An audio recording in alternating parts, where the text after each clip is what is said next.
such as things like time lapse, or if you're going to be shooting in one spot for a long time and you don't need portability, this is what you do. Let's get all this stuff opened up. There'll be links in the description for all this and the Canon R5C and all these lenses. Let's get busy. This is the battery adapter. It's a fake battery that allows you to go ahead and power up your camera, and this little cord right here will jet out of the door.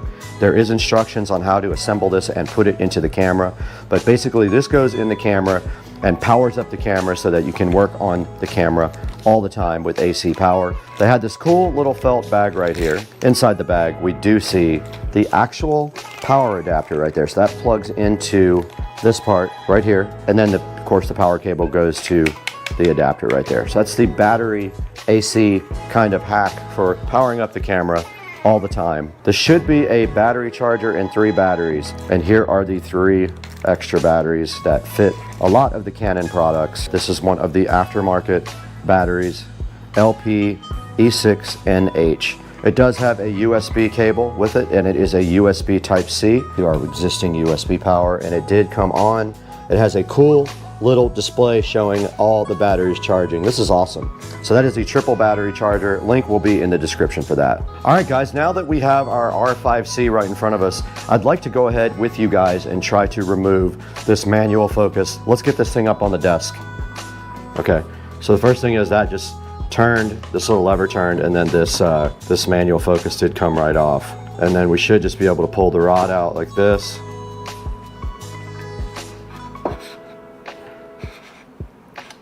And then for this next step, we will need Allen screwdriver.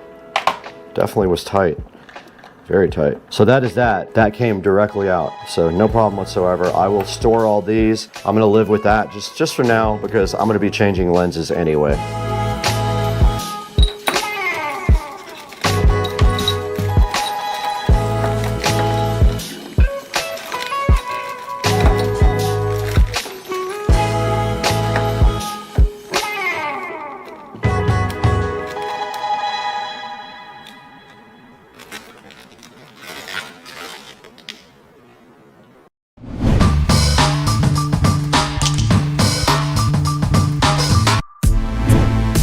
So I'm going to go ahead and leave on this pistol grip. It might make it a little bit easier to do video with for now. Here's a look at the small rig battery pack on the back. You can see it is up to 84%.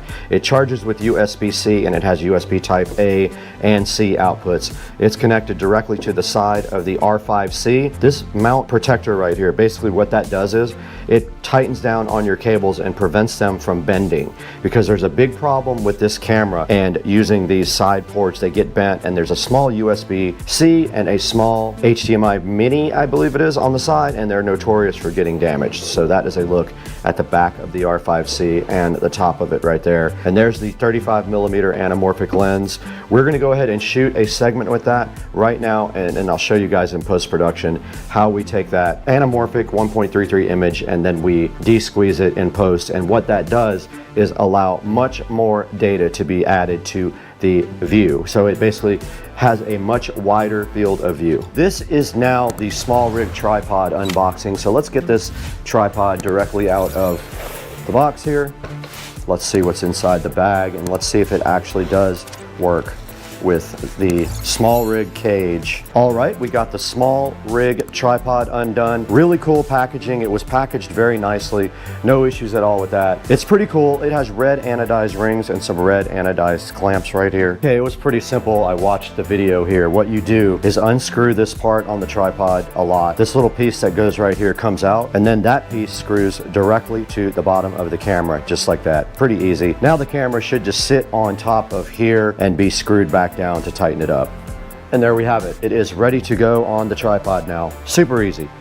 Just of note here, it also did come with this cool clamp for like a phone or a tablet. So if you want to use it for that, you have the ability to do that as well.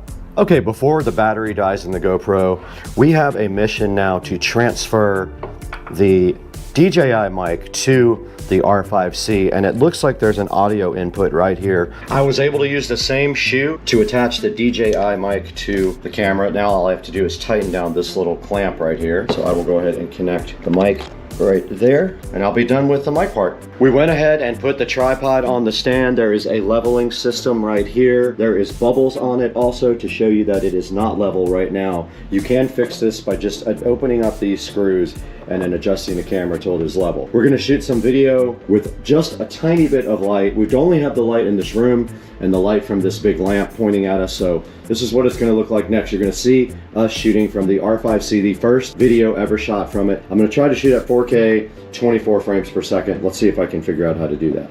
All right, guys, so I poked around a little bit inside the Canon R5C menu and watched a couple of videos.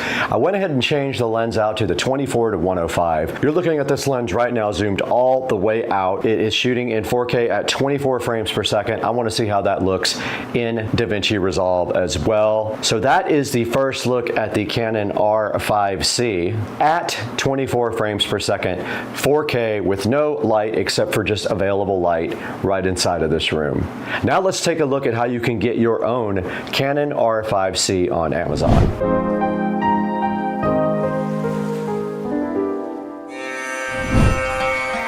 All right, we are right in front of Amazon right now, and we are actually using the Canon R5C as we speak. And here is a good example of a refurbished R5C with lenses and memory and things like that. Beware of some of these though, because they are also sometimes foreign cameras, which may not have a warranty. So sometimes these good deals come with the caveat that you got a foreign camera, so it's not a US based camera.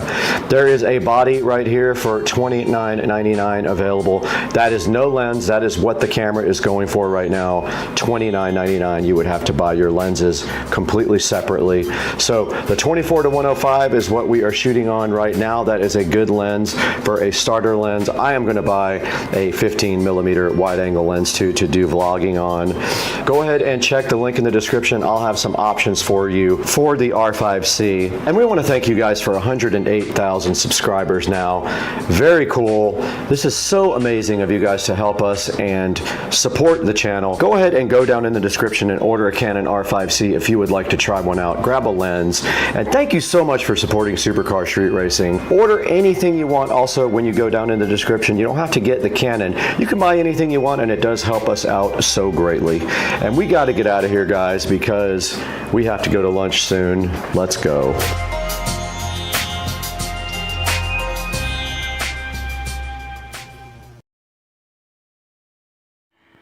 Good morning, guys, and it is Friday morning, January the 13th. So today we are going to pick up the new car. So what kind of car is this? I'm not going to tell you yet, but brand new, the vehicle cost about $200,000. It's not a new car. It's a car I've been looking at for a while. You probably have seen me before on YouTube. I'm going to upload my old videos of my Supra. I used to have a 1994, actually a 1993 and a half Super hardtop, and street raced it quite a bit. So I'll be heading out to New Jersey today. Here in the next couple of hours, I'll be getting on a plane. I'll be going to pick up the new car, and we'll do some video of that, maybe some of the travel, and when we pick up the car, some video of the new car. See you then. All right, guys, I was able to find my own nut and bolt and finally MacGyver that thing back.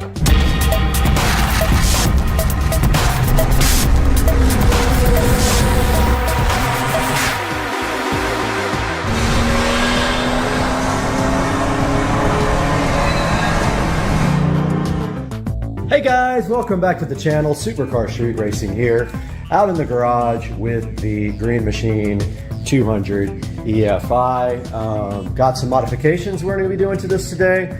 We are going to remove the top speed limiter, and that limits the cart to 25. However, the cart does 28. We are also going to be installing a battery tender on the cart so that it stays charged when I'm not using it. And we are taking a look at the part of the cart that is annoying, and that is the backup warning chime. We are going to be removing that. So let's start with the backup chime. All right, guys, taking a look at the speed limiter on the cart, it is mechanically limited to 25 miles an hour with this set screw. So I removed the bolt from underneath the vehicle. All we had to do now was just pull out this speed limiter here. And what we're going to do is I have a little baggie for it marked in case I ever sell the cart. If somebody wants the speed limiter back on, we've got our speed limiter right there. So the top speed is now unlimited on the golf cart, whatever the motor can do. However, the guy who I bought it from said don't keep it at high speed for a long period of time because the oil will run up, stay in the top of the engine, and it will do damage to the engine. So you're not supposed to run it hard for a long period of time. The next thing we're going to do here is we are going to install our battery tender so that we keep this battery charged when we are not using the cart. So we're going to get our tripod out and go ahead and do that now. All right, we are back out here in the garage with the Green Machine 200 EFI, and here is the battery. Looks like it is just your standard hex nut with screw terminal. Now here we have our battery tender that has the screw holes to attach it permanently to a battery. We're going to use this, and what we are going to do is look for a good place under here that we can secure the connector on the end to, so that when we want to use the battery tender, we can just reach under and plug in the cord here. So here's the end that plugs in. It's a quick connector. We're either going to try to do that in the front of the cart or the back of the cart. The front is more convenient. The cable is not very long at all. That's the only issue, is we may not have enough to really do that. We may have to extend this cable.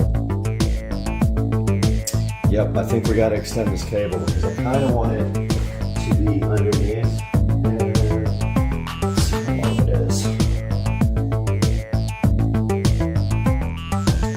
So when it's fully connected here, it's going to be about that long.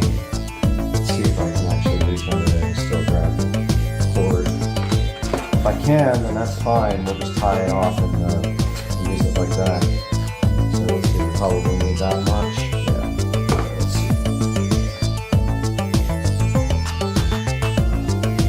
So it's kind of inconvenient. I think I am going to go ahead and extend this cable. So we will go ahead and do that now with my new heat gun and my new connectors. All right, guys, we are back, and here is the original cable. And if we take a good look at this cable, on the red side, there is some markings, some white markings, so we can keep the red, the positive, and the negative separated. We've got our heat shrink tubing here, and we've got some extra wire, some landscape light wire that's kind of perfect for this if we can get it inside of these solder shrink guys. So I'm going to go ahead and cut towards the end, not all the way to the end, but semi towards the end. And maybe right there is fine. Okay, now let's go ahead and separate the wires.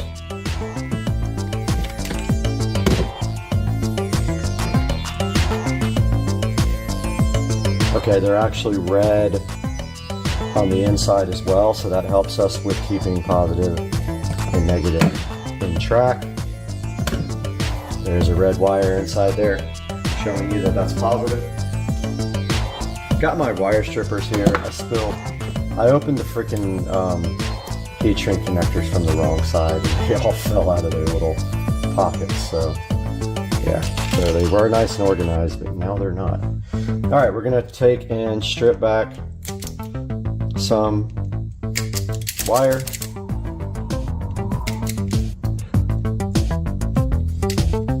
Now this wire has to reach all the way to the center where the solder is on your connector.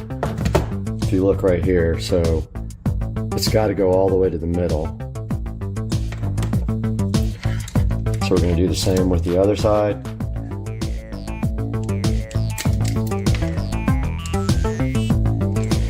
kind of helps to have something non-fireproof to do this on, because this heat gun gets pretty hot.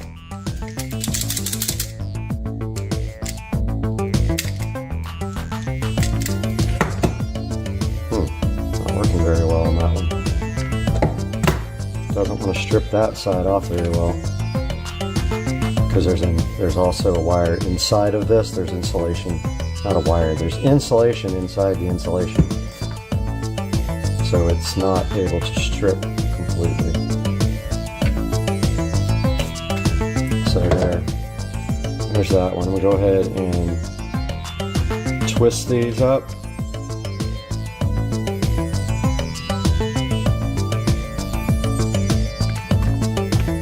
And then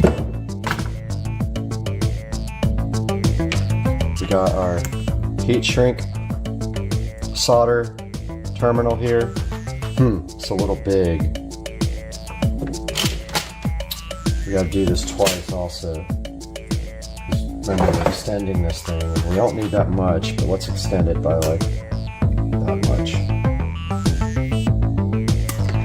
So here's our, we're using landscape lighting wire, which is fine. And then of course, we want to make sure that we get heat shrink tubing also over it before we connect, or we won't be able to do it afterwards. So I want to see how big this insulation is on this pretty thick insulation, because outside the wire tends to deteriorate fast.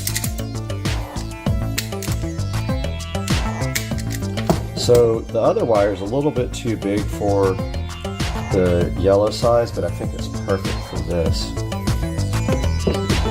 Let's see. Go ahead and twist this up. Now we got to make sure we get positive and negative correct. So we're going to do positive with the white marking on our landscape wire. It actually fits perfect on these. So what you do is you put it inside the tubing to the solder point. Then you insert your other wire, the same amount. But we already messed up because we need heat shrink tubing. So we're going to go ahead and put heat shrink tubing on this. Do I have enough? Yeah, I have 4. So let's pull that back off. Well, actually, we could have done it from the other side as well, but let's pull it off and put our heat shrink tubing on. Yeah, this is the only size that will fit.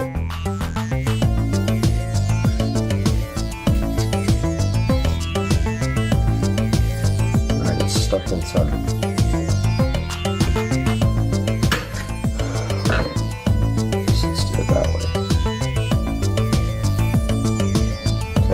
Shrink on this side. We honestly don't need that much. Let's shrink that. Yeah, we do. We do need that much. Let's put it back through.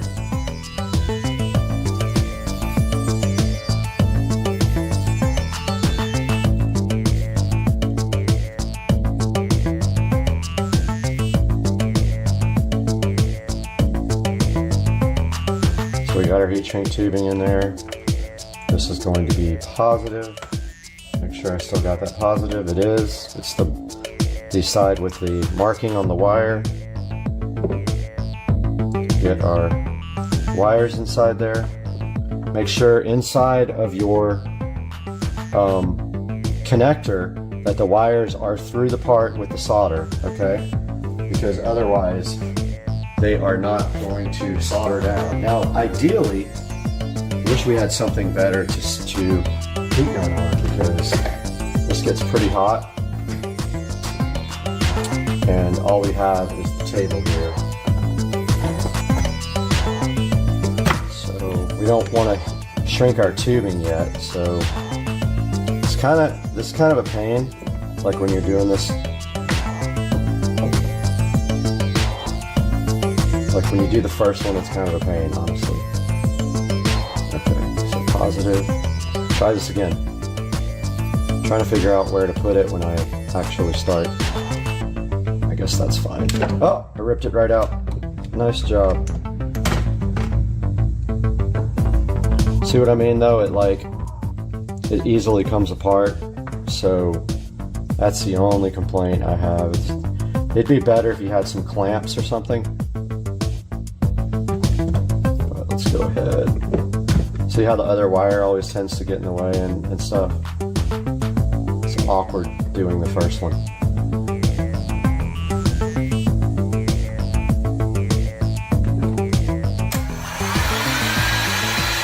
When I do this, I do the plastic first so that it goes ahead and holds the wire in.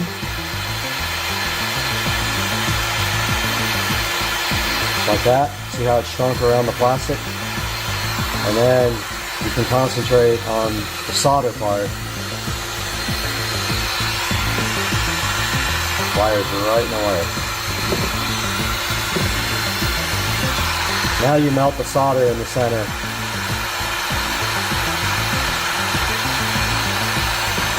And it says when you do it to hold the gun, to rotate the gun around the solder to make sure it melts all the way around. So I'm trying to do that now.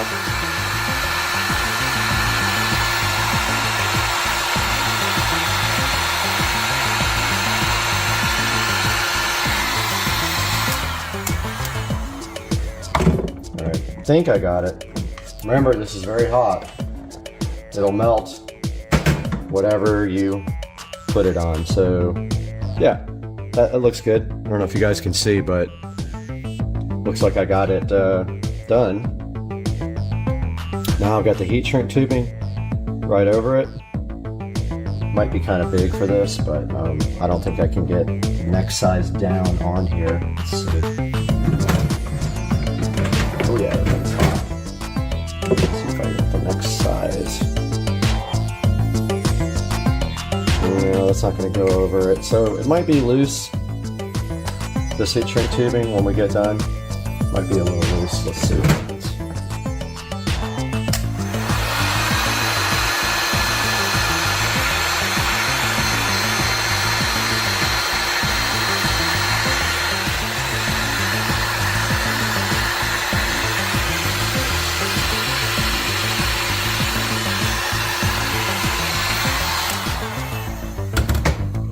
Okay, got our first one on.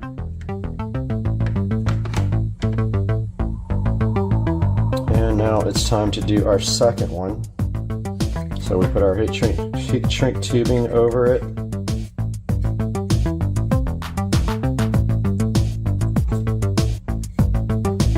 And we got our connector here.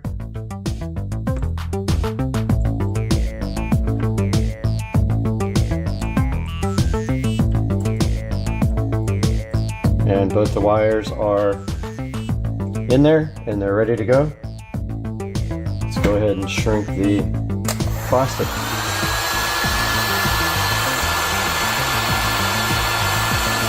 Plastic is shrunk.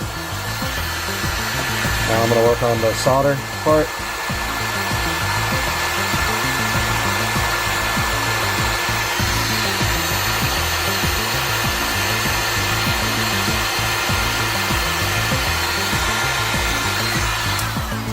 Alright, I saw the solder melt. So that one's good. Yep, now let's get our heat shrink around it. Uh-oh. Is it coming out? Oh, my tubing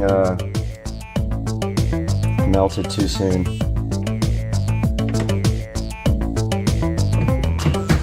Yep, that one kind of got messed up, guys.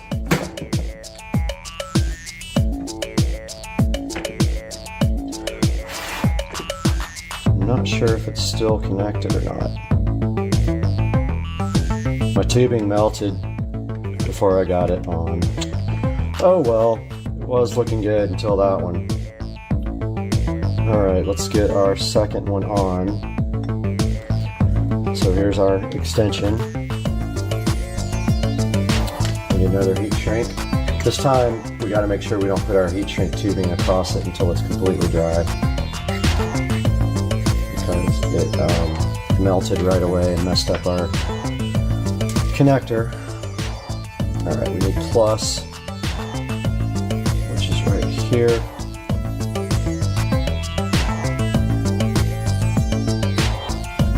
And plus right here.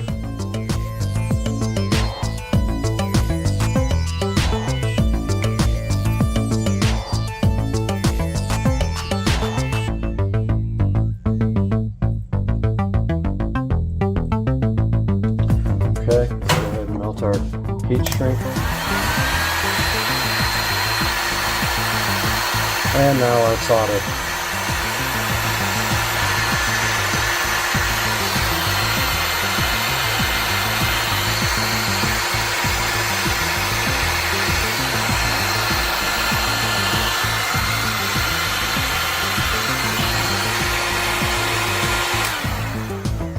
Okay.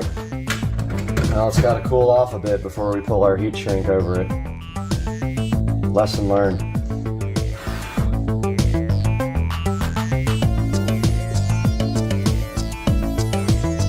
So that's cooling off. It's still quite hot. We need another heat shrink and another connector. Put our heat shrink tubing on. I really messed that one up down there. I'm so bummed because it was perfect before that.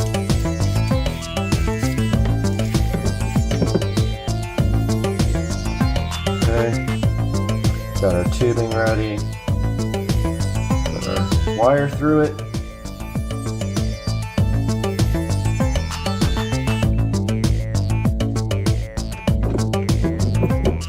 And go ahead and melt .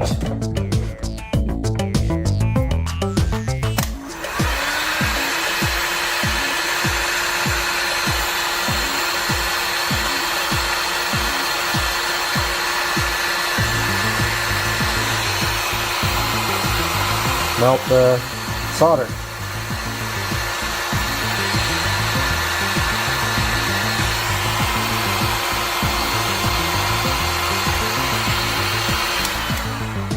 Should be good. Don't forget this gun is very hot. Okay. So that one I think is cool enough for heat shrink, hopefully. Let's go ahead and do that.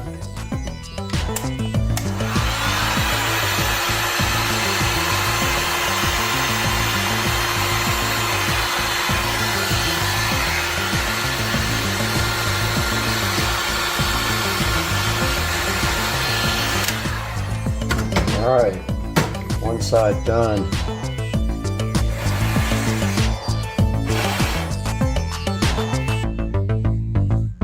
Okay, other side.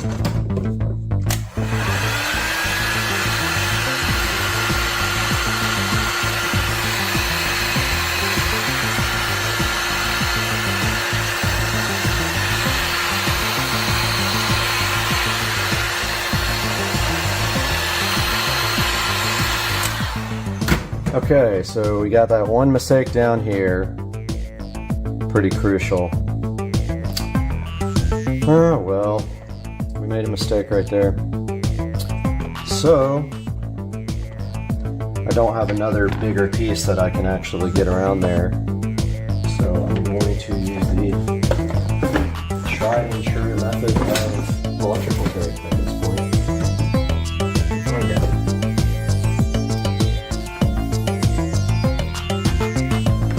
Go ahead and wrap this guy up. Hopefully this works. I didn't test it yet.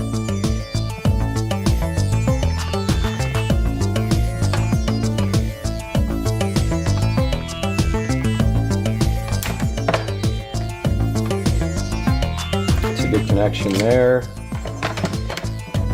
Go ahead and do this side. All this really is for is to keep the wires nice and neat. They're already insulated.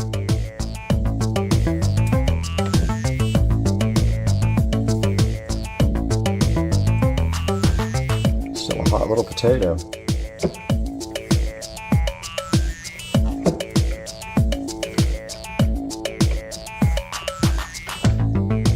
All right, guys, we have our extended battery tender cable here. Let's go ahead and put it on. All right, we're back out here trying to install our battery tender. So we are looking for the right size wrench, and it appears to be metric. I don't think I have it. I don't have a lot of metric wrenches.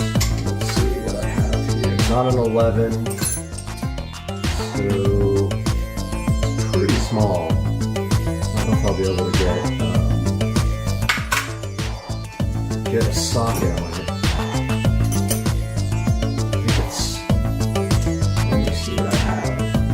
A 10.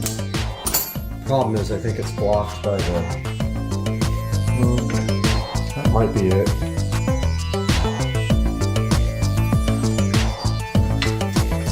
Might be a 10. Let's see.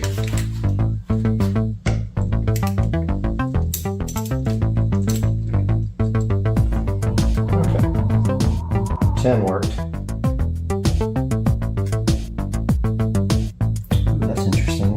Connector is this? We have to get it all the way off for almost like thinking we should just do the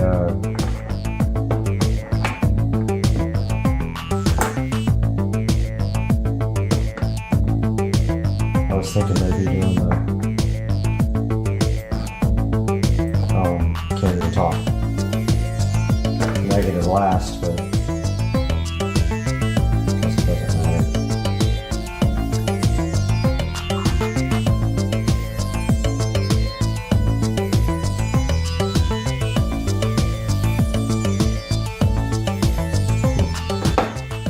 Doesn't want to go on.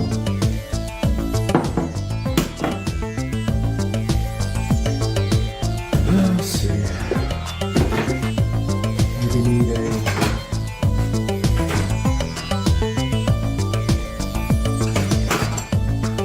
maybe Phillips.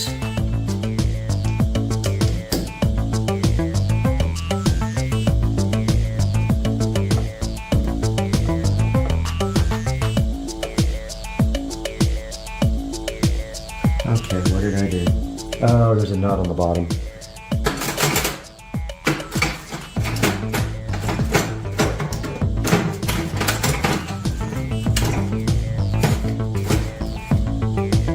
The nut came off on the bottom.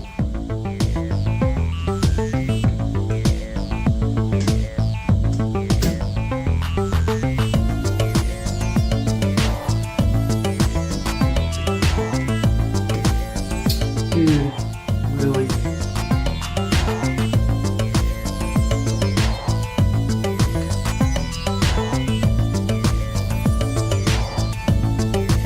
Well, this sucks.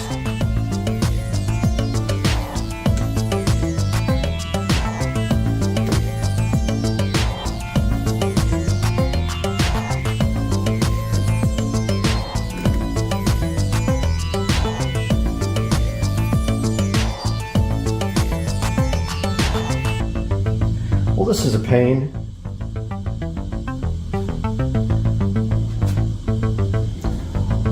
The hell am I going to get this thing back on?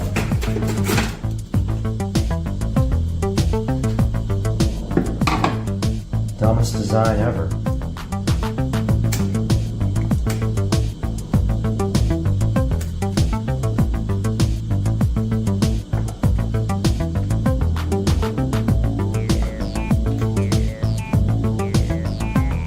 I think I got it, but man, that is a stupid design.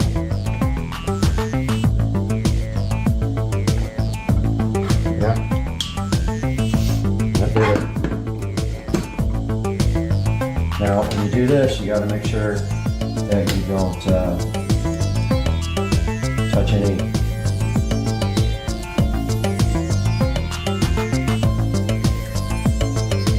don't touch anything negative with the positive terminal.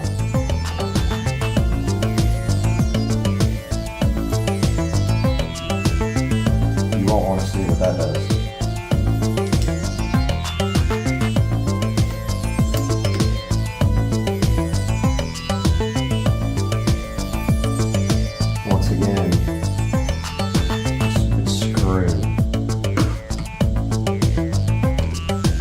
nut is like way down in there. And kind of a pain to get back on.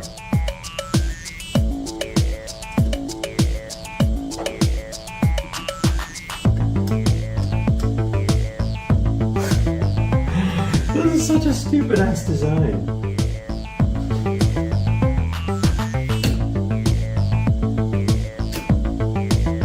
I guess that's the way to do it.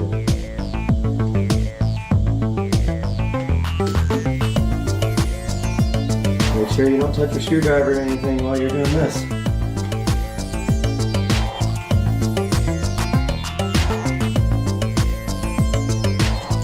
This sucks. Next thing that's going to happen is it's going to fall out. You know it. So what's happening is the nut is in a place where you can't get to it, and it falls down.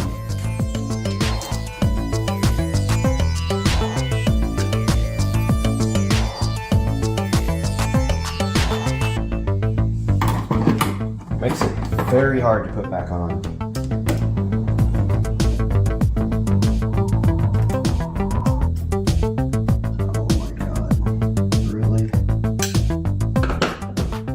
Dumbest design I've ever seen. The screw is not long enough.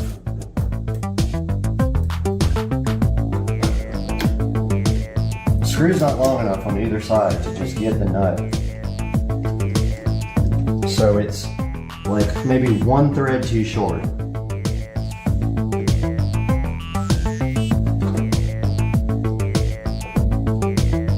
Or the bolt or the post is like, you can't get a screwdriver in there either. This thing sucks. I hate it. I gotta figure out a better strategy for that one. Wish you guys could see this dumb design. It's like there's a nut that holds, there's a nut that you have to screw down into and you can't get to it. The problem is the bolt itself is too short. If it was like one thread longer, it would work. But it's not long enough to bite on the screw. You need literally 3 hands to do this, or 2 people. Or you gotta be lucky. And I think I got lucky on that one, on the negative cable. Yep, that's what happens.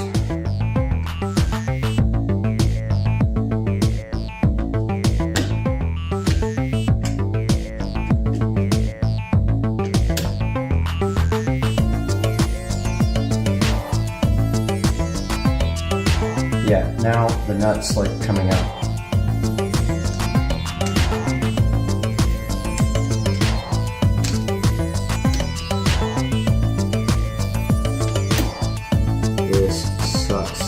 Big time.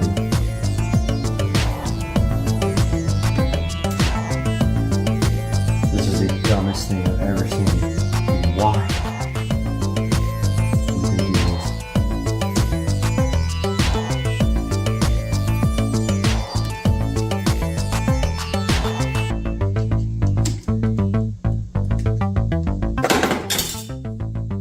Did I just lose it?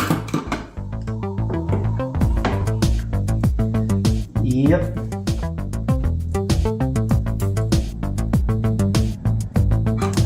This is a dumb design. I'm sorry.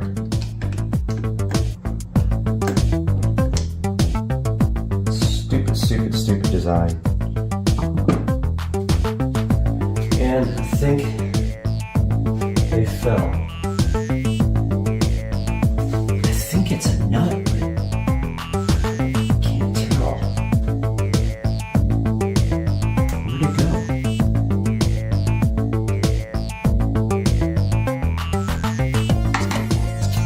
Well, I think I lost it. Great. How could it go? Alright guys, I don't know what to do about this guy because Other side tightened right up. This guy's not tightening. I lost a little thing, I think. I heard it fall, but I don't see it anywhere. Unless it fell on this tray.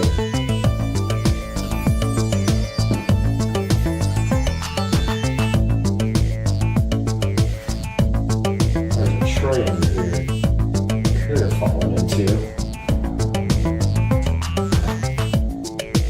But I don't see it.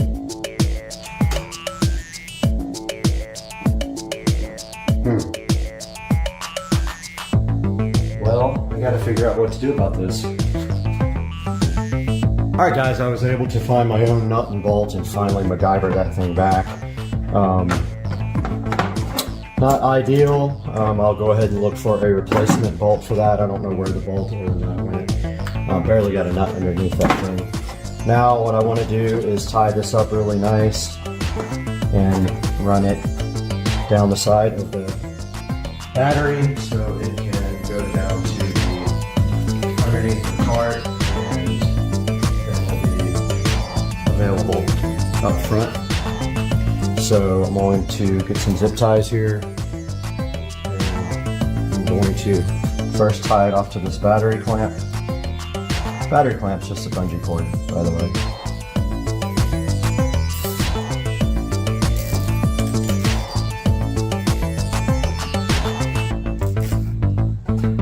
Just like that. Cutters to trim the zip tie off.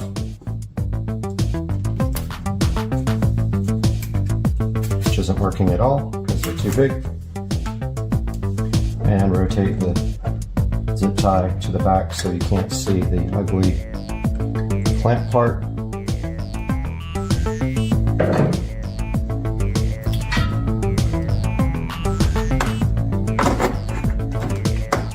And then the rest goes down here.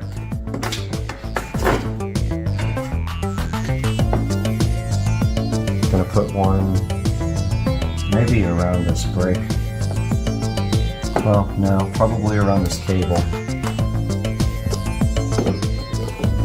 See if I can get you guys a view of this.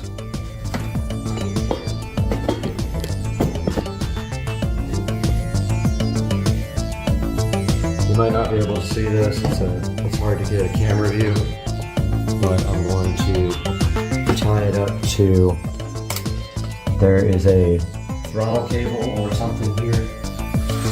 I'm going to go ahead and tie it to that underneath, which is really hard to get to, by the way. Yeah, it looks like that might be that's one of the brake cables, I think.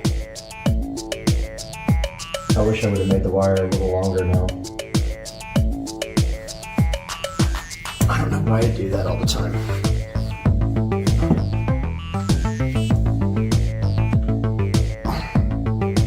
It's not quite long enough to be effective, I don't think. Which means it's going to require a little bit of getting underneath the cart to connect, which I don't like. They do sell these longer, so I have that option. And also I can get a little bit more slack out of it. Right here. Need my scissors. Grab my scissors real quick.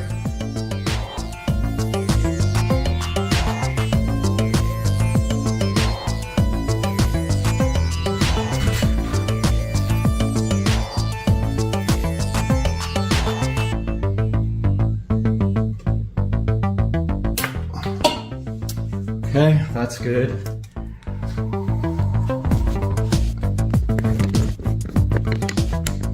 So what I'm doing now is up under here, I am tying it off to this cable. You guys won't be able to see that, so I'll be right back. All right, we're back in the garage with the Green Machine 200 EFI. We got our battery tender connected, running down through the bottom. We have it tied off right here. And if that looks bad and I start seeing it, I will move it. But for right now, it's ready to go. And we've got our battery tender right here. I'm gonna go ahead and plug that in and then plug it into our cart, which probably will take 2 hands. But all we have to do in the future is just undo this little cap here and plug it in. I'm gonna do that now. Okay guys, we got our battery tender plugged in. It is showing a red solid light, and that means that the battery is charging. Now don't forget, the battery tender charges very slowly, so it'll take a couple of days to charge this guy up to topped off power. But the good thing is I don't drive the cart every day, so this means that this battery will stay charged.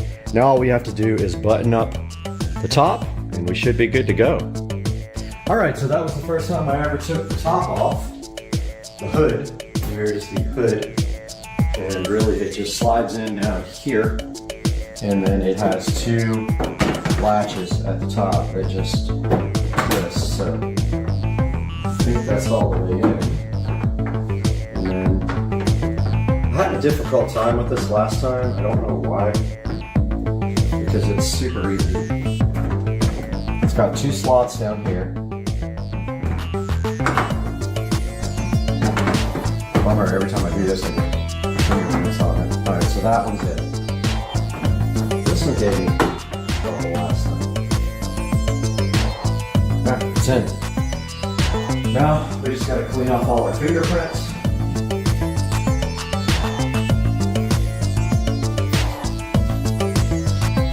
Got the clean and shine out. When you do this, you get fingerprints all over the cart. Clean and shine will get it right out.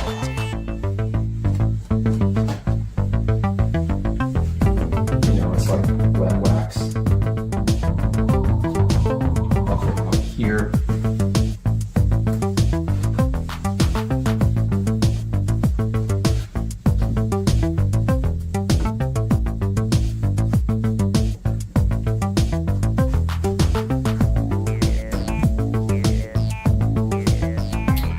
Okay, guys, I hope you enjoyed this episode of modifying the golf cart. That will charge now for, say, probably 24 hours. It will flash green first, and then when it is fully charged, it will stay green. That is the Battery Tender Junior and the Green Machine EFI 200. Like and subscribe. Love you guys. Peace out. All right, good morning, guys. It's Saturday morning. Haven't put a video out in a little while, but today we got something in store for the SL65. We are headed to the muffler shop, and we are going to get the muffler delete done. The car is just not loud enough with just the downpipes. We're headed that way to do an oil change and a muffler delete. So I'm going to show you guys a cold start now with mufflers. So here is a cold start. I'll try to jump out and get to the back.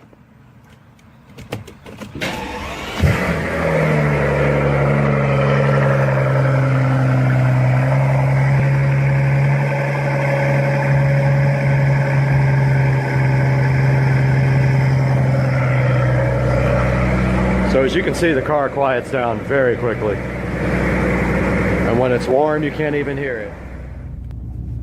So we are driving now, headed to the muffler shop. And I was gonna give you guys a couple little pulls on here. Wow, I seriously still don't understand this multi-function display here. I really have to take some time to try to get that done. Stereo system, I'm going to go by the stereo shop today, have them take a look at it, and see what it's going to take to get that done next week. So you can see at normal cruising speeds, you can't even hear this car at all. With the top down, it's the same. Until you get on the throttle pretty hard, you hear nothing in this car. It's pretty fun when you get on the throttle, but until that, it's very quiet. Going to get some breakfast over at Denny's while they work on the car, doing the oil change and the muffler delete. I was hoping I could get some video of it, but the shop is just insane busy. So I don't think I'll be able to get any video underneath, and that's too bad. Alright, so this is a shot of no muffler. Yeah, that's my new upgrade. There is how it went, straight out to the stock tips. And looking for the mufflers now.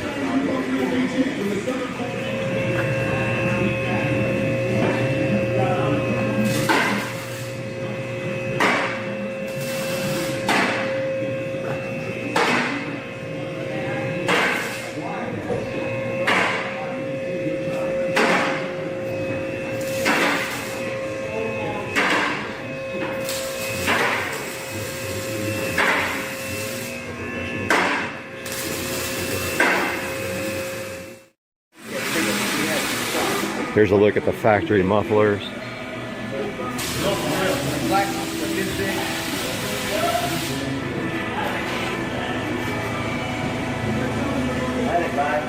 Look fairly restrictive. We'll see what it sounds like. It's gonna be loud. I know.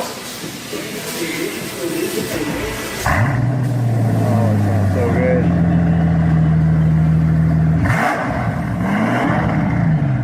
That's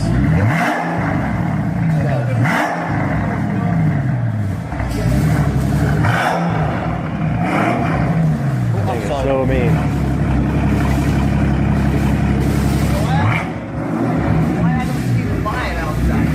I want to buy it outside. So first impressions, definitely louder. I like it so far. We'll see how it holds up in driving, whether it drives me insane or not with the top down, but so far very nice, and I will get some video of rolling in a minute. Getting the car washed now. Still got mud from last time because this place is being worked on, the roads. As soon as I left, caked with mud.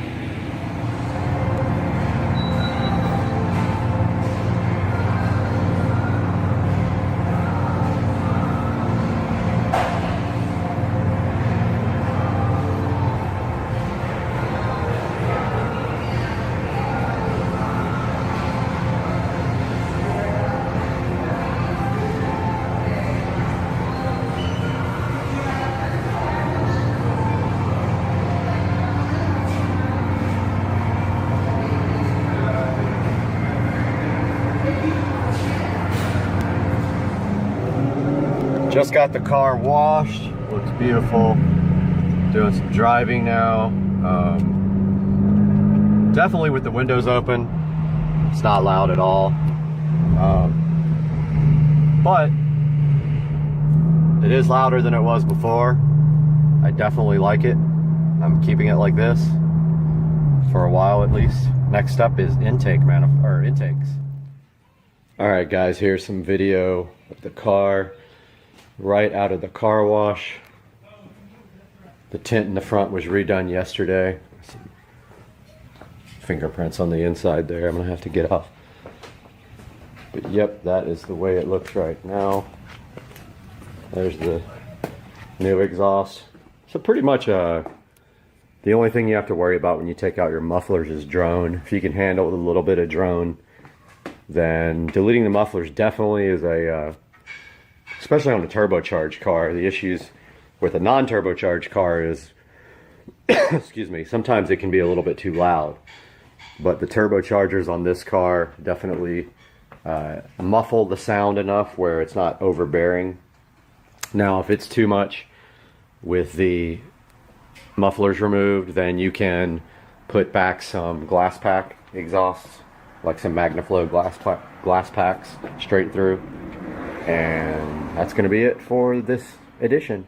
See you guys. All right, this is how you punch it in a 1,000 horsepower Tesla in Mexico. Punch it. Oh my God. What the? The hell? What's going on, everybody? Supercar Street Racing here with a little update. I did sell my Lexus IS300 to my friend Philip in Hawaii. The car did leave on Saturday, and I do have some video of that. I'll be posting, or I might have already posted that. And here is my new car. This is a 2011 BMW 335i convertible. Purchased it in Florida. Drove it up from Jupiter to Jacksonville yesterday. It is 52,000 miles, and it is black sapphire over saddle brown, in really, really good condition. Really love this car. This is my second 335i. I do like the auto transmission over the manual in these cars. So this car has the MHD stage 1 flash. I'm waiting for some hardware parts to come in before I flash it to a higher stage. Ordered full bolt-ons for it. It also has the XHP transmission flash in it, and so that should help out as well. It's really cool that they finally were able to crack the 6-speed transmission on this car. So that's my new BMW 335i convertible. You'll hear some more updates from me. Supercar Street Racing later.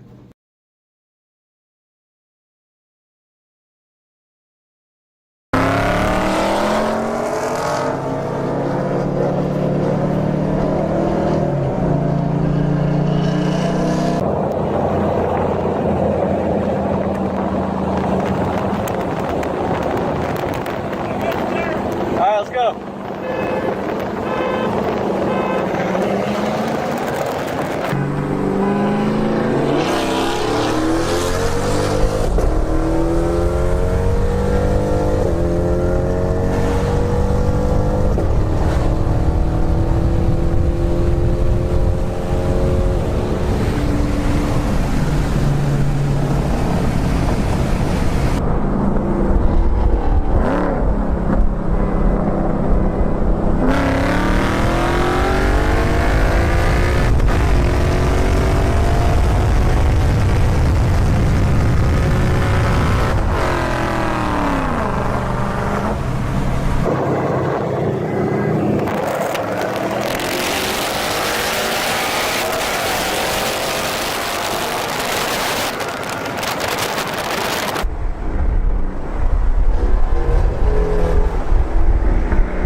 That's right. I knew it already. I checked it. But Kitty, why are you hovering next to the ranch? because he knows what's above in that cabinet.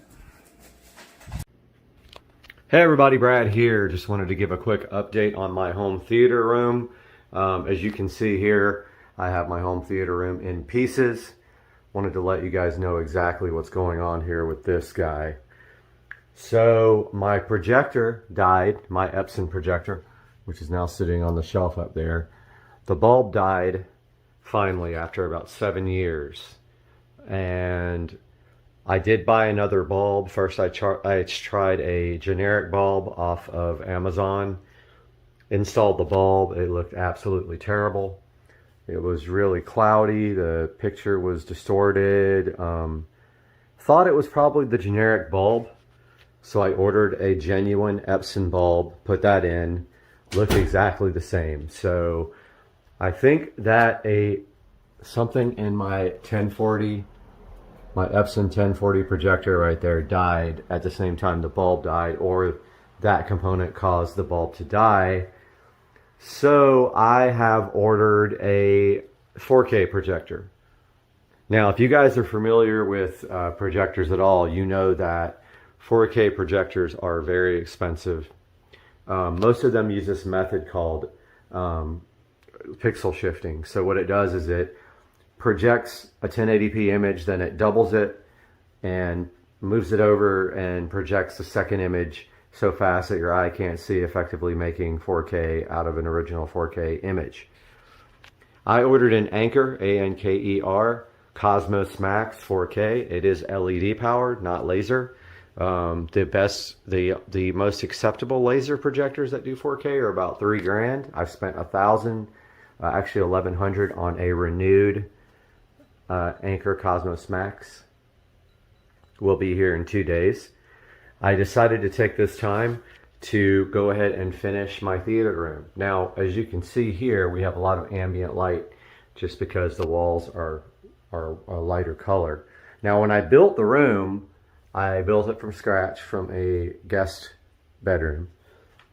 I created this wall myself. I sanded down the wall and I used Lowe's Home Cinema Screen paint. I framed up the wall using a projector calculator. I made the frame on my miter saw. So I created the frame on my miter saw and it came out awesome. Looks great. Right away I can see some issues with my wall boxes, a little crooked right there, which are usually covered up anyway. You don't see them. The equipment's pushed right back against them. I designed this for this entertainment center to flow right down here.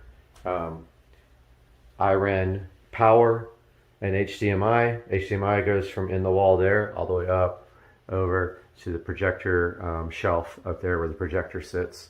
I'm not 100% sure I'm going to be using the shelf unless it works out when I get the new projector and it projects correctly. And last time I ended up just strapping it to the bottom because the Epson projector had really no way to project. I couldn't adjust the keystone good enough where it could go down enough to hit this. It was literally projecting onto the ceiling. Only thing I'm worried about is this fan being in the way. I've added that since, and I don't know if the projector being on top of this shelf is going to hit the fan, but if it does, I'm gonna have to remove my moon men. Right there, my little astronauts. I think at the very worst, that's what I would have to do because it is slight downward projection to get to the screen from the center of the lens up there. You can see up there I did a wall box, a double wall box with power and one of those little brush inserts so you can run a cord through it and bugs and stuff can't get through it. The shelf is a glass floating shelf. As you can see, I had the projector strapped to the underside there and upside down. This time I'm going to turn the Anker Cosmos Max upside down and lay it on top of the shelf because it has a LED star constellation on the bottom. You'll be able to kind of see through the frosted glass there. Now, another thing was my other projector was quite a bit brighter. It has a standard 200 watt bulb. This Epson Home Cinema 1040 right there. The new one is LED. It's quite a bit dimmer, maybe half the brightness. Now I ran this projector up here on eco mode the whole entire time I had it because it was so bright. You could actually have the window open here and still easily project on the screen and see the picture.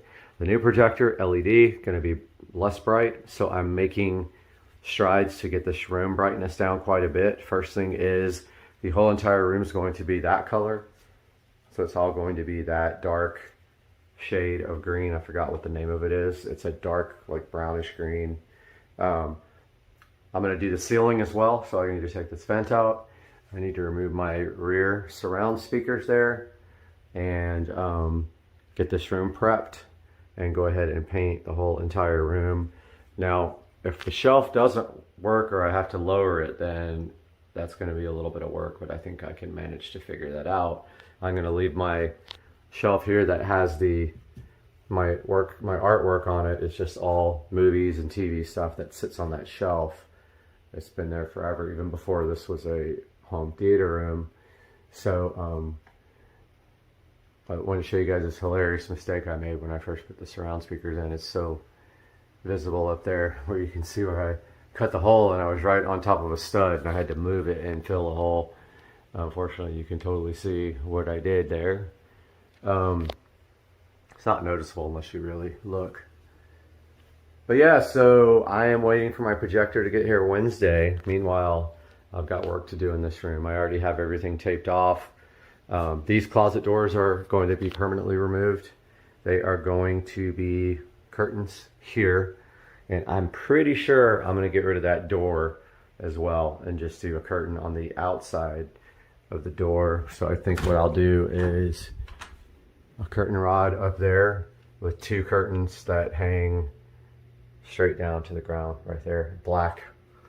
I think that's what I'll do. Not sure yet, but I think on the inside here you'd be able to see a lot of ambient light from the other room, and my concern there is that. So maybe I'll do two sets, one on the inside, one on the outside, like two on the outside, two on the inside, for a total of 4 curtains that you walk through. That'll also help with the sound deadening. So I'm not sure yet. But yeah, just a little update. I still got to take the Echo Show out of the wall here.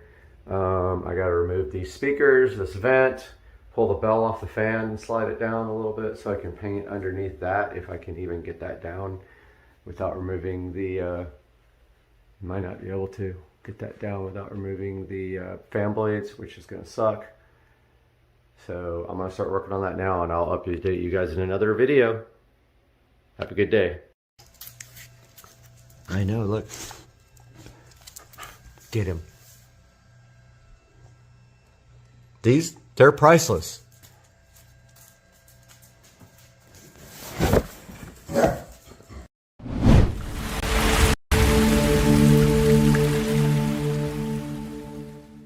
Alright guys, welcome back to Supercar Street Racing. We are in the Supercar Street Racing kitchen where it is dark, but today we got an exciting thing happening. The Tesla Model S Plaid is sitting here so fly and so fresh, and today we are going to be taking this thing to the Tesla dealership because we have gotten something in for the inside of this thing that we have been waiting for a couple of months, and also been waiting for like a half a year. Let's go ahead and get in the Model S Plaid and take it to the Tesla dealership.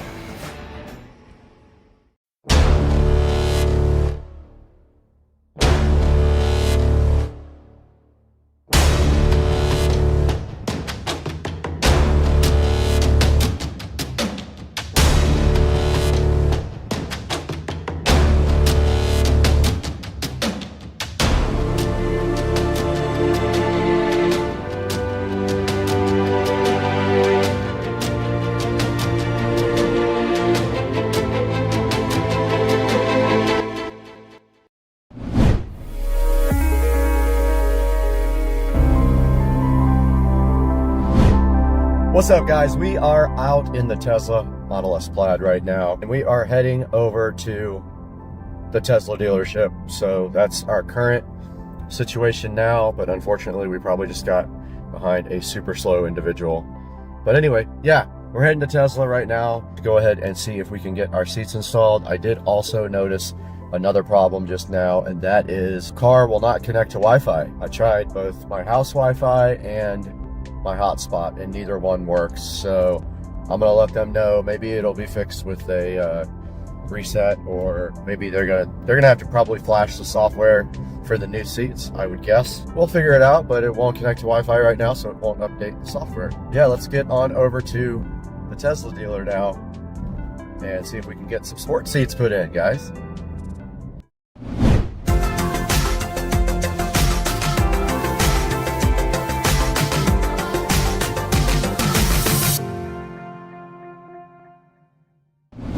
All right, guys, so it is 2 Fridays later. They ordered the wrong seats for me last time. I know we ordered black. Black did not come in. They never told me what actual color did come in, but they did do a quick turnaround. They got the seats in a week and a half, and I did message the service department yesterday, and they said that they opened the box and verified that the correct seats were actually there. So I am en route again to waste a whole nother day to get my new sport seats put in at the Tesla dealership. While they do that, I'll probably borrow one of their loaner cars and go ahead and go get some breakfast and all that stuff. But yeah, we're headed up to Tesla right now. We'll update you guys next time we have some more relevant information for you. Well, I'm in the Cybertruck. They gave me a Cybertruck, and it is the weirdest feeling. It has 4-wheel steering. It turns on a dime. This is crazy. I'm in a Cybertruck, guys.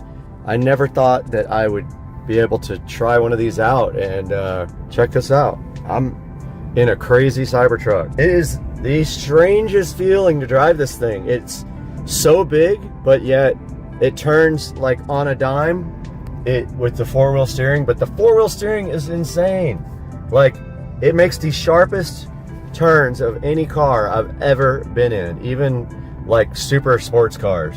And right now I'm headed up to see Jared, and I'm gonna drive right up to his window. All right, we're gonna go in here and surprise Jared with the Cybertruck. This is basically it. I have a Founders Edition Cybertruck, and it looks like this. It's got fingerprints all over it. People have written on it. It's got a scratch right here, pretty good scratch. But now we got to go in here and see Jared, let him take a look at it. We are, unfortunately, another bad problem at the Tesla dealership. There is a stuck bolt on my seats. Like, how does that happen? I have no idea. But apparently I'm driving the Cybertruck for a minute. Found out it was on chill mode, not sport mode, so that's why it was so slow. Just waiting to see if my car is going to be ready today. So we are headed back to Joe's house in the Cybertruck. We'll update you guys when we hear about the car, hopefully today.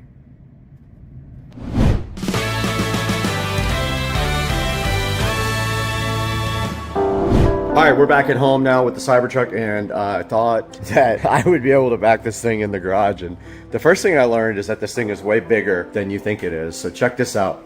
Like, I was backing up and I was using the GPS. I mean, I'm still putting half away, but I thought that I was like way more than that. And also when I went to back in from the driveway, I tried to get it in this slot right here, and it just was like way too big. And so I pulled the golf cart out here, and then I went ahead and backed it down right down the center. And I could have come over here another 3 or 4 feet, but I just figured, you know what? I'll just back it in here, plug it right into the charger, and then let it charge up for a couple hours at least. Yeah, man, this thing, look at this.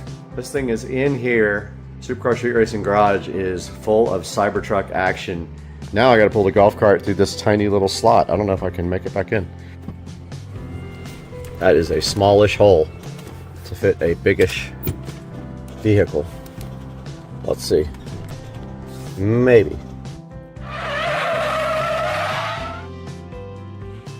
There's actually plenty of room in here for this thing and the Cybertruck, but the Cybertruck's too long. But as of right now, this guy's chilling in here, and it doesn't fit at all. So fire.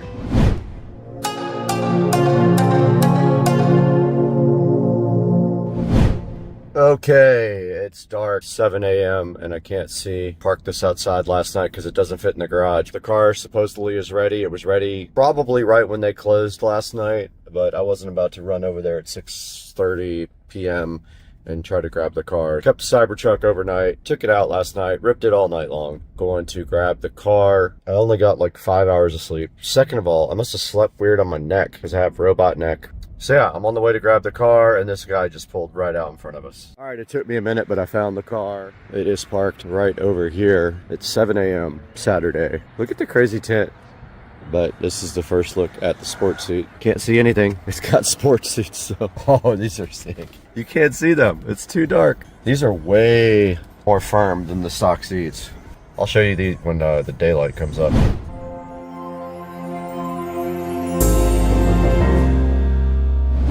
All right, we're back in the Supercar Street Racing garage this morning after being up super early to go get the Plaid from the Tesla dealership. And we have successfully installed the first, I believe, according to the dealership, they have never done this before, retrofit sport seats in a 2023 Model S Plaid. Check it out, guys. These are the retrofit seats. You might not be able to see them amazingly well in here, but they are pretty cool. They're higher than the other seats, so be aware if you get these. They are on the lowest they'll go, and they're a little bit higher, so just be aware if you get these.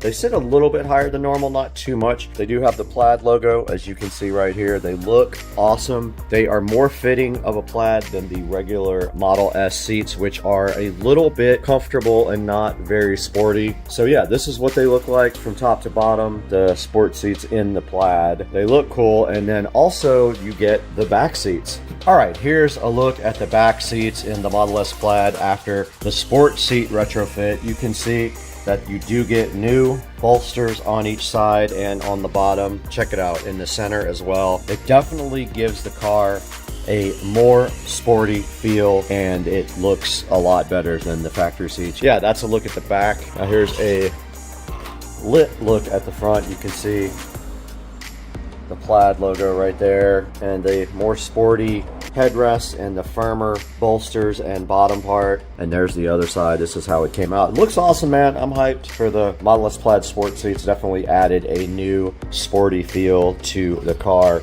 The only thing that I'm kind of bummed about is that the backs are not carbon fiber. For that amount of money, they probably should have been carbon. They're just regular plastic, but I'm sure somebody will come out with a carbon fiber back for those seats, and as soon as they do, I am getting that somehow. But yeah, guys, hope you enjoyed the video. These are available in the Tesla app. If you have a Plaid or a Model S, I think can also do it. You can go into your app and go to interior upgrades, and you can order yourself the new Tesla Model S sport seats, and they are about $6,000, and they will retrofit these to your car. They have to upgrade the software and do all that to make these work, so it is kind of a process. But go onto the Tesla app, go into the upgrade section, you will see these beautiful Model S Plaid sport seats available in there, and you can order your own. And guys, thank you so much for 72,000 subscribers this morning as I counted. It's huge for us. Please support the channel by liking and subscribing, and buy all of your Amazon merch through our affiliate links in the description. Leave us a comment, tell us what you think, and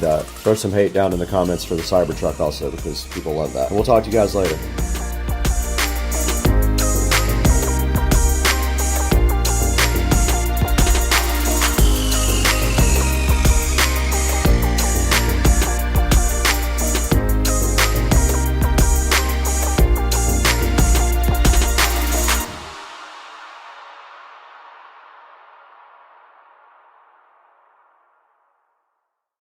What do we got? Hill satisfaction. Let's go. You do it. It's your radio. Pillsat, let's go. Oh, look how so crispified good. it is. Oh, hold on. I got a little more. Man, my new pool tile looks crazy cool. So stoked. Look at this, guys. Damn, son. I bet you can't wait to get... We got the smart mirror, we got the Tito's ugly sweater, we got the smart mirror again, and we still have the Tito's ugly sweater, and then we got the peel. That peel satisfaction is real. That peel sat is so good in your life that peel sat, and then we got the ugly sweater on top of the peel sat. And the peel sat's trying to be difficult, but we're still going to peel. And it's going to be good. And it's in your life, and you love it, that peel sat. And that peel sat is so good that it won't even make it into 60-second videos. But I'm really trying hard for that peel sat because I love you guys. And that peel satisfaction is not going to make it. I got to speed up and peel faster. And I'm just ripping it harder with the peel sat. And I'm not going to make it. And that peel sat was so good. We'll have to have a 2.0 peel sat.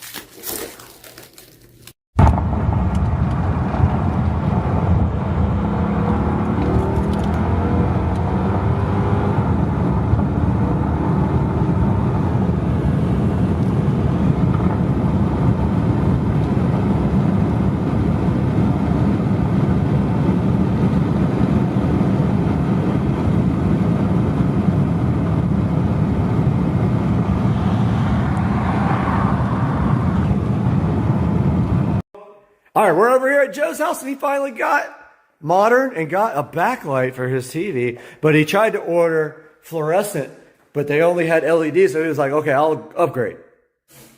Hey guys, welcome back to Supercar Street Racing, and today we have the big reveal of the golf cart audio system.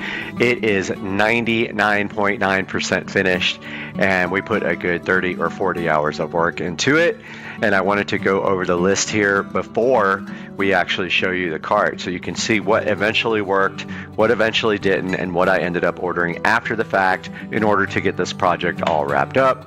So first of all, let's take a look at the list here, and let's go down some and get to the first page of items that we ordered. So let's keep going, keep going, keep going. There was a lot of stuff ordered for this. Let's go down, down, down, down, down. Keep going, and this is where it starts. So this is the first thing that we'll look at. This is the actually designed for golf carts. It's a 48 volt voltage meter with a USB charger. It does say quick charge on it. However, it is not a quick charge. It is just a standard charge. So I gave it a bad review because it is not a quick charger. So shouldn't say quick charger if it's not one. That was mounted in the dash first, and then I realized it wasn't a quick charger, so I bought a couple of them. You'll see here shortly. Next here on the list, we've got the Scar Audio. So this is the SDR12. This is the woofer that I bought for the enclosure, and it's pretty awesome. 2 voice coils, 4 ohms per voice coil, which if you parallel that leads a 2 ohm load. Series would be 8 ohms, parallel would be 2. Next, we got the recoil bus bars, and those went in the front of the cart here, and those were for actually putting 12 volts up front of the cart so that if I have other things that need 12 volts up there, like lights or anything like that, I could just run directly off of the bus bar, and I don't need to run all the way to the back. Next, we have the tubing. So this is flexible tubing for wiring, and I have to say I don't like the way that the ends fray out, and I tried heating them, and I tried the heat gun, I tried fire, and really the ends are just kind of flared out and frayed when you use this stuff. This middle guy right here is a USB power converter. So what it does is it takes 12 volts, gives you a female type B USB connector, and I use that to actually charge the tablet. And surprisingly enough, it does quick charge. It doesn't super fast charge, it quick charges. Now we got the B-Box single 12-inch woofer enclosure. It is angled. It works perfectly right in the back of the golf cart and fits between the 2 rails of the seat. It's pretty awesome. It's got a single terminal there, and the woofer is mounted in there with some polyfill. Now our Invertec 500 watt car power inverter here, and that takes the 12 volts in the golf cart. So after the voltage reducer, this guy creates 110 volt power, so you can run things like inside your house, like typical everyday plug into the wall type stuff. I got a new crimp tool with some crimp connectors that you also heat shrink, which is great. I've never owned these before, and they're absolutely awesome. Next best thing to soldering and heat shrinking, but they're great. You crimp once, and then you take your heat gun and you shrink. Got some VC-Link RCA splitters. I ended up not using those, but I kept them because I probably will use them in the future. I got some Velcro mounting squares, which I used to mount the Bluetooth adapter on the back of the seat and then put a screw above it to kind of wedge it in between the amps so it wouldn't go anywhere. This is the voltage reducer. So this guy right here takes 48 volts in your golf cart and makes 12 volts for other accessories like amplifiers, lights, anything 12 volts like a car would use. This guy's awesome because it's 60 amps. It can handle every bit of the amperage of my amplifier and then other things like lighting and things like that. That was one of the more expensive but not the most expensive things on the list. It's actually might be the most expensive since I didn't have to buy anything big. I already had the amplifier, which was the Rockville Phenom. I'll show you guys that in a minute. Ended up sending these RCA cables back. I got some locally that were shorter. Got this copper wire terminal connector kit here with heat shrink too. It has the big rings that allow you to go over some battery posts that some of the other things don't have. Perfect for what I was doing. And we got the master disconnect switch. What this switch does is it takes out of the 48 volt voltage reducer, which you saw down here, and it feeds this switch. And from out of the switch, it goes to the, actually back up. Power from the batteries goes into the switch, out of the switch, it goes right to the voltage reducer. And so that cuts off everything that's got 12 volts because the voltage reducer feeds it. So that means when I go somewhere and walk inside, I can turn off the master power and nobody can mess with anything on the golf cart. All right, we got our silky polyfill fiber here for inside of the actual enclosure. I forgot to stuff it in the dash. I meant to do that, but honestly, it gets everywhere. I don't know how useful it would be in the dash, but I did buy it for that and did not use it because I had already mounted the speakers and stuff, and I could probably still flip my hand through the dash hole and put it in there, but I think I'm going to hold off because it just gets on everything. It's a mess. Infinity Kappas I ended up returning because they didn't have grills and I had to have grills. Some RCA cables that I ended up using for feeding the epicenter. Here's the actual fuse block that we come out of our 48 volt voltage reducer. We go into this fuse block that feeds all the 12 volts, including the 12 volt blocks up front, and fuses them. Let's go to the next page. Next page here, starting at the bottom. This is a fusible circuit breaker for the amplifier only. So instead of having a fuse that's gonna, maybe bust and you have to put a new fuse in, this is a circuit breaker. So you just reset it. Super easy, super affordable, $11. Can't go wrong with something like that. This magnetic phone mount thing is for going behind the carbon fiber dash, and the other part goes on the tablet and it's supposed to hold, but since the way I'm using it is not the way it's designed. It's designed to stick onto a dash and you put this on your phone and it sticks right to it. I ended up ordering a second one, which is on there now, and I just ordered 3 and 4 to go on the sides so that hopefully I get a really nice magnetic mount for the tablet and it won't go anywhere when I hit bumps. I ordered these guys here, these 83 watt QC3 multi-port chargers after the first charger wasn't a super fast charger. I did try to charge my phone with this yesterday and it just said fast charging. It didn't say super fast charging or anything like that, so I don't know why that's the case. I don't know if it's my cable or what, but yeah, it didn't ultra charge or ultra fast or super fast. It just was just fast charging my phone, which I guess that's fine, but I bought it for super fast charging and it does not do that on my phone. I got one in the back of the cart. Conveniently, you can plug your phone and lay it on the seat right beside you.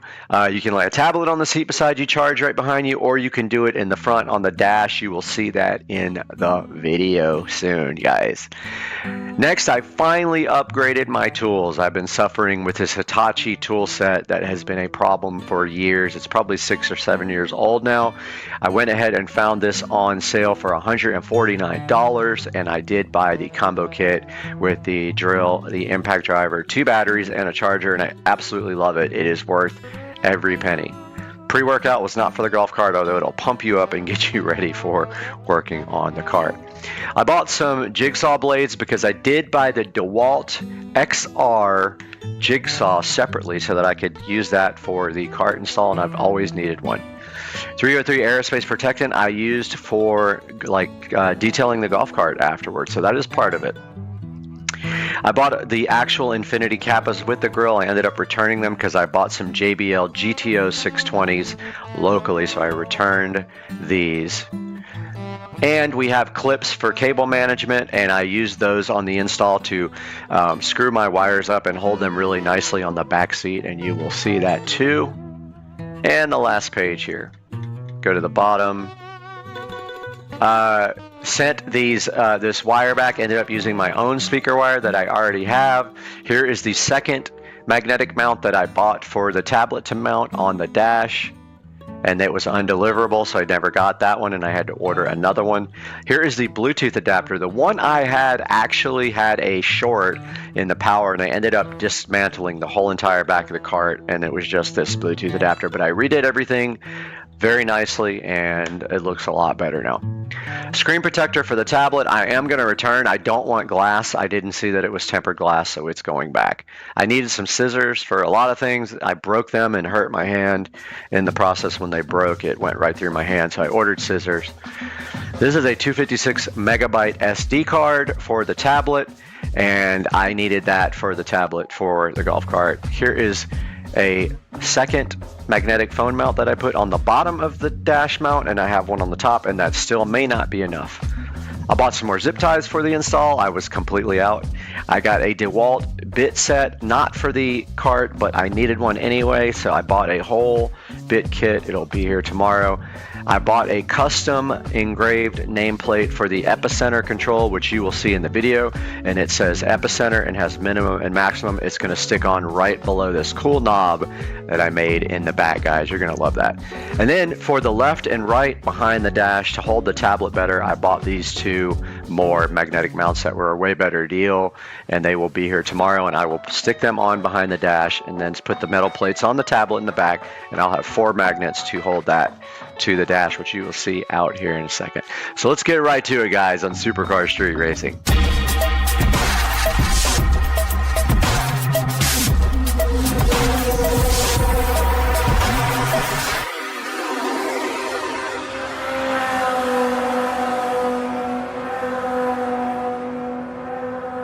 All right, welcome back to the channel, guys. Supercar Street Racing and Brad here, and today we have a tour of the golf cart audio system. I just finished everything completely, including buttoning up all the wiring. It was a good 3 or 4 day project, so I am going to show you around the golf cart. And we will start in the rear. I got a little light here for us. So in the back of the golf cart here, we have a 12-inch woofer in a nice pre-made enclosure there that still needs to be kind of bolted down, and it does have the SCAR 12-inch woofer, dual voice coil, 4 ohm per voice coil. The voice coils are paralleled, yielding a 2 ohm load. We're listening to royalty-free music, by the way, no copyright. We have a quick connect here made out of just a standard plug, wall plug. I put a female and a male on so that can come out and anytime and be easily pulled out. And if we pull out the box here, you can see that plate is open to let the bass go through the cart. Yeah, it just kind of sits in there and just needs a strap to be perfect. And that is the bass part of the sound system. Moving on to the amp rack, everything is located on the back of the seat.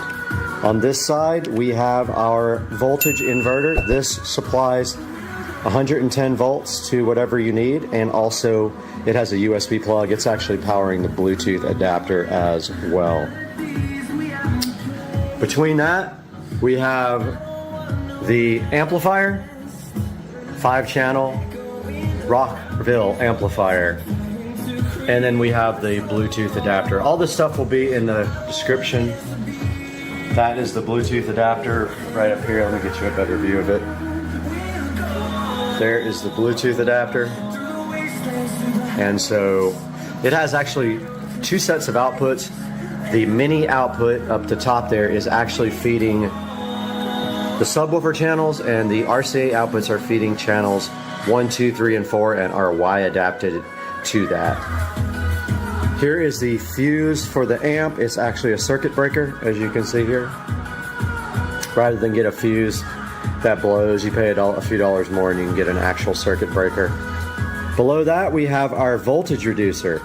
This guy takes 48 volts and makes it into 12 volts, and it's 60 amps, 720 watts to be able to handle the stereo system. And then right here on the back of the back seat, we have the EP1600X Blaupunkt, which is an Epicenter clone. Moving down to the back of the cart here, underneath the seat, we have JBL GTO. Let me make sure I'm saying that right, because they're right here. JBL GTO 620s. Two 6.5 inch component speakers. Those are fed by channel 3 and 4. We have a super high output 65 watt USB Type-C and USB Type-B charger. We have our Epicenter control. I ordered a actual metal custom engraved plate that says Epicenter and has positive and minimum. And I moved the LED also off of the control panel onto the actual back of the cart.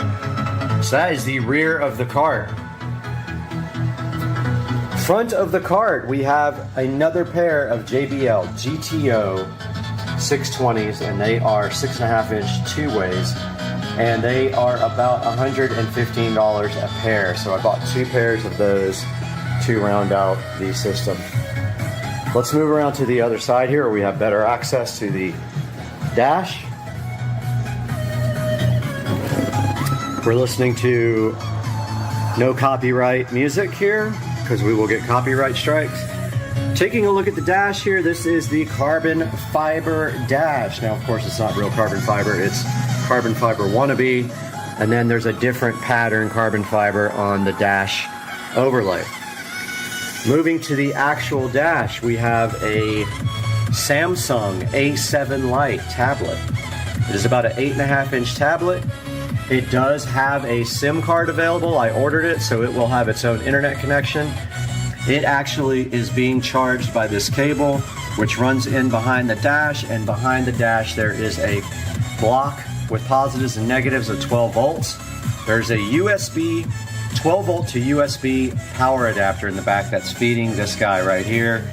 And as you can see, it is charging, and it even, unbelievably, I didn't think it would, it is actually fast charging, which is amazing. Below that, in the dash, a little crooked, but it can be moved. We have our voltmeter. So this shows the voltage going to the 48 volt batteries. Right now, the charger is on and active, so that is why you are seeing the 57 volts. The batteries are charging. That is normal during a charge. Right next to that, we have another super high speed USB charger. This one, the button is kind of jacked up on. I don't know what happened to it, but it's like the button is pushed in. I'm not even showing you on camera. There it is. The only thing I don't like about these guys is they turn off between power cycles. I wish they would stay on. I looked everywhere for some that would stay on, and they don't exist. So this one, the little button is kind of like mashed in. I don't get it. The other one back here in the back is not. So yeah, that will round off the golf cart audio tour.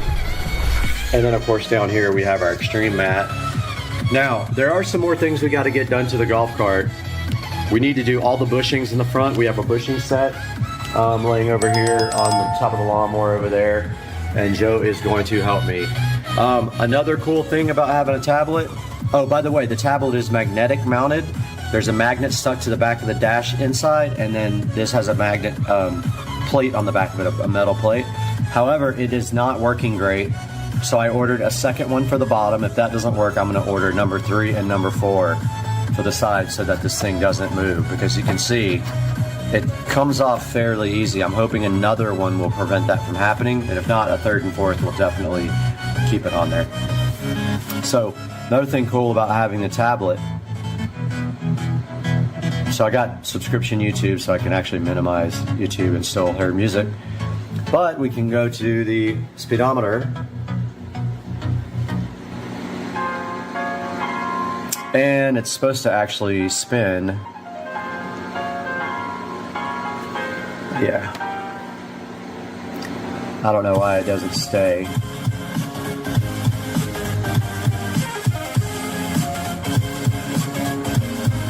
I don't know why it won't stay on landscape, but anyway, got your speedometer, got your digital speedometer, and you got your map. You can do all that with this tablet while you're moving. And also you've got your good old Waze. If you want to use Waze, it's on here as well, right here. And anything else that you can use on a Android tablet, you can use right here. Some of this stuff is junk, like meat. Samsung free, we can disable. No, we can't. Excuse me, guys. Anyway, that is a tour of the golf cart audio system. As you can see, it came out pretty good. It's clean. It's about 98% what I wanted it to be. And the reason being is when you have to put the seats on, you have to leave some slack in some of the cables. So there's a couple of cables that I wasn't too super excited about having to leave slack in. But the rest is pretty clean, as you can see here. And of course we have our beautiful epicenter control. And guys, that's going to do it for the audio system tour on the golf cart. I hope you guys enjoyed it, and we will see you next time on Supercar Street Racing. We are back in the SCSR compound after a short vacation and being sick for a whole week. But today we're going to transform this piece of furniture, which is now a retired mini bike, into something special.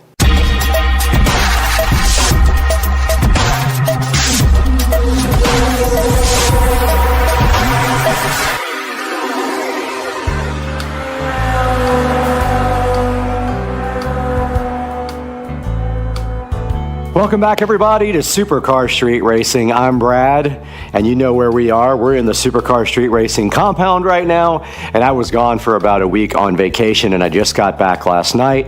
It took me like 3 hours to unpack, and I was sick the whole entire time. But nevertheless, we are back today with an important project, because this retired mini bike will never ride again, and it is now a piece of furniture. I have decided to dedicate it to the SCSR compound here, and so we're going to make this thing something special today and make it stand out as a piece of furniture. Okay, during my roof replacement, one of the LED strips in the sunlight did fail. They were banging on the roof, and this one failed. So my plan now is to replace both of these with RGB IC, because I did put the wrong ones in.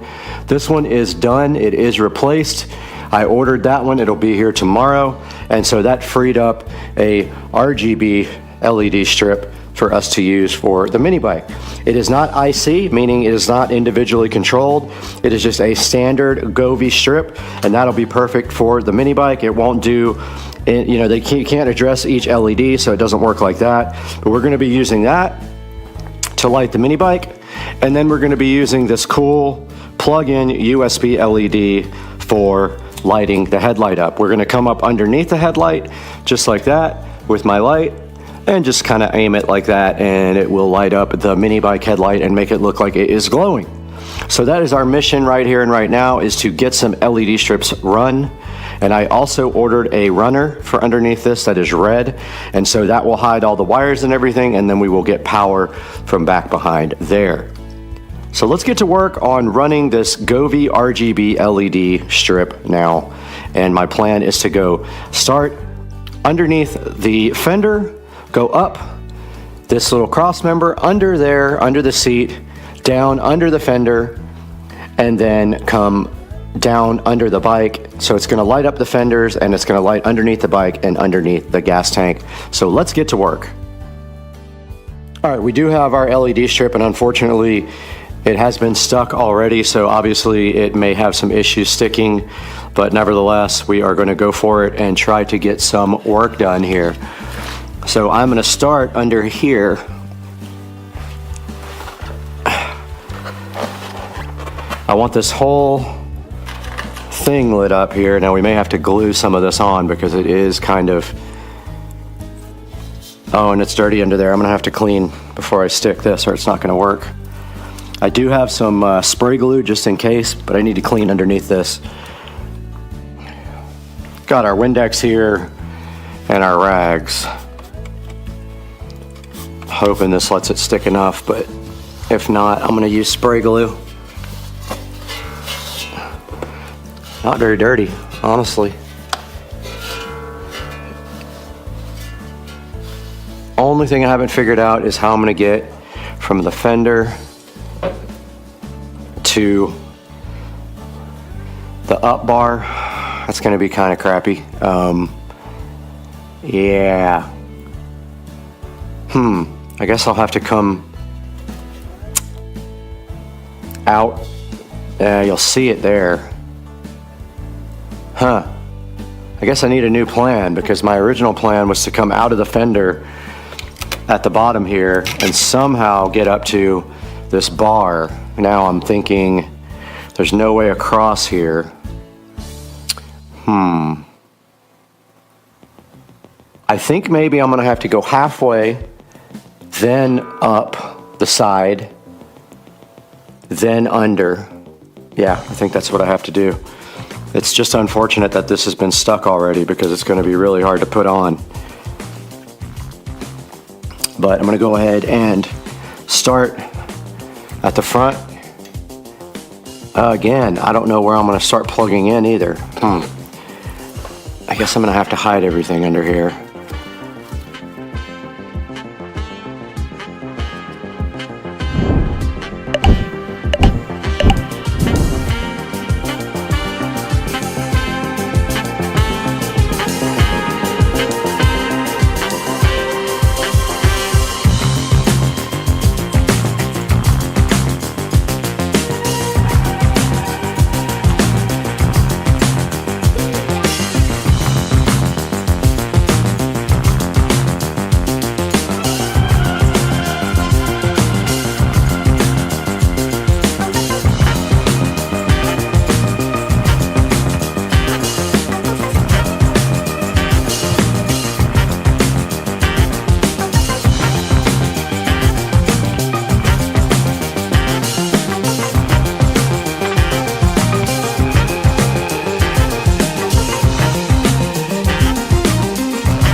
All right, so all we did is just glue the LED strip underneath that, and then we're gonna come out the back here and then come up this fork to the side of the fork and then up and then underneath the gas tank.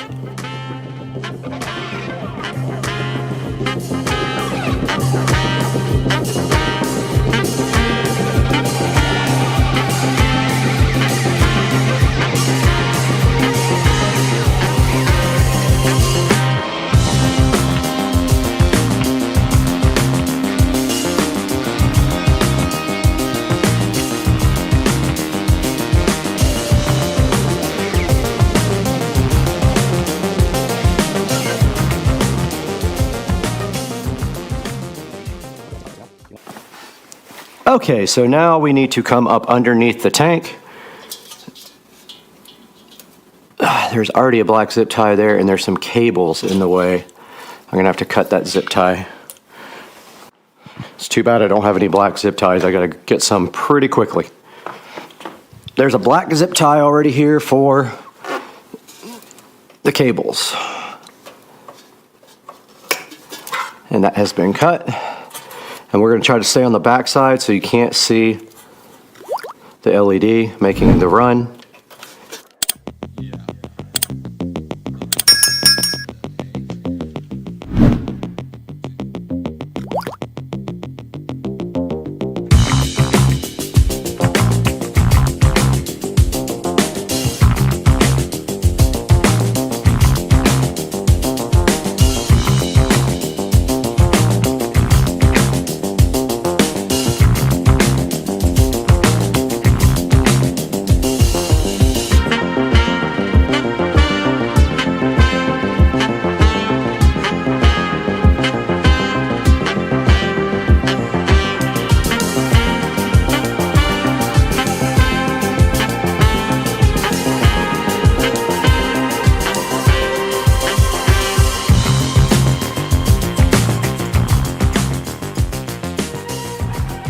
Okay, a little update here, and I did get the LED run under the fender, and now it comes back out from the fender. It is zip tied to this frame here, but it is not completely good yet. So what I need to do now is finish zip tying it right here and then run it down underneath the body. So I think I'm gonna put the stickiness is completely gone. So I'm gonna put a zip tie down here.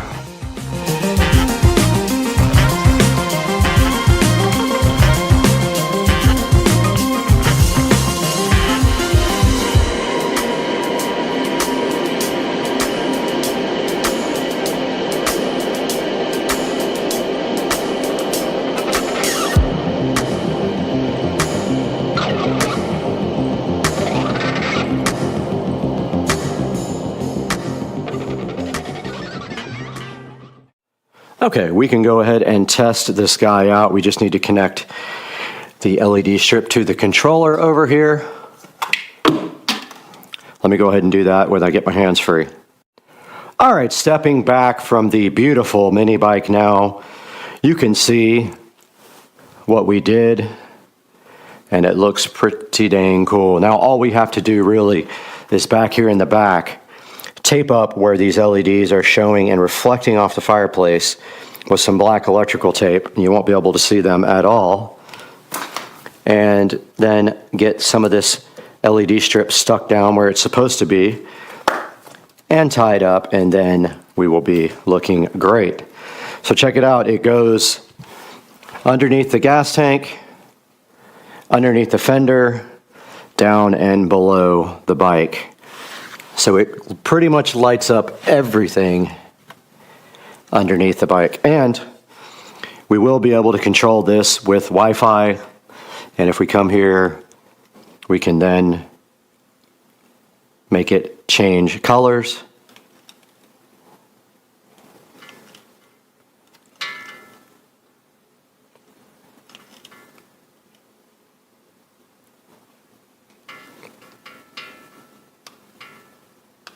And that is sound activated. And so we can go into the app and do more things, but what we want to do now is get our headlight rigged up as well. Okay, we need a more permanent solution to mounting this controller here.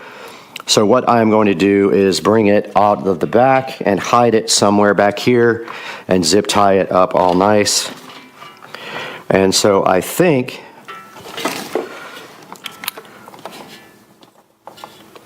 I'm going to just do it like that. Zip tie it right there.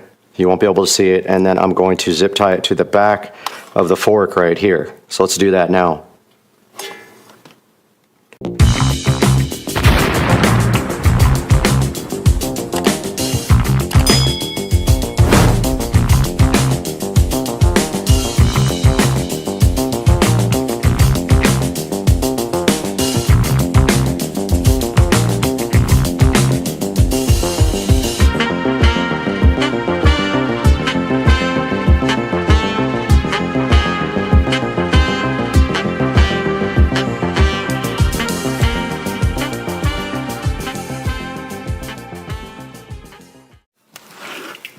Our LED for our headlight needs to be mounted somehow, and it is directly powered by a USB brick here. So my thought was an extension cord hidden back here. Ouch, just banged my head. And then this guy just back here somehow, but I think you're gonna be able to see the cord. So I don't know if that's gonna work. I'm gonna give that a shot and see what I can figure out doing. I really want it to be somewhere right in here. We got our extension cord tied up nicely with our little LED light, but the question is, can you see it? It's questionable until you get right up on top of it, so it's gonna have to do for now until I can come up with another solution.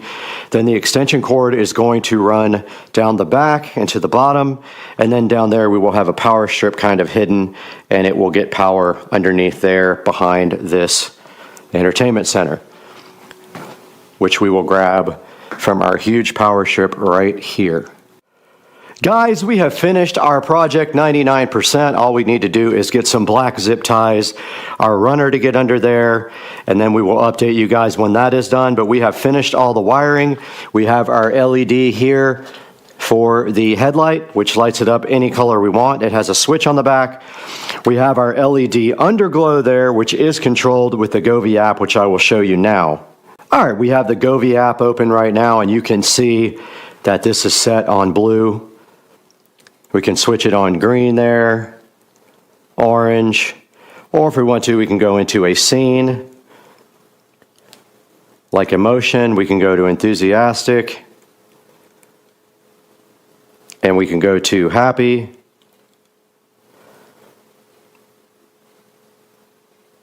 And we can go to breathe, which is one that I like, and relax.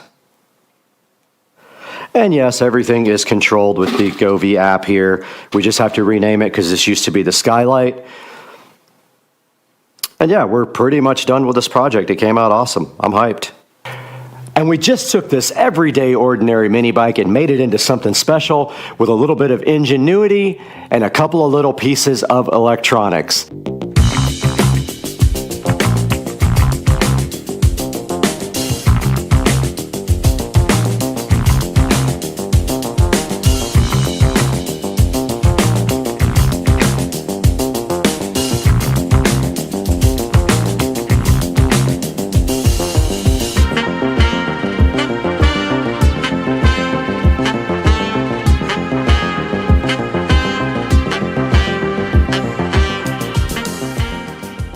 Welcome back to Supercar Street Racing. I'm Brad, and this is my 2023 Tesla Model S Plaid, and we're going to take a look at that today on the channel. Stay with us.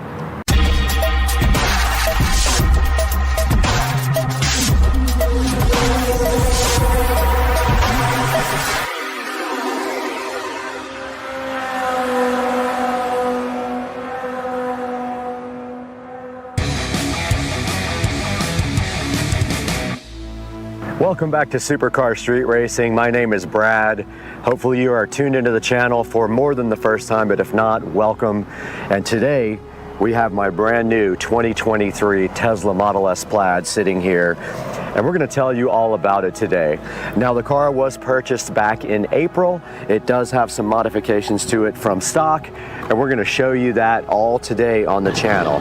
You're checking out the front of my 2023 Tesla Model S Plaid, looking so fresh out here in the middle of the parking lot. And I wanted to take some time today to show you guys the front of the car, some of what has been done to it, and some of the unique features of the car. And of course, the first thing you can see here on the car is that the car is wrapped, completely wrapped in a satin wrap. Now, you can also see in the front of the car that the headlights are also wrapped in satin, and I was a little bit concerned about that, but actually it has not been a problem. They're actually really bright, and it did not affect the brightness of the headlights at all. Taking a look at the front also of the 2023 Tesla Model S Plaid, there are a few other modifications here. You can see right here that we have the carbon fiber front V right underneath the modified black Tesla logo right here, and then down below that we have the carbon fiber splitter down here, and that thing is called an apron, and it literally just sits right on top of the regular bumper and gives the car an enhanced look as well, a more sporty look, and it does match the carbon fiber rear wing that we will show you guys, carbon fiber rear spoiler we'll show you guys here shortly. That is the extent of the modifications on the front of the 2023 Tesla Model S Plaid. Now let's take a look at the side of the car. This is my 2023 Tesla Model S Plaid. I'm happy to have you guys here on the channel checking it out. And taking a look at the side of the vehicle, the first thing you will notice probably right away, if you're familiar with Teslas, is that I do have aftermarket wheels and tires. Immediately, the first thing I did when I bought the vehicle was go ahead and order my wheels and tires. Now, I did get the car with the 19-inch Tempest wheels and tires because I didn't want to pay the upgrade for the 21s. I figured I could take that money and use it and get whatever I want. I did end up ordering the BC Forged HB04s in matte black. And there you can see how they look, and I did order the hardware also exposed for the three-piece wheel, and the bolts are actually matte black as well. And apologies, I'm in a flight path right now, but that's just what happens. Now keep on looking at the side of the Model S Plaid, you'll see some other cool features. I do have the hardware 4 version of the Model S Plaid, and so this has more cameras and no sensors whatsoever, all camera based, and that is what you're seeing right here is the hardware 4 camera. And if you notice right on top of the hardware 4 camera, we do have some carbon fiber camera covers, which I think add a nice accent to the side of the car here. And then moving down the car a little bit further, and you can see it just opened by Bluetooth. We do have the carbon fiber mirrors as well, looking really good, and they do also match the carbon fiber camera covers here and also the carbon fiber that you're about to see in the next picture. All right, we're towards the back of my 2023 Tesla Model S Plaid now, and you can see right there that the door handles did pop open because of the Bluetooth phone. And here we have the carbon fiber caps for the Model S handles, and they look awesome. And back here you can see the 295/35 ZR21 Pilot Sport 4S's with the HB04 BC Forged wheels. And that's going to round out the side of the Model S Plaid. Let's take a look at the back now. All right, here's a good look at the back of my 2023 Model S Plaid. You can see the tail lights looking great. I don't know if they were restyled for 2023, but I did forget to mention that the front headlights were restyled for 2023, and they are upgraded laser headlights. Here in the back, nothing really to show except for the fact that we removed the Tesla logo here completely when we did wrap the car, and also in the front, we also removed the front license plate. Taking a look at the inside of my 2023 Model S Plaid, and I did wait specifically for the exact color combination that I wanted. I wanted black interior with carbon fiber, not the wood grain, and you can see in here, this is all new carbon fiber interior, and also this car does have hardware 4. And taking a look at just like every other Model S, they have the screen over here on the left that shows you a bunch of information like navigation, your charge rate, the time and things like that, and maybe like your radio station and things like that you're listening to. And then over here we do have the yoke. I did not have a choice on the yoke. I did not order this car custom made, so the yoke was actually already in the car. Moving down to the bottom here, you can see that the Plaid comes with some brushed aluminum or just straight up aluminum pedals, which look pretty cool. And then moving up to the seats, these are not real leather seats. All of the Teslas have vegan kind of safe leather. And then looking to the center here in the middle of the dash, they do have 2 chargers for wireless phones. So if you stick your phone right there, and it did start charging. So they have 2 of those right here available for you. And then moving into the center here, we have a pocket right here that does have just enough area for a few pairs of glasses. And then moving forward, there's another pocket that I actually just found out about. I did not know this existed until yesterday. And if we move that open, there's actually 2 USB connectors right here and 2 on the back here in the right by the back screen here. And then of course we have our center console with a lot more storage in here. And we do have a cup holder if you let that slide forward. Moving up to the center of the dash here, I'm sure you guys are all familiar with the Tesla display. And if we go to the home screen here and we go to the actual vehicle down here and the software, you can see this is a Model S Plaid with 903 miles on it for supercar street racing. It does have the VIN there. It does have a full self-driving computer. I did not purchase full self-driving, and we are on 11.1, 2023, 26.9 software. And then moving up to the very top of the car here on the controls, you hit the control button. You have the ability here to play with the mirrors, the steering, the wiper, the window locks, fold your mirrors, the display, the child lock. And then at the top of the screen here, you can see LTE. You can move the display towards you or away from you with this button here. And then of course there is your brightness control, and this button here pops open the glove box over here. Moving down to pedals and steering, you can see this is where you choose your acceleration, and that basically is how the pedal reacts to your foot. And you can see here we have chill, sport, or plaid. And then of course if you want to do drag strip mode, you can check that out in my other video when I did that for the first time. That is your drag strip mode, which puts the car in cheetah stance and then allows you to launch with the most possible power. And then also your steering mode can be set to comfort, standard, or sport. And then track mode is right there, and that really allows you to fine-tune the car for more of a track type aggressive day. And there's settings in there for the front and rear traction, and things like traction control and regen are available in your track mode. And then of course it says apply your brakes when regenerative braking is limited. So that basically is telling you if you're not able to regen, it will help you by putting the brakes on. This auto shift out of park is basically, it's a beta thing where the car knows if you want to go forward or backwards automatically. I do not have it on. And then the slip start basically is when you get stuck, you use that. Here's a suspension, and the ride height is set to low. It's on sport. You can go advanced on the suspension, and you can set your comfort and your handling. I just keep mine on sport. I really like the way that feels. It says here if you want to use comfort dampening and autopilot, you turn this switch on when you have autopilot on, and then it sets your default ride height to low. But if you press this, it says when enabled, the default ride height will adjust to low mode in most driving scenarios. Model S will always automatically adjust the ride height to balance comfort, handling, and range. And that's all that's available on that screen. And then this screen is where you see your charge limit and your actual percentage that you want the car to charge up to. And this car is set to charge no higher than 90% is what they recommend. And they recommend 80% if you're going to be driving the car every day, which I do not. This is where you actually adjust with your current that you want the car to charge in. So if I stick it in a 50 amp, it'll charge at 48 amps maximum. And then the last time I supercharged, which was April 14th, I've only supercharged the car one time, and it's when I bought it. It was $27.30 because I do not have free supercharging. And this is the autopilot, and you can set it to either traffic aware cruise control or auto steer beta by doing that. And then you have to answer yes. And then this is your following distance, and this is how you get into auto steer. And they're talking about this button here on the steering wheel, which I will show you guys next.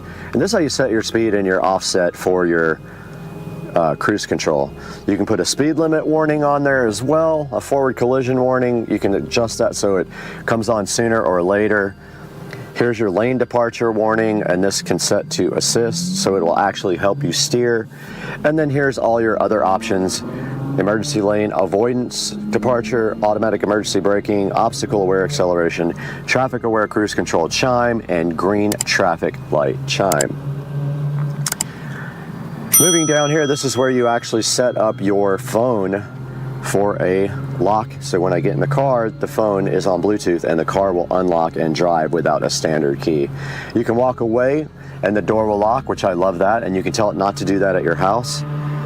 And then there's a few other options related to unlocking it when you park, and some other little options here for unlocking it with your phone.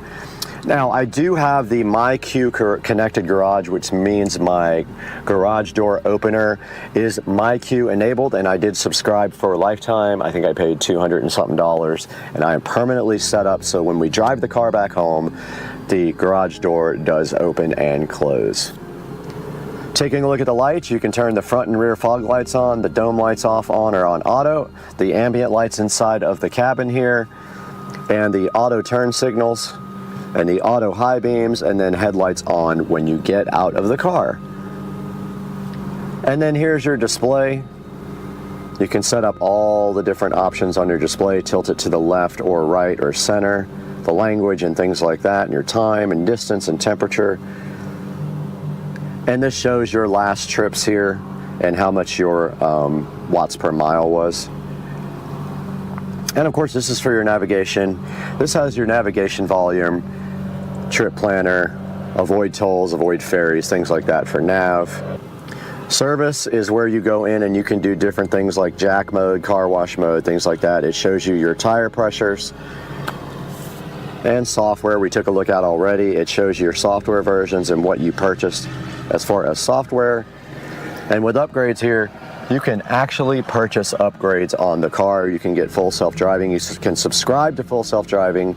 You can buy it outright for 15 grand or subscribe every month to that. And that's a look at the left side of the menu. Taking a look at the bottom part of the menu is where you can go through things like your phone connection here. These are your cameras, so when we hit the camera button, we see all the cameras. This is where you can actually choose other things that aren't in the bottom menu, things like the toy box and the arcade, Bluetooth settings, Sirius XM, TuneIn, Zoom calls, things like that, and you can also add them to the shortcuts at the bottom. These bottom ones are all shortcuts. TI is TuneIn Radio, but just beware when you do TuneIn Radio on this car, they put their own commercials in related to you having a Tesla. So they know that you're tuned in a Tesla and they put commercials in based on that. And that right there is your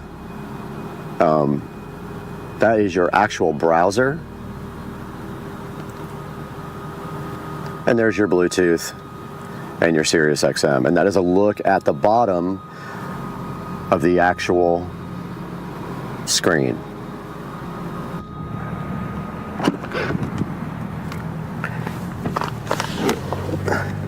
We are now in the back of my 2023 Model S Plaid, and I'm telling you, the back seat of this car is absolutely awesome. They redesigned the back now with a screen for the rear passengers, and the rear passengers now have control over their own climate control, and they are able to actually watch videos back here. Now you can see right now I just powered on this, and I will show you some video of this that I'll cut over. But you can hear that the AC is now on, and also I will run you guys through the whole entire thing of this screen here momentarily. Also, let me turn this off.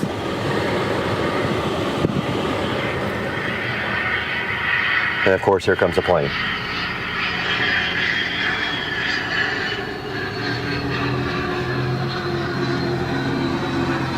I'm literally in the flight path. My God, ridiculous. Jet.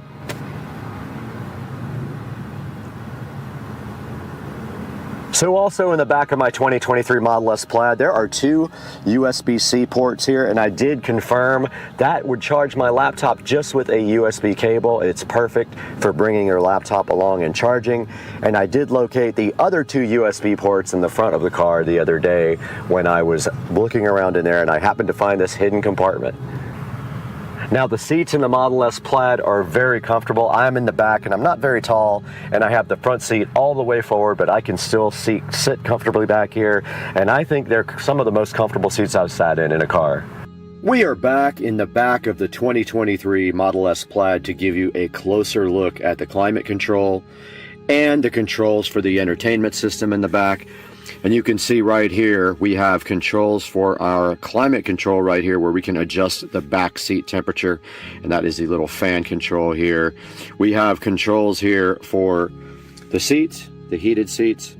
And then we have the capability to look at our music, what's playing back here.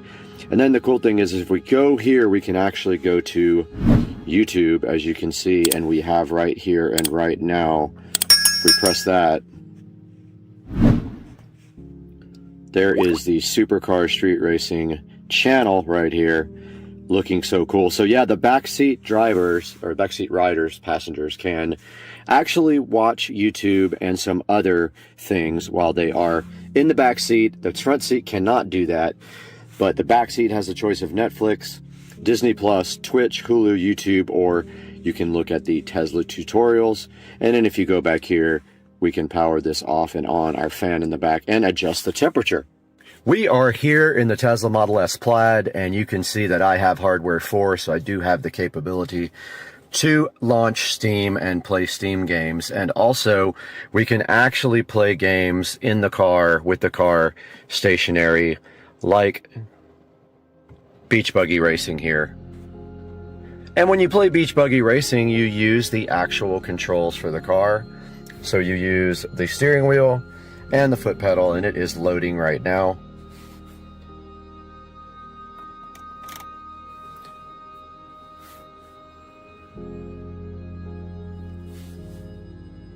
And I am trying to figure out why there's no sound.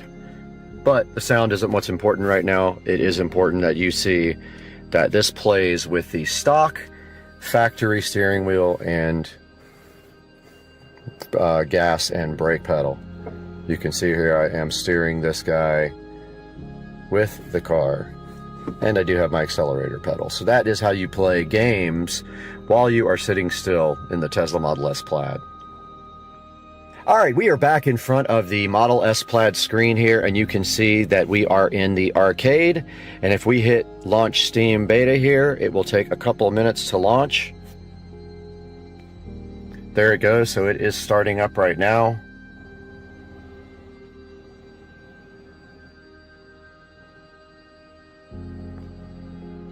And this is actually real time of how long it takes to launch Steam. So it has been about 25 seconds since I did it. There's the Steam logo. And here we are in front of the screen, and you can see right here, we can actually install all the games that we have inside on the PC in the car and play them with Steam. So I just wanted you guys to check that out real quick, what that looks like.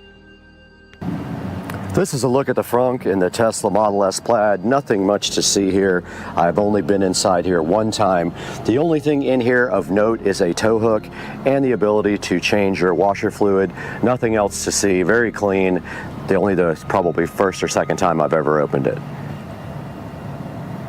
All right, we're around back at the trunk of the Model S Plaid, and I purposefully left everything in here so you guys could get a good idea of the space that this thing has. And you can see I have a large Walmart box in here I have to go return. I have my camera equipment here and some shopping, and my charger right here is right underneath these clothes. And I do have the Tesla wall connector there, the Tesla mobile connector, sorry, not the wall connector. And that is what I use if I have to charge, which I really never have because I don't really drive the car that much. But that's a look at the back of the car. You also have the switches for the back seats right over there on each side of the seats as well. All right, guys, I hope you enjoyed a look at my 2023 Tesla Model S Plaid. And we hope you guys will like and subscribe to the channel, and stay tuned for all the fun things that we're going to be doing with this car on Supercar Street Racing. We'll see you next time. What's up, everybody, out here at Racetrack on 103rd with Chad over here somewhere. About to get some E85 here. Heading to Tuner's Inc. right now with Chad. Going to fill up with this E85 right here and hope that it has good content. Who knows? Get some E85 over here with Chad. See how many gallons it takes. It's cheap too. It took 10 last time and 7 this time. So that's gonna do it. All right, I'm out here with Chad, and we were literally leaving this light here, and broke the car again, so the car's been broken twice. This time I think the shifter linkage bolt came out, or the nut came off the bolt and they all fell out. But we're gonna go look for it, and if we can't find it, we'll be going to Home Depot to find a new bolt and nut. I bet the bolt's gone too, honestly. Out here at Tuners Inc., Tracy's fixing a broken car. And yeah, he's having fun. So looks like we popped the bolt and the nut off the linkage. Looks like you blew a nut. Yep.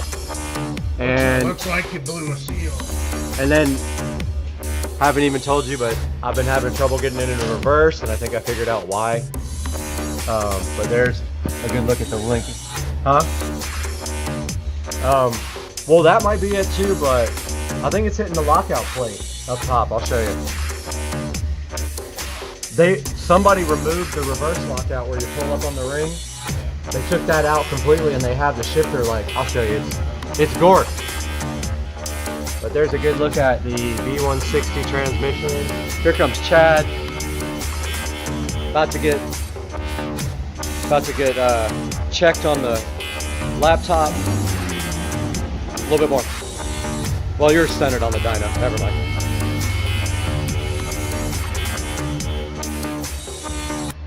About to get cartooned.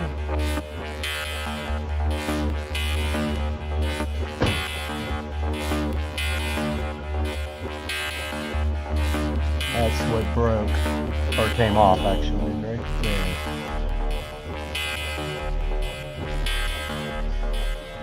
There's a good look at the billet Superstore transmission mount. And while we're under here, a look at the exhaust. Now we can see what exhaust this thing has. This bugs me, look at this. It goes from 3 to 2.5.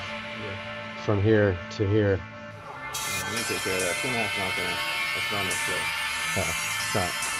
Even 3 is It's pushing it. Yeah. Well, you can tune that out. no. Well, except for the Acrobat. Usually the caterpillar is at like 420,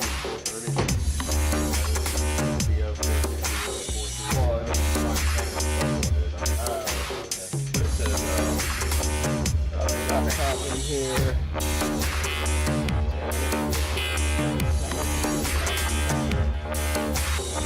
Could be the cab.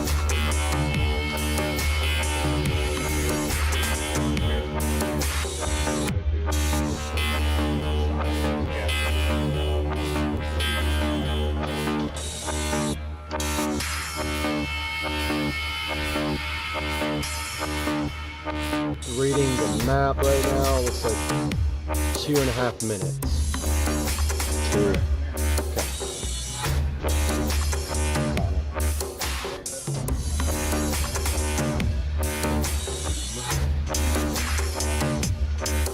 Pull this over and down. Oh, God.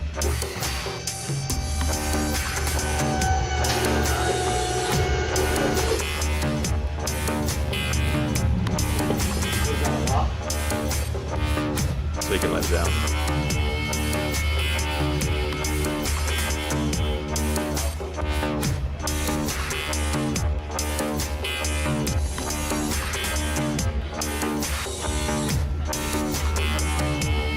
That was a quick fix, thank goodness.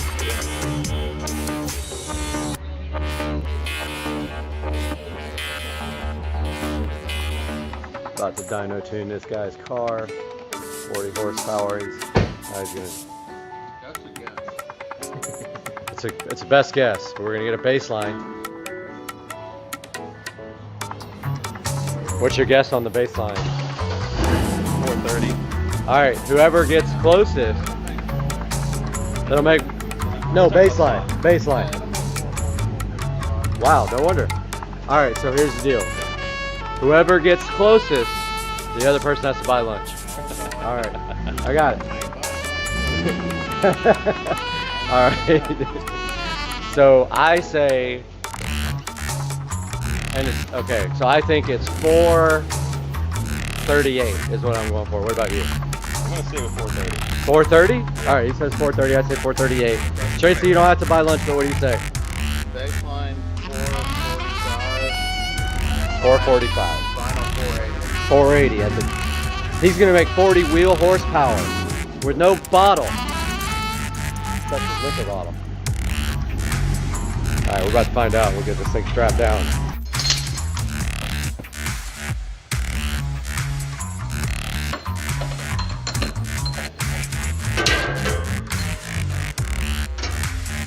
About to attach it directly to the drive shaft. Because that's Wrap them around the cab shaft a couple times. Nice little hidden snug.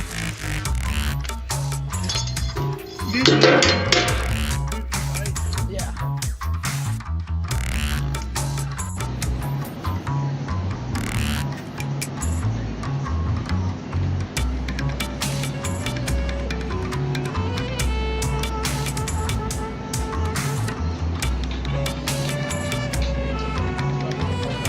I know. Ice Cube. Well, actually, it's Ice Cube. Yeah, the dude sampled it. Yeah. It's what? Ice Cube. That's Ice Cube. Eiley Brothers. Yeah. Go ahead, look at it. Well, before doing, the heads and cams, you gotta see what it Oh yeah, Yeah, sure. we can make the switch forward. Yeah. Before.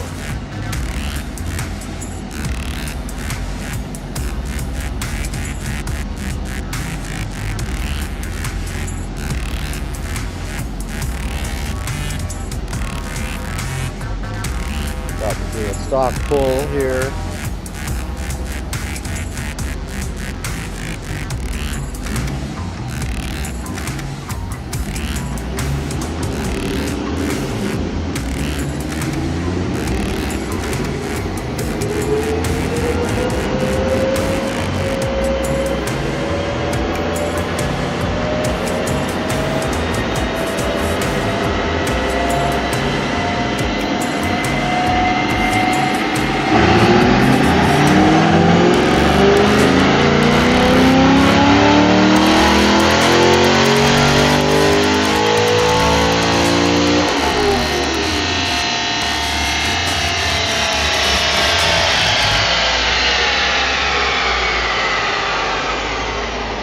Moment of truth.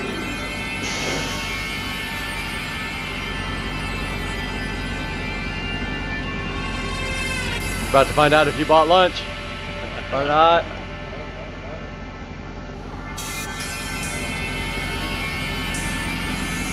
Oh, I only see torque.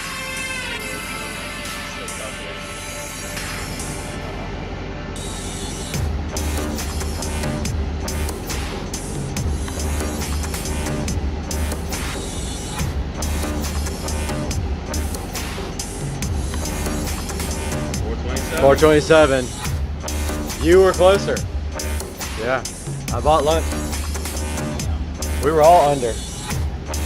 Seems low, huh?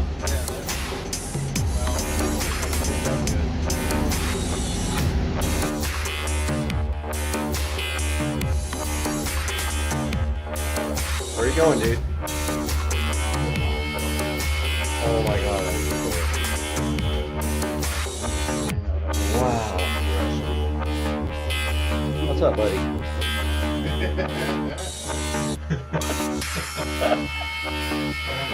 He's so cool.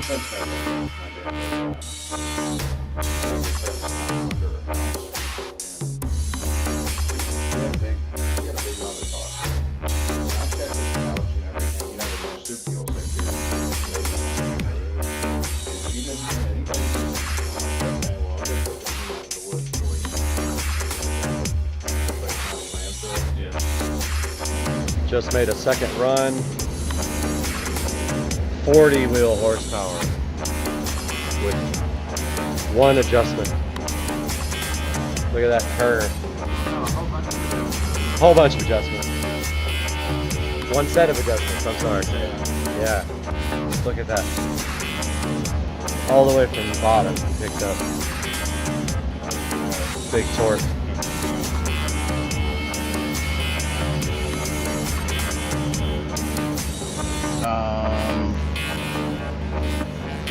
There's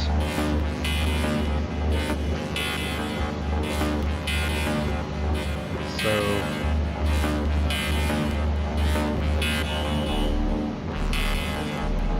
made less torque but made more power. No, it picked Right? up 442. Oh, right. Picked up 40. Picked up 40 torque. 40 and 40.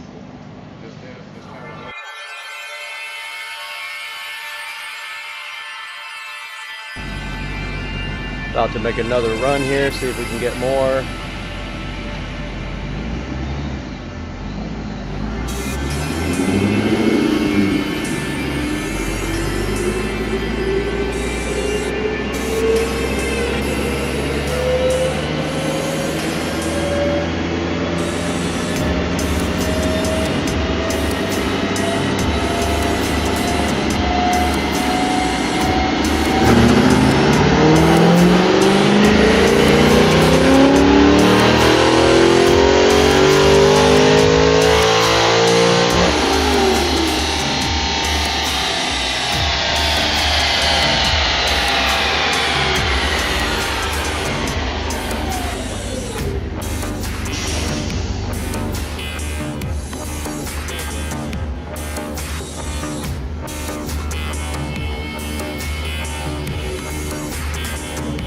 Another horse.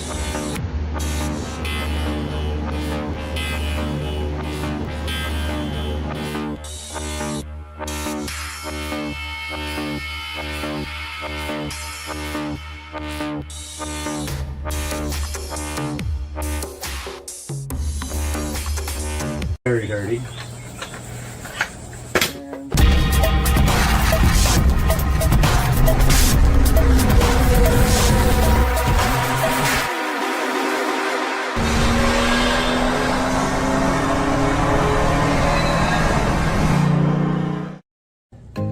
Hey guys, welcome back to the channel and happy Tuesday. I hope you guys had a great Memorial Day.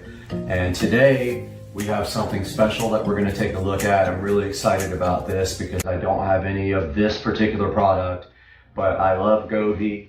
Govee is probably one of my favorite companies in the world. Their lighting is amazing. They have all kinds of different solutions for different types of LED colored lights and normal lighting. And today we are taking a look at replacing the light bulb that is in a lamp on the patio here. Now, what is on the lamp already is an old school color changing light bulb, and it uses an RF remote to change the colors. We're going to be upgrading that today to a Wi-Fi enabled smart bulb from Govee. We have it right here in the package, so let's take a look and see at what we got here.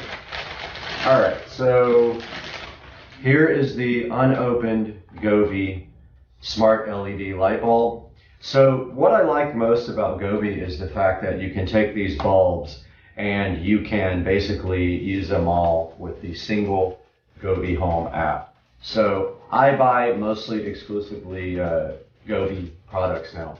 Now this is an 800 lumen bulb, which is pretty bright. Says it uses $1.08 a year in energy, which is almost none. And if you run it for 3 hours a day, it'll last you 13.7 years. The model number is the H6008, and it is an E26, which is just a standard Edison bulb. It uses 9 watts of total power. Again, this works with Google, IFTTT, the Govee Home app, and of course with Alexa. So let's go ahead and take this guy out of the box and see what we got here. Traditionally, these are pretty easy to set up.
Here we are on the tablet recording now.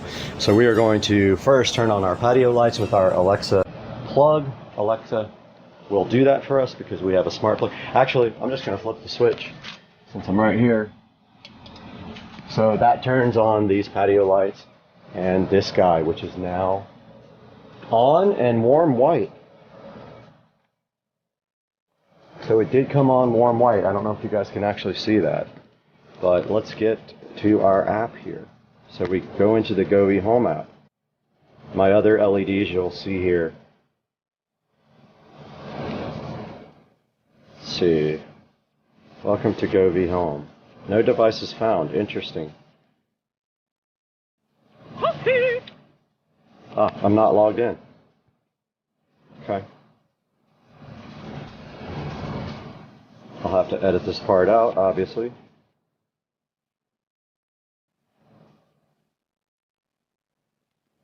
Alright, so here we are logged into the Govee Home app. And you can see here my devices. Bluetooth is off, so let's turn Bluetooth on my tablet. We are on now. To add a device. You click the plus, so I'm clicking it now. And then you have to know which light you are adding. So let's see, indoor lighting.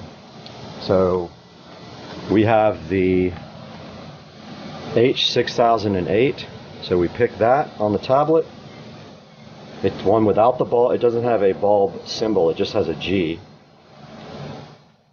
So it's found the bulb. Here it is, H6008.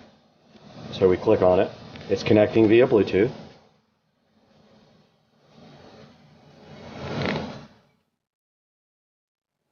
I love how it came up warm white. So let's call this, so we get to name it, Patio LED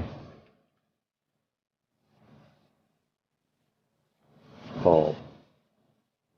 Or how about patio LED lamp bulb? That's good for now. We click done.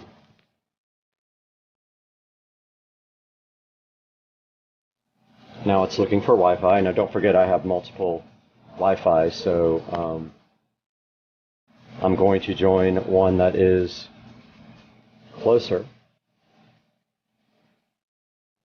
That's interesting. It doesn't see all my Wi-Fi. Oh, okay, there it is. So we're going to join this 2.4E. There we go. Bulb seems to be connecting to Wi-Fi now. Said the signal was strong, even though that's in the front of the house. That's interesting. And let's see if we have the ability to upgrade the firmware. There's usually a firmware light. Let's see, firmware version 1. Yeah, there's no place to... There must not need a firmware update. Usually it shows the firmware update right here next to the little bulb. But as you guys can see up here, it is white. And you can do scenes and color wheel. So if we go to scene, we can do the same ones that we have on our bulbs for our smart mirrors. And there we go. You can't see it, but it is running colors now. So that is basically it. You can also sync up multiple devices. Like you can have, that's a different color there. You guys can't see it, but it's a bluish color now. I don't know how much of that you guys can actually see. But yes, I can change it here in the app, and you're seeing that live as I do it. So then if you have like devices, you can actually pair them all. And you can make them do the same exact colors. So that is the, I thought that was falling. That is the Govee Smart Bulb.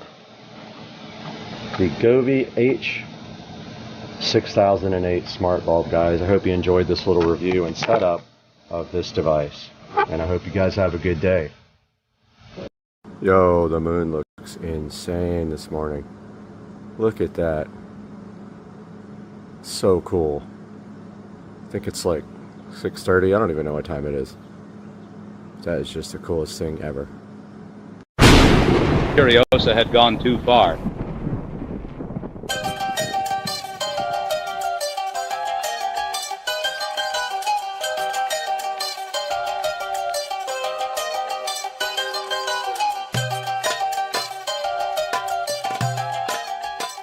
As a child, someone changed her world forever.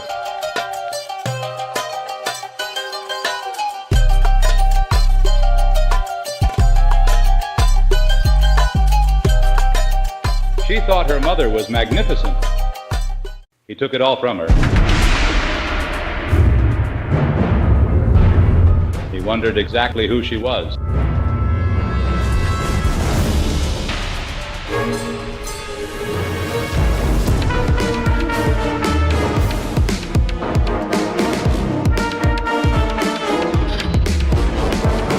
He took her childhood, her mother. Now she wants them back.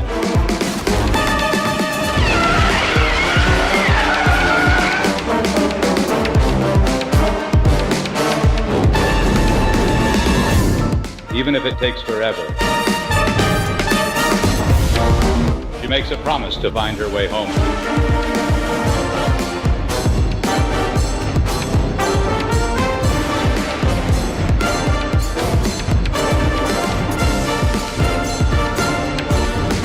She finds him, he's hers.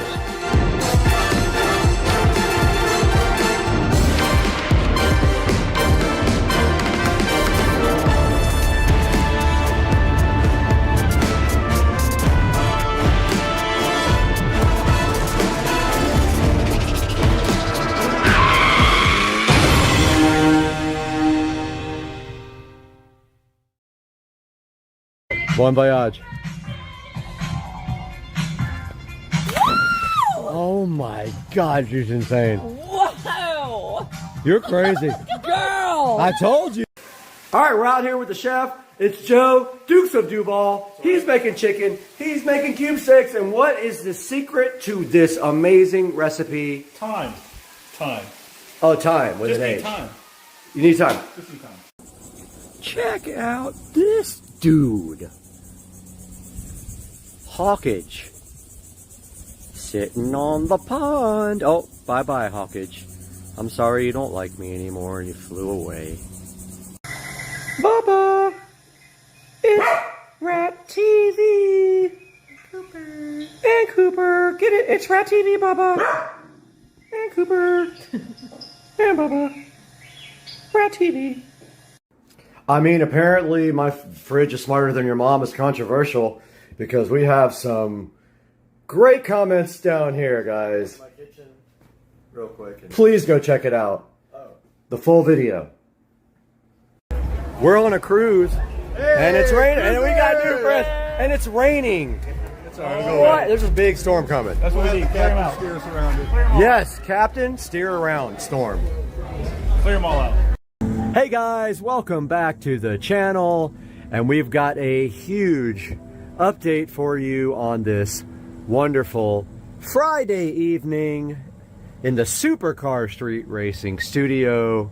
That's right, you are looking at the 95% finished Supercar Street Racing amazing 4K production studio, and I cannot wait to give you guys an official tour. But let me tell you what we have done since the last update. So we got the switch, the Netgear switch, mounted on a nice board, and you can see there I finished it all in very nicely with the foam tiles. It looks awesome. I have 100% finished, except for the door. We don't know what's happening with the door yet. 100% finished with all of the foam tiles in the whole studio. Some of them are falling off, so I have to glue them back as they fall. I put extra glue. That's okay. That's gonna happen because I didn't use a ton of glue everywhere, but yeah. The other thing that's not done is the studio lighting. So this is lights for maybe studio stuff, like a, you know, lighting for me when I'm doing productions. There's one on both sides, permanently wired on. That is not done yet. Everything else almost is done except for table management. So I ended up buying this desk. It's very cool. It's actually a door that was made into a desk with IKEA legs. 90 inches long. It's actually perfect for what I'm doing here. It will fit all of the editing equipment plus my work stuff on this end. I'm going to shift everything down to the end and then move it right over into the corner. That's going to open up this whole space over here for whatever I want to do with it. It's going to leave this space open. There's the subwoofer. I did put the subwoofer connector over there in the corner, and that sub is too big for going in that little pocket right there. So I don't know if I'm going to move this couch that way or keep it that way. But either way, this can actually go under the table as long as it doesn't hit my feet. It's fine. We've got the editing rig down there hooked up to the 4K 50-inch TVs. Two displays there, two displays there, and of course when you move the mouse, you can move from one display over to the next display, and then down to this display and over to that display, where then you can open up a nice monitor session here for Supercar Street Racing. So that is all done. There is the Marantz NR1711, which is actually output from the PC is feeding it. So we're listening to Purple Planet, no copyright music, playing through the Marantz in... Oh, and another thing I finished the wiring 95% for the 7.2 surround sound. That goes down to the wall plate there. It all goes right there. And all I have to do now, right here, right now, tomorrow, because I'm burned out, is on the receiver end, I'm going to put banana plugs. So I'm going to shorten the wires once I get the table closer to the wall. You can see right now it's about 2 feet off the wall. When I get it closer to the wall, I'll shorten the cables, put banana plugs, clean that up, and then I've got tubing to run straight down because there's no wire management on this desk. What else did I get done? I got all the wall plates installed, all the foam tile done, all the speakers are on and running, and they have been set up with Odyssey, so they have been calibrated. That is probably not my final subwoofer. It might be, I'm not sure yet. I'm still looking for one. People think I'm a scammer on Facebook because I don't have a picture. Well, that's fine. I won't buy your stuff. Yeah, so we got Supercar Street Racing going on this monitor, some Visual Dawn up here, some 4K scapage, and that is going to wrap up this update until we do the full tour when I am finished. But guys, it's looking fabulous in the Supercar Street Racing studio. I hope you guys love it, and we will see you tomorrow with another update. What's going on, everybody? It's Friday in Florida. Confusing weather. Wants to be cold one day, hot the next day. Nobody knows how to act. So today, who knows? Could freeze, could burn up. Little update on the carbon fiber, and then we're gonna reveal it. So I've been waiting for this carbon fiber from Italy for, it took exactly 1 month to ship carbon fiber pieces from Italy from a forum member via Correios, which is, I believe, the Italian post office. And finally got this stuff, been tracking it over a 30-day period and been freaking out because thought it was stuck in customs, but it did get here finally. Had an appointment to get it put in because I wanted a professional to do it. So because the door panels had to be taken off, and I also wanted to do the door speakers at the same time. I have had some Infinity Kappas, not the new crappy ones. I have the old school ones from 2008, brand new in the box that I bought about a year ago, and I have not put them in yet. So my plan was to do everything at once, and so I brought everything to Audio Design and Custom Graphics in Jacksonville. Long story short, they had the car for 2 days, charged me like 500 bucks, and had some bad news once I got to see the car.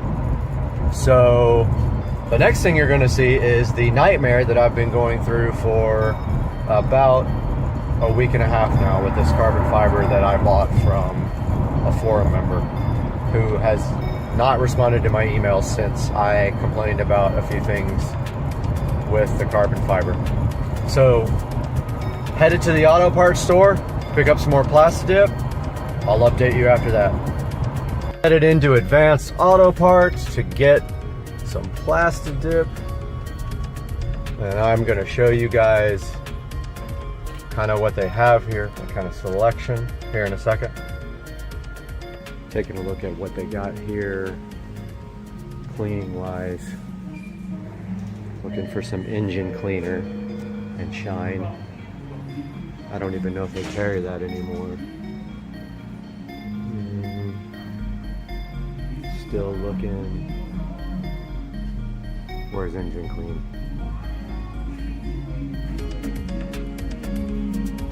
Alright, I'm gonna locate this. Be back. Alright, I've looked all over the place for engine clean, but I did find the Plastidip. Gonna get a bottle of this. Got everything I needed from Advanced Auto Parts.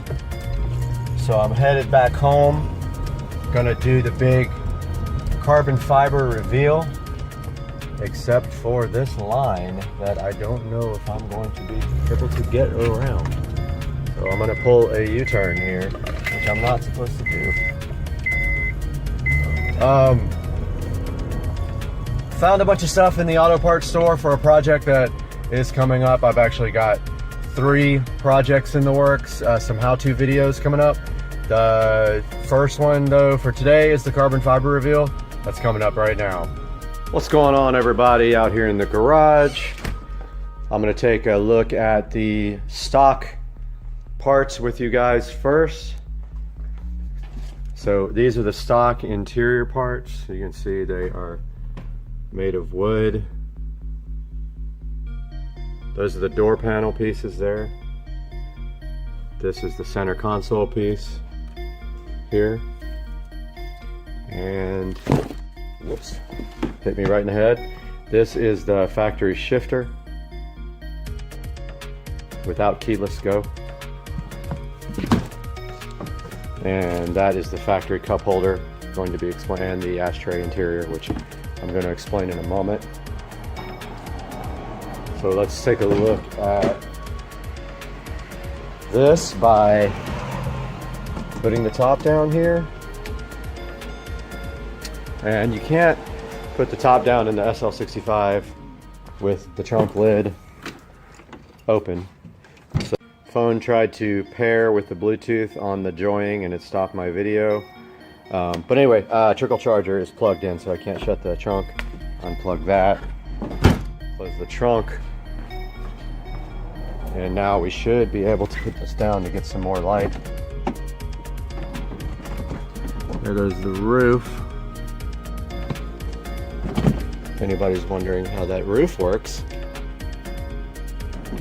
that's it. German engineering. Go figure. And it says retractable roof closed. All right, let's take a look at the carbon fiber pieces and the nightmares that I have had. First of all, most of the carbon fiber pieces were warped. You can clearly see that right here. It does not fit. It's warped right here. It fits pretty good. You can barely tell, but it bothers me. I'm a stickler. Also, one of the carbon fiber pieces, door panel pieces, was scratched. I think it's that one right there. Yep, there's a scratch right there. That might be able to be buffed out, high speed buffed out. Now here is the biggest issue that I have, very big issue. This center console does not fit at all whatsoever. Here's the problem. Not only was it warped very badly, it's also cracked right here, right across this, which is hard to see, but it is cracked throughout the clear coat right here. It doesn't push down all the way on this side. It's hardly noticeable, but it is there because the whole entire piece is warped. There are no screws in it because you can't push it down enough to get the screws in the side, and 2 of the bolt screw tabs were broken off from the box, literally out of that packaging that I just showed you. This is the new shift knob. This is the best of everything that came. It is not damaged. It has keyless go on top. However, I do not have keyless go in my car. So basically it is a nice nice looking upgrade, but this button does nothing, as you can see. So there you have it. Center console carbon fiber replacement for the wood.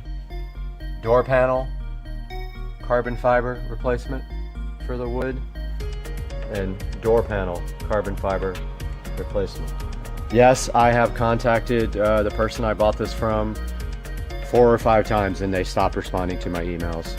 I was going to show you guys the biggest issue here, and that was getting this cup holder back in, and it still is not right. It is wanting to I literally had to remove the cup holder completely, that big cup holder unit, take off the front pieces and glue them to this plastic silver piece, which is then glued to this. And I barely got everything back in, and it is kind of janky looking, and that bothers me because my interior is 100%. What I'm going to have to do, unfortunately, is get a new center console piece at some point. This one just sucks. It's terrible. And I can't get the seller to respond to me. I should have bought it brand new, but I saved $700. The only thing that makes this deal worth it is I got the shifter, which is normally $250. I got everything for $1,000, but it took a month to get here. There was some miscommunications because he doesn't speak English. So that's the story. That's what happened with the carbon fiber. We're going to see you guys again pretty soon. I've got a nice little project coming up regarding this interior. Check out this dude. Blue heroin in the pond. Blue heroin. Why don't you stay on camera? All I want to do is barbecue you.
train, Amtrak train. Check it out. We are on Amtrak and headed to Bradenton, Florida. Is there now? Can't tell you In why the yet. toilet? And this is our breakfast here. We had the egg bites, the Coke Zero, and the lovely Tito's on our breakfast. And yeah, we are headed to Bradenton, and I can't tell you why yet, but yeah, we will update you guys after we get there. Like, here is the Amtrak train, and I am on it right now, sitting in the dining car, just chilling and eating breakfast. Diet Coke. Got the egg bites and the Tito's. We'll update you guys later.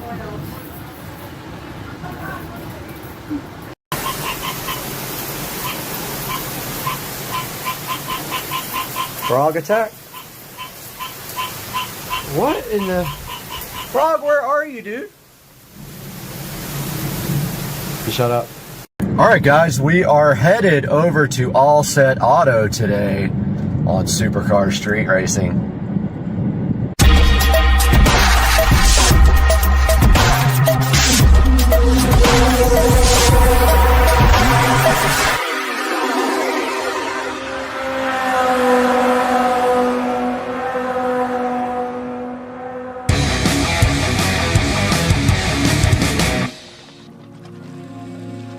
Guys, today we are taking the car to All Set Auto to start the wrapping process. Those guys are going to do a bunch of video while the car is there. So once that's all done, we'll have this all posted up for you on Supercar Street Racing. 500 feet, turn right onto Fulton Road. So that's where we're headed right now. Let's get there. Alright guys, we are here at All Set Auto, as you can see, and we are waiting for them to actually get here right now. I'm a little early. So we're gonna sit here, wait for them. We have some carbon fiber goodies in the back seat here, and we're gonna show them how we want them to record the videos. We have the GoPro here as well. So as soon as they get here, we'll update you guys. All right, we are here at All Set Auto, and it looks like they might be open. So let's go on in and see what's happening in here. Hey, good morning. How's it going? Very well. Good to see you again. Sir. So we're kind of ready to start the process on the car. What do you think? I'm excited. It's going to be an awesome project. It's going to come out looking great. I'm kind of looking back there, checking it out, just getting an idea of what it's going to look like. So those wheels on there. Yeah, those new wheels, man. The BC Forge, the pretty expensive, but I think worth it. And so Tesla did some paint work on the car, and they messed up one little part of it, refused to fix it, and we're going to make sure that gets on video. Yep. So what exactly are we going to be doing to the car? How long is it going to take? And what are the advantages of what you're going to be doing? So we're going to be doing a couple different things. The big project is we're going to be doing a satin conversion, full PPF wrap on the entire car. Okay, perfect. So we're going to be using Lumar satin matte cap, is Right. what it's called. And every single painted panel on this car is going to be wrapped. It's going to go around every edge. It's going to be a full color change. The way you should look at that is a color change on the car. Right. That's 8mm thick material. It's going to protect your car. You're going to be rock chip proof from here on out. Okay, and so after you do the PPF on the full car, then what's the next step of that protection level? The next step is we do a ceramic coating. Okay. So we're going to go over every bit of PPF. We're going to go over your windshield. We're going to go over the leather on the interior. We're going to ceramic coat those forged wheels you just got Nice. on there. Everything on this car is now going to have a hydrophobic coating. It's kind of like a candy shell, if you could think of it that way. Right, okay. And so nothing's going to want to cling to the car. You're not going to need to clean it nearly as often. And when you do, it's going to be a breeze. All right, so a lot of people just don't understand ceramic coat, and the market's kind of flooded with Sure. cheap ceramic coating. Internet's a big place. Right, and on Amazon you can buy your own ceramic coating. Why is that not the way to do it? So it does take a little bit of expertise when it comes to applying it. Right. It is a liquid that's applied, so as far as actually installing it on there, it's not that difficult, but there's a lot that you need to take into consideration before you just go put ceramic coating on your car. Understood. We're talking about a product that if you're looking for something quality, something comparable to what we do here, it should be about a 5-year protection on there. It's not something you want to just smear on there and then hope it's going to be okay, because what you might end up with is potentially a high spot. What that's going to look like is, if you could imagine like a handprint on your car that will not wipe off. Gotcha. Okay, so you guys are professionally trained to do the ceramic coating, and is there any kind of guarantee with the film or the coating or We anything have a like lifetime warranty on all of the film we do here. The ceramic coating should be good for 5 years. Okay, perfect. And the wheels are going to get coated too, which is great for like brake dust and all that. Yep, and we're right in the middle of going into summer right now, like in the heat of it, and it's raining like crazy right now. Ceramic coating on the windshield is going to be awesome. Just Great. forget about using windshield wipers. And you guys did the tint as well, and it came out amazing. The car looks awesome. so good with the tint. I'm glad you like it. And now we also have these carbon fiber mirror caps that are going on, so they will not wrap the mirrors, they will cover the mirrors with these, and they fit perfectly from what I understand. We also have these carbon fiber door handle overlays that stick right on as well. These are going to be going on. That should also accent the look, since there's not a lot of carbon on the outside. It's all matte carbon to match the spoiler that comes with the Tesla from the factory. So we're pretty hyped about getting that stuff on. What you don't see here is the front V by the logo that is going to be installed as well. It's a matte carbon fiber piece, and you guys are going to black out the Tesla logo as well, which is, I'm hyped about that. I don't want any kind of chrome on it. I'm excited about that front V piece. I've never installed that one before, so that's going to be a unique look. So we were just talking about that. That came from T-Sportline. T-Sportline also makes the camera cover carbon fiber, but they are back ordered. They're brand new because the 2023 has a different camera. So when they did hardware forward, they changed the camera cover, the shape. So the 2023 is not out yet. It should be July-ish. So how long are we looking at when I will see you again, see the car again, and it'll be ready to go? We're looking at just over a week, so it'll be ready towards the end of next week. Awesome, very good. All right, well, you guys are going to shoot some video. They have the GoPro in the bag right here. They're going to be shooting this, and then after it's all over, I'm going to sit down and put together, a nice piece with some montages and some pretty glamour shots and stuff like that. And then hopefully the car looks good enough to get on websites and be featured places. It'll be up there, you'll see it. All right, man, thank you again for taking care of the car. I know all my viewers are hyped to see this happen. Nobody's even seen the wheels yet, so that's coming out in the next video. So we'll see you in a week. You got it, buddy. Thank you. Hey guys, and we are here in the 4K production studio for Supercar Street Racing. We're so glad you could join us today on this journey. And basically what's happening right now is my 2023 Tesla Model S Plaid is over at All Set Auto in Jacksonville, Florida, which is where I live. And they are doing the full satin PPF on the car as we speak right now. I have seen some pictures, but you guys are going to have to wait until it gets back to see what it looks like. I will just tell you this. It looks amazing, and they did comment that this was probably their unique, most amazing car they have ever done in All Set Auto, which makes me super happy.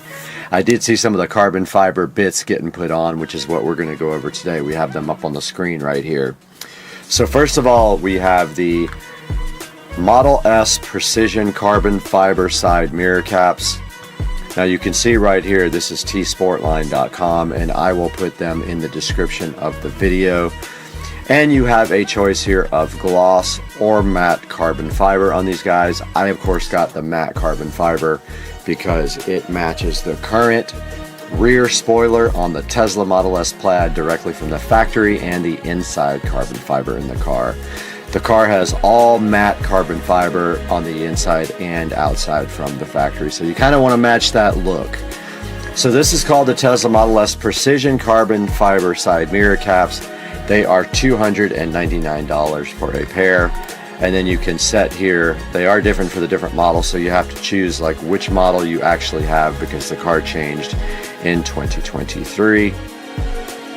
And so those are a good look on the outside of your Model S Plaid. As you can see right here, they give it a look that it should have from the factory. Honestly, the Plaid does not have enough carbon on it from the factory, and for the price it should have a lot more. So that is the first item from T Sportline, and that is the carbon fiber mirror covers.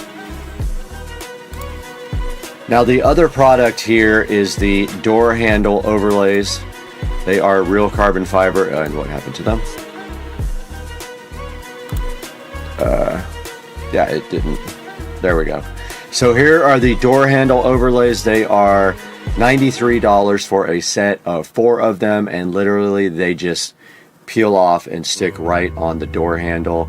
That way you don't have to like remove any door handle to install or anything like that. So $93 there from RPM Tesla. And back to T Sportline we go for the third but not final carbon fiber accessory for the Model S Plaid. And this is the carbon fiber front V-trim piece. Pretty expensive. You can see right here it is $249, but it gives the car a unique look that nobody else will have unless they go ahead and buy this. Let's go ahead and get a closer look at what this looks like. So check out the V-trim here on the Model S Plaid. Looks so awesome. I don't have any close-up pictures of it on the car, so I am super hyped to see what that looks like in person. And you can see here it'll look great with the blacked out Tesla logo, which I also did. And then if we go back to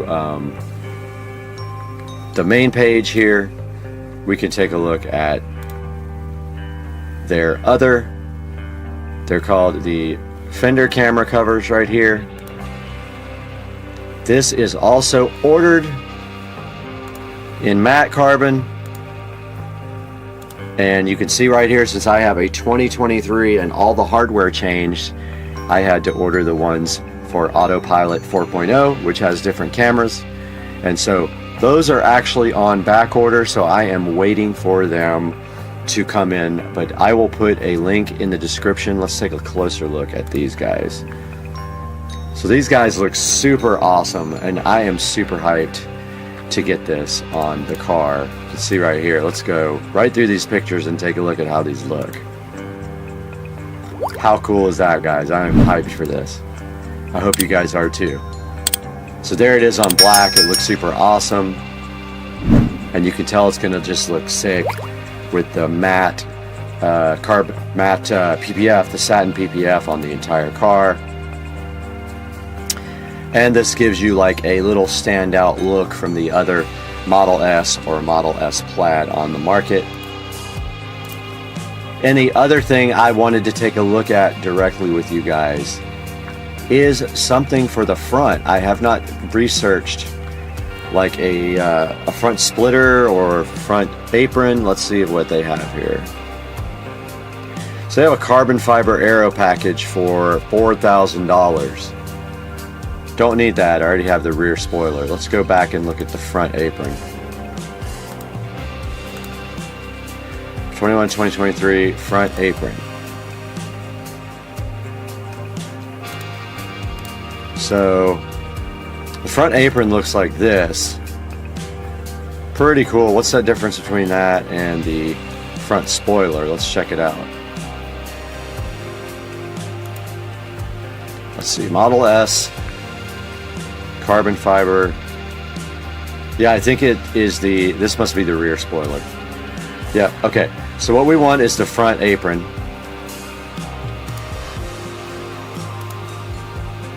And it is $1,495. Let's take a look at that up close here on Supercar Street Racing. There we have it. Not sure if that fits on my car or not, but if it does, it'll give it a little more of a sporty look. Let's see what they say. Matte carbon fiber, long range and plaid. Okay, so they do have it at T Sportline. Let's see if RPM Tesla has it. Let's go Model S. Hoods, diffusers, and side skirts. Exterior.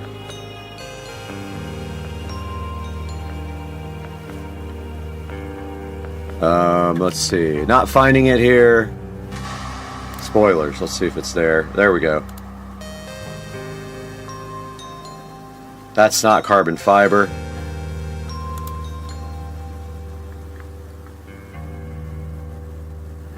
Not seeing it here.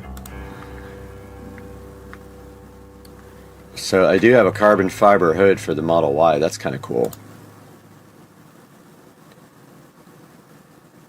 Alright, let's go here to Model S 2021 Plus, Model S Plaid, and Long Range. Alright, this is all the stuff for the Plaid. I do really love these carbon fiber seat backs. I think I'm going to go for those as well. They look awesome. They're like $800. They look so cool. And I don't see a front lip for... Yeah, I don't see it for my car. Wait, there's 2 more pages. Okay, let's see.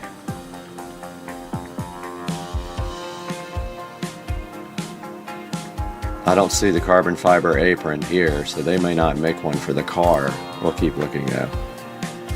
Yeah, I don't see it. So the only other thing that I see an immediate purchase coming for are their amazing carbon fiber back seat covers, which look so crazy. So guys, that's going to wrap it up for this video, and in the next video you guys are going to see the reveal. Please like and subscribe and buy anything through our Amazon links, not just what we post in the description. Click on any of our links in the description and make a purchase through Amazon, and we get a small commission to help keeping the channel going. We love you guys. We'll see you on the next one. Supercar Street Racing.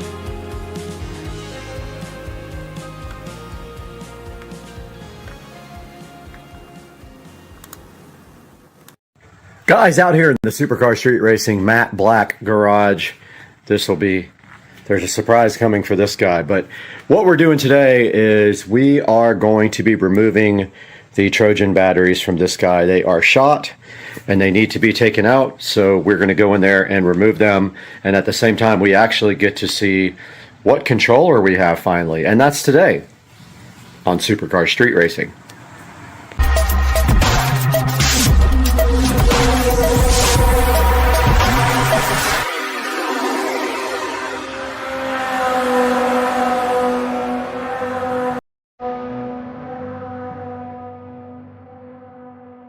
All right, so the first thing we have to do right here, right now, is get this seat off because it is blocking the lovely batteries. We no longer need this charger, probably ever again. And the seat can just sit happily right here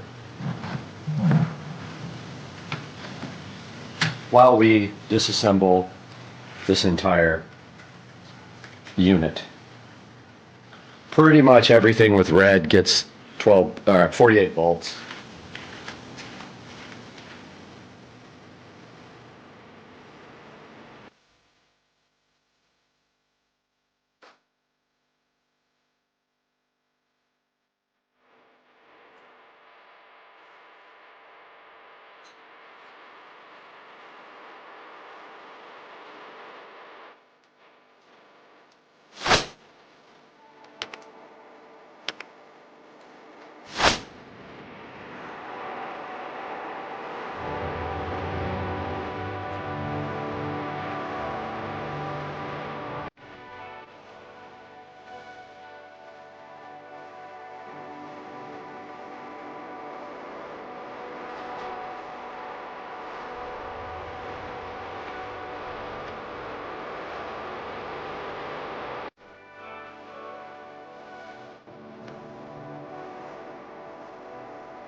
Here, over.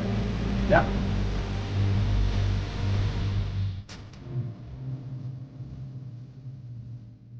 All right, just had lunch with Rich over there and got some plastic from him to put the batteries on because of the acid issues with them. And so I got out the little crossbar thingies and I have the battery removal.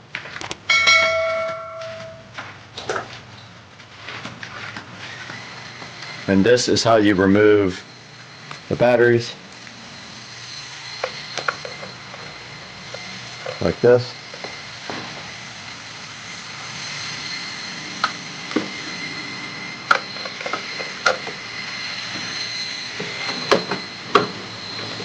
Oh.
Okay, wow. I wasn't expecting the batteries to be that heavy.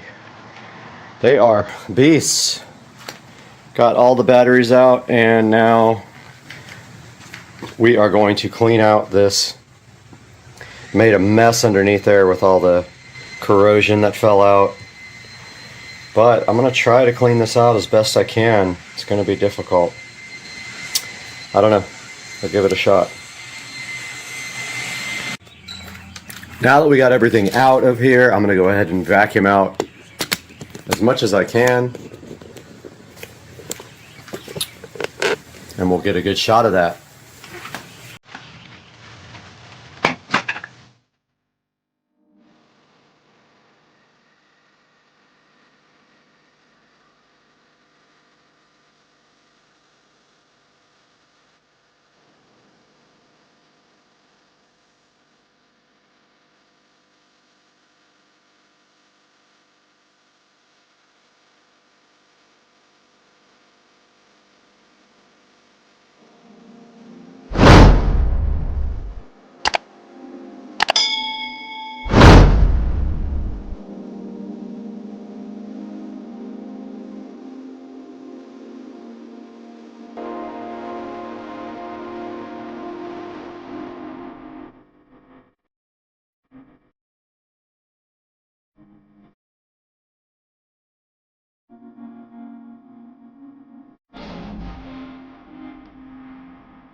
All right, I got the golf cart all nice and detailed and ready for the eco battery install. And I am about to call those guys here at 9 o'clock and see what the deal is with getting the eco battery and the AC motor and controller. And then I'll update you guys after that. But this thing is ready. The engine bay is cleaned out, and let's get to getting. Hey guys, Supercar Street Racing here. Let me turn this music off before I get copyrighted. Alexa, stop the station on Echo Dot. Alright, that's how you get a copyright strike, playing music on your videos. Today I want to show you these projector door replacements for the 335i. So this is what your door projector looks like that goes underneath the door down there. So it's underneath here. and you can actually buy replacements for them that do cool things and project actual images instead of just light. So let me get you a good look at this guy under here. And they pop right out. So that's the guy right there. You just take a screwdriver on this end here, just stick it in the side and it'll pop right out, and these new ones go in. So these are like 10 bucks off of eBay or Amazon. These are the old ones. Now, this is my second set. The first set has failed after about 2 years. The image became distorted and looks like crap. So I just popped the old ones out, and these new ones, the old ones said BMW. The new ones are going to say M, like BMW M Power. So I'm going to shut the garage door here. Show you guys exactly what this looks like in the dark. Noisy garage door. Alright, so my lights should go off. Yep, those went off. Now these guys need to go off. Alright, let's take a look at the M projector lights. And there they are. So as you can see, it's pretty cool. They're not super bright, but they're just bright enough to make like a cool little M on the ground. And just wanted to show you guys that. And stay tuned. I've got some new floor mats coming too in a separate video. What's up, everybody? Supercar Street Racing with a little update. I wasn't able to get a lot of video of the wheels being done, but take a look at the black, satin black powder coated wheels. And is my camera dirty? Satin black powder coated wheels, new brake rotors and powder coated calipers. That's the rear. And that's the front in satin black. Calipers are powder coated red. Out here we've got the DEI high temp paint. On the old calipers, these will be going up for sale if you need any for your 335i. These have been cleaned and they are painted with DEI high temp silicone paint. Those will be going out. And the next thing I want to do is paint this ugly gray, I don't know what it's called. Is it a rear splitter? I'm not sure, but look how it's fading. Why is it gray too? I mean, come on. I kind of want to paint it matte black or plastic dip it, so I'm going to work on that now. I'll be back with an update.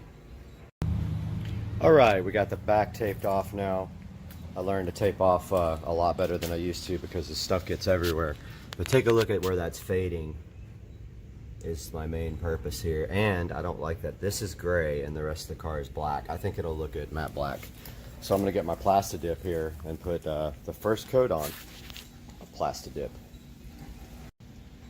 Got the first coat of plastic dip on. Remember to point the plastic dip can away from what you're painting. Oh, look at this pollen like falling everywhere. Point the plastic dip can away from what you're painting to clear the nozzle out and put a very light coat on for the first coat.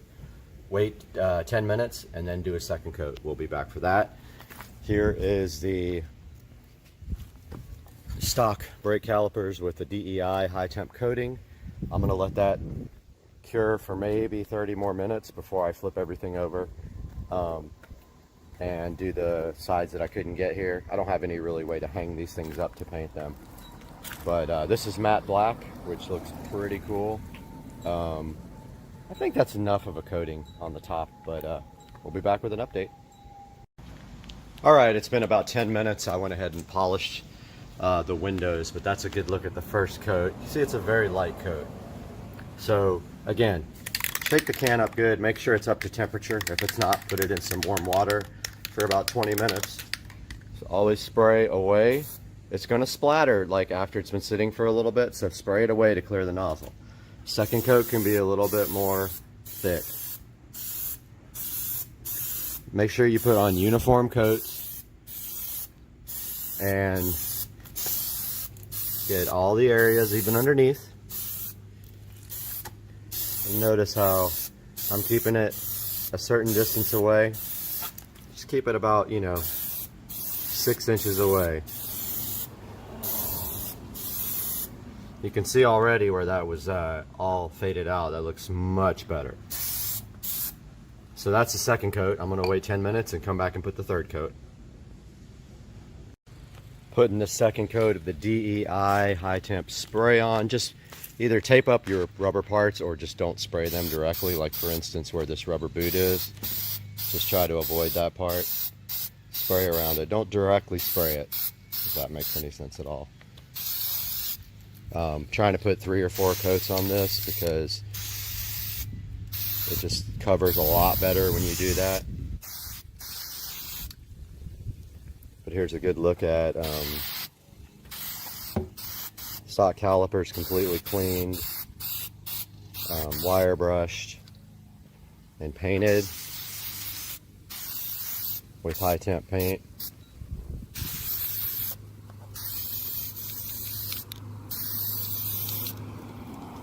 See, I won't spray directly on the boot. Just like light if you're gonna get close to it. It'll make it crack and be stiff.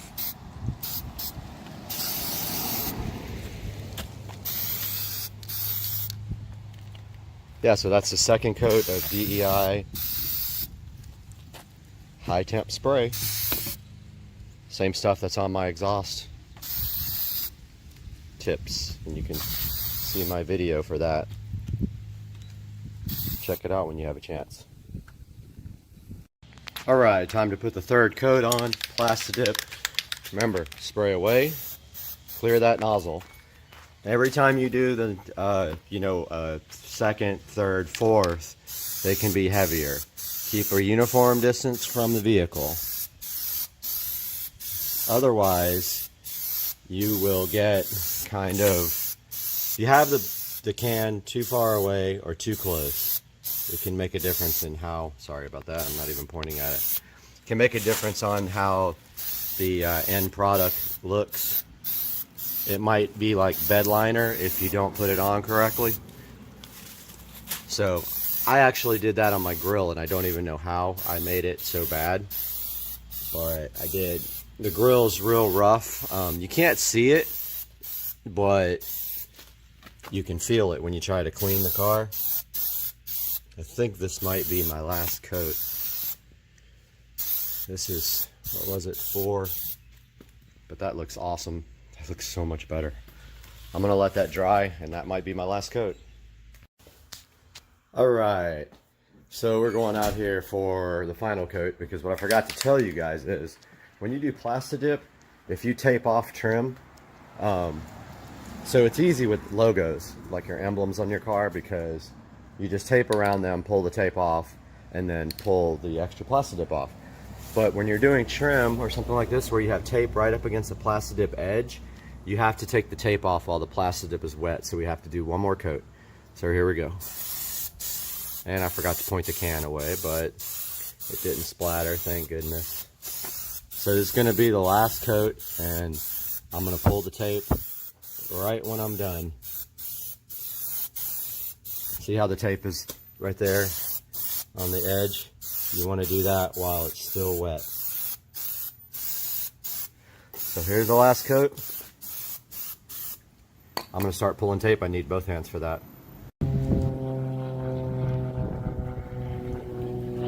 These are all done, good to go.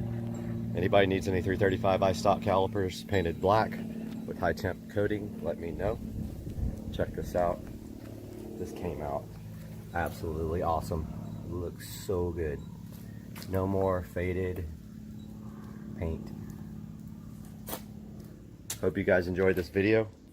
Make sure you like and subscribe.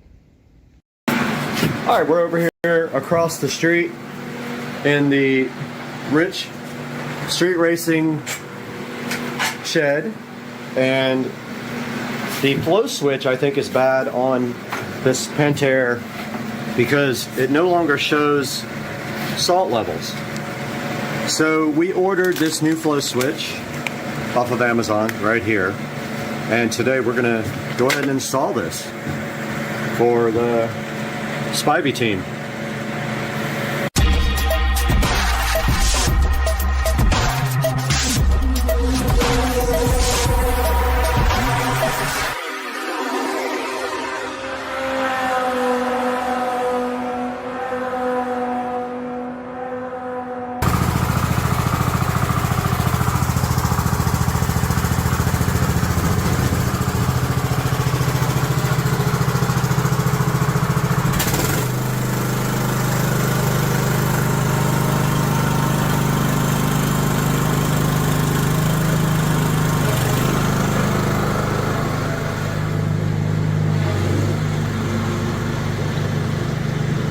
right, now that Rich has the beast out of the shed, we can take a look at this Pentair flow switch replacement.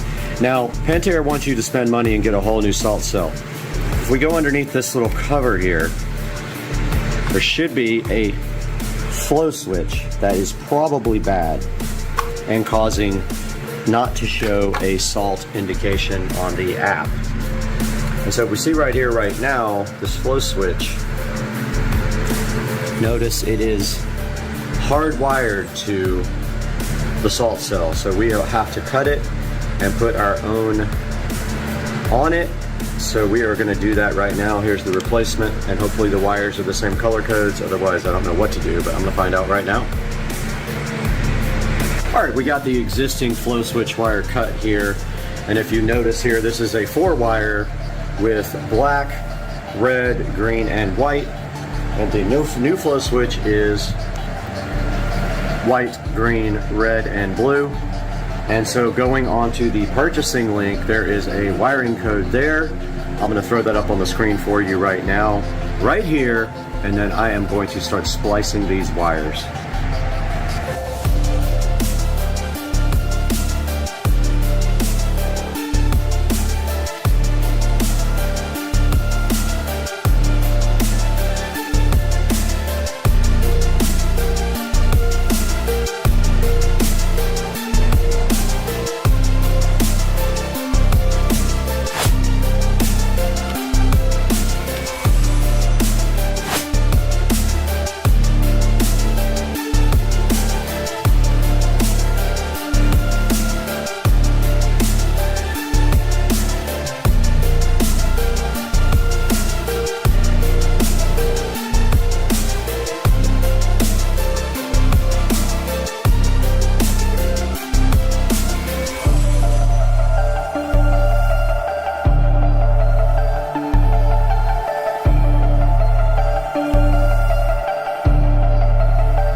Okay, we got the wires redone, and now we are turning the switch on. You can see here, the only difference in wiring was that blue goes to black. Other than that, it kind of lines up. White goes to gold. I think gold was meant to be white, but yeah, we got the thing on now, and we're just trying to see if it is going to work or not. And if not, I'm out of ideas. All right, we got the replacement flow switch in. These lights for low salt flashed for about a minute, and now we have solid greens. Now Rich has to go on his app and see if it actually indicates that he has salt or not, and we'll let you guys know if this was a successful replacement or not. We have reading 3,200. Salt is perfect. So is that what they said at Pinch a Penny, that you had 3,200? 3,200 is perfect. Okay, but what did they say? I have to look at the sheet. I don't know. I can't remember. I'm curious how accurate. I'll check it out inside. All right, guys. So that is how. Yeah, that's how you replace a flow switch on a Pentair. Like I said, blue goes to black. So the new blue goes to the old black, and the new gold goes to the old white. And other than that, it's red and green match up directly, and that will save you about $350 to $400 on a new one of these salt generators, because they won't let you just unplug the flow switch. They make it difficult. Hopefully that saves you guys some money. Hey, and welcome to Supercar Street Racing. Today we're taking a look at this LED pool light from Les Limoulis, and they've been gracious enough to provide us with this light so you guys can see how it might work out in your pool. And I've got all kinds of things to tell you about this today on Supercar Street Racing.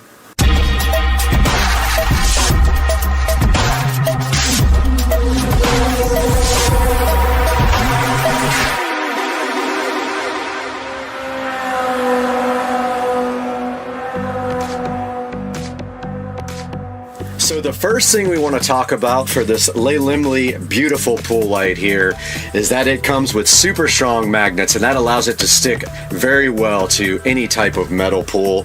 The second point about this thing is that it doesn't take any type of tools to install it, and it is compatible with all types of pools, meaning you can put it anywhere you want in any part of the water. So this pool light here also uses an app for Bluetooth control, and that means you can do so many things with it. You can change all the colors, put it on a schedule, or sync up music to it with the Bluetooth app, which we will show you guys here in a little bit. So if you guys have ever tried any solar powered lights for anything, then you know how weak those can be.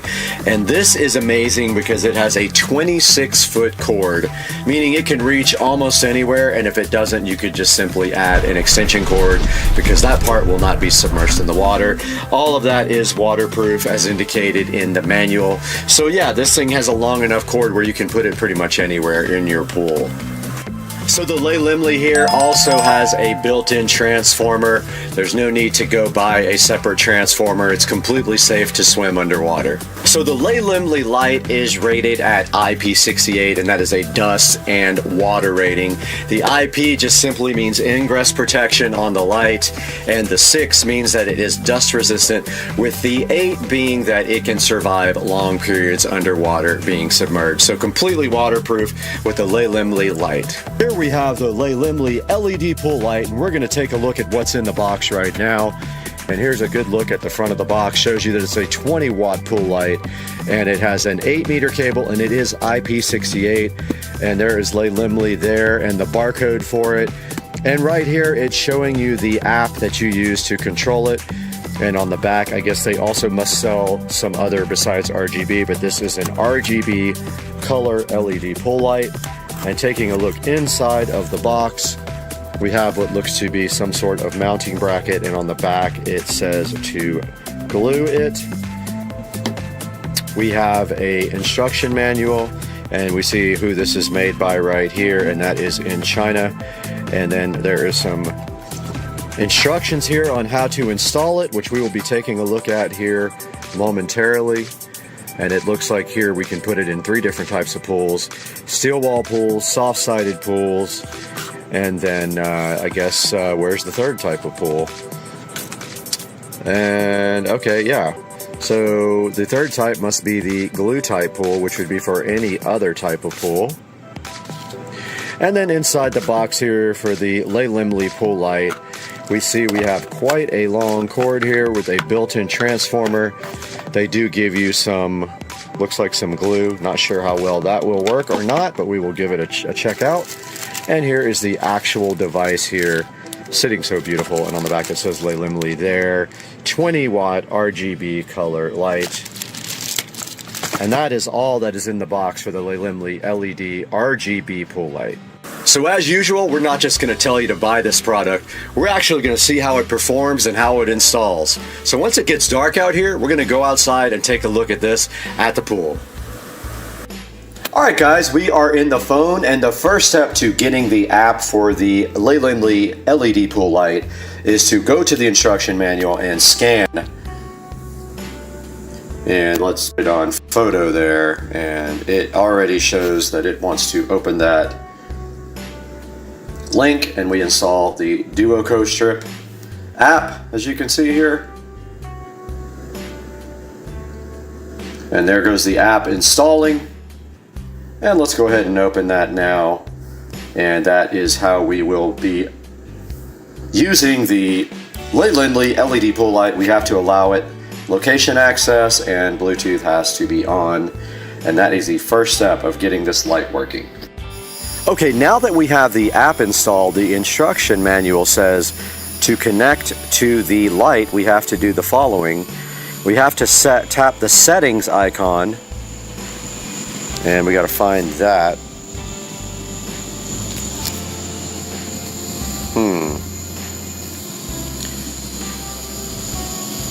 It's already on the screen. It says BLE DOM. So we're going to click that. Nope, it's not there. Interesting.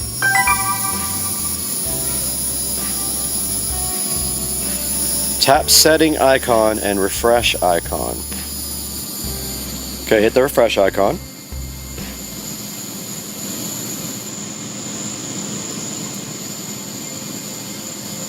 And there it is. It says it is connected now to the light. Alright, we are out by the beautiful pool now with the Ley Limley light. And what we're going to do right now is take it out of the packaging, and this is actually the mounting bracket. So what you do is you attach this to the side of the pool, and then the light actually is magnetically mounted to this guy right here. Here we see the Ley Limley LED pool light in the package, in this plastic packaging. We can remove that now. And then what we will do after that is go ahead and plug it in and get it submersed in the pool, where we can start taking a look at the app.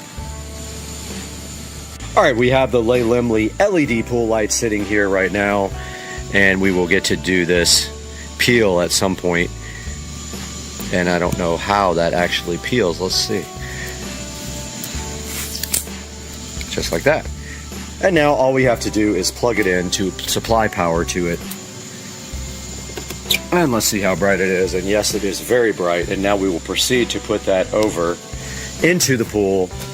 And we will just be temporarily mounting this, so no mounting necessary. If you were going to be mounting it, you would use the mounting bracket over there, glue that to the side of your pool, or attach it to the side of your pool. Then this would stick to the magnet.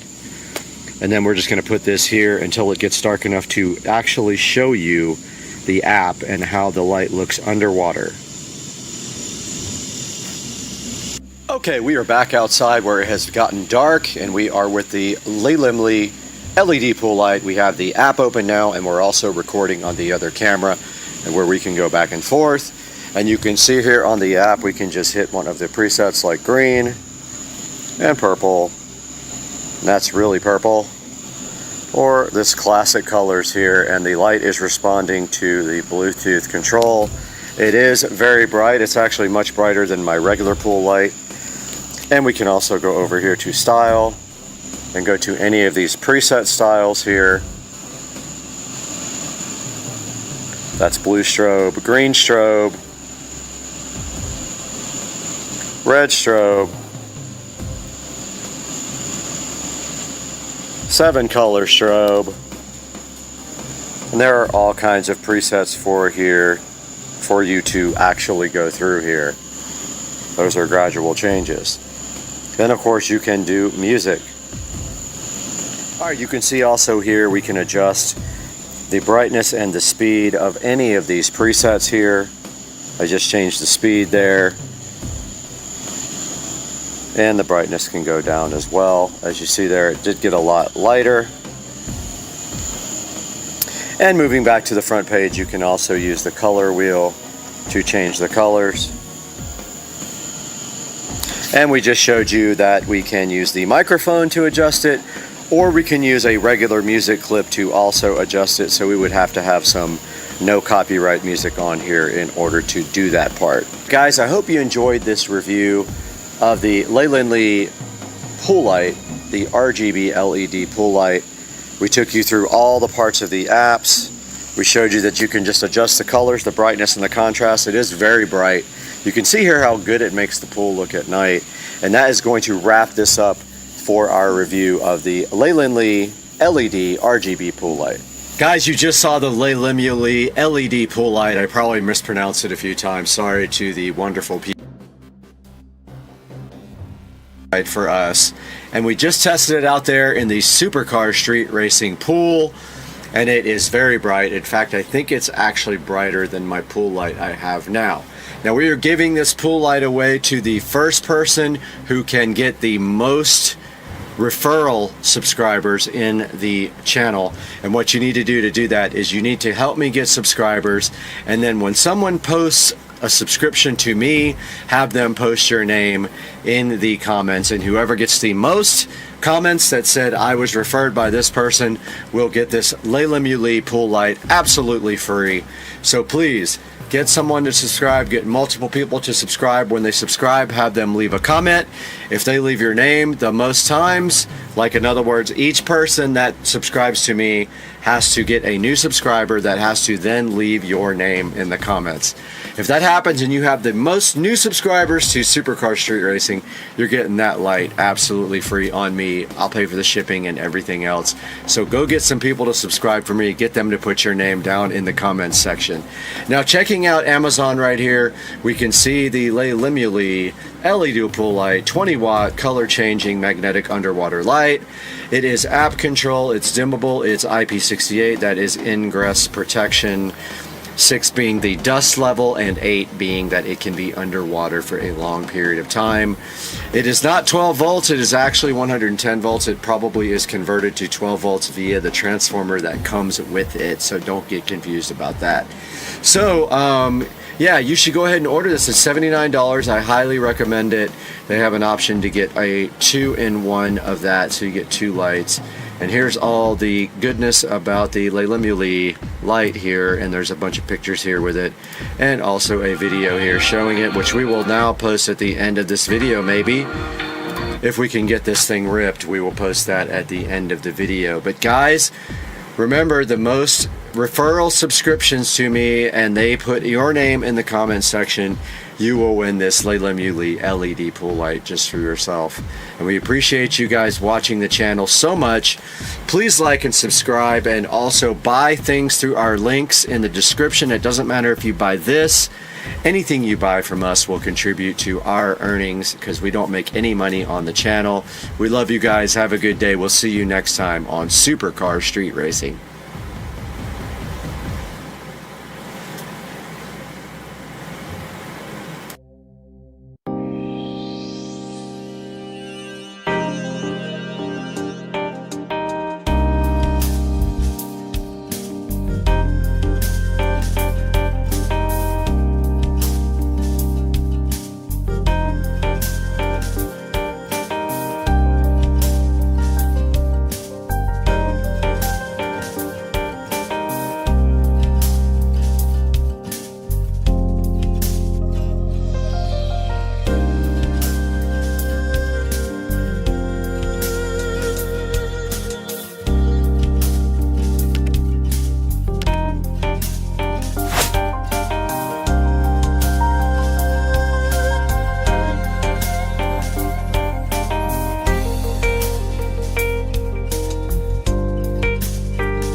This screen foam protector has lodged itself to my table and wants to be part of the peel satisfaction guaranteed.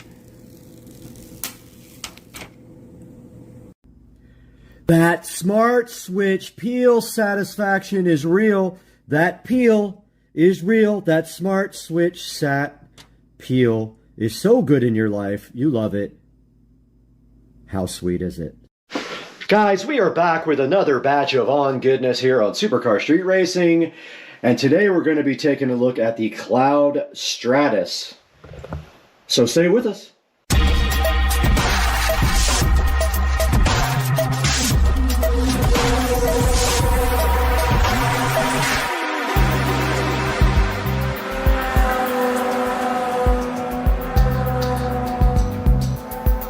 Right here in front of me, and right now in front of me also is the On Cloud Stratus in the color Fossil, which is this color here, and Midnight, which is actually black.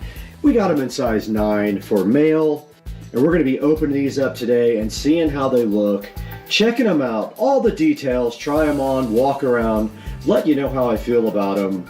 And that's all coming up right now. And right here in front of me, we have the Cloud Stratus in Fossil and Midnight. You can see right here on the label indicating Fossil and Midnight. And the old but reliable but familiar On box, looking so fly. And of course, On boxes are always recycled. And themed, just like all the other On products, there's a nice cloud on the outside of this recycled packaging. Now this was ordered directly from On, from their factory. So this was part of last year's models. Again, I believe I got them for about $100. I think they were 20% off of normal. So let's take a look and see what's inside of this box next. The On freshness keeps rolling here on Supercar Street Racing with these amazing On shoes that were ordered at a discount, the Cloud Stratus. Let's open them up now and get a closer look at what is inside. And as always, the packaging does indicate that it is 100% recycled cardboard. It has a message right here letting you know. And inside the box with recycled tissue paper here protecting the On shoes. And here you see Fossil and Midnight On Cloud Stratus shoes, looking great, if I must say. So let's get these things out of the box, take a look at them in detail, and see what they're literally all about. And once again, sitting in front of me is the Cloud Stratus from On in Fossil and Midnight, which is very cool. It's kind of a bluish color, the Fossil, or a bluish gray color, and Midnight of course being the black. And let's take a look at the detail of these shoes. Now on the tongue here, you see that it says On Cloud Stratus with the On chicken logo, like I like to call it. To me, it looks like a chicken pointing a beak in the air, but it actually is the word On, and I guess it's supposed to be a person. But yes, right here on the tongue, they've got the On Cloud Stratus logo, which looks pretty cool. It is in blue and kind of a reflective silverish white right there, as you can see. We do have some darker gray laces, which kind of accent very nicely and contrast the white here on the side. And then up front, where the laces hit the front, you've got this blue lace material right here that the laces actually go through, and then here you've got the softer gray material up front. And all On shoes are shipped stock with these inner condoms to protect the shoe shape. In shipping, I have removed that so I can feel the softness of the material, and yes, it's pretty soft right here on this grayer part, and I guess that's what you would call the Fossil color there.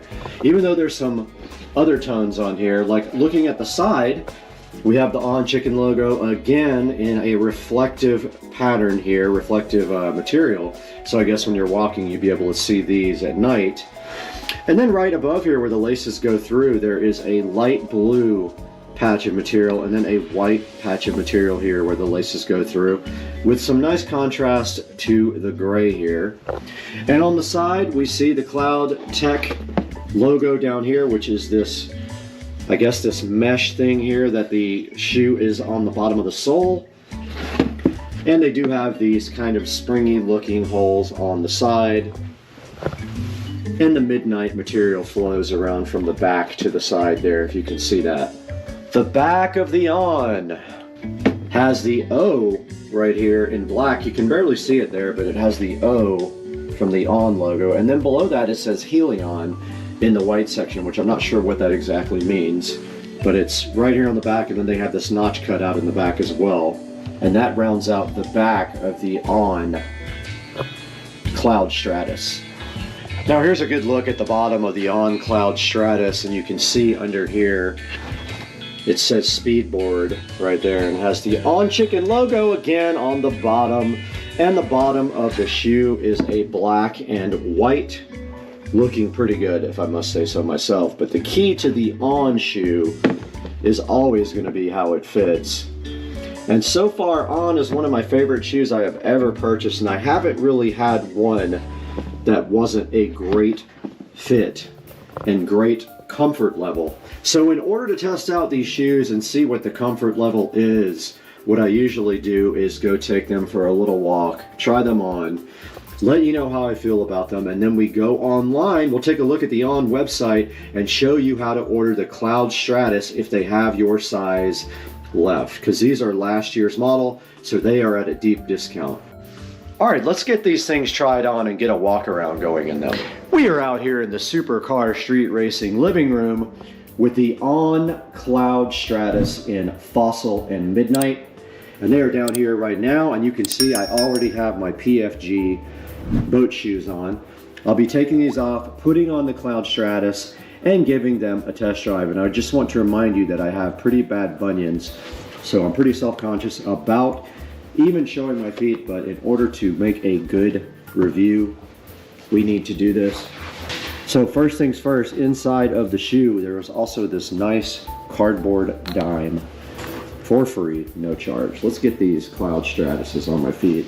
I wear them unlaced, actually leave them just like they come from the factory, and I wear them unlaced. And already they are pretty comfortable. They're not as comfortable as the last ones that I reviewed, but they are comfortable. And I definitely do feel, I usually buy extra wide shoes because of the bunion problem, but I don't feel any problems here because this cloth feels pretty flexible, so it allows this part where I have issues to kind of just flex out. I have put on the On Cloud Stratus, and I am ready to get up and walk around in them. They fit a little tighter than the last ones I had, no big deal. They are incredibly comfortable though.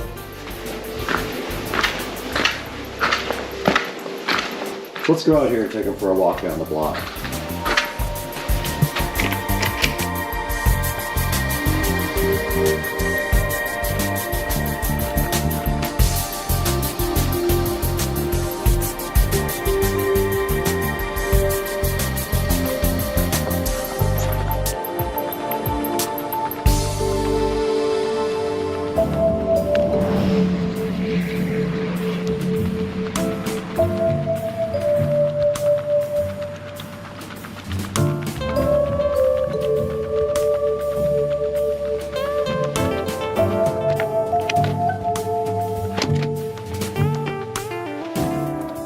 We're back in the Supercar Street Racing closet with the On shoe collection here, and guys, it is time to round off the On shoe collection, but first we have to make room for the last pair to round off this 3-shelf collection.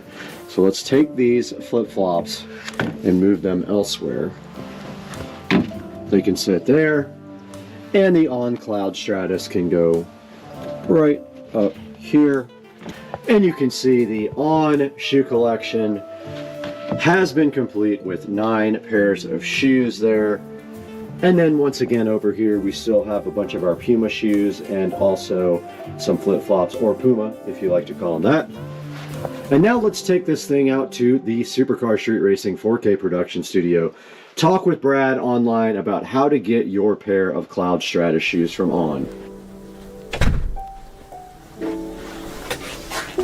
We're here once again in the Supercar Street Racing 4K production studio, bringing you high quality 4K videos.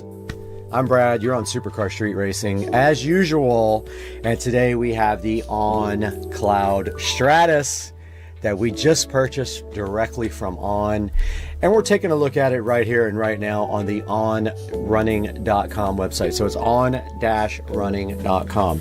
Now there will be a link in the description to these as well on Amazon, but if you go directly to the On website, you can purchase your own On Stratus shoes. Now right here we see the On Stratus are reduced by 40% right now. So you got to get on there and get your On Stratus ordered. And they're actually Cloud Stratus. I call them Stratus. They are Cloud Stratus shoes. And if you look right here, they have quite a few left. Let's see, so my size is 9, so they do have my color here. They're calling this white and black, but it looks like a little bit of an off-white. If we go to Fossil Midnight, they do have my color available in that. So if you go to the On website and you go to shop, and you go to last season on men, last season, pick any of these shoes that are up on the screen right now, and then when you get into the actual shoe like the Cloud Stratus, if your size is grayed out here for that color, you won't be able to order that shoe. So for example, we have the Fossil and Midnight, and let's see if that's even available. So that's this one here. There are still plenty of sizes available in Fossil and Midnight. These are kind of fly. These are Frost and Niagara. Plenty of sizes. And these are actually $100 right now. So they're 40% off of their normal cost. So it's a great time to go buy some used freaking On Cloud Stratus shoes right now. Here is the Lake and Fire, or actually Lake and Flare. These are white black. These are just all black. These are kind of cool, man. These are white and creek. I like that color combination a lot.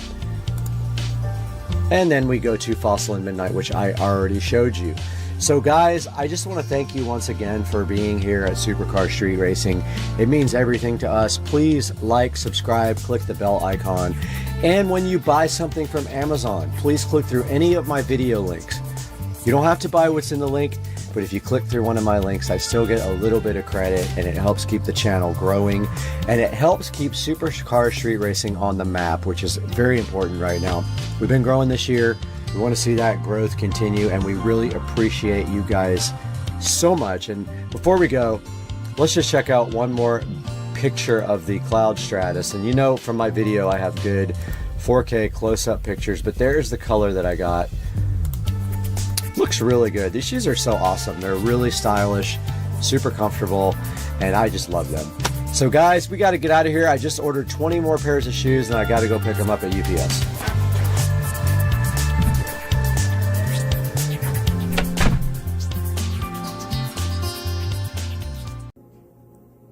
Editing now. My $20 iMac from the thrift store. Video coming soon, edited on my $20 iMac from the thrift store. What's up, everybody? Supercar Street Racing. Been a month since an update. That's because the car's been in the shop for a month. So the car's been over at Tuners Inc. for a really long time. Getting upgrades done. Got the fuel system we thought worked out. Got the clutch checked out. Everything was okay with the clutch. He pulled the transmission, checked it out. No issues there. And when he started tuning at high boost, he blew off the coupler right below the turbo, just like I did when we broke it.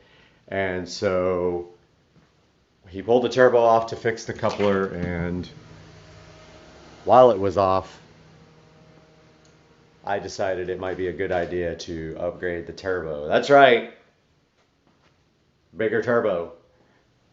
So we are removing, it actually is already removed, the 6266 Precision, and a 6870 is now on the car, which you're about to see in this picture here. I'm going to cut in a picture of it. And Chad is coming over with his turbo Z06 right now, and we are headed to Tuners Inc. And we don't even know if they're going to be there because I texted and no text back. But we're going out there anyway, and we're going to have lunch and have fun. See you in a minute when Chad gets here. I hear it. What's up, man? Thing is rumbling. I got the exhaust closed, actually. In quiet mode. Got to put this on the channel. What was the deal right here? That was a cutout. I took it out, though. You I need to completely get a new removed section it? of downpipe made. I didn't like it. Especially with spit stuff all over the hood, and Uh-huh. even when it was closed. So do you want to talk a little bit about this on the video? It's a 2016 Z06. Uh-huh. I picked it up from a shop in Texas. It Right. was a shop car. They used to run quarter-mile races with it. I saw it. It was on 1320. Yeah, it was on 1320 video. So at that time they had like a PT88 turbo on it, but they Okay. switched it out for a bigger comp 88mm T6 turbo. And they during road race events they got up to 167 in the quarter. So it dynoed at 1018 at the wheel, 18 psi on E85. So this thing would be really good for half-mile racing, or Yeah. you know, if you could get it to hook from. Yeah, from it does hook. I mean, first gear doesn't, but yeah. second gear on, it's actually not bad. I mean, I had to put some new tires on it, so I went with 345s. Try to be able to get the power down. So it's got Pilot Super Sports. Yeah, Pilot Super Sports. They're a little taller to fill up Right. the wheel gap, a little wider. So Carbon your ceramic contact area- brakes. Carbon ceramic brakes. And 345s. Look like they're tight in there, huh? Yeah. So what about the fuel system? What kind of fuel system is it running? So it has the stock fuel system, which runs most of the time, and then there's a auxiliary system that kicks on at 4 psi. Okay. Basically supplements the primary system. Like a Hobbs switch Yeah, thing? Hobbs switch. So the pump's located over here. I had to actually change it out because they had a Bosch fuel pump on it, and it wasn't rated for E85. So I think the E85 corroded it. Right. It was making all kinds of noises, and like I had mentioned to you, it was only hitting 20 psi. Right. Whereas the fuel regulator is set to 75, so it was way under pressure. So it was running lean and just wasn't happy. And so you're running the factory ECU for engine management. Factory ECU, it's tuned with HP tuners. It still has the stock injectors. It's got a 32% fuel cam in it with a very mild lift and duration, so it's not real aggressive. So talk a little bit about why it still has the stock injectors and how that's possible. The stock injectors actually flow quite a bit. I mean, they run over 2,000 psi because it's direct injection. Okay. So it's got a high pressure fuel pump as well? High pressure fuel pump that's underneath the intake manifold. It runs off of the cam. So there is going to be a manufacturer out there that supplies higher flowing injectors, but I mean they're like $500 a piece, and they only give you 30% more flow. So the way to get around that is basically you run the high pressure fuel pump harder. So higher lift, longer duration cam on it. So I see. The cam has a 32% increased lobe on it, so that increases the fuel pressure. One of the issues that when I was talking to the guys who tune these cars, he said that once the fuel pressure drops, they command 70 psi. Okay. But once it drops to about 62, then essentially your fuel system's done. So that's why they do the secondary setup. I see. Okay. And so the secondary is good for, by itself, is 900 horsepower on E85. Okay, so cool. when you combine the two, you can get to about 1100 at the wheel. Okay. And that's about the limit with the stock injectors. After that, the best thing is just to go with the port injection. injectors. Port injection. Yeah. So I'll go ahead and pop the hood. Excuse me. Pardon me. Out here blowing an O-ring. So basically took off the stock supercharger. This is a ProCharger sheet metal intake manifold that comes with the ProCharger supercharger kits. Okay. But it makes it easy just to go along with this, and they sell it by itself. That's a comp T6 88mm turbo. Huge. Yeah, it's gigantic. It's got a 5-inch inlet. That's kind of like the ones that they were running on the Supras, the I forgot the model, but it was a something dash 88, like a 7288, or like a. There was a number that they were running, and it was those are the ones that were making 1,000 plus. But it depends, because you can get like an 88 millimeter in a T4 housing. Okay. I mean, that's like the precision that you got. Okay, It's right, a T4, right. But this is a T6, so everything's a bit bigger. Right. This is actually considered a medium frame turbo. Right, and it's got, yeah, that's a huge inlet. Yeah, And so it's it still runs interesting. to the factory. It's running the airbox. factory airbox, Yeah. as I was about to say, which is very, very interesting. So they dynoed it with and without the airbox. They said it didn't make any difference in horsepower because the stock That's element flows amazing. so well. Does And it it's feed taking from all cool the air. front, or It okay? takes cool air the from bottom. the fender. So rather than just sitting Yeah. a filter and a bunch of hot air, this is actually a better solution. So is this where it gets the air from? Well, it gets it from within the fender well. So What's- there's a cavity. What's that? That's little a camera. eye. Front so camera. this car has the performance data recorder. Right. So it records Track. like, basically track mode. But the cameras also come on when you're going low speed, so that you can look and not grind this carbon fiber splitter. That's sick. I would like to see that intake manifold like powder coated or chromed. That would look so ridiculous. So there's lots of space here actually for the injector Port injection. bosses. Oh yeah, all day And, port injection. and this is where the fuel line comes in from that auxiliary pump. So Okay. all you have to do is just run it there, and then you're done. The Done. off switch is on the other side, right here. And if you did, you were talking about maybe something a little bit less laggy. How much of a change would that make? Would that be to do that? I mean, it seems like that would be a big ordeal now that you have a T6. Well, they had a T4 on there. Essentially, it was a precision. Okay. So the flanges, little adapter would kind of take care of that. The downpipe itself was something that they had to change out because of the cutout.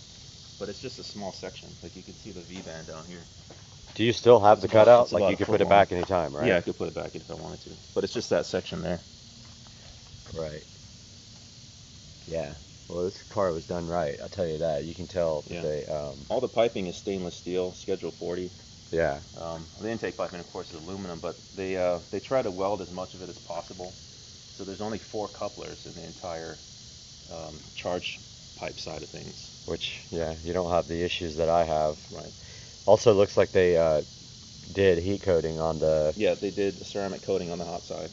Yeah, you can see the downpipe there.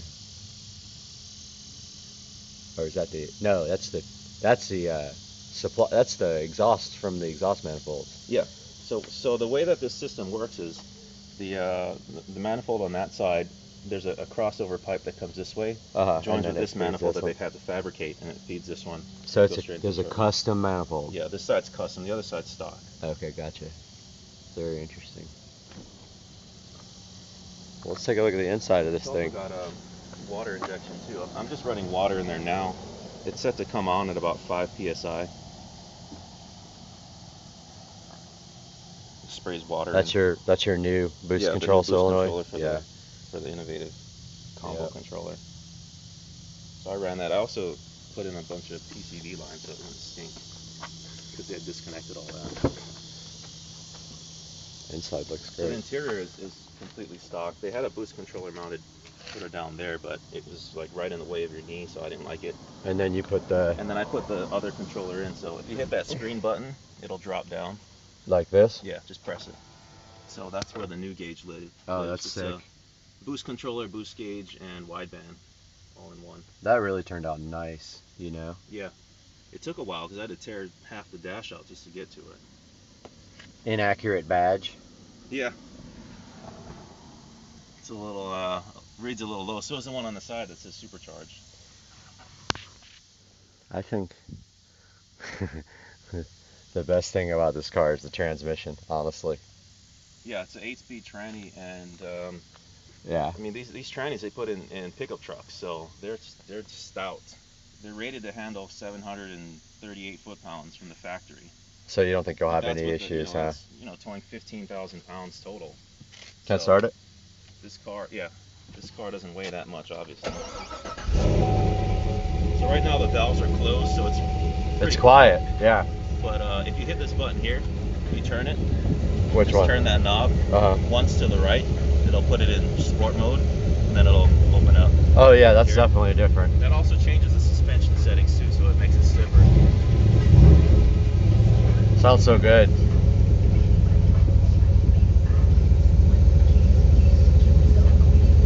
So under here we have the boost controller, which also has wideband AFR. And we got cut off while we were recording, but I don't know if you guys can see this, but there's the HUD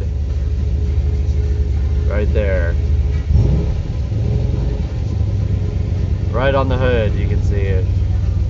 And then we were just talking about whether this could configure to show gauges. And there's the actual display. And the center is digital. The sides are analog. But even that, it's configurable, so you can change how it looks. Right, you can change the center display. Yeah, and also the heads-up display, you can change how it looks. How do you change the center display here? Yeah, Center it's on the display has center one. buttons here. These So two? you go here. You can just kind of scroll through it, and it'll change. Oh, I don't know if I'm doing it right. Not doing anything. See, you just change it right there. Oh, okay. It's just a little bit slower. Okay. It says engine hours, like a tractor. 210 engine hours. Alright, let's get going on this thing and we will shoot some more. Alright, what's up everybody? I can't even figure out how to turn the radio down. Oh, there it is. We're just cruising around now, headed to Orange Park. And look at that old Vet. Did you see it? Was that a Vet or a Thunderbird? Thunderbird. So, just first impressions driving around with the exhaust valve closed, it's really quiet. And with it open, it's pretty loud. It sounds kind of like the SL did with it open. But other than that, it rides really good on this setting. I don't see any real, we haven't been jarred around or anything really bad. So it feels good on this. Is it comfort mode? Yeah, it's in touring right now. Touring mode feels awesome. And the tires are a little bit taller than stock, so that might also help with the bumps slightly. And it is auto, which is definitely my favorite transmission. Is this the same one they use in the ZL1? Yeah, they're coming out with a 10-speed, so from I think 2018 on, they're going to be using that one, but pretty soon it'll just be like a semi truck and you'll have 100 speeds and you'll have like 2 shift levers and like my buddy's old Dodge, I can't remember what it was. It was one of those little like hot hatchbacks. It had a 4-speed manual and then it had a high-low. Oh, nice. And I just thought that was the coolest thing ever. It was the only car I'd ever seen that had the high-low. And yeah, because then you got like 8 gears. yeah, it was a sporty little car. I just can't remember what it was. It was a Dodge something or Chrysler something, one of those little bitty things. Really fun. Alright, we'll be back everybody. So I've got it's in 3rd gear right now. So Chad's showing me that Right you now, can, it's in 2nd gear right now. so he's using the paddles now and it shifts. Yeah, that feels really strong there. What do you think that power is? Half throttle. That was like half throttle? Yeah, so we'll see what the peak boost was. It just said 9.7 pounds, so we still got, 9 more to go. Yeah, this car's sick, pretty much. And it hooked on that boost without any issues. So it does it with, there's no drama. It just makes sick power and it's drivable like a daily car. Unlike my car, which is undrivable. Really, no, literally, you can't drive literally it. Can't drive it right Haven't now. driven it in 40 days almost, 45 days. That's crazy. We'll be in the Bahamas and my car won't be ready. That's true. Heading into St. Mary's Seafood before we head out to Tuners Inc. Gonna get some shots because Chad likes to do shots. Just kidding. He doesn't drink at all. He's hanging out with an alcoholic for real. Yeah, imagine I was going to be on the boat. Oh my God, we're going to the Bahamas in Like 2 weeks. it's 2 weeks from now. Yeah, it's 2 weeks. It's man. 2 weeks. It's like 16 days or something like that. I looked at every time I log on to We NCL. leave on Friday, and today's Friday, right? So it's 2 weeks from today. 2 weeks from today. We leave on Thursday because we're going to the hotel Oh, that's in right. Port Canaveral. So Yeah. we're leaving Thursday whenever we feel like it, and then we'll be back on Monday. Let's go in here and get some seafood. thought we saw you, man. This dude just pulled up. We saw you putting gas.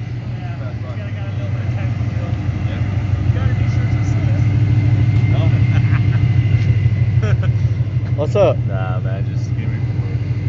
Saw this guy at the gas station. Yeah. I live down the street, so I was like, what time you get done? I'll probably go check it out.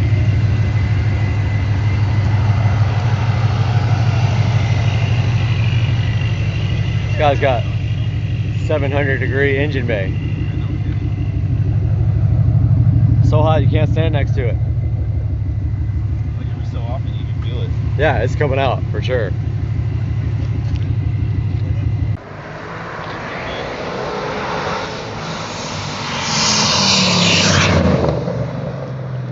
Thing sounds sick. I'm on cop watch.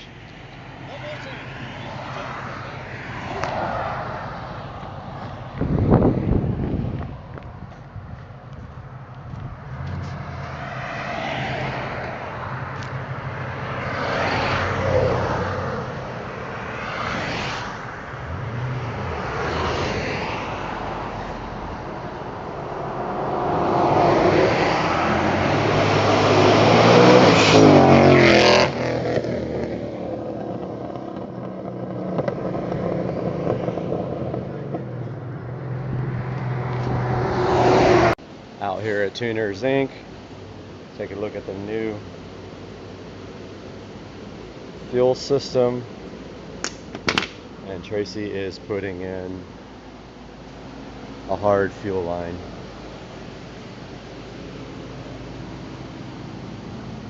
Thinking that the line may not be holding pressure.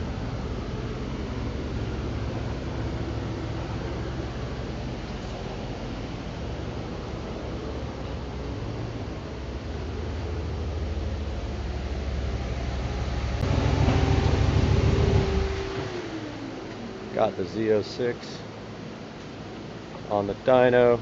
I guess you're gonna pull the tables on it and see what's up. Look at it. Okay. Sweet. He's running a hard line for the fuel system. He doesn't think that the stock line is enough. You're driving it. Yeah. Dirty stuff. Oh man, yeah.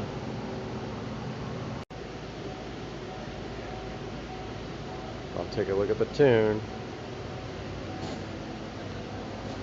See what's cracking.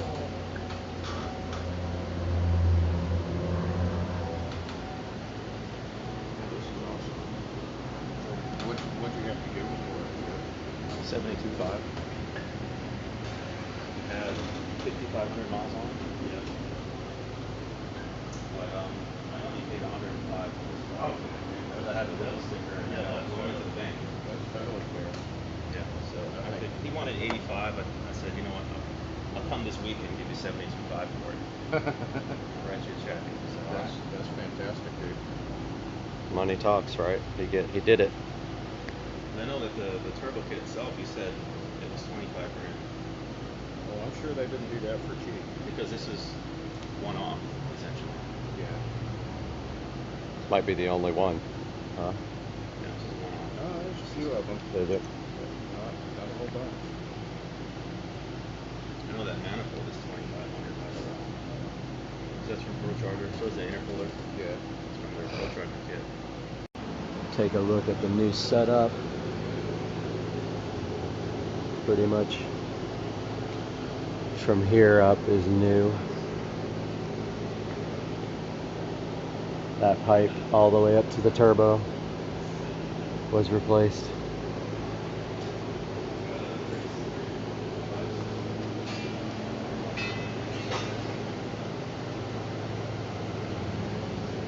Looks like it might be much easier to keep on there.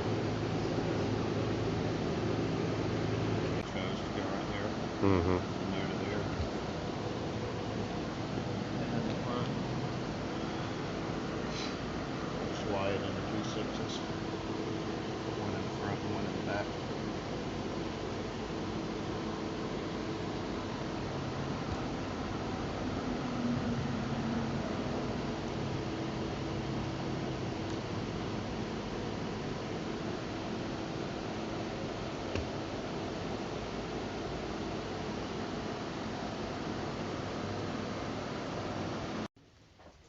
Fuel pumps. Things are so small. Yeah, they are. Oh, that's where the... Yeah, it's gonna go here. Probably Y into the 8 a.m. fin. Look at the new fuel The pumps. stops here. 450 per hour of E85. Goodness. 450 liters. Liters or gallons? Liters. Is it? Yeah. I always thought it was gallons. No, dude. Obviously sick. Over there. Hello, buddy.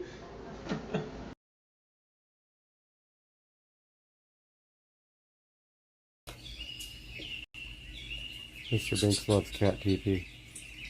He just can't stop watching cat TV. He's all about the cat TV. You would be too if you were a cat, because cat TV. Frog. Climbing up the window.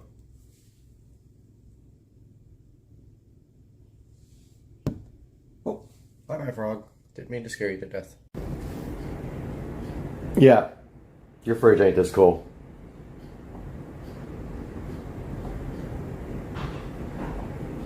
But you can get Govee lights and it could be just as cool. Welcome back to Supercar Street Racing, and today we've got something special. We're coming from the Supercar Street Racing garage out here to bring you more carbon fiber products for the 2023 Tesla Model S, and you can use this on both a Plaid or a regular Model S, and we've got it. It's special and it's right here, and I'm super hyped to share it with you guys today on the channel.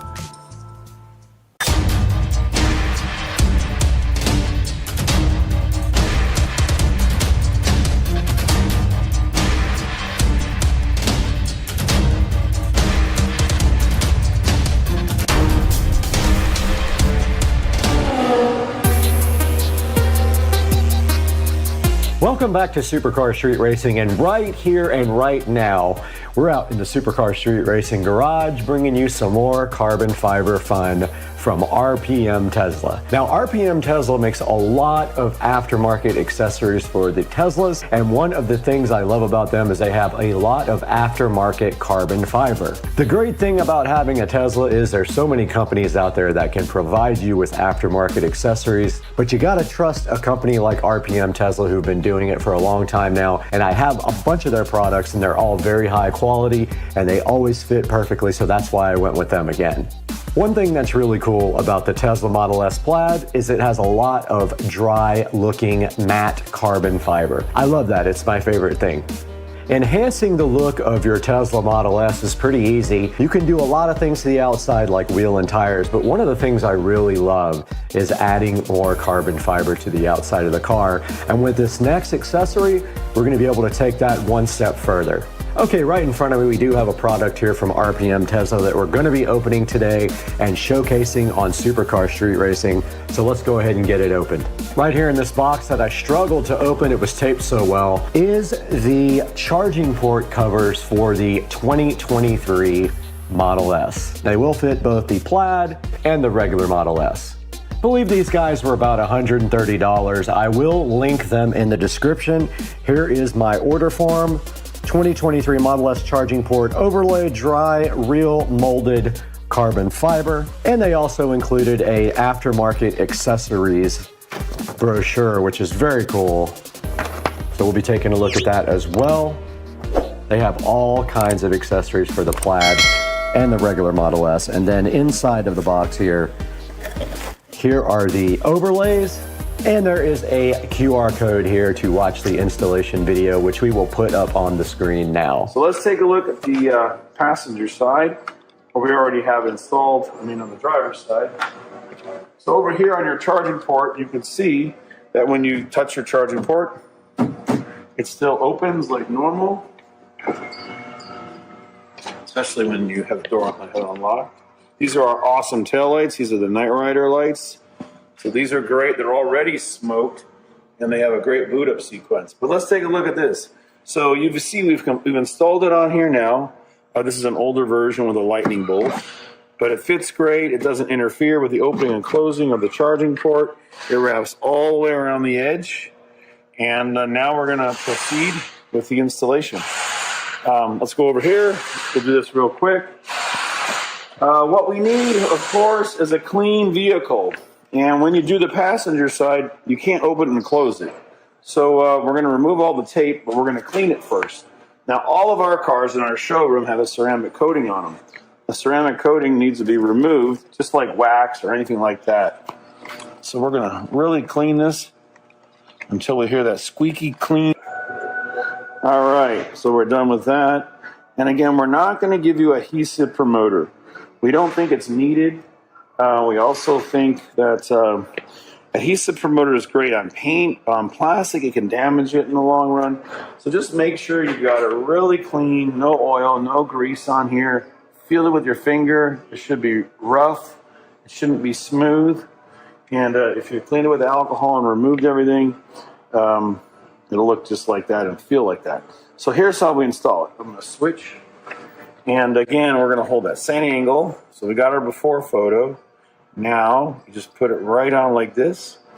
Put it right on the top. Look how you can remove it if you don't like where you put it. But hook the back of it over the edge like this and go all the way up to the top. There. And we're on strong. And we're on here. And it's fitting perfect. So you're just going to peel and stick. And if for some reason you need to move it, I'm going to switch with you again. If you have to move it, you can still raise it up and move it. Okay, again, it's made out of 2x2 twill carbon fiber. It matches the spoilers perfect. It's wrapping around the car. Notice the direction and the flow. So airflow is going around the car. Same thing on this side. The direction is going around the car, just like our spoilers and all of our other products, like our new diffuser coming out soon for the Model Y. And again, this fits the 3 and the Y. So let's keep applying pressure. And if you hear ticking sounds like that, it means it's not sitting flat. So you got to keep pressing and pressing until the pressure-sensitive adhesive double-sided tape is fully grabbing. So please just keep pushing. Push, push, push. There. It's almost perfect now because it's not resisting. Now when you do the driver's side, it'll be open. So just support it underneath, apply pressure. Now, normally you should put some tape on here to hold it down if you're going to drive the car immediately. It takes 72 hours for the tape to fully bond. So that was a look at how to install the 2023 Model S charging port overlays. Let's go ahead and get them out of the packaging. They are packaged with a little plastic thing around them. Then there's some protective, like styrofoam-ish light cloth over the charging port overlays. Here's a good look at the Tesla charging port overlays for the Model S, and you can see on the back here, they do have 3M tape all around it, just like they do their other products, and all you have to do is peel off this 3M tape after you wipe down your charging port and stick this directly on, and it should fit perfectly. Now, these did come in a protective styrofoam sealed envelope type thing, which is like a, it's just like a soft styrofoam cloth, and they were protected very well with that, and they came out looking very awesome. Now that we've seen the product and what it's going to do for the car, we're going to go ahead and take a walk around the Model S and check out all the other carbon fiber. Out in front of the Tesla Model S Plaid, and we see at the very bottom of the bumper here, we have the carbon fiber bumper cover there, and we also up front where the Tesla logo is have the V carbon fiber overlay. We're out here next to the Model S again, and we are on the side, and you can see right here we have the turn signal / camera cover overlays here, which were a major improvement to the way the side of the Model S looks. In my opinion, the Model S does not have enough carbon on the outside, and these camera covers here made a big difference in the aesthetic and the look of the Model S Plaid. They match perfectly with the factory rear little lip that is dry matte carbon fiber and added a very nice look to the side of the car. What do you think? These are the Tesla Model S carbon fiber mirror covers and add a very cool look to the side of the car. It's such a large amount of carbon that it makes the car look better and more expensive, of course, because it is real molded dry matte carbon fiber. It also matches the weave of the factory carbon fiber from Tesla perfectly, which adds a great touch to the car and just overall makes the car seem a lot more sporty. And I love the way it looks on the outside of the mirrors here on the Model S.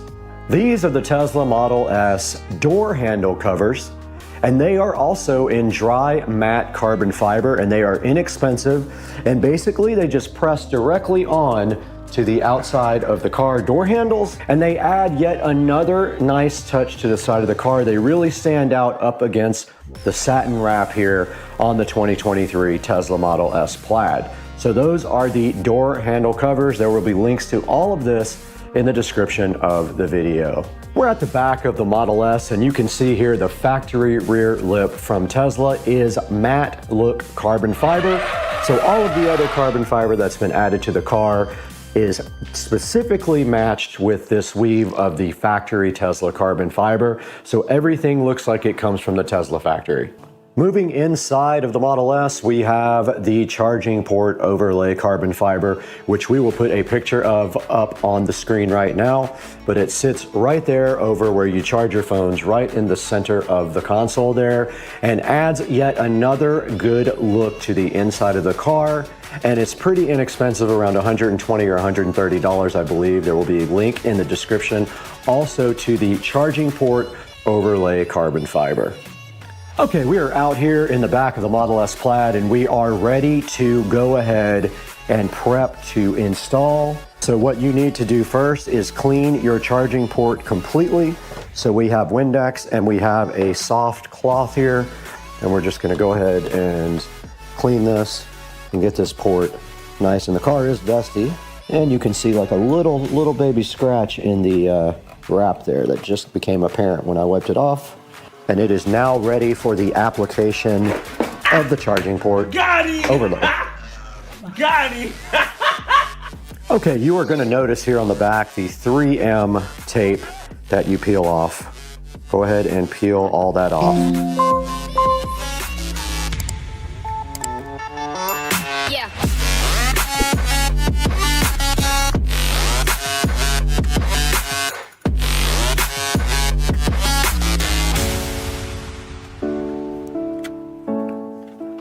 Okay, we're now ready to install our charging port overlay, and you simply move this right over the top, and there will feel like a hook action. So it'll feel like it hooks on it when it's in the right spot, which that feels pretty close, and then you just simply push down on it, and it did open up for me. I forgot to lock it. Just remember, once it's on there all the way, it's going to be very difficult to take off. But it is in there now, and we will close the charging port door so you can see it. And that's going to do it for this side. There is a little bit of 3M tape that got caught underneath this that I have to get out. And I'm going to go ahead and go do the other side. There is no room to shoot over there. We just successfully updated the Model S with the charging port overlay, and it came out very nice. So we are done with this project for the carbon fiber. We're going to throw it to the studio now. And Brad's going to show you inside the 4K production studio how you can get these for your Tesla.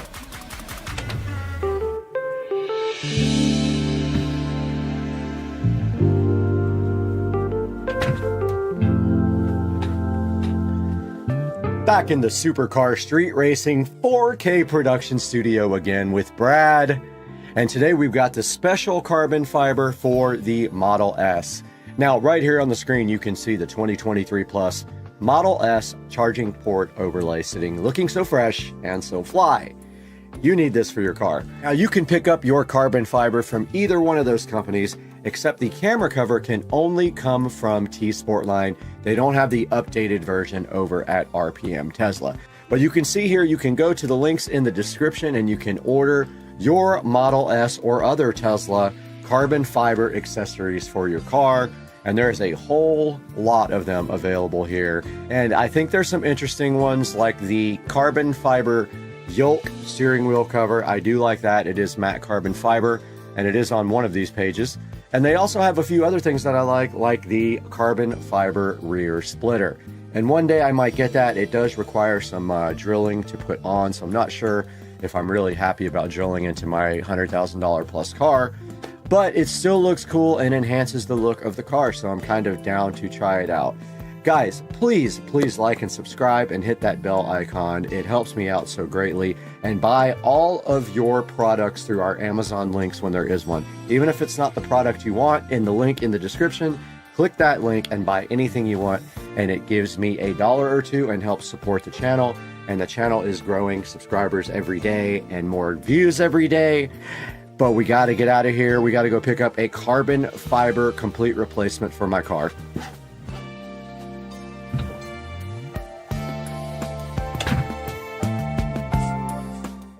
Get up! Hey, just want to say to all you other drivers out there, if you smell a delicious crispy smell after the race, it's not your tailpipe, it's a little bit of shake and then shake. Shake your butt! That's what you say! There was only one road back to L.A. U.S. Interstate 15. Just a flat-out high-speed burn through Baker and Barstow and Purdue.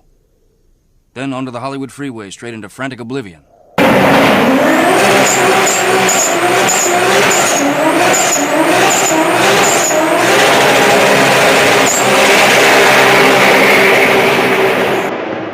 That was some of the dumbest driving I have ever seen in my life.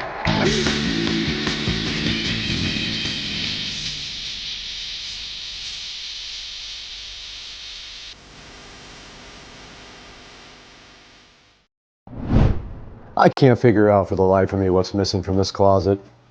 Oh yeah, we need to put a subwoofer in here.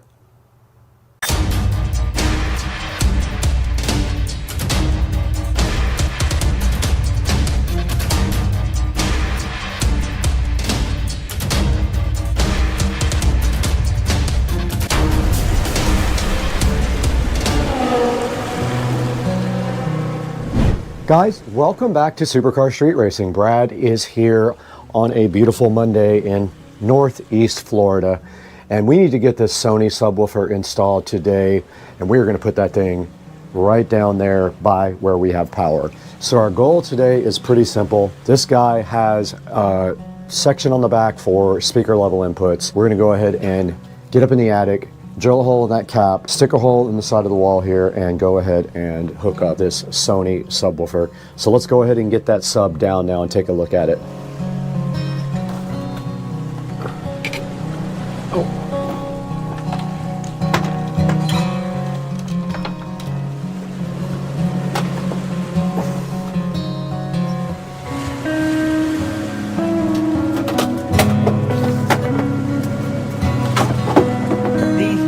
All right, we are behind the Sony active subwoofer right now.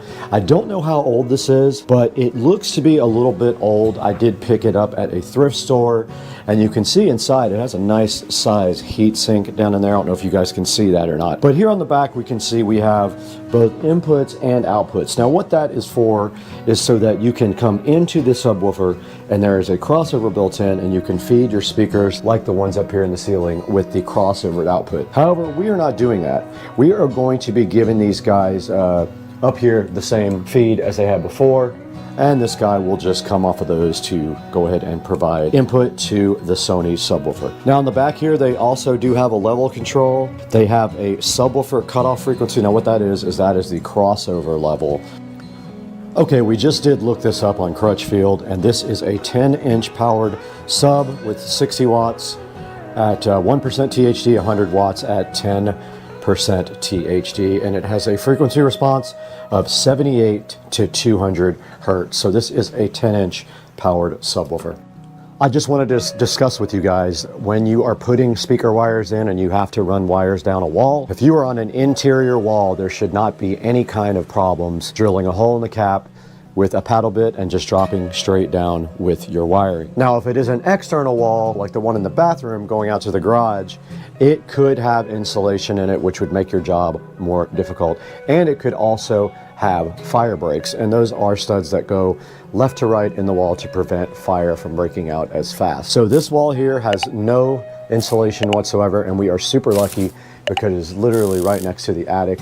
All I have to do is jump right up there with my drill and look for where the wire comes down to the other side of the wall for the outlet and just drill further past it, maybe like 3-4 inches past it with my big paddle bit, and that should be it. So our wiring run, just FYI, is going to go up that wall, and then it's going to come right over here to this speaker at the top and that speaker. So I'm hoping I have enough wire. I'm going to bring extra up there with me in case I have to splice, but I'm kind of using old wire for this, and I will bring some electrical tape. So I'm going to bring my wire strippers up there with me and a pair of scissors and just have that handy, but it is easy to get up and down on here because it is so close to where we're going. So let's get everything prepped up to get up in the attic, which is going to be a lot nicer now because my attic is spray foamed. It should not be 1,000 degrees like it used to be.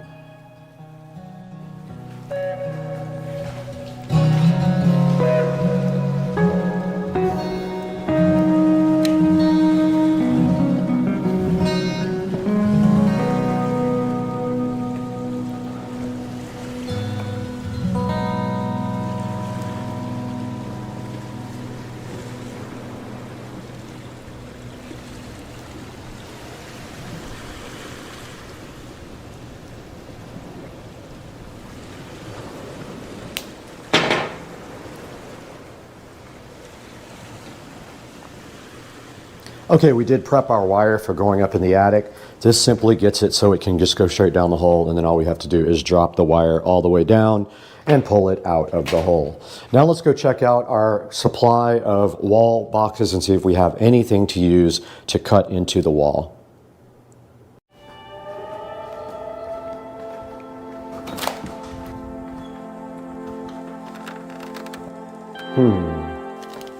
I actually found that I had bought an extra one last time, so I have the box and the little cover plate that the wires can just pull right through that has the little brush on it. So we are good to go to have everything to do for this project. This is the brushed part where the wires come through, cover plate, and actual box that we have to trace and cut out with a drywall knife.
Okay, we're right on the wall now where we are going to be installing our new wall plate. And I measured on the other side of the wall, 35 inches to the wall box.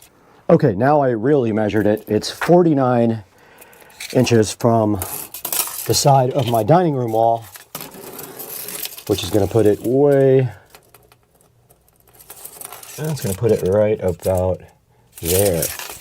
Hopefully I can come in right here. That's my goal, is to not hit anything on the other side and also be the same distance to the center of the outlet, which is 14 and a half is the center. 14 and a half, and then we're just gonna send it. I don't know what else to do. Hopefully my wire's in here. Now the way we do this is put our template up there, level it out, and then mark it.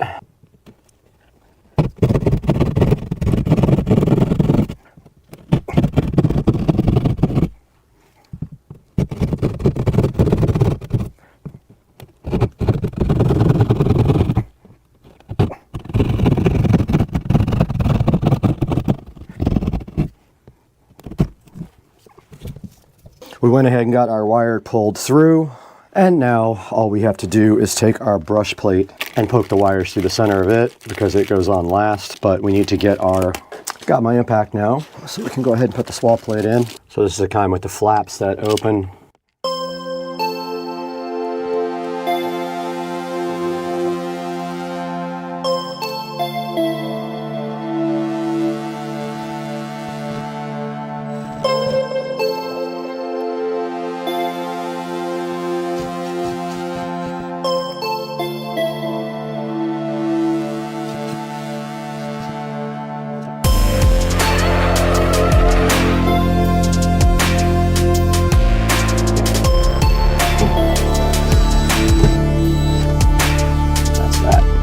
All done.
Now we should be able to pop a battery on these and pop my speakers to test the wiring.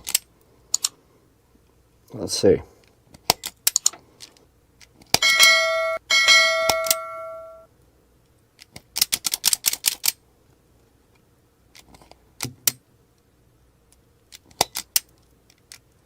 All right, let's grab a battery. 9-volt battery right here to test. We should hear it in the speakers right now. There's one and the other. Both of these work. Doesn't matter which is left or right. This is a mono system when you're using a sub, so you can Connect it to anything you want. In is the back ones. Positive is always stripe, remember that. And if you don't hook it up right, it'll be out of phase. All right, it is connected. Power is on. Go ahead and plug it in. I wish it was lower now so you didn't see the wall plate. Go ahead and get this thing connected all up. This wire behind here.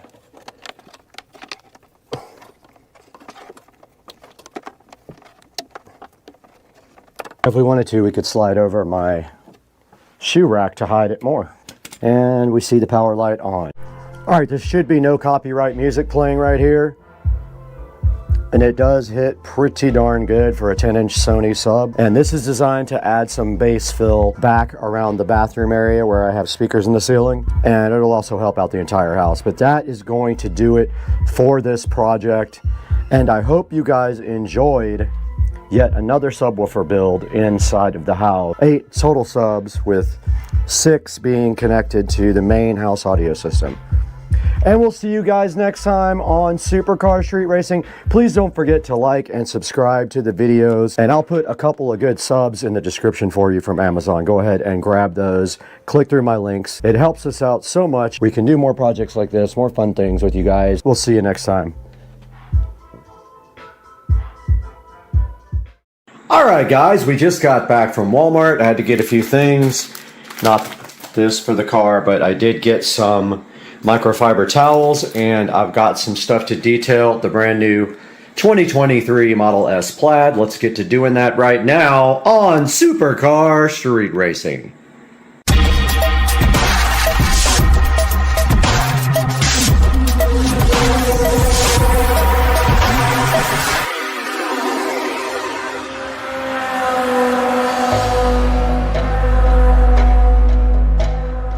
Guys, welcome to the garage, and today we are going to attempt to detail the inside of this car. Literally just wipe it down. How close was I? 2 inches. Good parking job, huh? Almost got that front plate holder. And we have some unique products here to use. First of all, we have this aerospace protectant that you can literally use on anything. It says the instructions right there. And we have this Chemical Guys quick leather detailer. So my plan is right here, right now, to use this on the seats and this on everything else, and go ahead and wipe down the interior for the first time ever today.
All right, we just finished wiping down the interior of the car. I tried both the Chemical Guys Quick Leather Conditioner and the 303 Aerospace Protectant. I like them both. I used mostly the Chemical Guys on the seats and the 303 everywhere else, even though this is not leather. This is fake leather, wannabe leather. But yeah, let me get you guys a better shot here. All right, so here we see the interior fully detailed, and took me about 20 minutes to do the whole car, and it came out looking really good. That's the first time I've wiped it down, and I guess we can go ahead and remove this condom and go get our brand new lithium ion vacuum and go ahead and vacuum out the front seats. And we have the brand new lithium ion Black & Decker to go with the lithium ion Tesla, and we are going to right here, right now, get all the dirt off of the ground.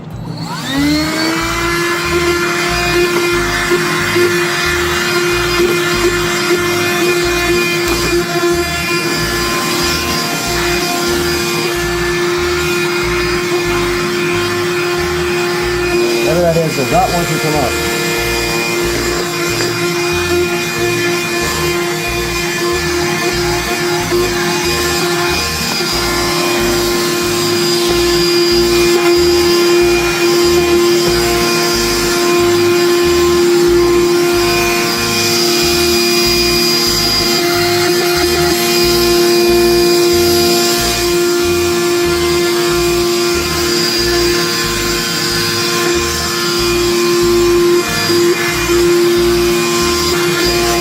And now the other side.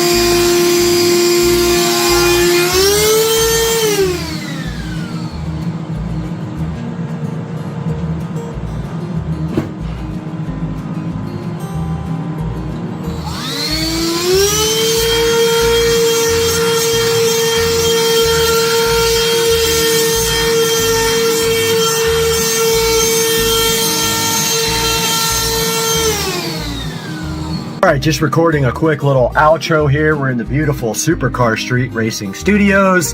Good to see you guys. We just got back from the LZ Invitational and we were finishing up this video, and I just wanted to do a quick outro. The products that I used did leave a little bit of streaking on the car. I don't know if that's related to the actual leather that Tesla uses or the fake leather that they use, but it did leave a little bit of streaks, which I think will go away, or just wipe down and it will go away. But overall, completely happy with the first wipe down of the interior of the car. And the car did go over to All Set Auto for tint, and then to Tesla for some paint correction stuff that they need to do from the factory. Guys, thanks for joining us today. We'll see you guys again really soon on Supercar Street Racing.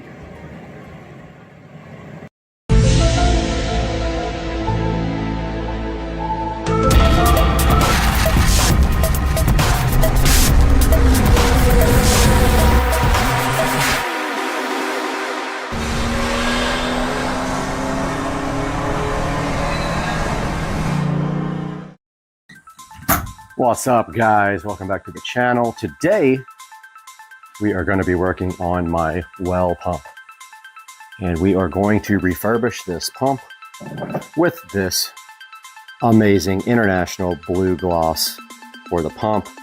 We've got brake cleaner to spray the pump down with first to get it all nice and ready to paint, and then I will also paint the pipes and the tank with gloss white here. If I have enough, I have some here as well. And the first step is to prep the whole thing. So we need to put some stuff down on the ground to keep the rocks from getting painted, and we need to tape off some things so we can do this in steps. Let's get that done now. All right, guys, out here at the well pump, and the first thing we are going to do is prep this guy for paint. So got the towel down here, and we are going to spray this guy down with brake cleaner first, all of it, then come back and do white on the tank and on the pipes. Then we will mask off or cover the tank and the pipes and do the rest in International Blue. So let's get the brake cleaner. All right, we got our brake cleaner out here and our paint. Stuff should dry pretty quick, but this is just to make sure that the paint sticks, gets all the dirt off. You really want to do it properly. Not saying that this won't work, but you can lightly sand all the metal. This will dry quickly.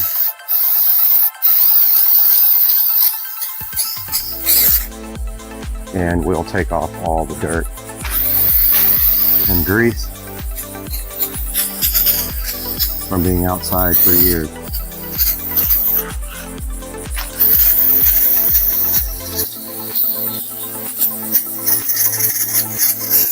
I'm not removing any stickers or anything. I'm literally just going to paint directly over everything. That would be a lot of trouble. But yeah, this stuff, you can see it's already starting to dry. So it's really good for taking the dirt and the grease off. And then we will paint everything white that is going to get white. I need to cover the rocks up more back there. I don't want them getting painted. Let me find something to do that with. Okay, I decided to take a little bit more time and prep the concrete because we don't want that sprayed blue. Actually, we could come back and do stone on that one if we really wanted to make it look cool. The tape is not going to stick, but we can still get some tape in there. Otherwise, we're going to have blue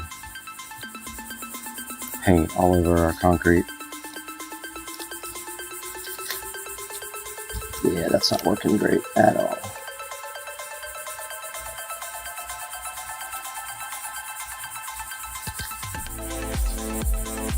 But that will help. Last step, maybe we can do the concrete like a stone texture.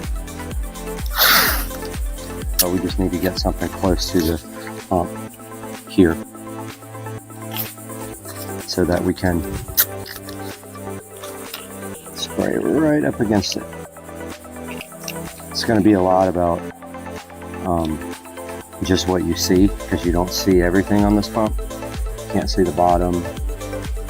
So once we have that part masked off, then all we really have to do is cover everything else like that.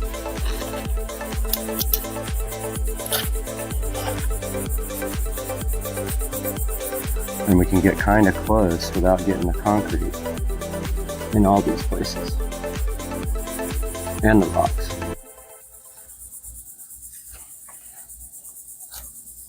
Tough part is going to be getting the pipes almost all the way down. Maybe we'll get some extra rocks to cover up where we don't get painted. But yeah, this thing's ready for white paint on the tank and the pipes. Come back through and mask those off when we do the rest.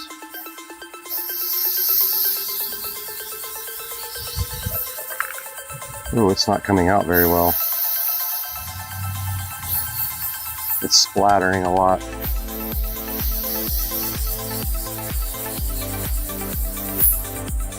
Yeah, this can's got issues.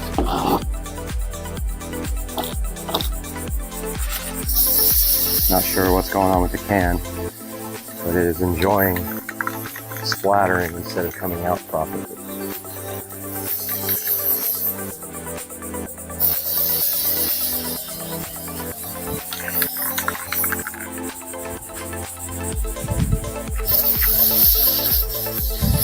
I've got another can of gloss white that I might have to go get because this one's just not doing great.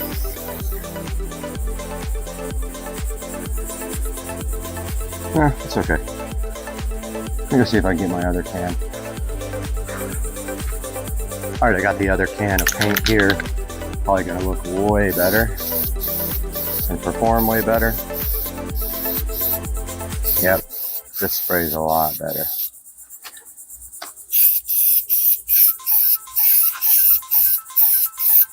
So I'm gonna mask off later the pipes when I spray the pump. But for now, this is just about getting a good, nice coating on the pipes and the tank. Surge tank up here, whatever it is. Getting rid of all that rust and corrosion that's built up over the years.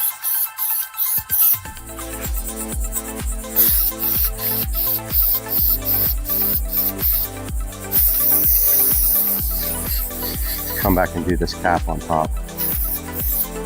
Blue.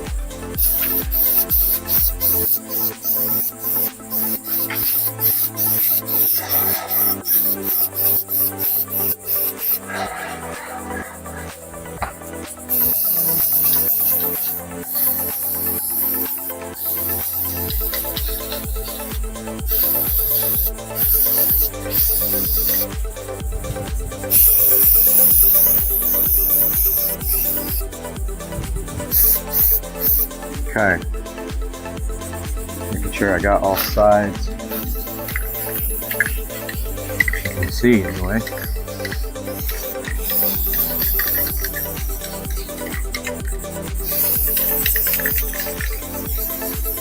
Used to do this for my dad. We refurbished oil field equipment. Pretty good at it.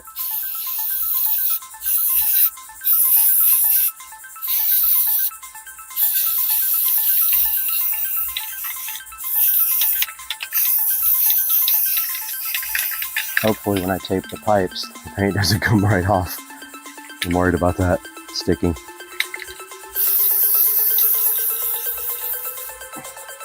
And also getting all this down by the rocks. Pretty good.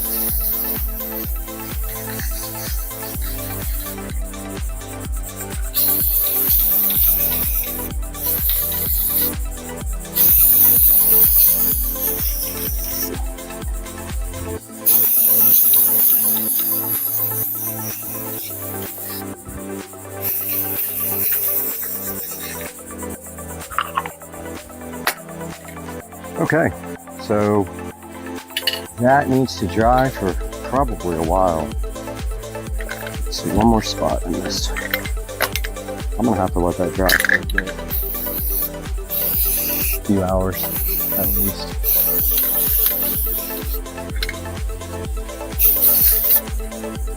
Especially because it's on plastic.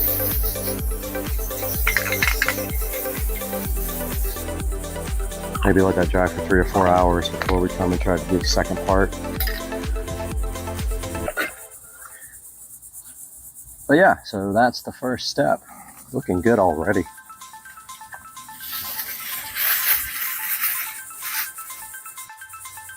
Right, we are back out here.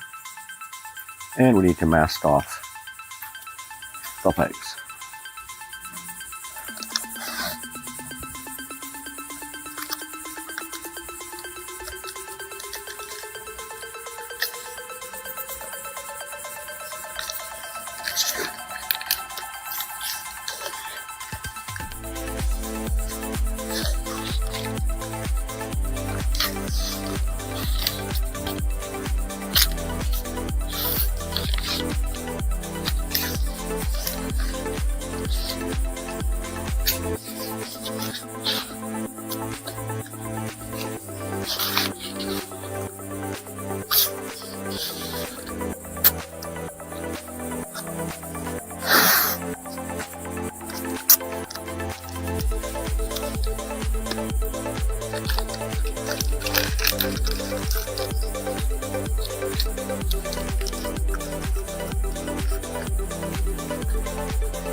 It'll take a minute.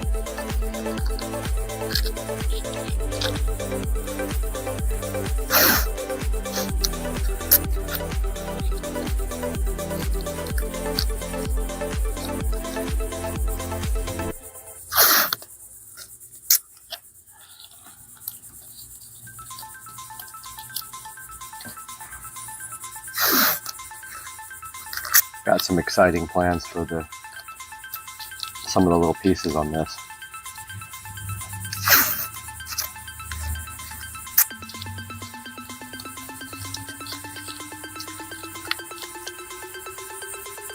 I'm just using regular painter's tape here.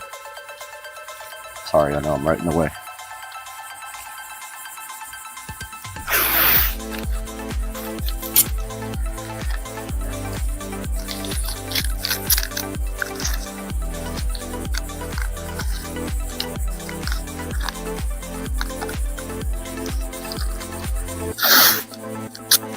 Masking off all the pipes.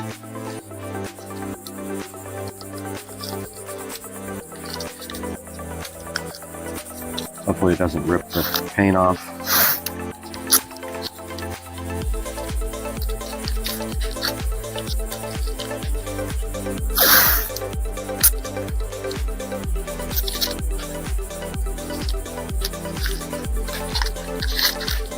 It's hot.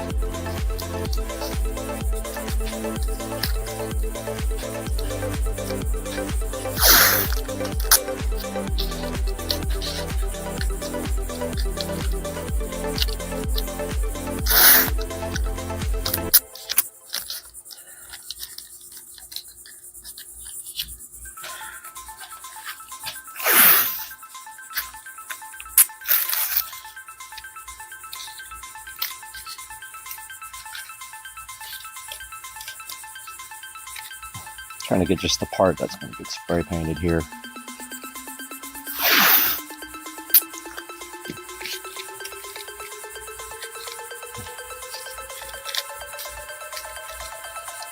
Okay, that should be good for that. Tape's not sticking to anything.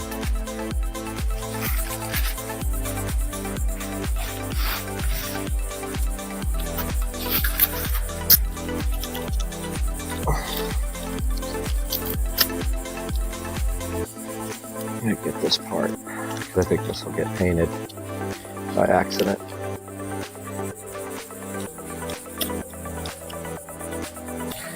When I get the side of this thing,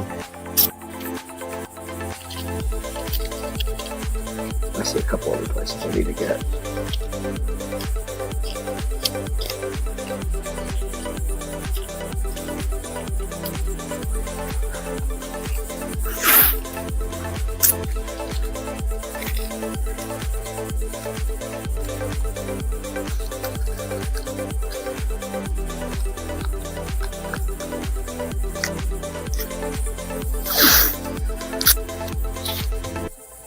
Tape is not sticking at all.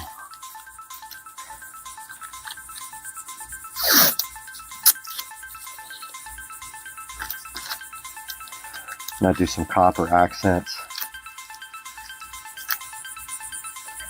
Don't think we'll get the underneath of this.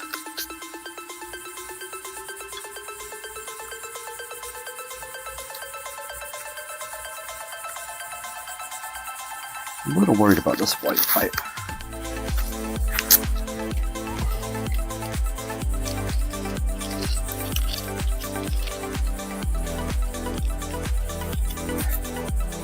Yes.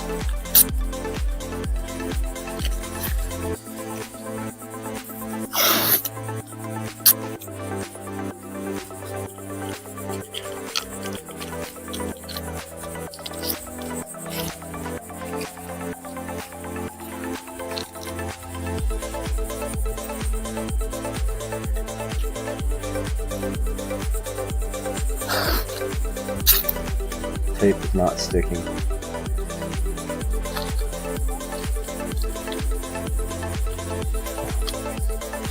To itself, even. Which is a joke.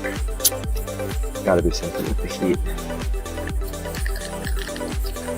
Okay, it's not supposed to be pretty. It's just tape. So, no comments.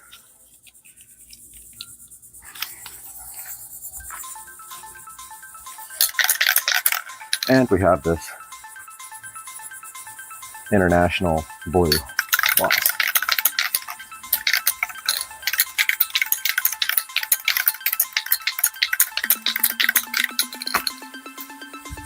It's just very hot.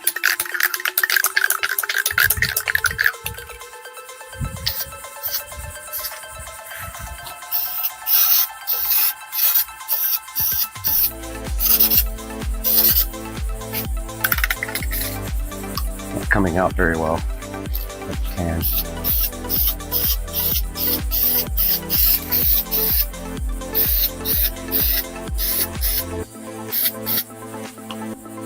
It's pretty.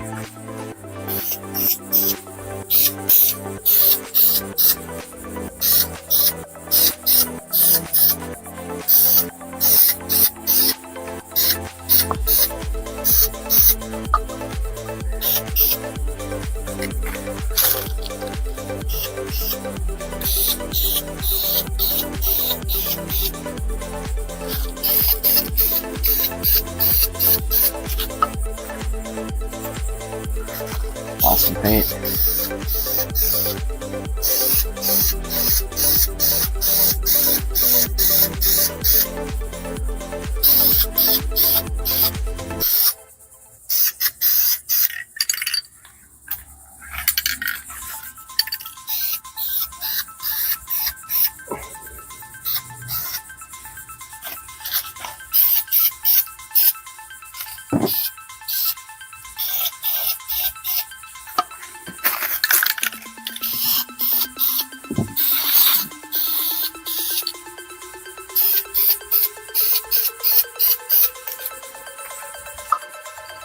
The International Blue. Okay, we are back out here, and unfortunately the camera shut off because it's 93 degrees outside, but we are on the next step here. And I think what we want to do now is probably the black parts of the... Yeah, this is completely dry. I mean, it's so hot out here, it can't help but be dry. I'm gonna mask off what we don't want to be black, just with plastic bags, like that, I think. And then we're gonna do this valve as well. It normally has a black handle.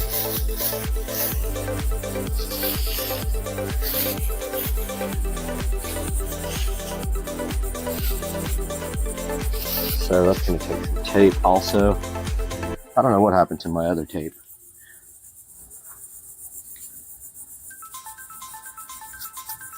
Had a whole nother thing of tape.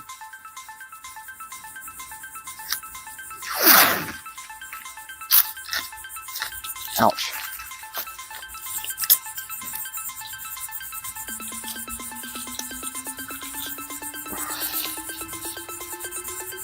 So we're just going to get a quick spray of black on this handle here. And try not to get anything else black.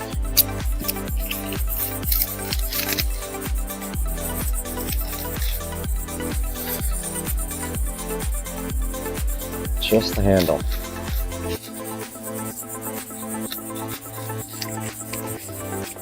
Which probably has never been turned, ever.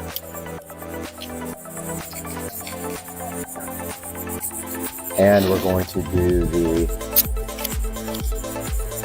controller box as well. So we got to get all this mask off right here, so we don't be painting anything black that's white already.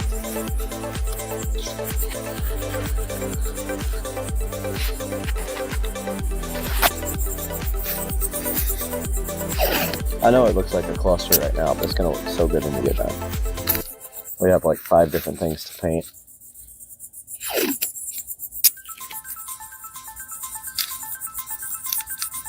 This handle has never been moved. It's literally been sitting in this position for probably 10 years. It may not even work anymore. Alright, so we don't have a lot of black paint, so we're going to be very careful with it.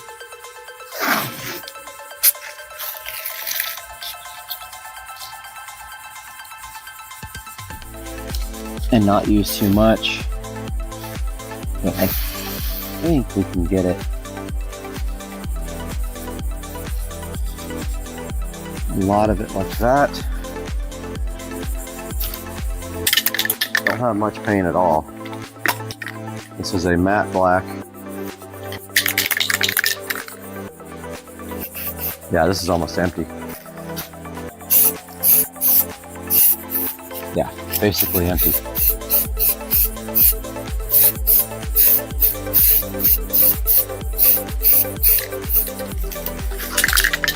I might not even have enough to do this.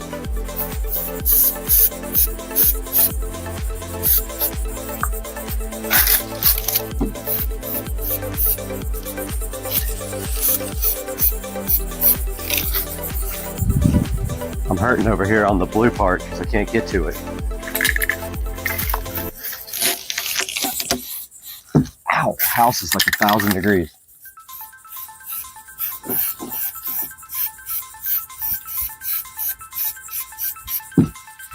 Okay.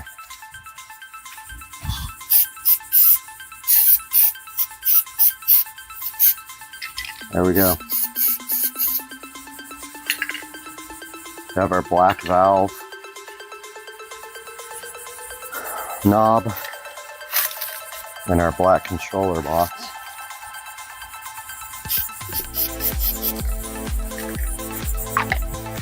And I want to do both the little plugs in copper.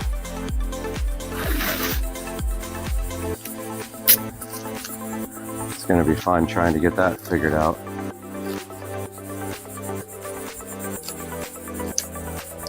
Oh, okay. You can go underneath the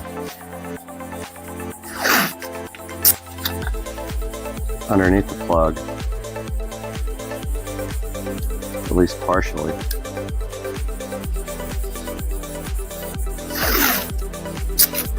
This is going to look cool.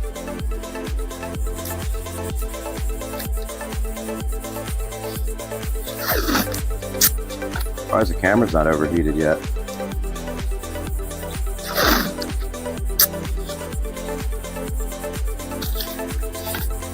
This is going to be a quick and easy little addition to the refurbishment because it's such a tiny piece and I'll probably only have to spray it once. Man, I've dropped like 45 things today. I'm really not doing that great on dropping stuff. I mean, I'm doing good on dropping stuff. I'm doing not good on not dropping stuff. That makes sense?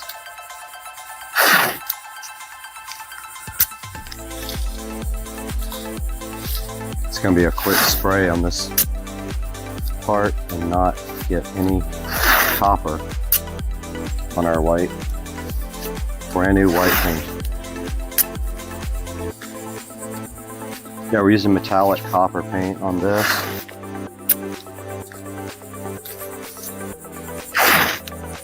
And then I think we're going to do the concrete base with stone. Stone lookalike. I think it'll look good, honestly. That's going to be copper for now. And this guy here is going to be copper.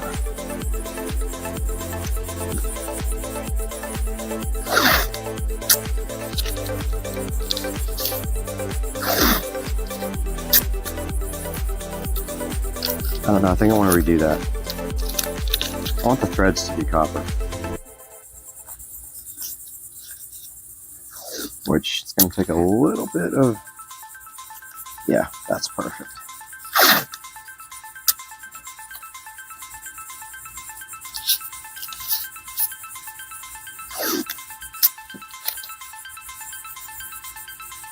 I think it'll look better with copper threads too, because it'll make the bolt or the cap or whatever this is seem, you know, fully copper, which is probably just some cheap metal, of course.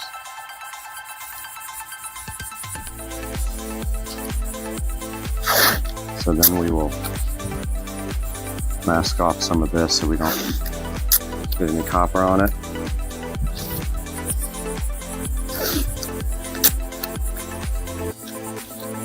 Try to do it quick and easy. I mean, that stuff goes everywhere when you spray it. That's already masked off.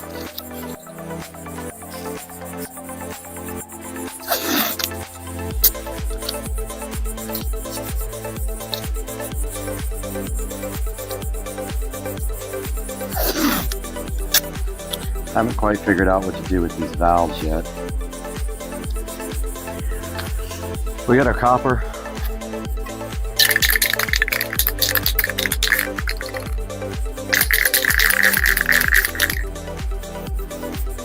Okay, let's go for it. Close up. This paint is so cool.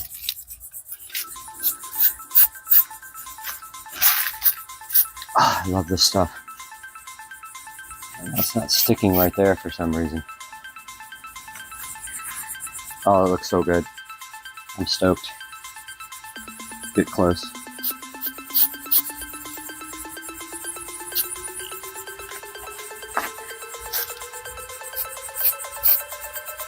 Oh, it looks so awesome.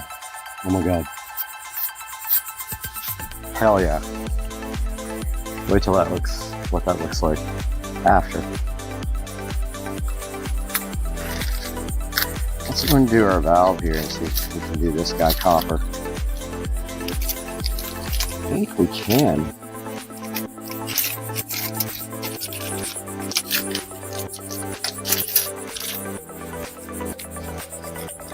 Yeah, I think that's the jam. I think we're going to try that.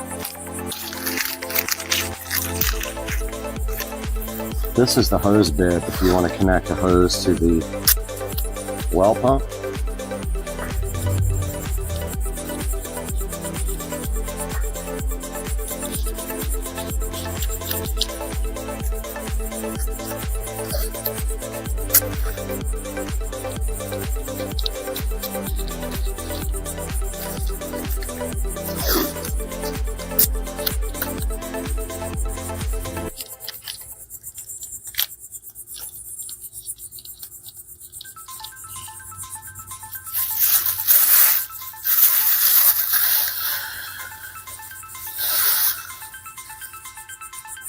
That's perfect. I think it's getting copperized. Alright, I got that one. I probably should cover up this part.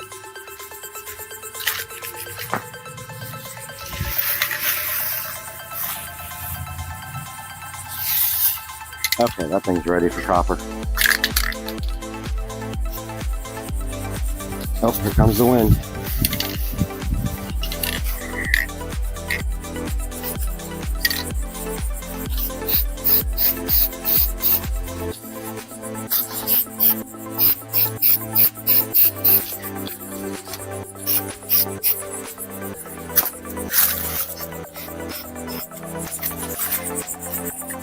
Oh, that looks so cool.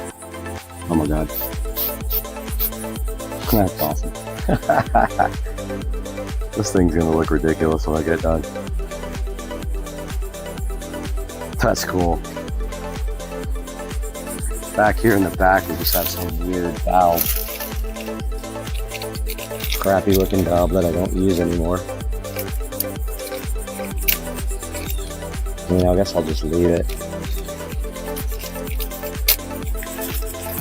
Not sure what to do with it.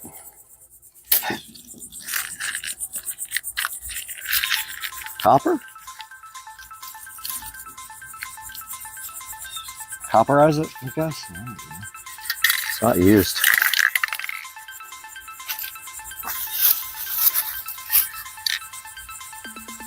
It's kind of in the back.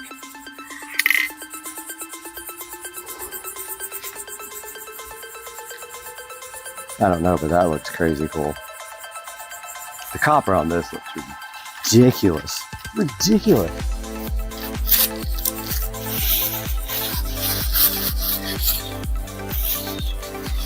I think I'm gonna leave that back valve.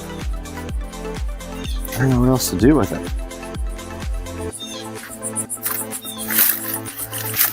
Probably should just take it off.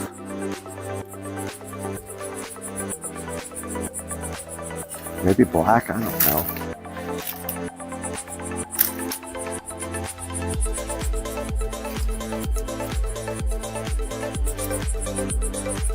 I don't know what to do with that one. It's kind of half white now. And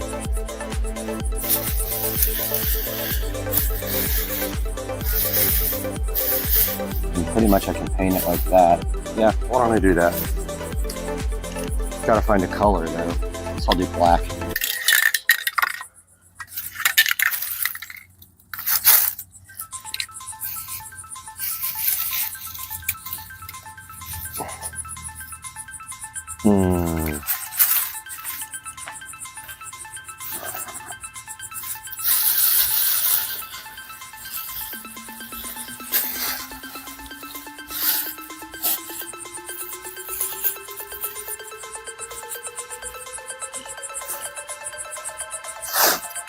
The copper just looks sick. Not gonna lie. Ah, okay. It's a whole valve.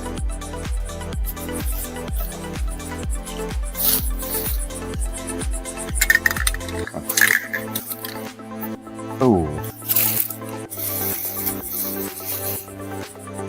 Almost just painted the whole pump.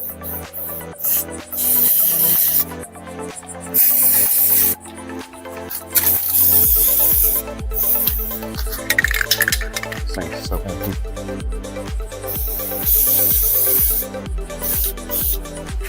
Alright. That's that. It needs to dry for a while before we can do the concrete base.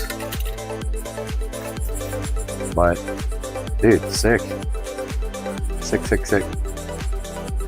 Alright guys, so we are back at the pump, ready to remove some of the condimage. Let's see what we got here for the reveal. Not sure. Oh, we got a little blue paint right there. That's okay. Not gonna be perfect, but it was really bad before.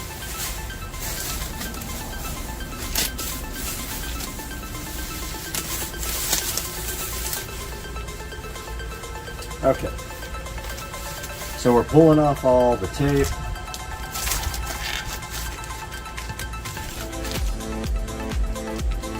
All of the plastic bags. And check out the wheel. Oh, already got some junk on it. And there's a little bit of blue on the controller box. I can touch that up later. No big deal.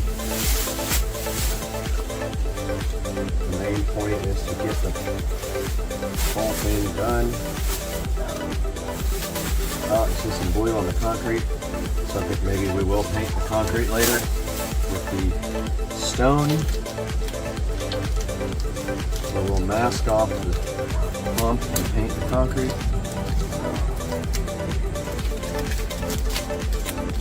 So far, so good. Looks like the white paint actually stayed onto the pipes, didn't come off with the tape. A lot of tape.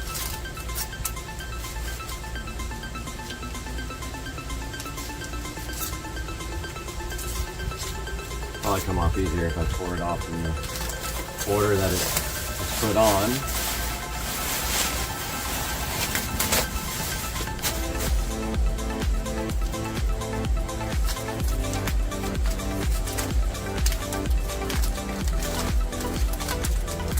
A little bit of blue got through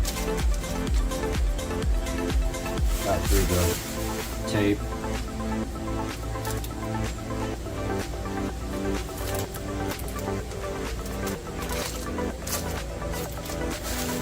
That's okay. It's gonna happen. Forgot my microphone, by the way.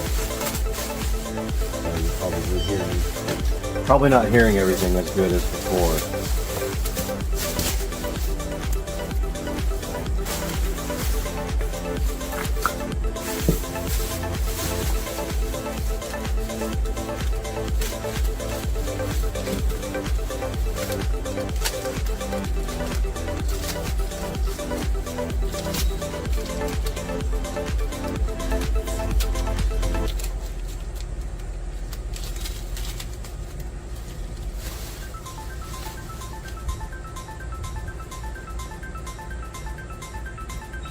the last bits off.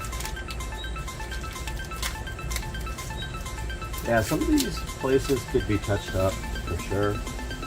As I said, not looking for perfection here. This thing has been out here for 10 years, and anything is better than what we had, right?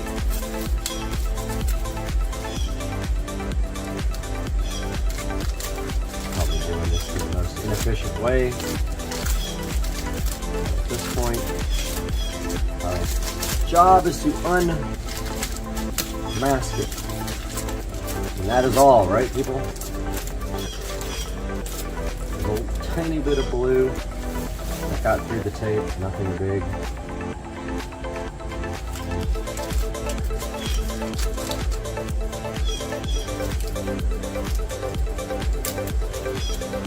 Not a big deal. The valve over here in the back didn't exactly get fully painted either. I can see some missing spots on it. So this needs some touch up. But it won't be a big deal to touch that up.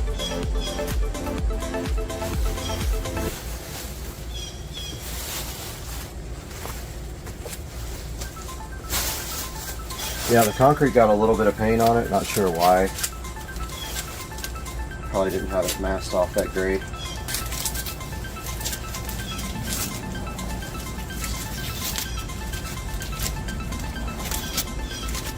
But on the flip side, honestly, we could probably just cover that with lava rocks.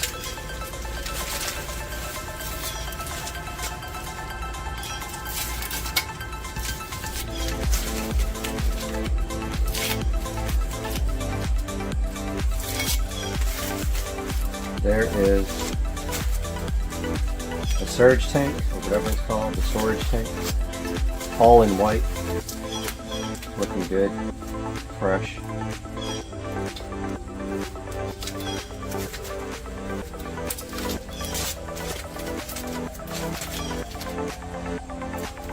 Not bad for about 30 minutes worth of work, honestly. I could have spent hours and hours meticulously masking this thing off, but it sits out in the weather, and the whole point is to make it better than it was, and I think we have completely accomplished that. What about you guys? What do you think? Looks good.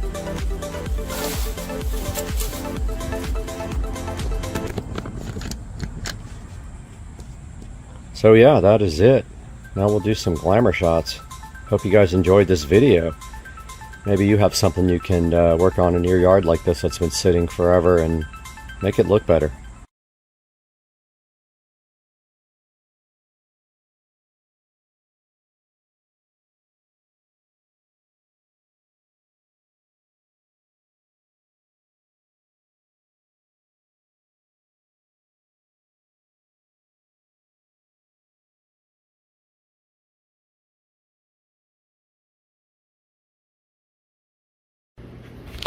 Hey everybody, Brad here. Just wanted to give a quick update on my home theater room. As you can see here, I have my home theater room in pieces. Wanted to let you guys know exactly what's going on here with this guy. So my projector died, my Epson projector, which is now sitting on the shelf up there. The bulb died finally after about 7 years. And I did buy another bulb. First I tried a generic bulb off of Amazon. Installed the bulb. It looked absolutely terrible. It was really cloudy. The picture was distorted. Thought it was probably the generic bulb. So I ordered a genuine Epson bulb, put that in. Looked exactly the same. So I think that something in my 1040, my Epson 1040 projector right there died at the same time the bulb died, or that component caused the bulb to die.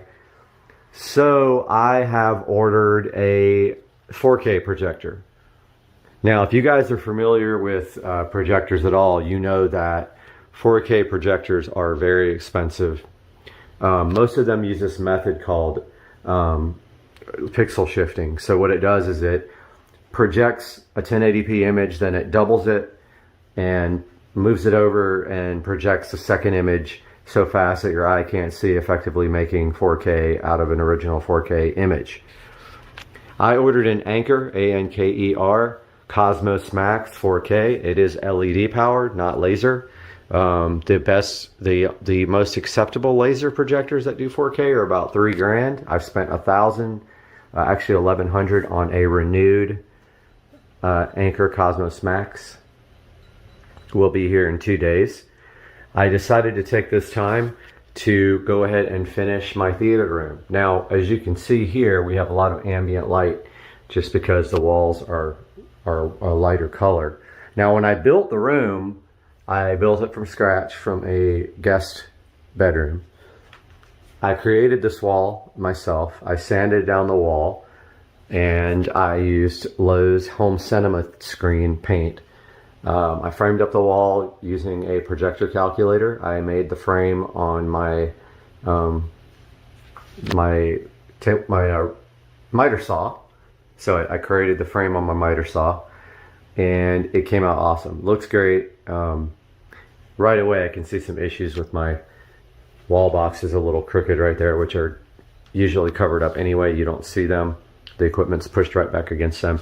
I designed this for this entertainment center to flow right down here.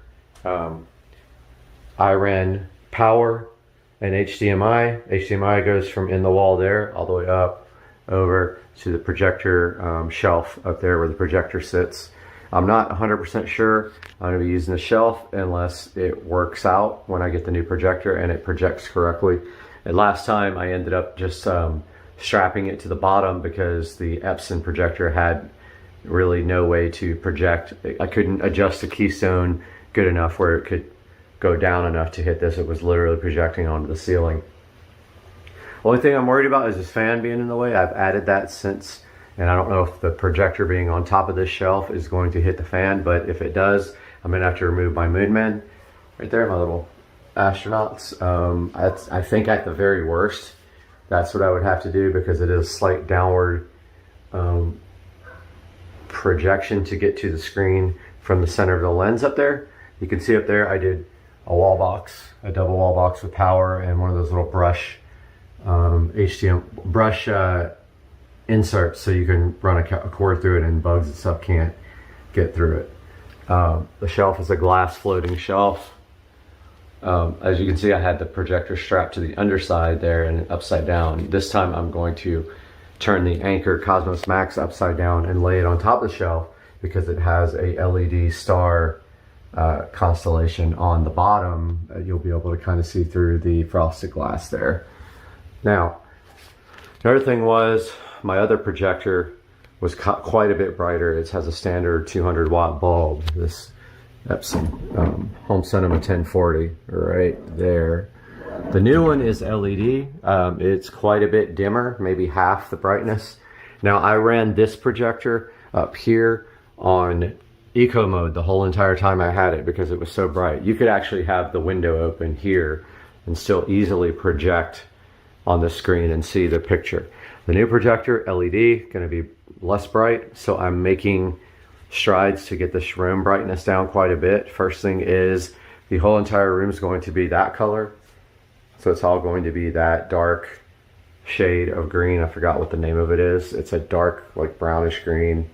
I'm going to do the ceiling as well. So I need to take this vent out.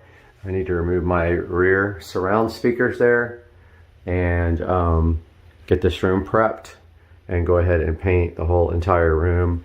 Now, if the shelf doesn't work or I have to lower it, then that's going to be a little bit of work, but I think I can manage to figure that out. I'm going to leave my shelf here that has my artwork on it. It's just all movies and TV stuff that sits on that shelf. It's been there forever, even before this was a home theater room.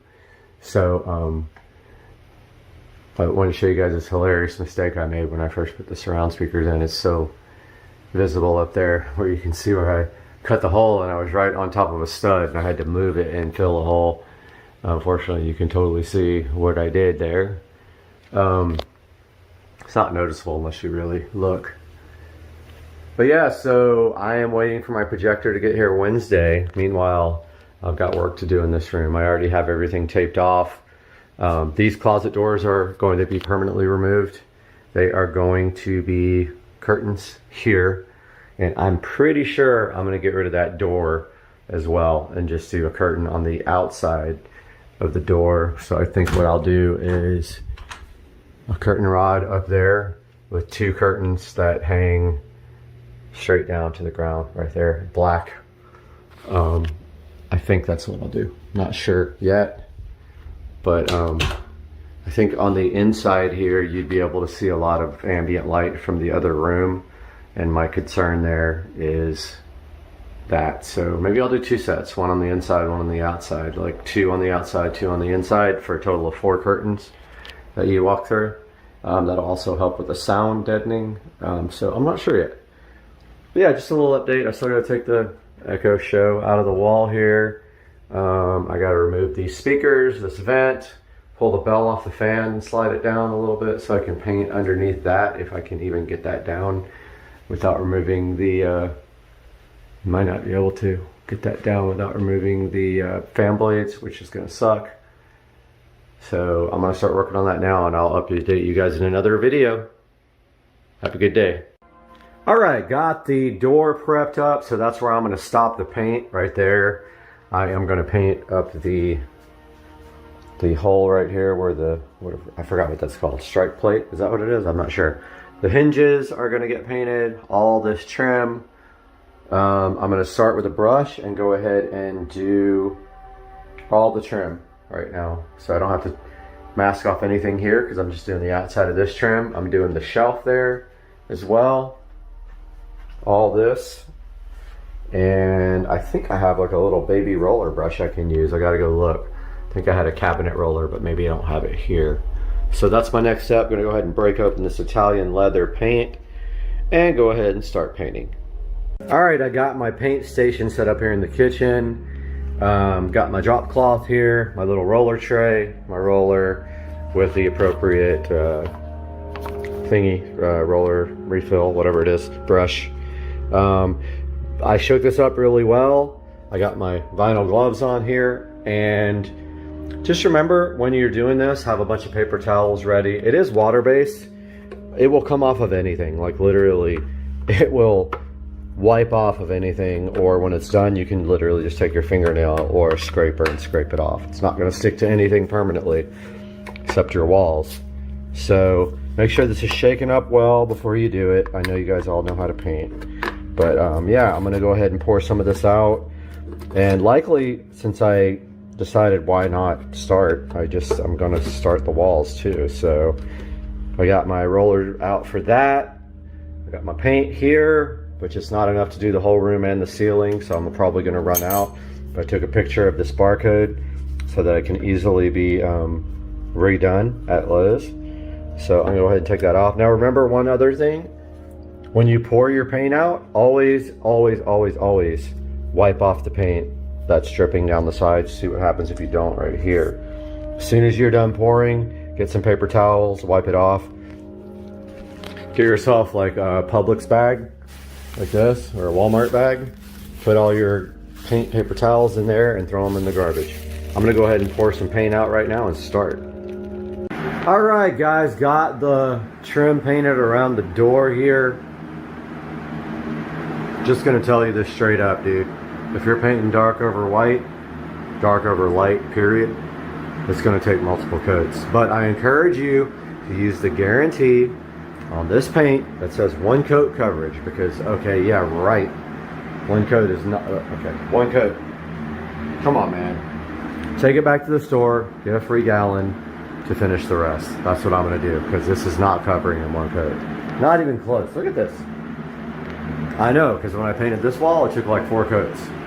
So I'm gonna go ahead and get my little extension for my roller so I can go all the way up to the ceiling there. I'll do as much as I can today without doing around the projector, because I don't know if I need to raise it or lower it. But I'm gonna do it till I run out of paint probably. And I still got to take that off and take the speakers out and take this ceiling fan bell out. I'll update you guys shortly. All right, guys, a little update here. Got some of the ceiling painted there. Got this wall. Some of this has 2 coats, some has 1. It's just really hard to keep up with. Got my fan going. Got my fan going. Got my vodka going, just kidding. Got the speaker out. Got the vent out. Both of those got to get painted matte black. I got a whole new tray of paint. So it is time to tackle this entire quadrant right here. And I'll update you guys. But yeah, that's what it looks like so far. Definitely some needs a 2nd coat.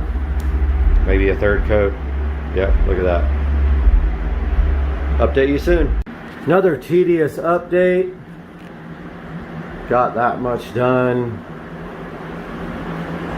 It's gonna take me probably the entire day because I gotta do all of this. So I'm gonna keep on plugging away, but I'm gonna stop right there until I know if the projector is actually gonna fit. All right, just got back from Lowe's and Walmart, picked up a bunch of stuff. Picked up some black receptacles and switches for the room here. Now I am updating you guys with the rest. So I am painting the vent, the Echo Show wall mount, and my surround sound speaker flanges, mounts, whatever they're called, black right now. So I wanted to show you guys this, and then I'll show you the progress on the room. Stayed up pretty late painting. Definitely needs another coat in a lot of places. Probably in most places it looks like. I'm gonna go ahead and start on that now. I did go get another gallon of paint because I used almost all of it. And I have to get around that ceiling fan up there and also around the stand up here, but I'm waiting to see if I'm gonna have to move it before I paint. Hoping I don't have to lower it. I also need to take this window up, but yeah. So this is what it looks like before we get all the black receptacles and stuff in. And then I think I'm gonna pull these specialty receptacle plates out and just paint them, since it's gonna be hard to find black ones, but especially for like some of these.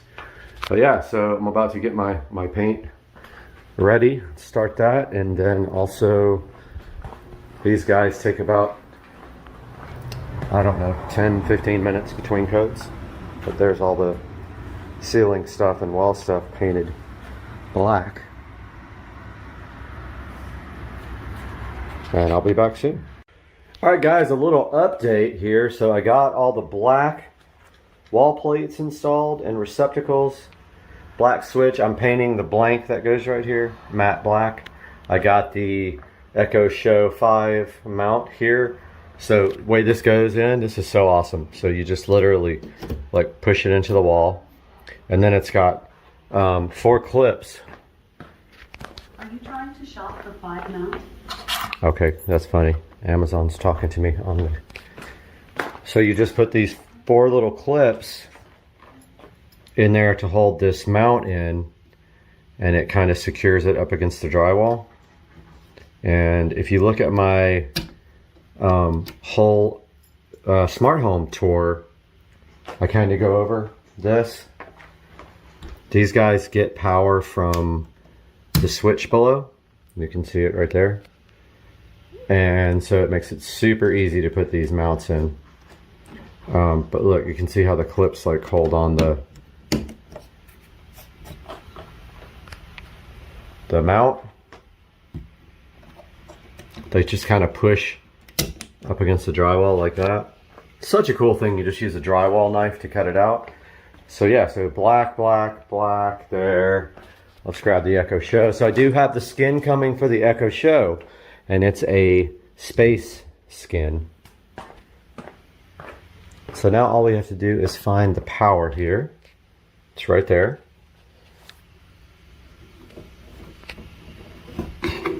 Plug this dude in. Hard with one hand, but I'm gonna figure it out. Okay, so he's plugged in now. Now, of course, it looks ridiculous because it's white, but I mean,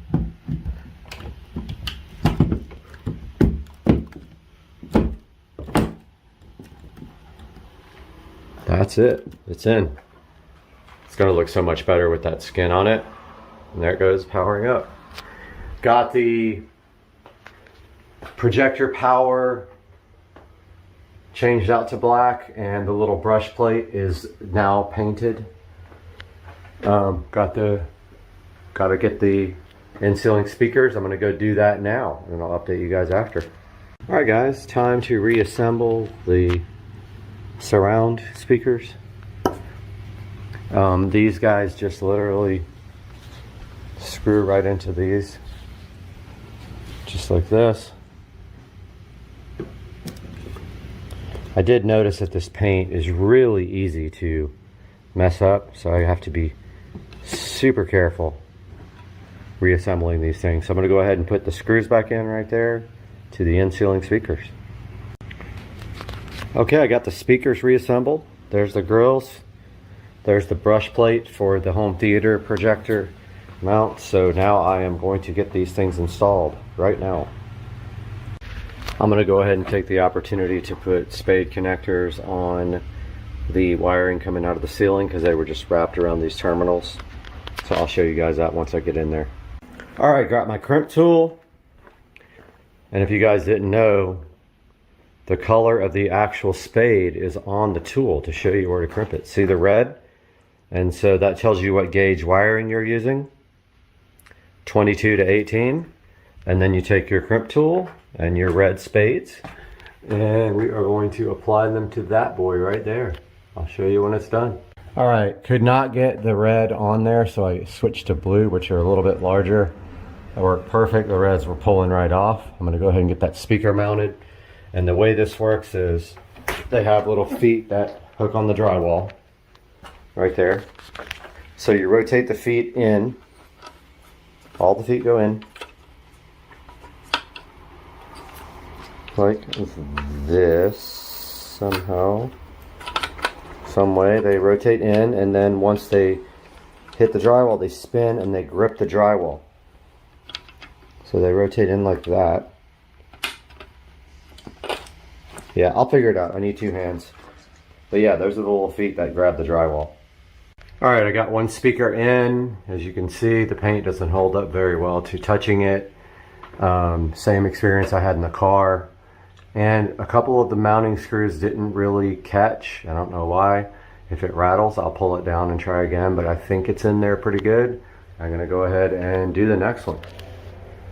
Got the surround sound speakers installed. Again, two of the screws would not engage on this piece of crap, so we will see what happens in that case. If it rattles, I'll have to take them out and do it again. I'm gonna work on the AC vent now. AC vent is done. I'm going to grab the brush opening for the power for the projector now. Get that installed. It is out here drying. And the blank switch plate. Get those installed. Not before I don't take a shot though. So the blank switch plate goes here, and the brush goes up there. I'm gonna do that now. All right guys, got the black receptacle and brush plate installed up there. It looks awesome. I know the cable's still white. Might have to just like take a frickin' Sharpie to that and turn it black. But yeah, so I gotta still do all those. So I gotta take all those off, paint those, and that little breakout adapter. Maybe, I'm not sure. I might get another entertainment center. I saw a really cool one on Walmart.com that I want. It's like 70 bucks, not a big deal. So I might just do that and not have to worry about these. You don't really see them even with my current setup.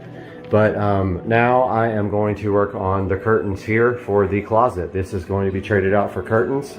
No more door. Oh, I'll show you the curtains. So in here we got the curtains for that. And these are the Sun Zero blackout curtains. I know, no light comes in, but still, I just thought they looked cool. And then we got this, easiest way to do this when you remove your closet is to use a shower curtain rod like this. One that expands and locks into place. It probably will take all of 5 minutes to do this install. So I'm gonna work on that now and I'll show you guys what it looks like after. No more louvered, no, they're not even louvered actually. They're just these kind of doors here. And they are going away forever. That'll be coming up next. Alright, got the curtains installed and painfully obvious. The curtain rod needs to be painted black for sure. And I don't know if I have these curtains on there correctly, but I'll leave it to Susie to figure that part out. But that is going to be the closet. And it's going to look way better with the lights off. I know it looks kind of like reflective or whatever, but once it's dark in here, I mean, it's going to look fine. It just definitely needs to be... I can't believe the back of these things are white. Seriously? I'm probably going to have to take those back and get something that's not white in the back. This doesn't look good. But also that needs to be on the inside there. I guess it would work. But that bar's definitely got to be painted white. Absolutely. Or black, sorry. And then this will be good to go. I do have a set for here, a double set, but now I'm thinking that those are gonna have to go back because they're white on one side, and I really don't like that. I don't like how the white shows through, and they're kind of reflective. So I might take those back and get the charcoal ones. Alright guys, I totally forgot to update you when I was doing the curtains. I did get back from Walmart, got these curtains on where the closet door used to be, and I used a rod that goes through the middle. It's 3 panels, and I've got the doors that were on here inside the closet for now till I can figure out what to do with them. But as you can see, this came out pretty awesome. So that's the closet, which I really wanted to move all the equipment into the closet and then run everything up through the ceiling, but it's a lot of trouble to do that, put the receiver in there and all that, so I just left everything up front. I then got the blinds installed. These are brand new blinds, and they are the ones without a cord, so you just lower and raise them down here you just pull on the bottom of them. I just put my curtain rod bracket supports back up. These are the original curtains that were here before, these black ones. I'm going to go ahead and hang those up right now. Got the curtains installed. Pretty dark with the blinds closed. These are faux wood blinds. They're like the most darkening you can get. And this room is very dark with everything shut. I'm going to now work on this door. So what we are doing here is 2 panels on the inside of the room and 2 panels on the outside of the room. So I got to put up, first put up curtain rod hanger. Here are the rods that are going up there. So I just got to hang these real quick. I'm going to start on the outside of the door and get that set done now. Alright guys, got the entryway curtain done.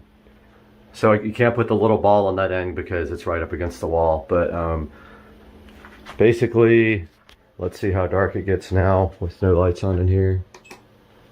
Ah, see, yeah, that's perfect. That's amazing. I'm very happy with that. And then there's a tiny bit of light coming in on the corner of the blind there, but I don't know what I can do about that. Yeah, there's some light coming in up in the corner up here that I'm gonna probably have to deal with. But other than that, it's dark enough in here for sure during the day. So the screen looks absolutely great. If I can find the remote here. Let me turn this music down so... Wow. That's crazy. That's HDR, so that's 4K with HDR. And of course, you're not going to get the full effect from my camera, but it's absolutely awesome. This Anchor Cosmos Max 4K is, they're not paying me to do this, they're not sponsored or anything. This thing looks great. Now I'm shooting this on the phone at 4K 60, which is what the video is, and the phone does HDR as well. But I mean, that's a good example. If you go here,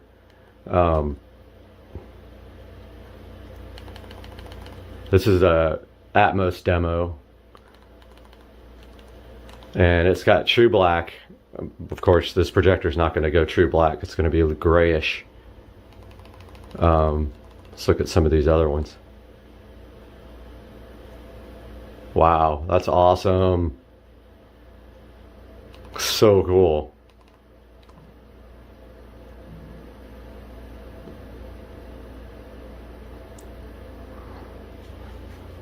So here in a second, I'm going to turn the lights on. I've got a couple more things to do before I reveal the room to you guys. Okay, it's time to hook up the JBL studio monitors the correct way. They've always kind of just been barely hooked up. So I have some flat speaker wire that I'm going to use. I want to just try this because I'm running this under the carpet right there. Hopefully it's enough gauge. I'm not sure what gauge it is. Let's see if it says. We're not pushing like a ton of power through the fronts. So I've got my speaker wire here, I got my banana plugs, and I am ready to start doing some damage here. So I'm going to start by, I got these rugs too for under the speakers. These guys. So just gray rugs. They're going to go on each side right here on the floor. Kind of dampen the room a little bit more too, the sound. The more fabric you have, the better. So that's going in the corner right there, and it matches this rug. Speaker's going to go on there. It's going to also allow me to run the wire under the carpet right here, and since it's flat, it shouldn't get in the way. And I have another mat for that side I'm going to install, and I'll update you guys when I start doing banana plugs. Well, it took me forever to figure it out. Of course, it fell off right when I said that. Well, I had the banana plug on, but I can't seem to figure out how these stupid things work. They're the most ridiculous plugs I've ever seen in my life. So I guess I got to put that one back on now. Finally got the plug back on, man. These things suck. I got these a while back on eBay, I think, but I got this one side ready to plug into the speaker. I'm going to go ahead and do that now. Get my appropriate length to the back of the receiver right here, and then put the other set of plugs on. Got the wire run underneath the rug here. Got the banana plugs on the other end. It's ready to go to the back of the receiver now, and then I'm going to do some wiring cleanup back there as well. I got my zip ties ready. Get everything nice and neat back there. I'm going to do that now. Alright, I got all my wiring done. These are the front speakers. Unfortunately, I don't know which one's left and which one is right, so I'm going to run a test tone here real quick and see which one is which. After 10 more minutes of messing around with this speaker not working, of course the banana plugs pulled out 3 times in a row, so I ditched them and just used the rear speaker terminals. Now I'm running the configuration to make sure that I have the speakers in the right jacks. So you just go to channel level and it sends a test tone. So yeah, there's front left, so center. I'll go back.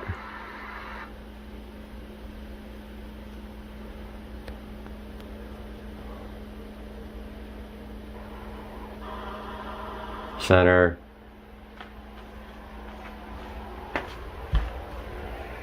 It actually works. I can't believe it. So the banana plugs come out again. And then I don't have height speakers.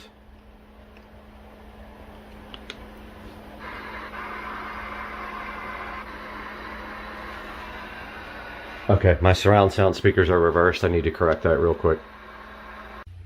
Alright guys, got the wiring all finished as best I can. I just need a shorter Ethernet cable. That's what's really taking up a lot of space back there. I ordered like a 6-inch one. And that's going to be it for today's video. You can see I got the speakers all wired up. And I will be making a reveal video, and that will premiere tomorrow. So please check it out when it gets done. Thanks you guys for watching. All right, good morning guys. Supercar Street Racing here. Today we are taking the car into Sam's Automotive. Car right there. It's got to go in today for head gasket. Head gasket. I keep getting that wrong. Valve cover gasket, valve cover, plugs, and coils. Well, it's 48 degrees out here, so I doubt we will be putting on this top down. But, it's probably very cold. Cold start. So, on the way first to, I got about a quarter of a tank, so I'm gonna go ahead and top off the tank. Little bit of E85 mix. But first, let's put the top up. So there goes the top. I don't know if you guys, if you don't have the hard top convertible, that's freaks people out that are sitting in the car when you do that. Yeah, we're headed to Sam's Automotive. He is a local BMW expert, and he is going to take care of the valve cover gasket, the valve cover, and plugs and coils. And there goes the tent. And we are on the road again. And then we are Ubering back home. Let's get on the road, guys. Get to the E85 station. I don't want to give this guy an empty car just in case he has to drive it and test it and all that. I love this new phone with this wide angle camera. Okay, this is great. This dude is completely blocking the E85 pumps right there. So I'm gonna have to zip around like this and get to this E85 pump right here. So last time I filled up the car, it was a little E85 light, so I'm gonna go 50-50. Looks like we got about a quarter of a tank.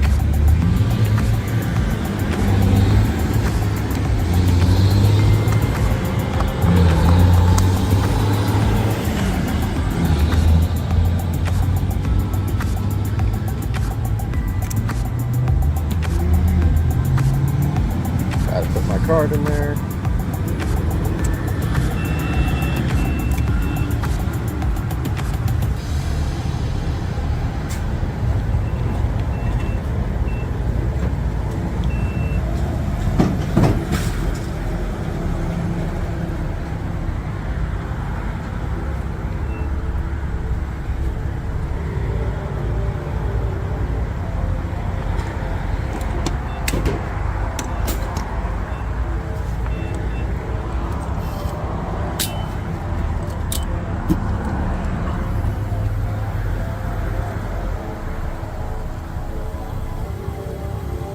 Gonna do about 6 gallons of ethanol, the rest 93. See if that fills the car up. At about, I'll probably do about, yeah, about 6.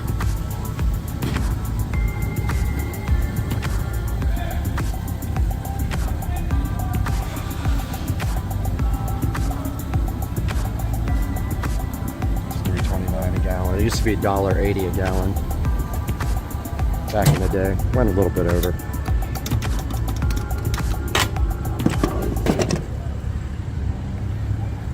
Do this again now with 93. Hopefully I didn't show my credit card earlier. I don't have to blur it out. Alright, so put my card back in for 93. I got to do this every time I get gas.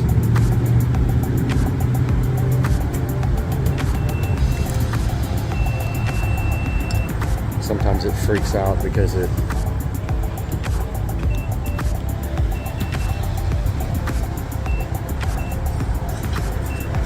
because it's 2 transactions in a row, but hopefully it's good.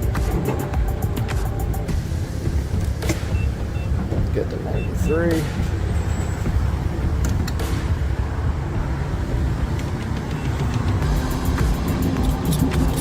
Let's see how many gallons we get with this. It's kind of a guessing game due to the fact that we weren't almost completely empty.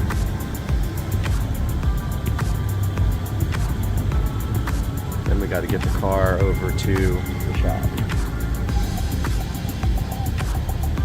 I'm guessing it's going to hit maybe 6, maybe 7, which is fine. It's a good mix.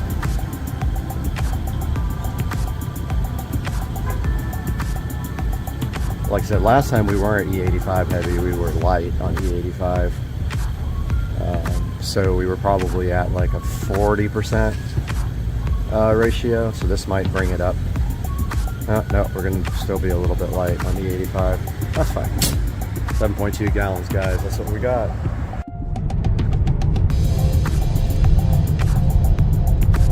Alright, guys. I don't know why One UI keeps crashing on the phone. It's annoying. Happens when I do videos, but we're on the way now to get the car washed because I don't want to give the guy a dirty car. I'm gonna run it through. I have the unlimited wash plan up here at Camel Car Wash, so headed that way now with a nice full tank of gas in the car. And this is the first time I think I've tried the selfie mode on the new camera phone with the 4K selfie on this. Is probably going to look awesome. We're on the opposite camera now. We're on the wider angle rear camera, which really helps because with the other phone, everything looks so close up when you were in 4K that it just really distracted. It wasn't a good field of view. So yeah, we're about to hit the car wash real quick. All right, guys, we are at Camel Car Wash. I have the unlimited wash plan here, so I come here about every other day. These guys are like, why are you here so much? I'm like, well, it is called the unlimited plan, is it not? So we are here, brothers and sisters. Had a dream last night that I bent my wheels. There's my buddy. You're on my YouTube channel video. BMW. You coming tomorrow? What? Tomorrow night under Acosta Bridge. How do you get there? It's in San Marco. Where no, it's you know Baptist Hospital is? Yeah. Right around there. Okay. Yeah. If the car's done, it's going in right now for a valve cover gasket. Oh, okay. Like literally right now. It'll probably be done. What time? 8 o'clock. 8 o'clock. All right. I think it'll be done by then. He said one day. So. You're going right on the channel. Hey, I just had mine done. Yeah, you got to get a valve cover too, not just the gasket. I did it. Yep. All right. That's my buddy with the 328 or 325. And he's a cool dude. He wants me to come out with the BMWs to the club tomorrow night. I might go out there. You never know. These are good guys though. Yeah, they manually wash this front and back, and then you go through the automatic. And man, it's so loud with the convertible top. So loud. Yeah, so maybe tomorrow night I'll go out to the meet and Baptist Hospital is what he said. I think that's in Riverside. I'll have to look that up. Uh-oh. Stopped. What the heck is happening? Car wash stopped.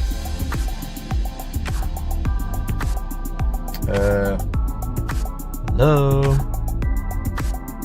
Well, we're sitting here stopped. I don't know what's going on. I'm gonna pause this until we go again.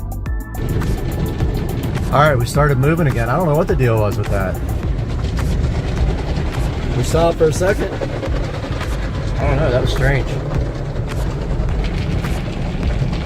Right up here where the water sprays on, oh man, it's so loud.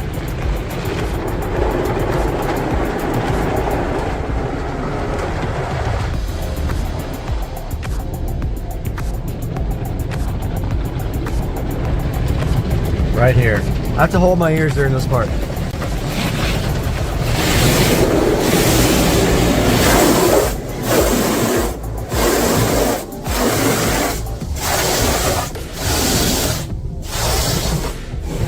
But you know, you'll get copyright strikes if you put music on. Yeah, it looks like we're doing good on time. It's about 20 minutes from here. It's about 8:35 right now. Comes to satisfying whatever the heck that is going on there.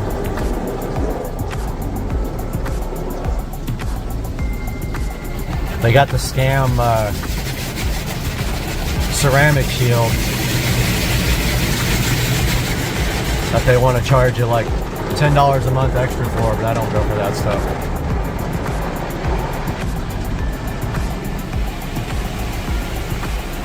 Satisfying.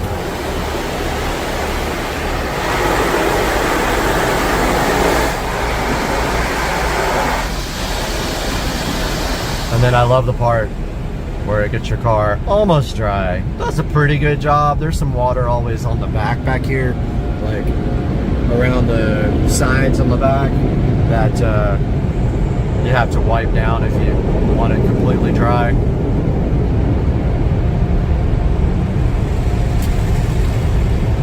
Dude up here is blowing off the thing. Oh, this is where it puts the tire shine on. The LEDs are broken.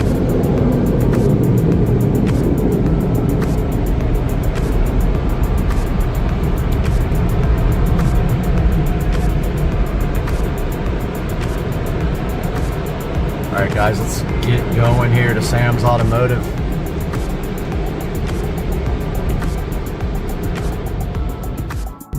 Alright guys, we're almost pulling up to Sam's Automotive. It's about 8:48, so we're on time.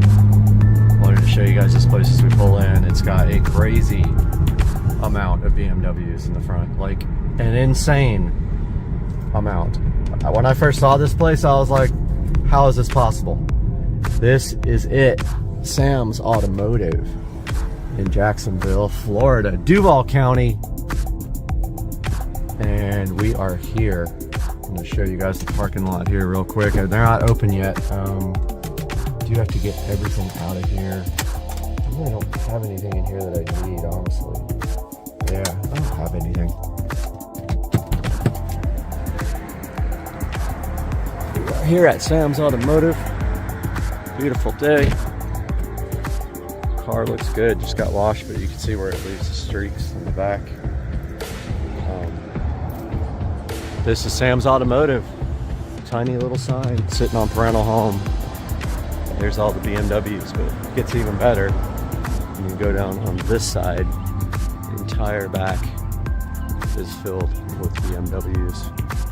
Back here, where they do the actual work, and a cat. And so let's see if it's open yet, and I'll ask for permission to film a video in here. Let's see if it's open. Looks like it's open. Let's see if they let me. No, there's nobody there yet, but here is the lobby area heading into Sam's Automotive. So take a walk back here while we are waiting for them to get here, and we'll get a little interview. Man, they got a few cats back here.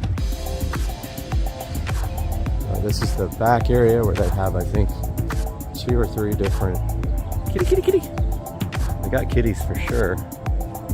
Right here. Hi, kitty. Cute cat. Hi, kitty. Cat's like, nope. Check out all their BMWs back here. I found the BMW graveyard. That's going to be what the title of this video is. Look at all BMWs back here. There's probably 150 different BMWs back here. Check this out. Oh, there's a 335i. Convertible? Dang, those wheels look exactly like mine. That's not a convertible. That's an IS. DCT. Looks like it's been here for a minute. 335 IS. That's a rare find.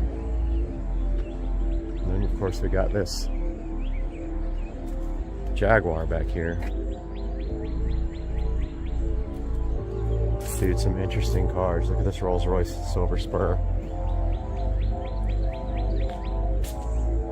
540i. And there's an auto refinishing and restoration that doesn't look like it's open anymore. But check it out, guys. It's crazy. Oh, this is actually a British car shop, and I forgot the name of it. But look at, I think that's an MG. There's some Mini Coopers here. Yeah, that's a British car shop there that uses that bay. Because there's a Jaguar here, Rolls there. I don't know what that is underneath that cover, but it's sick. Here's a 128, just like my friend who passed away. Here's an M5, really nice M5. I'm gonna ask you about this IS over here, what's going on with it. If you guys don't know, the IS, even up to the last one made, was an N54, and it has DCT, and it looks like the shifter is out of it. This might be a 6-speed manual, not sure. Look, there's a bunch of wrecked cars back here too. Full Z4, I think it is.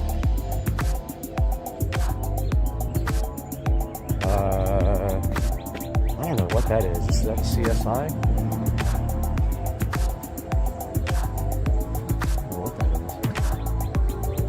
Says L6 on the back. Weird. Old E30.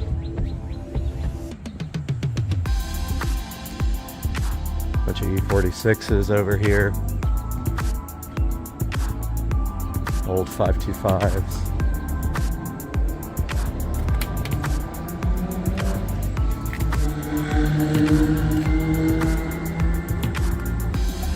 Another cat. Seem to be everywhere.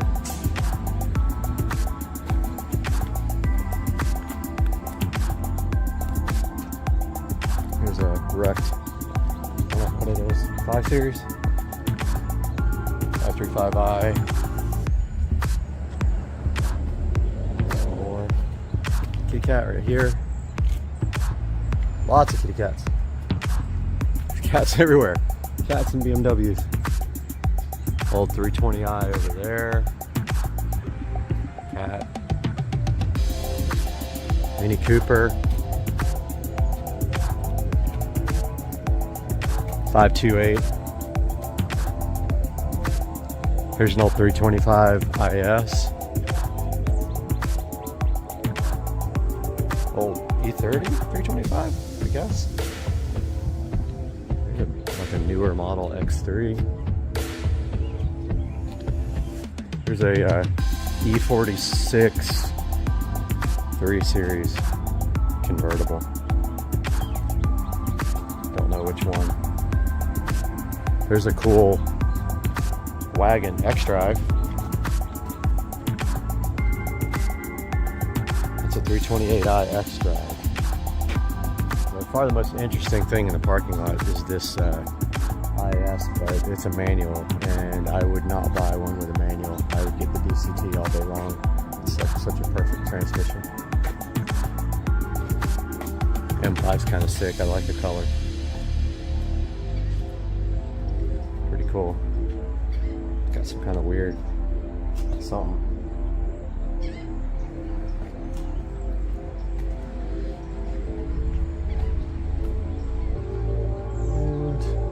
Cats literally everywhere. Look at this little Jaguar. Oh, there's a Bentley. There's a few guys back here in the back. In the woods, there's a few completely wrecked vehicles. Yeah, I wonder what Finish Line auto refinishing and restoration used to be, because it was always closed when I came last time. That thing is just crazy. And of course, up there's more in the woods. Well, it's 9 o'clock. These guys should be here by now. I gotta remind them. Boy, those wheels look just like my wheels. Those might be my wheels. Those look the same. And he's got the same carbon fiber center caps. Good grief.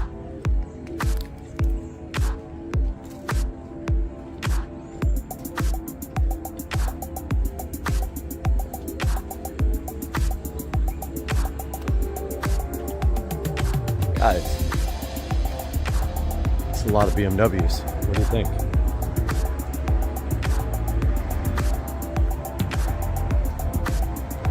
I found the BMW graveyard and the cat graveyard. Kitty, kitty, kitty, kitty, kitty. Cat's not gonna let me anywhere near it. All right, let's head back up and see if they are here. All right, they are not here yet, so show you guys what's in the front. Here, we got quite a few up here too. Here's a 740, or like I call it, a 74 oil. Probably burns a ton. So 325 CI, which I think there was one in the back as well. And here we got a old 540i that looks like it has not moved. Another, I think that's a CI as well. And then an X5 maybe. But yeah, that car looks like it hasn't moved in a while. Some of these are permanent homes.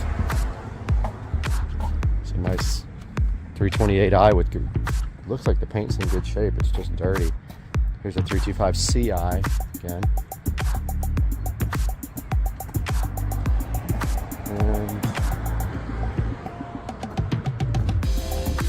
a little look at the front of all these. Now these are in the front. I don't know if they are getting repaired or if they're, look at this. There's the 335i getting suspension, bushing, some kind of suspension things are worn out in the front. We're getting valve cover and valve cover gasket and plugs and coils. Sam's Automotive. Voice is okay, right? All right, this is Sam's Automotive office, and they're going to be working on the car. And she doesn't want to be on camera, but if you come in, you can meet her. So, what the office looks like. All right, got the car dropped off here, waiting for my Lyft ride. They were a little nervous about me filming, but I don't think it's going to be a big deal. So, I'm going to go ahead and put it in. All right, guys, just got back from Sam's Automotive. Took my Lyft home. Gonna go ahead and put this video together for you guys, and then when I pick the car up, shouldn't be anything major to see, really. Just getting the valve cover gasket, and the front suspension bushings done. But talk to you guys here shortly. Hope you have a good day. Supercar Street Racing. Furiosa! We've come too far. They took Furiosa! As a child, my world was forever changed. My mother was magnificent, and he took it all from me. Who do we have here? My childhood. My mother. I want them back! However long it takes, promise you'll find your way home. Ready, steady, go! If you find him, he's mine. To get home, Furiosa fought the world. Remember me.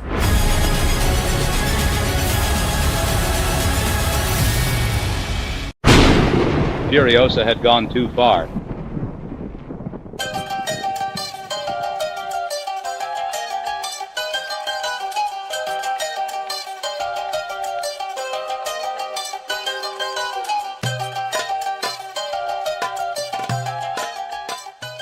child, someone changed her world forever.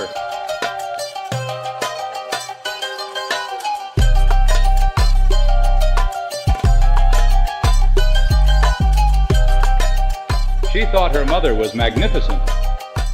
He took it all from her. He wondered exactly who she was.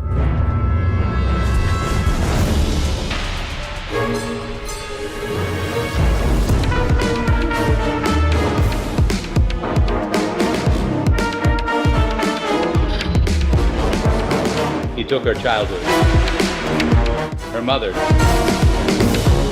Now she wants them back.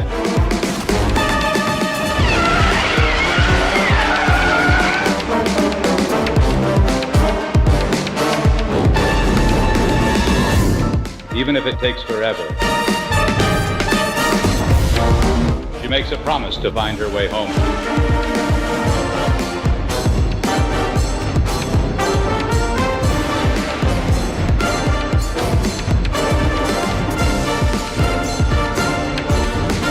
She finds him, he's hers.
Okay, welcome back to Supercar Street Racing, guys.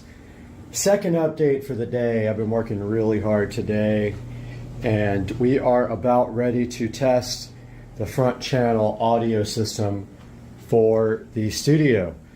A little background, I got these Harbinger speakers about 3 years ago, and I've used them a total of 1 or 2 times. They are powered speakers. They both have individual inputs, and they are awesome, and they will be fed by a 7.2 receiver that has preamp outputs for the front, and that will be fed by the computer up front, by one of the video outputs on the video card. So we're ready to test the sound. Everything is connected. We're going to listen to some royalty-free music so I don't get copyrighted. And we are going to shut this door with no AC yet, and it's going to be really hot. One sec, guys. All right, sorry about that. Take 2 hands to close the door. All right, let's test it. We're ready. So this is Purple Planet royalty-free audio.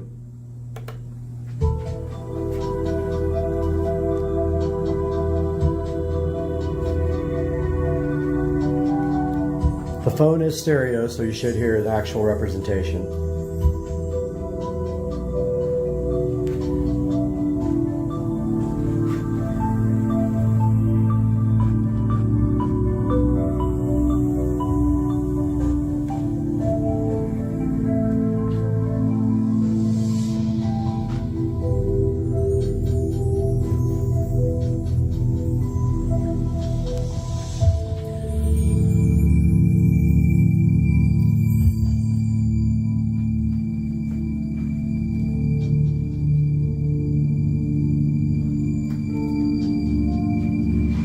First overall impressions of the room. It'll be much better when the sound is knocked down with foam. So we still have some reverb going on in here because of the lack of sound insulation. But all that will change, don't worry. They actually sound really good. They're turned down almost all the way. So those will be flying up in that corner. We'll have hooks into the studs there, and they will be flying from the top corner, angled down at you. And then the center channel will be in the ceiling. You'll have side surrounds there, and then rear surrounds back there for the ultimate surround sound studio.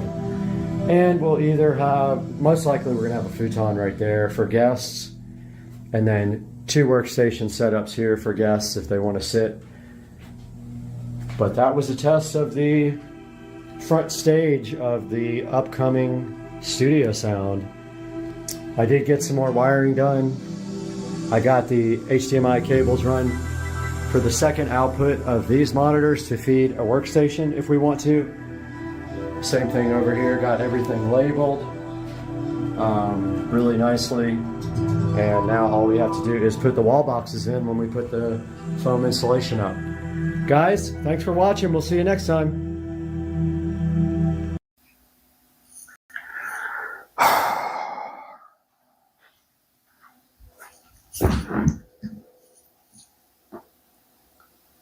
Where do I start? Good morning, everybody. This is a video that is painful for me to make, and some big changes coming in my life.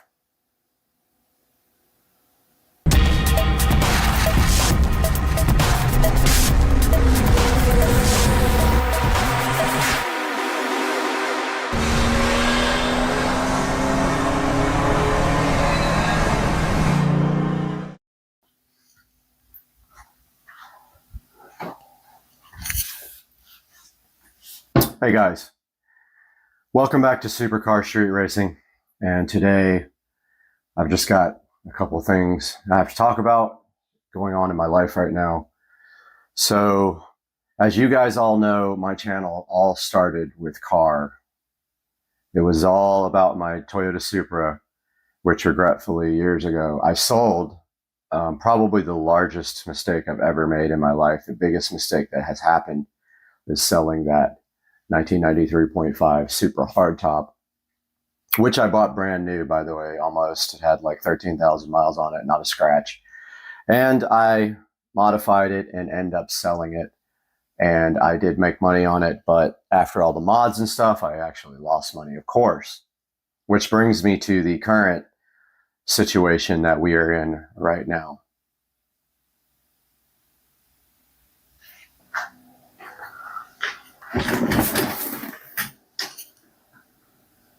So what you see right here are videos of my E93 335i convertible.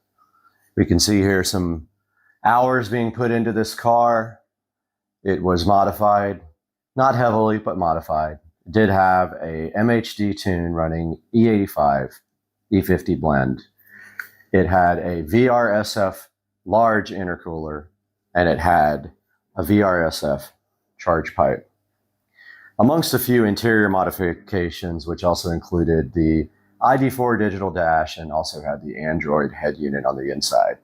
We have a lot of projects here on the channel, as you can see, with my 2011 335i, things like, ethanol tune and running the car up to 160 miles an hour. Car has been with me for probably 7 years almost, maybe 6 years.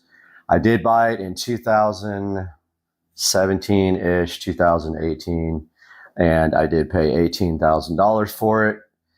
At the time, it had an aftermarket warranty, which made it attractive. The car had lower mileage. I can't remember exactly how many, but I think it was in the 50s when I got it. So haven't driven it very much.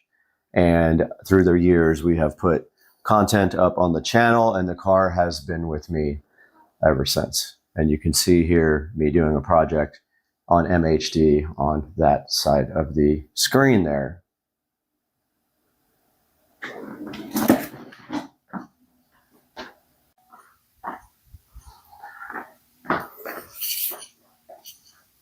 And here we are next to the Supercar Street Racing channel. Obviously, the channel is named for car videos, but has kind of evolved over the years to also involve reviews and unboxings of awesome products to deliver to you guys that I just enjoy doing that now. Not that I'm not dedicated to the car scene anymore. I absolutely love cars, but there's almost only a certain amount of content you can get with the same vehicle unless you want to take that to the next level. For this BMW 335i, though, for me, I didn't want to take the car to the next level because I always had issues with the car. Now, I won't say I always had mechanical issues, but the car has been kind of bad luck. I've had issues with wheels and tires over and over and over again. And of course, with the VMR V810 wheels, 2 of them got damaged by me, and I waited over a year to get replacement wheels for the car, during which time I suffered with curbed up and bent wheels. So you can see here the car right here on the channel. It is on the banner on the channel as sort of a, an ode to my love for cars. However, the time has come to do something else.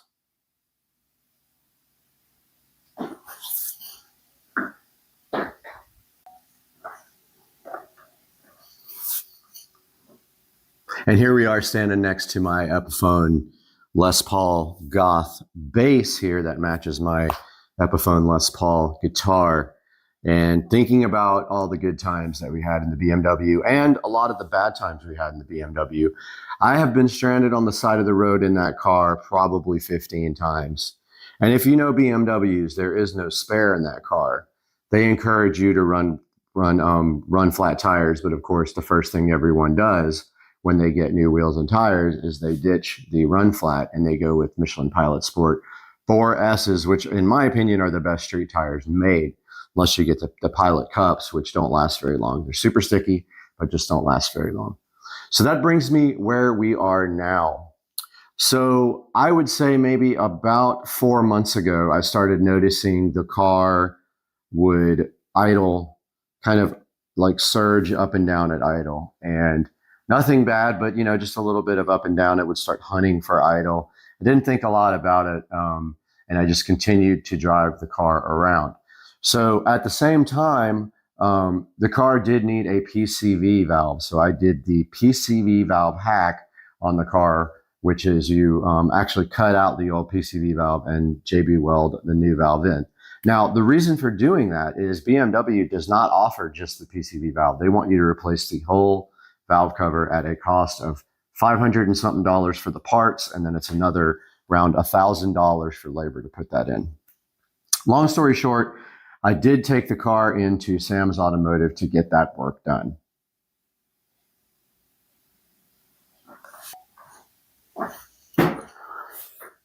So Sam's Automotive took my car in about 4 months ago, and we made a point while we were in the car doing the valve cover replacement to go ahead and do the plugs and the coils on the car, because you're already in there and there's no labor. They already have to disassemble the whole car to get that valve cover out. And the reason we went with the valve cover replacement is it was leaking oil, and I wanted to get all the maintenance done that I could get done on the car. So long story short, we put the car into Sam's Automotive and we asked them how much that was going to be. And it was going to be around $1,800 to get the valve cover replaced, do the plugs and coils, and that is with parts and labor for everything out the door. So we put our car in Sam's Automotive.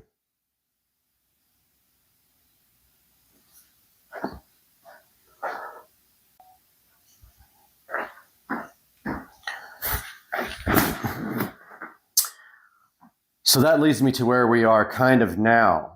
So we picked up the car from Sam's Automotive probably about 3.5 months ago.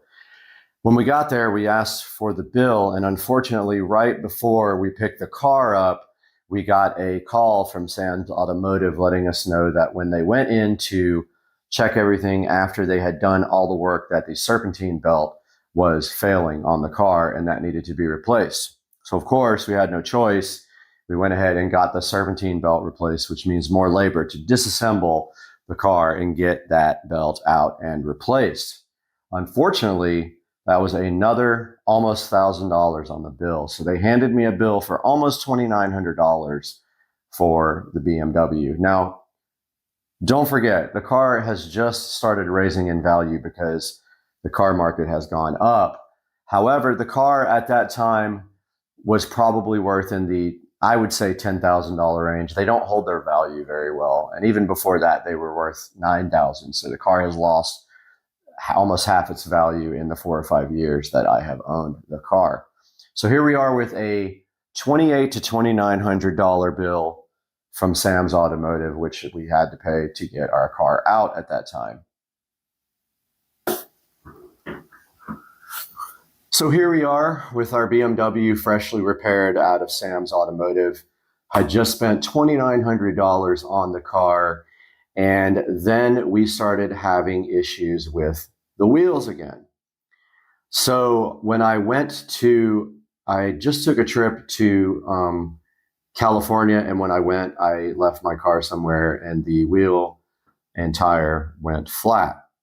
So long story short, we started doing some investigations on the car, and the wheel had a crack, a hairline crack on the back side of the lip, and we ended up stranded again with a flat tire on the BMW. So what we did at that point was we actually JB welded the crack to get the car back on the road because I don't have a spare. And then we ended up taking the tire and wheel to a repair shop, and they actually repaired the wheel 100% the right way, and also said the wheel was bent, which didn't make sense to me because I had never hit anything with it. Maybe it was bent from VMR. And then we got the car fixed and back on the road temporarily.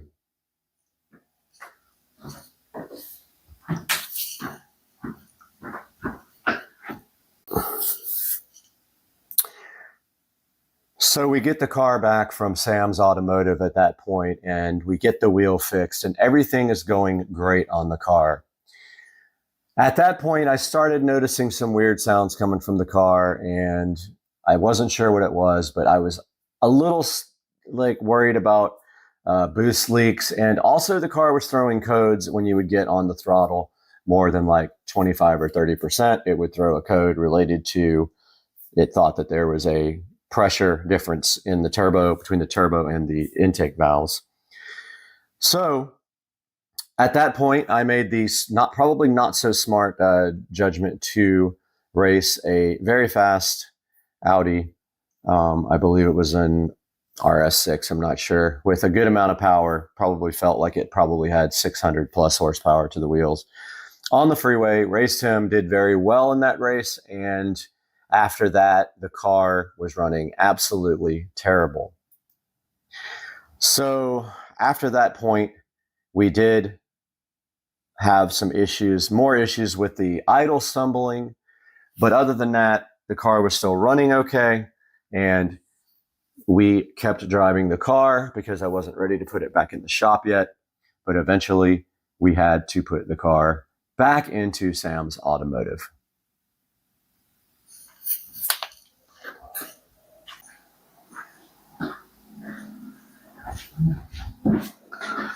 So here we are taking the BMW 335i back to Sam's Automotive for the second time, not knowing what's going on, and the car was throwing codes up until that point related to a boost leak is what we suspected. Sam's Automotive did dig into the car, and they took about 2 or 3 weeks to come up with this conclusion. They did a smoke test and found that the pipe that connects the hard charge pipe, so there's the throttle body, there's the hard charge pipe, and then there's a silicone coupler that connects from that hard charge pipe to the intercooler on the VRSF intercooler. They did find that that coupler had been rubbing on the pulley. I guess whenever there would be in boost, it would expand. and it was rubbed a hole right into the coupler. Now, I was overjoyed at this point to have found the issue, and at that point, my challenge was to get a replacement coupler from VRSF, and they are email only, so I started the process of trying to get a replacement silicone coupler for my right below the charge pipe.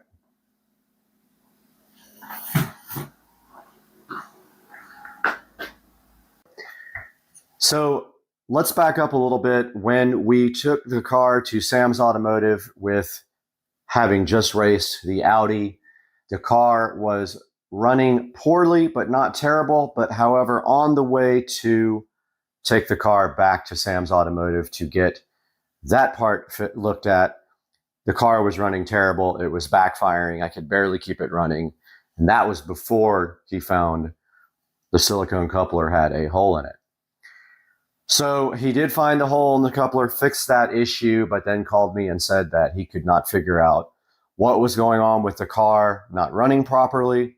It would start and idle fine and then start hunting up and down the rev range. And I think I have a video I'll throw in here to show you what the car is doing. And then when you actually drive the car, you can't go over 5% throttle and the engine just completely cuts out. Feels like someone cut the fuel to almost none, and it almost wants to go dead on you. But if you let off the throttle, it backfires and stuff and then continues moving. So after about another month of absolute ridiculous waiting for my car, I did tell Sam I needed to come get my car at that point. So I told them that I would be there that Friday to pick the car up. So I did Uber over to Sam's Automotive to grab the car from him. And the mission at that point was to then flash the car back to stock with MHD and take the car home and see if I could troubleshoot it myself related to maybe the software or the tune. That was my last resort for figuring out what was wrong with the car. So we did try to flash the car in the parking lot at Sam's Automotive, but unfortunately, Sam went to plug in my MHD CAN cable, and he forced it into the OBD slot and bent the pins on my cable and smashed the pins inside of the CAN port. Then we began another 3-week process of getting the actual CAN, the OBD2 connector in the BMW repaired by Sam, and it did take 3 weeks' time to get that done.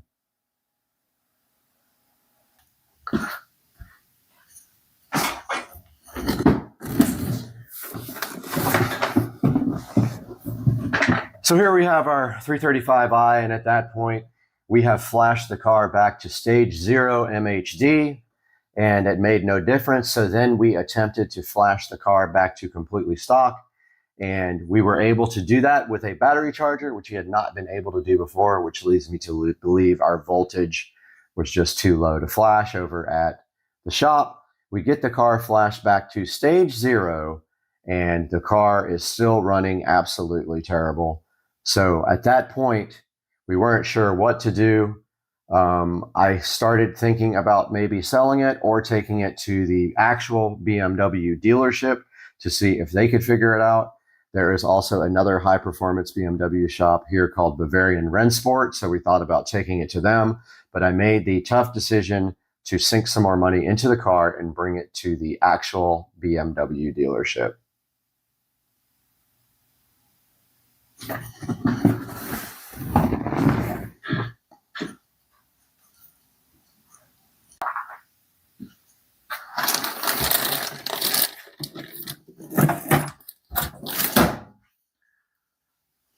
So we dropped the car off at Tom Bush BMW early on Friday morning, which was just 2 days ago.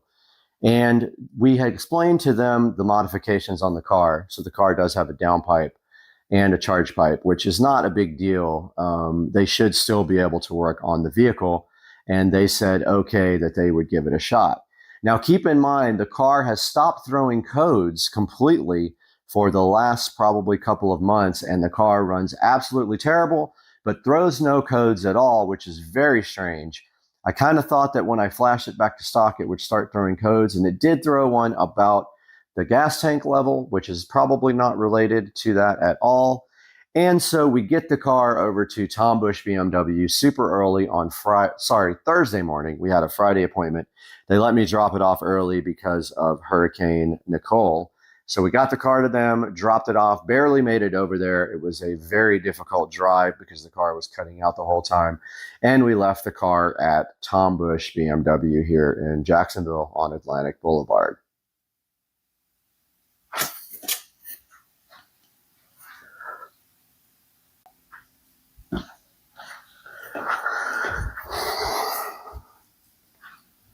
Tom Bush BMW called me first thing Friday afternoon and said, come get your car. We don't want to work on it, and we have no clue what's going on with it. It doesn't throw any codes. Can you please come pick it up? So that leads where we are right now.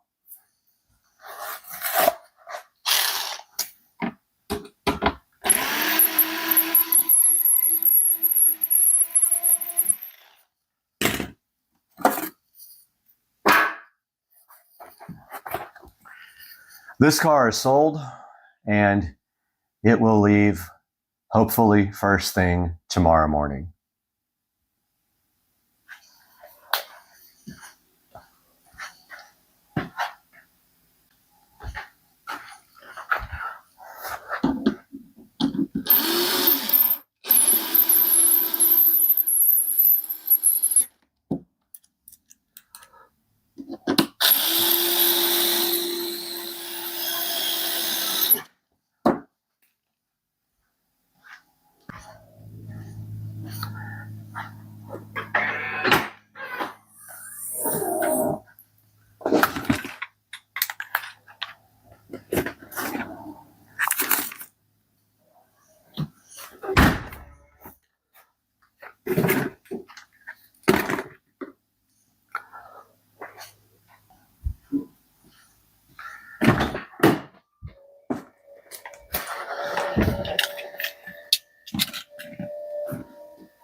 Already removed the ID4 digital cluster. This is for sale. If you guys know anybody who is interested, I will let it go for probably $600. It is for the E90 BMW.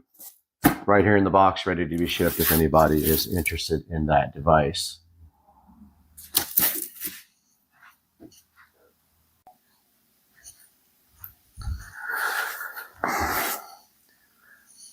So that's where we are right now.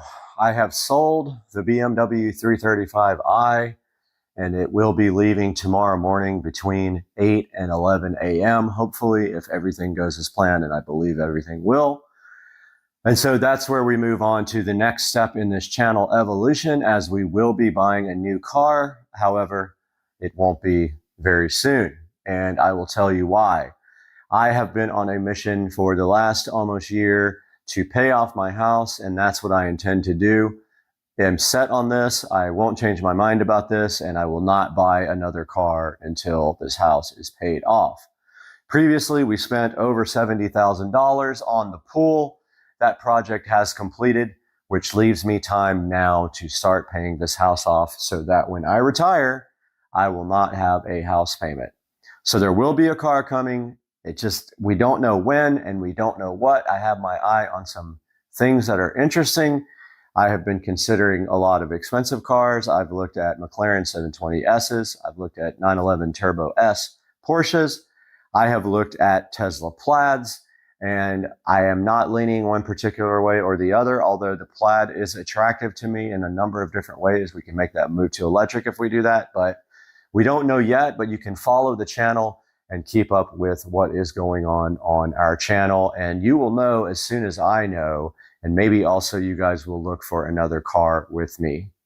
But that's going to do it for today. Guys, this video is very difficult to make. I am not doing well as far as my attitude right now. I'm pretty sad about selling the car, letting it go for well under what it is worth because it does not run properly, but that is what has happened. And we are going to move on and make the best out of it and maybe get a new car. So guys, I'll see you in the next video.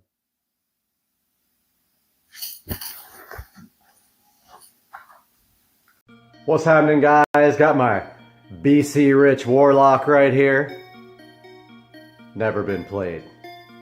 At least not by me. Bought it and put it on the wall. Just wanted to show you guys this cool guitar. But today we're going to take a look at leather seat treatment and what is the best method for treating these. And there's a secret unknown ingredient I'm going to show you that you can buy online or in your local grocery store or drugstore, and you can treat your leather seats with it. It's one I found at a flea market that I refurbished. I have a few of them on the walls. So today I'm going to show you leather interior conditioning and cleaning, and you probably don't know about this method. It's a method that I saw online and I've been trying it. So I'm going to show you how to do it, the products to use, and the methods. And that's coming up. All right, everybody, we got some of the most common interior leather products here. I want to take a look at all these, let you see them. So the first thing we have here is from Griot's Garage, and it is called Leather 3-in-1. It says it's safe for all leathers, produces soft and supple finish, and durable UV protection. Now, it's interesting because every time I go to Advanced Auto Parts, I find a different product by Griot's, and so I never get the same product twice, and I don't understand why that is and why they have so many different products for leather. This is called Leather 3-in-1. It's in a bottle that's not clear. Next we have here Leather Care, and that is also from Griot's, and it says cleans and preserves leather. Gently cleans all leather, extends life, and dries clear. And then the next thing we have here is Griot's Leather Care Spray, cleans and preserves leather. Don't ask me why they have so many products that all do pretty much the same thing. So I buy whatever they have. It is not cheap. And I'm just gonna tell you right now, you're going to pay for quality products for your leather interior, okay? So that is the first three. Now, here's one you probably don't know about. This is Nourishing Coconut Milk Shampoo by this company called OGX. See if I can get the camera to focus there. So you can buy this on Amazon, or you can buy it in your local supermarket. And this is Nourishing Coconut Milk Shampoo. Very interesting. I saw this online by one guy, and I decided to give it a shot, and sure enough, it's good stuff. I actually put it, now on the SL65, the whole entire leather interior is, or the whole entire interior is made of leather. All the surfaces are covered with leather, and it's actually a designer, it's like an upgrade from the SL55, I forgot what the name of it is. I think it's called Exclusive Leather.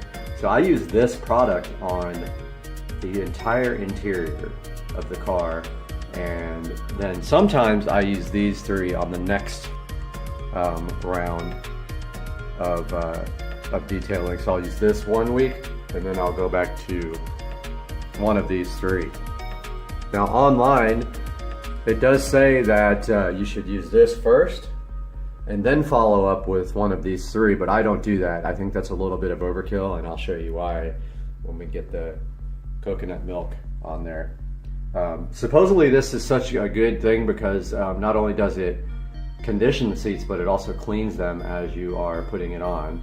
I'm going to show you how to apply these products, specifically this coconut milk one right now.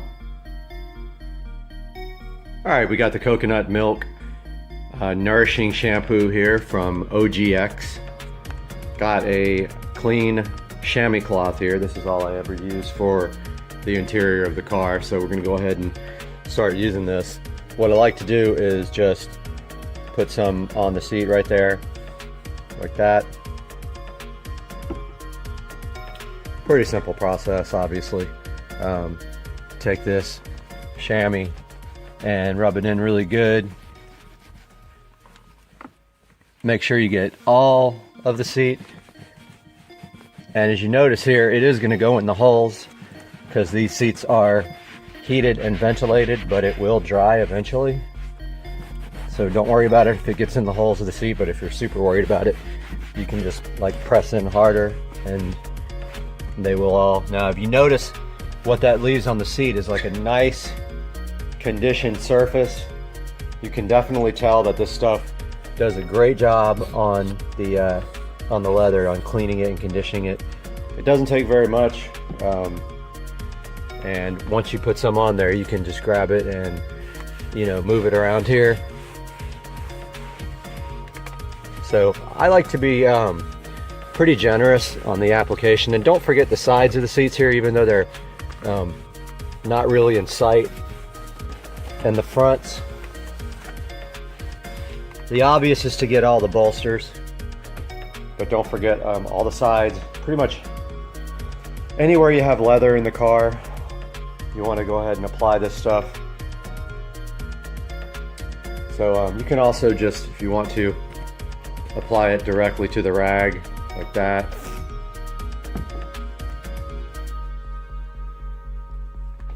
And then, you know, just directly onto it if you don't want to pour it out first. And I know the lighting's not very good in here, but as you can see, it leaves the leather really in good shape after it's done. And even when it dries, you're going to notice that the leather is, you know, nice and soft and conditioned. It is a different type of the way it feels compared to the other products over there. The spray, I find, I don't really like it as much as the pastes. I just feel like it leaves a kind of a watery finish that I don't feel is as high quality as the pastes are. So even though that stuff is the same exact price, I do like the pastes better, so I tend to buy those. I just wanted to try it since they did have it. So I'm going to go ahead and do the rest of this seat, and then I'll be back with the finished product. Got this whole entire seat conditioned now. Looks great. I try to do these seats, actually the whole interior of the car, once a week, regardless if I drive it or not. Notice here, all the door panels and everything on this car are laid with leather, and the dash. The lights did go out. Let me get those lights back on. So yeah, the whole entire interior of this car is overlaid with what's called exclusive leather, which is definitely an upgrade over the 55 and 600 versions. So I'm going to go ahead and do the other side now and give you an update when that's finished. Alright, got the other side done. It's kind of what it looks like there. Sorry, the lighting's not that great in here. Yeah, both sides are done now. And then next time I do this, I will do the entire interior. I just actually detailed the car a couple of days ago, but I wanted to give you guys a little bit of tutorial on how to do this in case you wanted to do it this weekend. Get yourself some of the OGX coconut milk shampoo, and then leave me some comments and tell me how it turned out. Give me a thumbs up and a subscription if you don't mind, and we'll see you guys soon.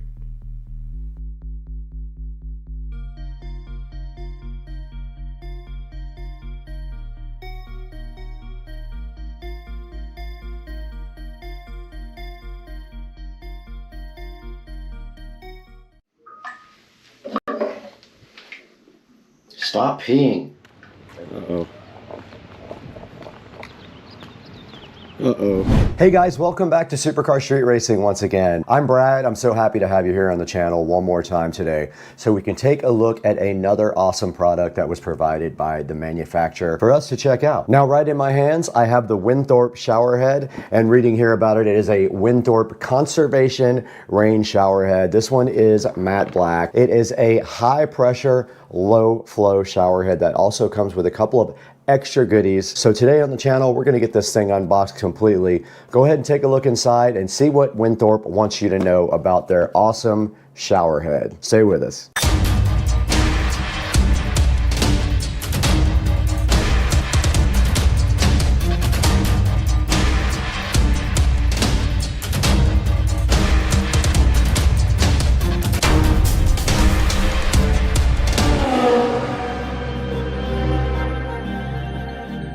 Hey, what's up everybody? We're live again in Supercar Street Racing. I'm Brad, and if you're new to the channel, I welcome you to hit and like and subscribe for us because we need every little bit of help we can get. And today, I'm bringing you this Winthorpe shower head. Now this shower head's supposed to be low flow but high pressure. It does have a few extra goodies in the box with it. So today we're gonna get this thing opened up and take a look at what's inside because Winthorpe thought it was super important for you guys to get a look at this, and I don't wanna let them down. So let's do that next. We'll take a look at the Winthorpe shower head, go ahead and install it, and see how it performs for you guys next.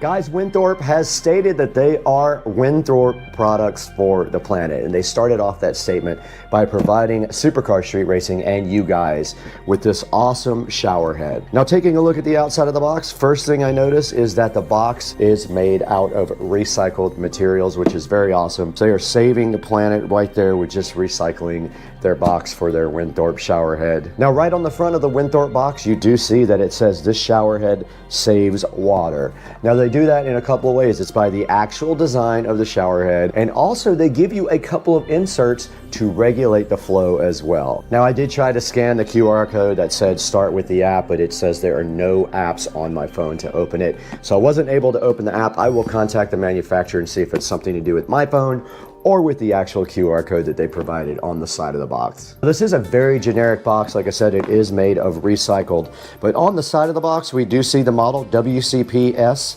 H6. Maximum flow rate is 1.8 gallons per minute at 80 PSI. This is manufactured 03/2024, so March of 2024, and it weighs 12 ounces and it is made in China. And their website is winthorpeconservation.com. Go ahead and check it out. All right, guys, right in front of me is the Winthorpe shower head. You can see the box is made of recycled material.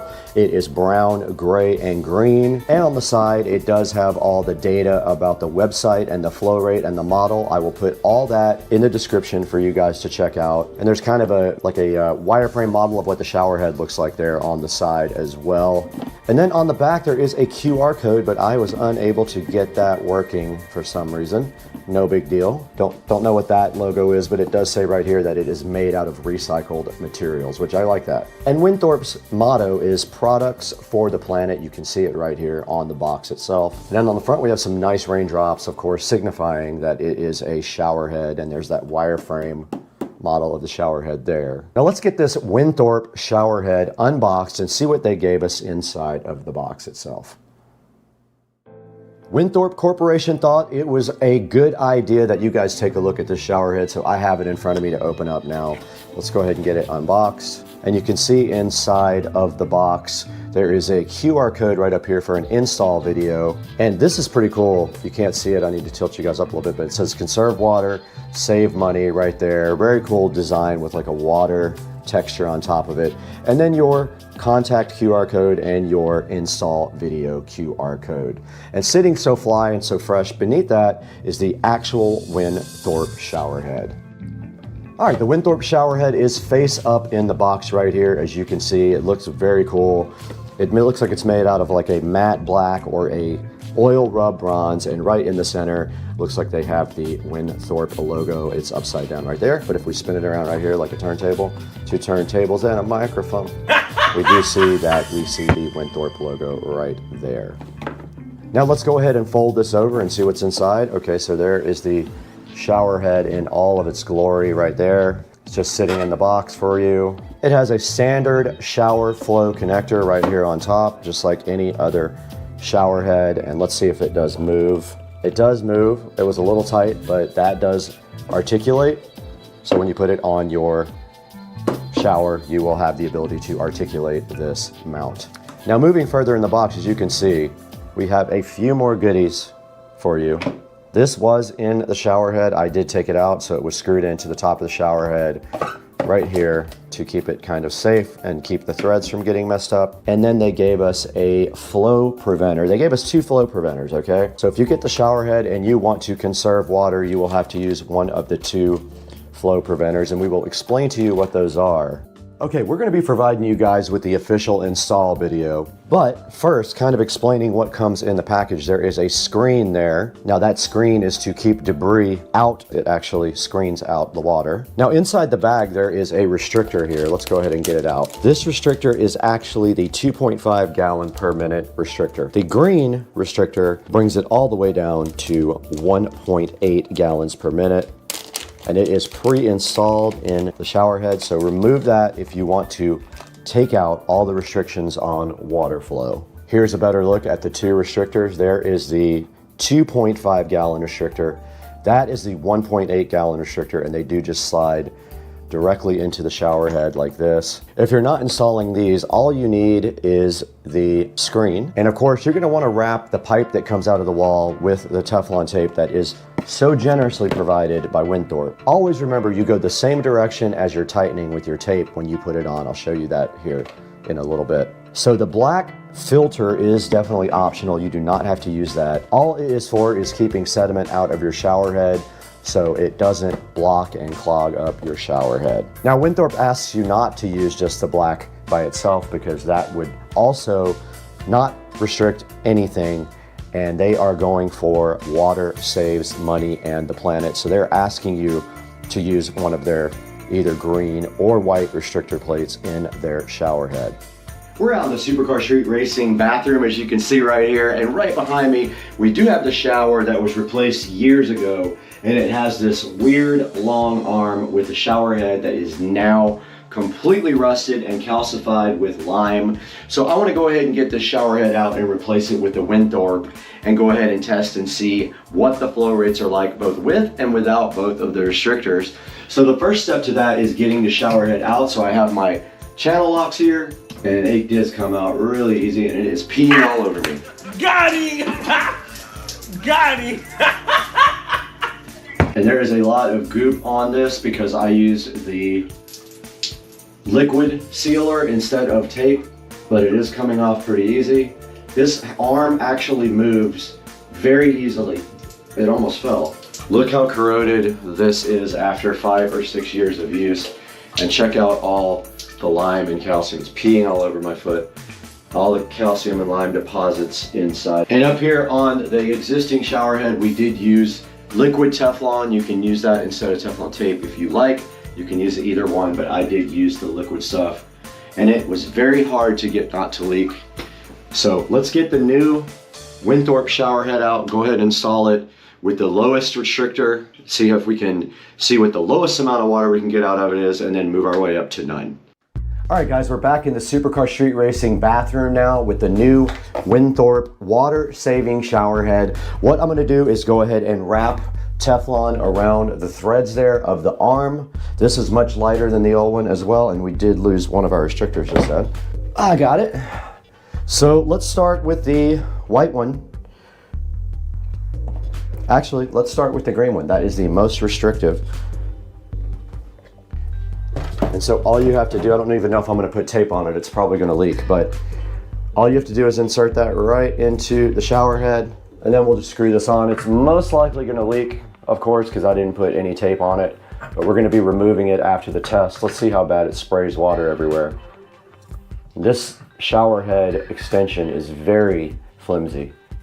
All right, let's see if that leaks. Now this is the green restrictor. Let's do the test.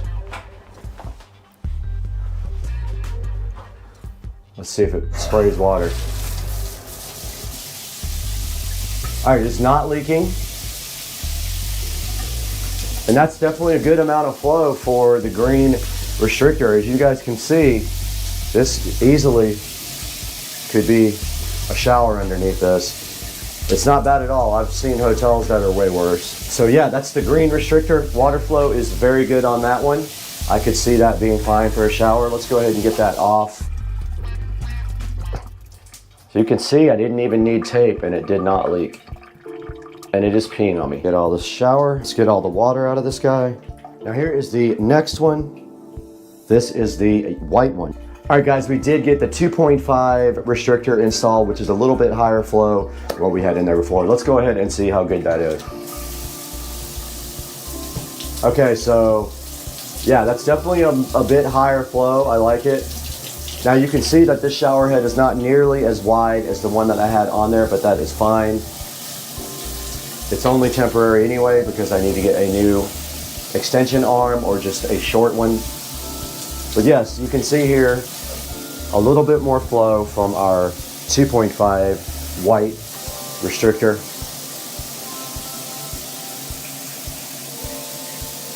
And now let's go ahead and get this guy completely unrestricted and see if we like that better. All right, guys, let's go ahead and remove our 2.5 gallon restrictor, and it's gonna pee on me again. Okay, now counterclockwise loosened it, clockwise is gonna tighten it up.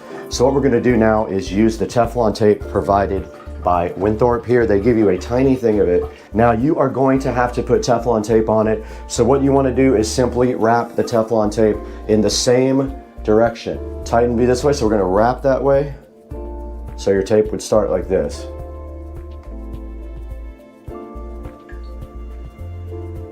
Put about 3 good rounds. Don't block the actual pipe hole with it. And then it just simply pulls off like that. If you don't do it that way, it will actually come off when you start tightening the shower head. Now take your new shower head, go ahead and put it on. If it still leaks when you get it tight, take a wrench or pliers and tighten it a little bit more. I'm gonna go ahead and dry it off now so we know if it's leaking for sure or not. All right, let's go ahead and fire this up and see how it is. Oh yeah, so that's quite a bit more flow than with the restrictor on. I like it. I'm gonna leave it like that. We don't have any leaks up top, which is great. All right, so here is our Winthorpe shower head with no restrictor. The manufacturer does not recommend you run it that way. Their whole mission idea is to save water. So I will go ahead and put the restrictor plate back in when I get the new oil rub bronze arm right there and my new shower valve. But this is how the Winthorpe looks. It's awesome. It puts like a lot of good power out. I like it. And I could highly recommend this, especially if you're trying to save water. Go ahead and pick one of these things up from a link in the description. And now let's take a look at this thing online right over there in the office.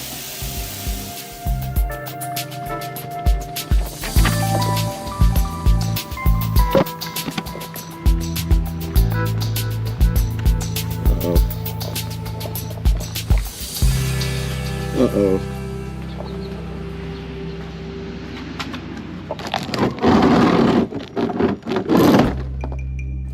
All right, guys, so you did see how the Winthorpe shower head performed over in the Supercar Street Racing bathroom. Hopefully you like their product enough you'll go in the link and check it out down in the description. We're gonna have a full link to the product. It would help us out so great if you could buy this or any of your other Amazon products through the link in the description. We do get a little bit of money here and there, and it helps with the channel because, as you know, we do lose money on the channel. And as always, we appreciate you supporting us by buying products through our links. There's also an Amazon store for Winthorpe, so go ahead and check out their store when you go to the product link and check out all their awesome goodies as well. All right, Supercar Street Racing watchers, Brad here once again, and we are right in front of the Supercar Street Racing production studio here inside the house. We have our 4K studio outside, but we are inside at the inside studio while we work today. And we have the Winthorpe Conservation Rain Shower Head right here. I'm gonna throw a picture of it up on the screen right now, and it is in matte black. It is available also in chrome here and brushed nickel. And right now you can see it has a 4.6 star solid review rating here, and it's selling for $24.95. Not bad for a shower head. Let's go ahead and take a look at a few of these pictures. There is a front view of it with the little nozzles. There's a bottom view of it or a top view, depending on how you're looking at it. There's the side of it.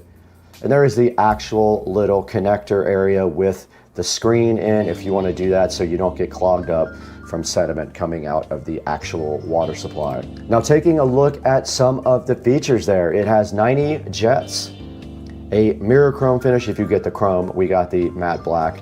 It has a large water coverage area and you can rotate it 360 degrees completely without having any water leaks. Right here it says that it has a dynamic spray pattern, not sure what that's about, but it says that it achieves softer skin and hair, debatable. And then it says you can enhance your showering experience with this because there are 90 jets to provide a relaxing experience. And taking a look at some of the reviews here, there's some videos here. We are gonna put the install video at the end of this video as well.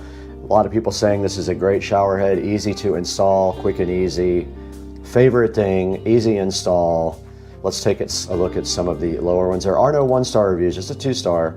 And this person said no adjustability. Default spray, not all that useful. It is only one spray pattern. This person is right. We have 4%, 3 stars.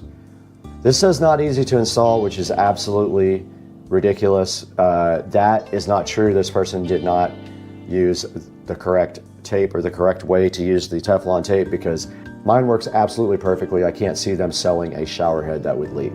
Now taking a look at the Winthorpe store, they have some other things here for you. They have the Pause Everything shower head. They sell also lights, which is interesting. And then this is their homepage at the Winthorpe Corp Amazon store. So guys, I really had a great experience with the Winthorpe shower head. I want to thank them so much for hooking that up on the channel. Now let's just go ahead and wrap it up.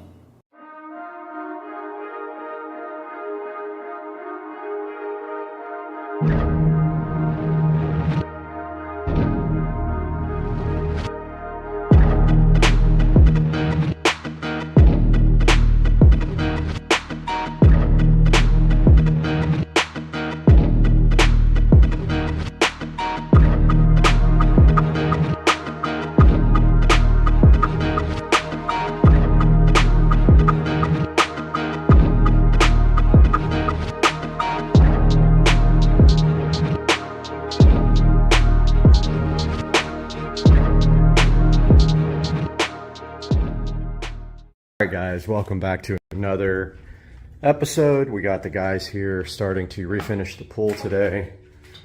And so, looks like they're draining the pool now and washing it down. Let's take a look. Alright, if I put you on video, man? You mind if I put you on video for my channel? My YouTube channel? This guy's out here doing his work, man. He's got it. Gonna refinish this pool. My frog pond. So they're draining the pool right now. So what's the next step after you drain the pool? Take the hollow spots, rotten spots. Okay. Then I have to try to tear them out as much as possible. Uh-huh. And then after that, they just start with a rinse down like I'm doing now, rinse down again. Then I bond coat it. Bond coat is like a primer for your interior of your pool. With the paint. I see. Your interior sticks to it. Okay, gotcha. That's what I apply. And I seal it all around your little turn. You see how I tip that around now? Right. Around the rest of them. I reseal around, even around the light. And we can let it run the little again. So that light's actually coming out. You can. Yes, sir. I'm gonna take it out. Oh, okay. And All right. then I'm gonna tip around it, reseal it. I'll just leave it hanging there until you see me replace. Yeah, I'm replacing it. We did the electric replace it, and then I guess they'll be here to see the finish. Hopefully. When that light gets in, Do you actually do the Pebble Tech yourself? no, You guys do that? I'm just a prep man. I tile them. I do everything but that. Ah, gotcha. But you're not doing the step tile, right? No, sir. Okay. Step tile usually goes on when the inspector comes. The inspector guy usually puts on the step tile. But he likes for it to be on top of the bar. Oh, right. Okay. Man, yesterday we had a big old hawk sitting right here on the step watching the frogs. That's a good look, man. I know. What the Indians say, all spark is better. That's what I heard, man. How you get all that out? Just with the pump? All that dirt and stuff? All that dirt, something. We're going to show all that crap. Right. We're going to show all this crap out. But that stuff will just go. We'll get it out with bucket. Gotcha. Show all that, get all nice clean. It's nice having the pond to dump the water in.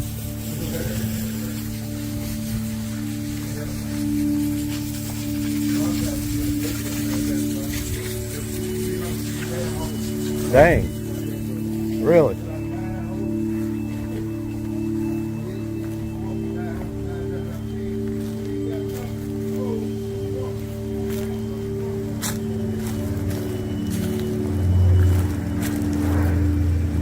Minnows are going crazy around the... Look at the minnows. That's insane. Minnows are like hoarding around it.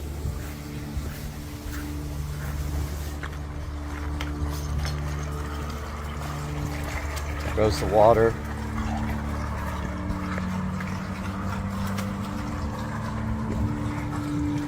And of course they're going to shovel up all the debris that's left here.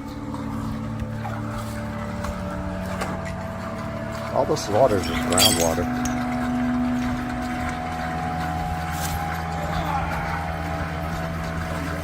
Yes, sir.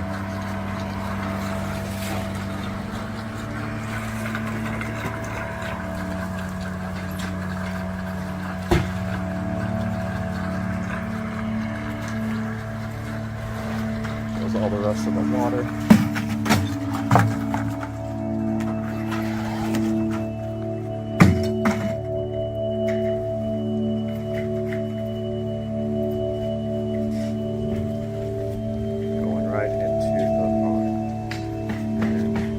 Attracting the alligator right there.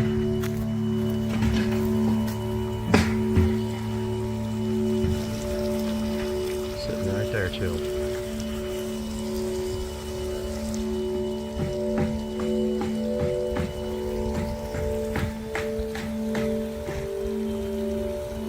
Might be another one on the bank over there.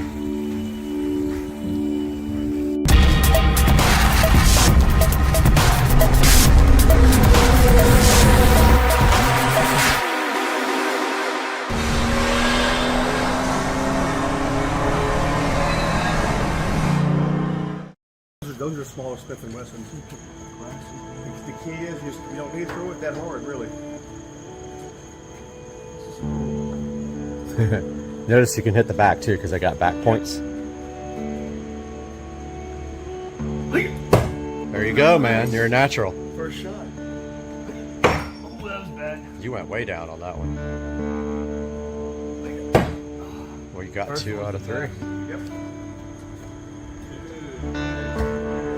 Epic. That's what's left.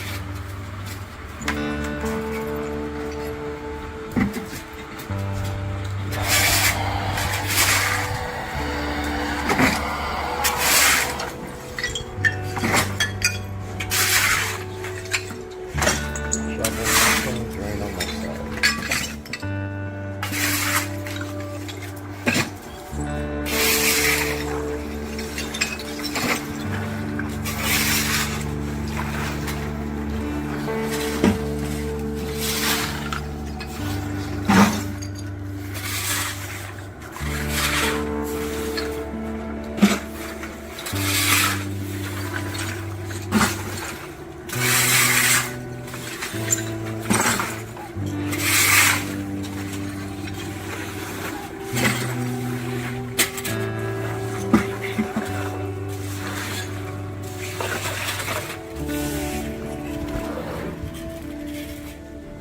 Out over there.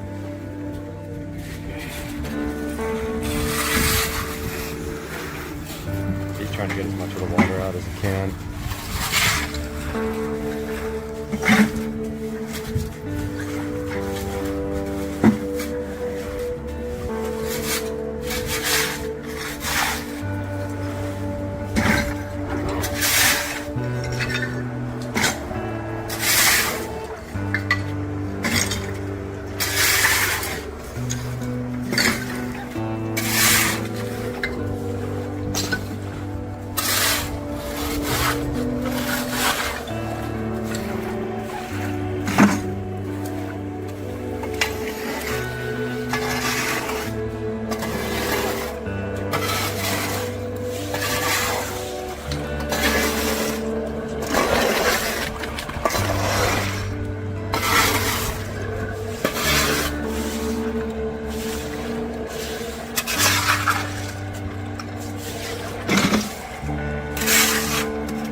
you guys here shortly. He's cutting around the ports and the lights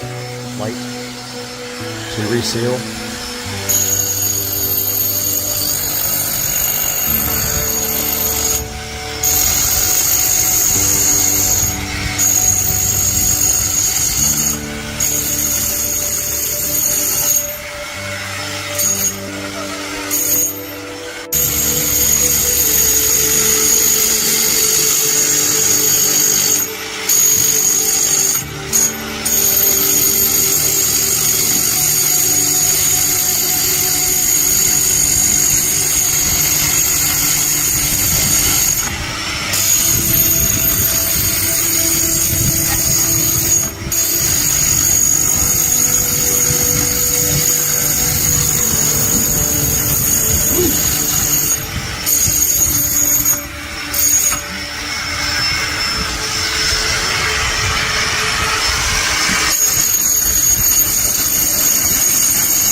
What's that?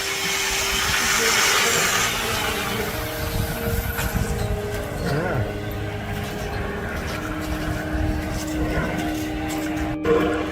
There's the drain. Got water in it already. Seeping up through it, and the pump's just going crazy. Making the greatest noise ever. But yeah, he ground out around the light. And then all the ports, so we can reseal those before they start doing whatever they do next. And we got a bunch of dumb frogs in here too. There's one. I guess they're left over from before.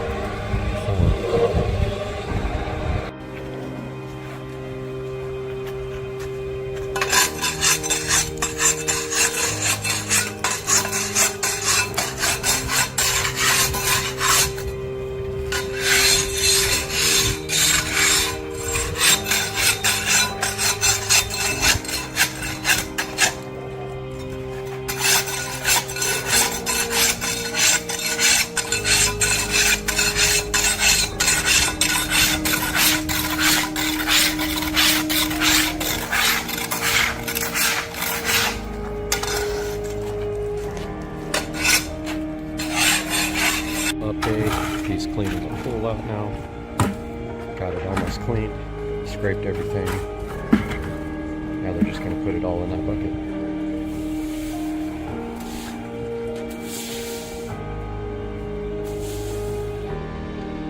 And try to keep it clean.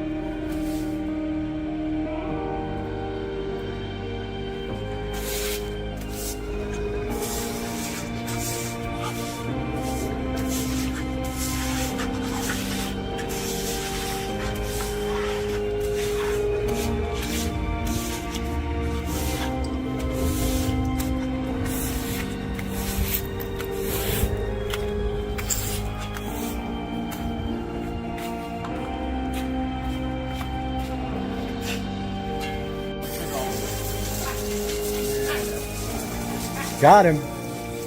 Got him. Got him. I know, man. It's a hot day. It was hot yesterday. Heck yeah, man. This is the only time you've been in a pool and been hot. Yeah. Right? Yeah. Hey, you actually use that as a joke. Yeah. Yeah, when do you be in a pool that's hot? When it's empty. Right.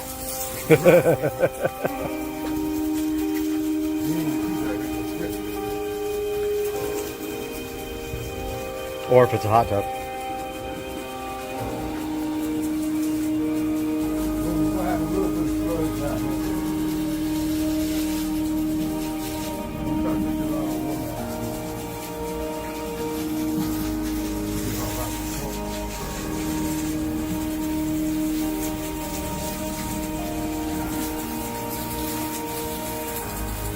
I think this is the original finish on the pool. I don't think it's ever been redone.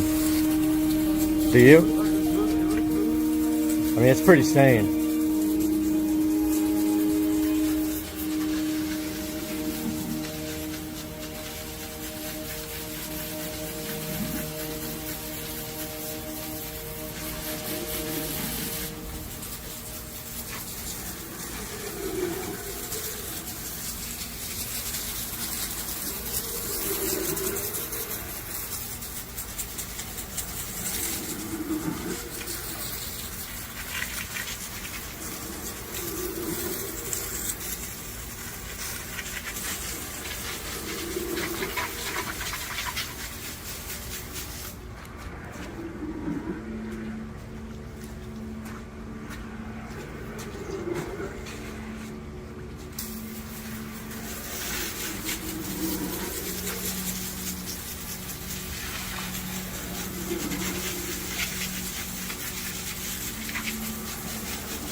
I see something happening out here.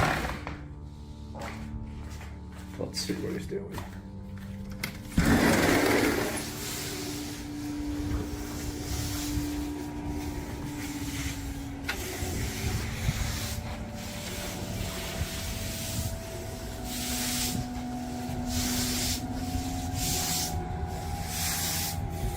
pretty cool.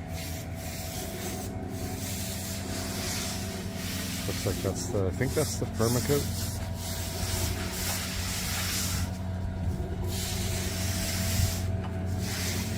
Good stuff.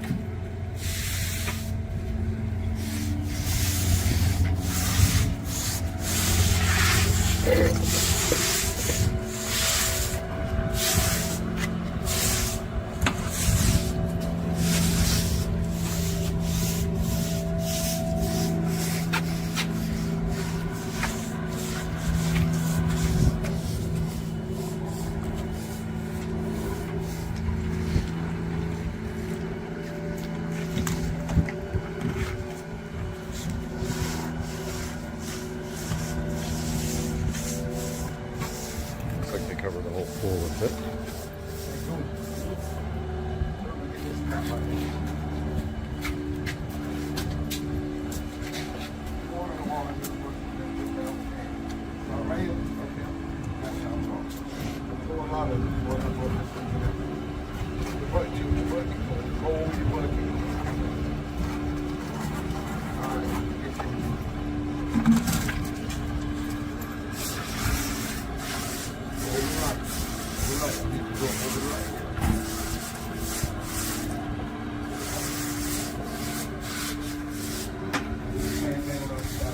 Stuff dries fast. It's already drying.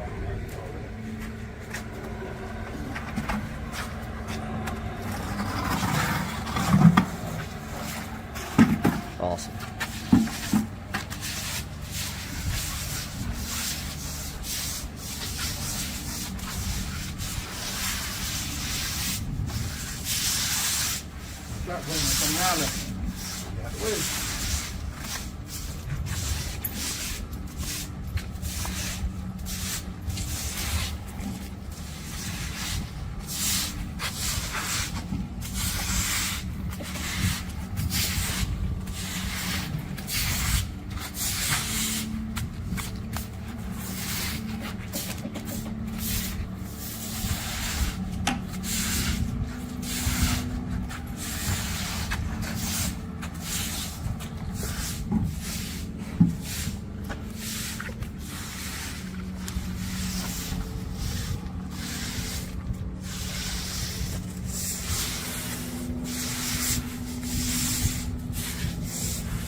Drying already.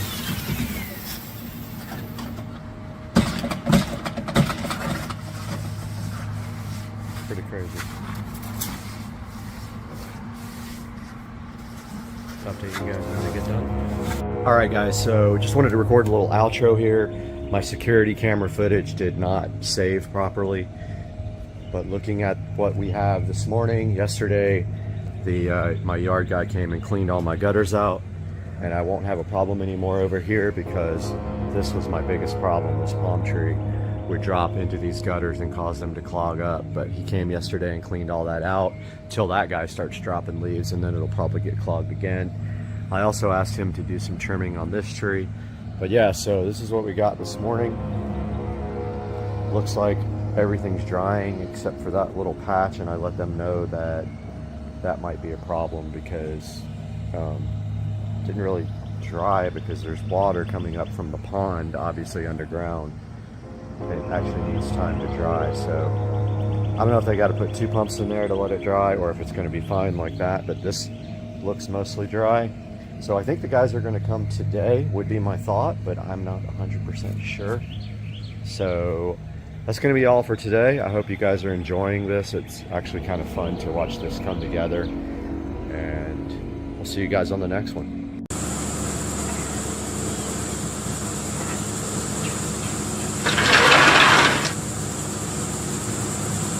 Hey guys, welcome back to the channel, and today we're going to be taking a look at this Sane Logic mini chainsaw. That's right, it's not the Insane Logic, it's the Sane Logic mini chainsaw we have right here.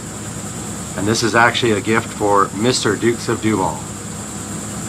We have the Sane Logic mini chainsaw. Sane Logic was kind enough to send me this chainsaw in order to take it out, take a look at what's included in it, and show you guys how good this chainsaw can be. And once we look inside the box here, we do see the main brushless Sane Logic chainsaw here, looking so fresh and beautiful. I like the color blue. And it looks like on top, I don't know what that little, oh, that's chainsaw oil right there on top. And right here, right now, we have the off. Yeah, okay, we'll have to come back and see what that does, but I think it locks and unlocks the actual head there so you can turn it. And then, of course, we have the battery connector down here at the bottom, but we will take a look at all that stuff here momentarily. And right here inside the box, you also do get 2 gloves for free.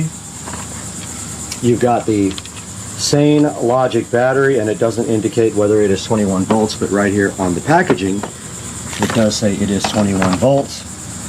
And then right here right now you have a extra chain for your chainsaw. You have some safety goggles.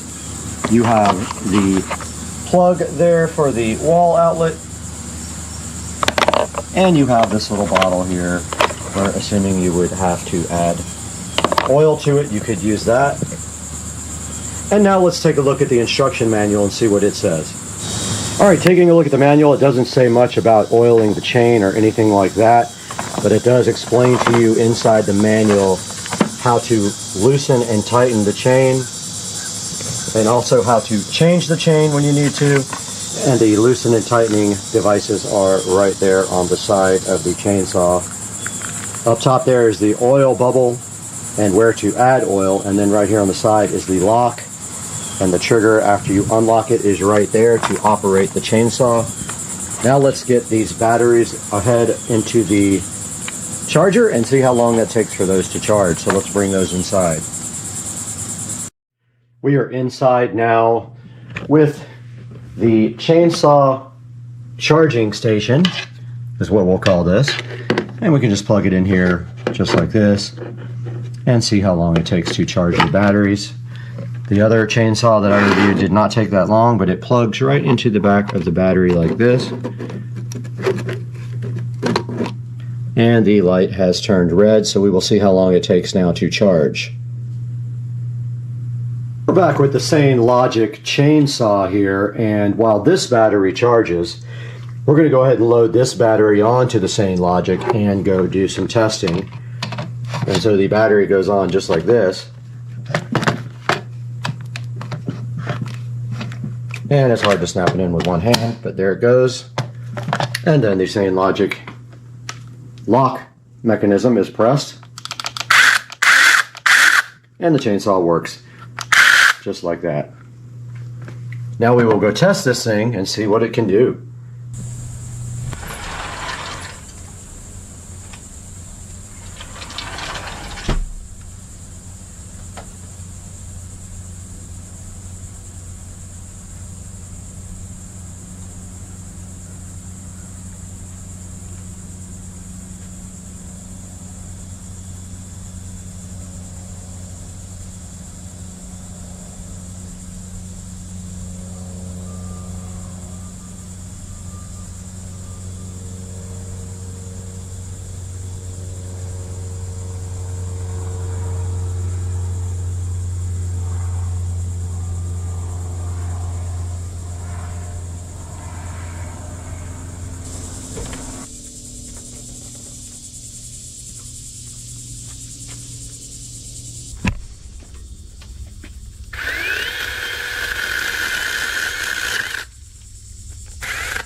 All right, we have finished with the same logic chainsaw usage, and we placed it right back in its container right there.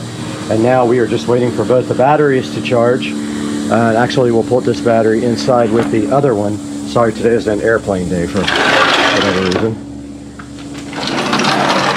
And we have one battery on the charger now, and this one waiting to be charged. All right, guys, we are out here at the pool Sunday morning. So this is about 5 days without a pool pump. I wanted to show you guys exactly what happens when that water doesn't circulate through the filter and get that chlorine generated by the chlorine generator. So take a look at the walls of the pool. You see how they're yellow? Notice the water is very low. It's too low really to turn the pump on because the skimmer is where the water flows through, and there's not enough height in the pool to get through the skimmer. I talked to the pool company. The pool remodel isn't going to start until the end of this month because the travertine for the pool deck is sitting on a boat somewhere and on the way to us. And just a little reminder here, so this pool deck is going to be all travertine all the way to the patio there, all this travertine. And then right here where we took out this palm tree, this is going to be pavers, a square that runs out there, over there to the pond, to the fish pond and back for a second set of lounge chairs, because in the afternoon, those two guys don't get sun. So about 3 o'clock in the afternoon, you have to move down here if you want sun. And of course it's super inconvenient. But you notice I got the Dolphin Escape in there cleaning the pool out because they said that they wanted me to keep the debris out.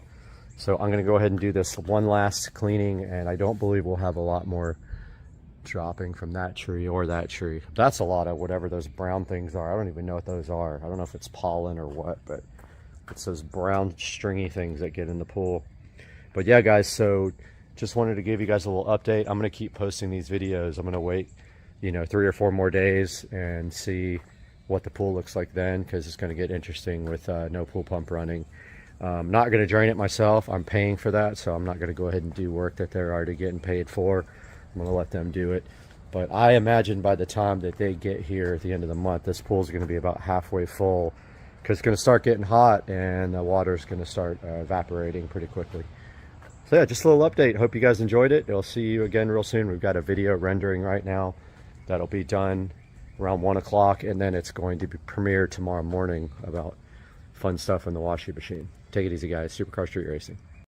We absolutely 100% have a shoe fetish, and we are shooting this video in 8K 24p. Not sure if we're going to upload it in 8K, but we're going to find out. We're going to play around with editing and see if we can even edit at that high amount of data rate.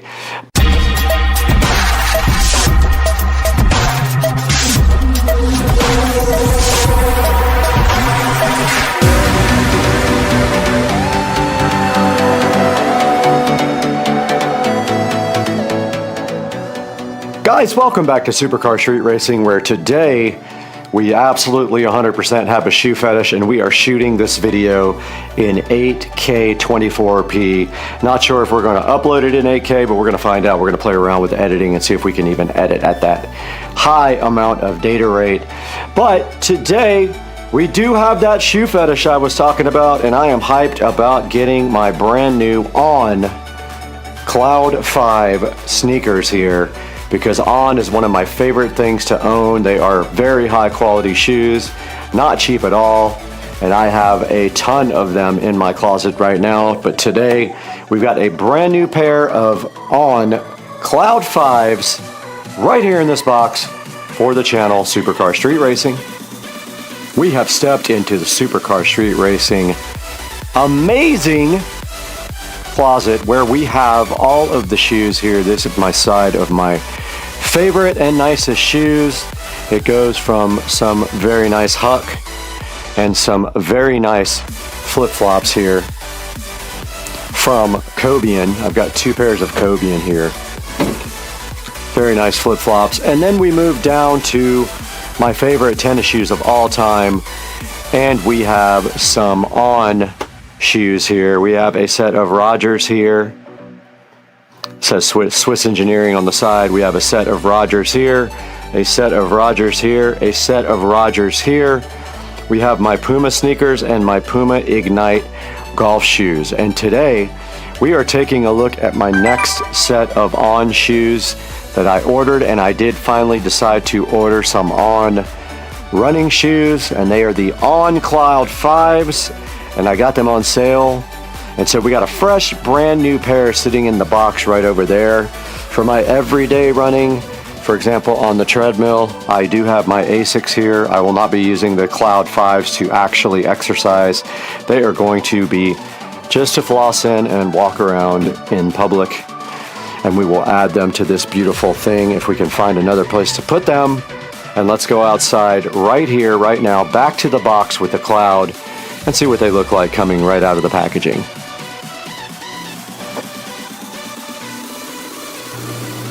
Back in front of the amazing On Cloud 5 running shoes, and you can see that right here we have a fresh unopened box. And online these go from anywhere from $159 to $205. All right, we're over here at Dukes of Duval, and we're making some steak tacos from this New York strip. How do you do it? Real quick, you got 5 seconds. Pan-seared on high with garlic and Oh, sick.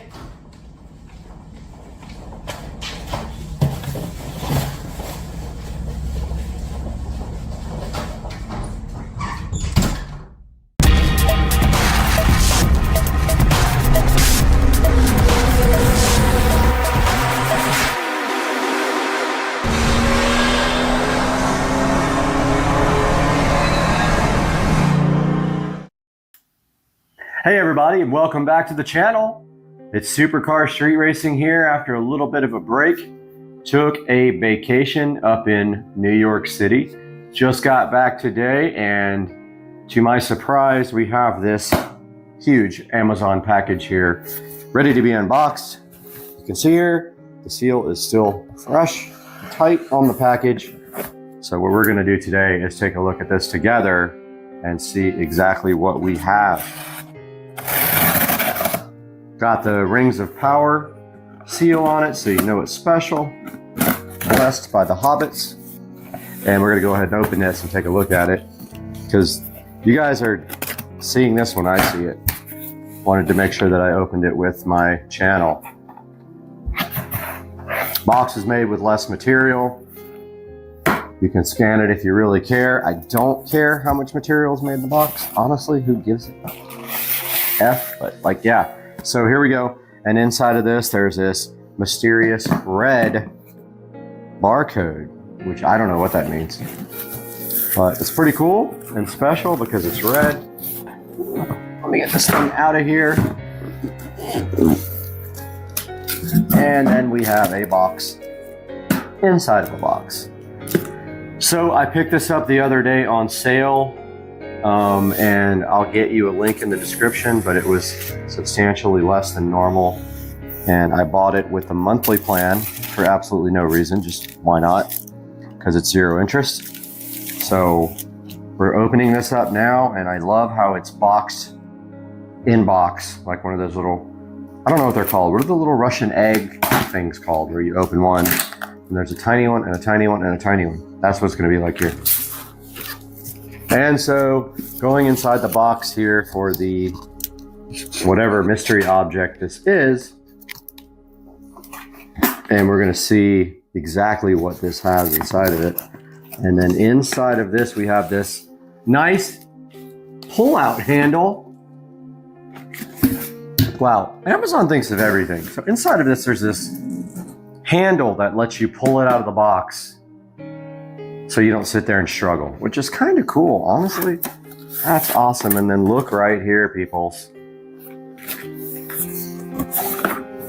We have the amazing Echo Show 15.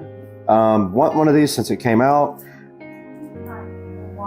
Oh wow, we just got smoked by the local device, but we'll have to be careful when we say this word because the whole house will wake up. Here we have the Show 15.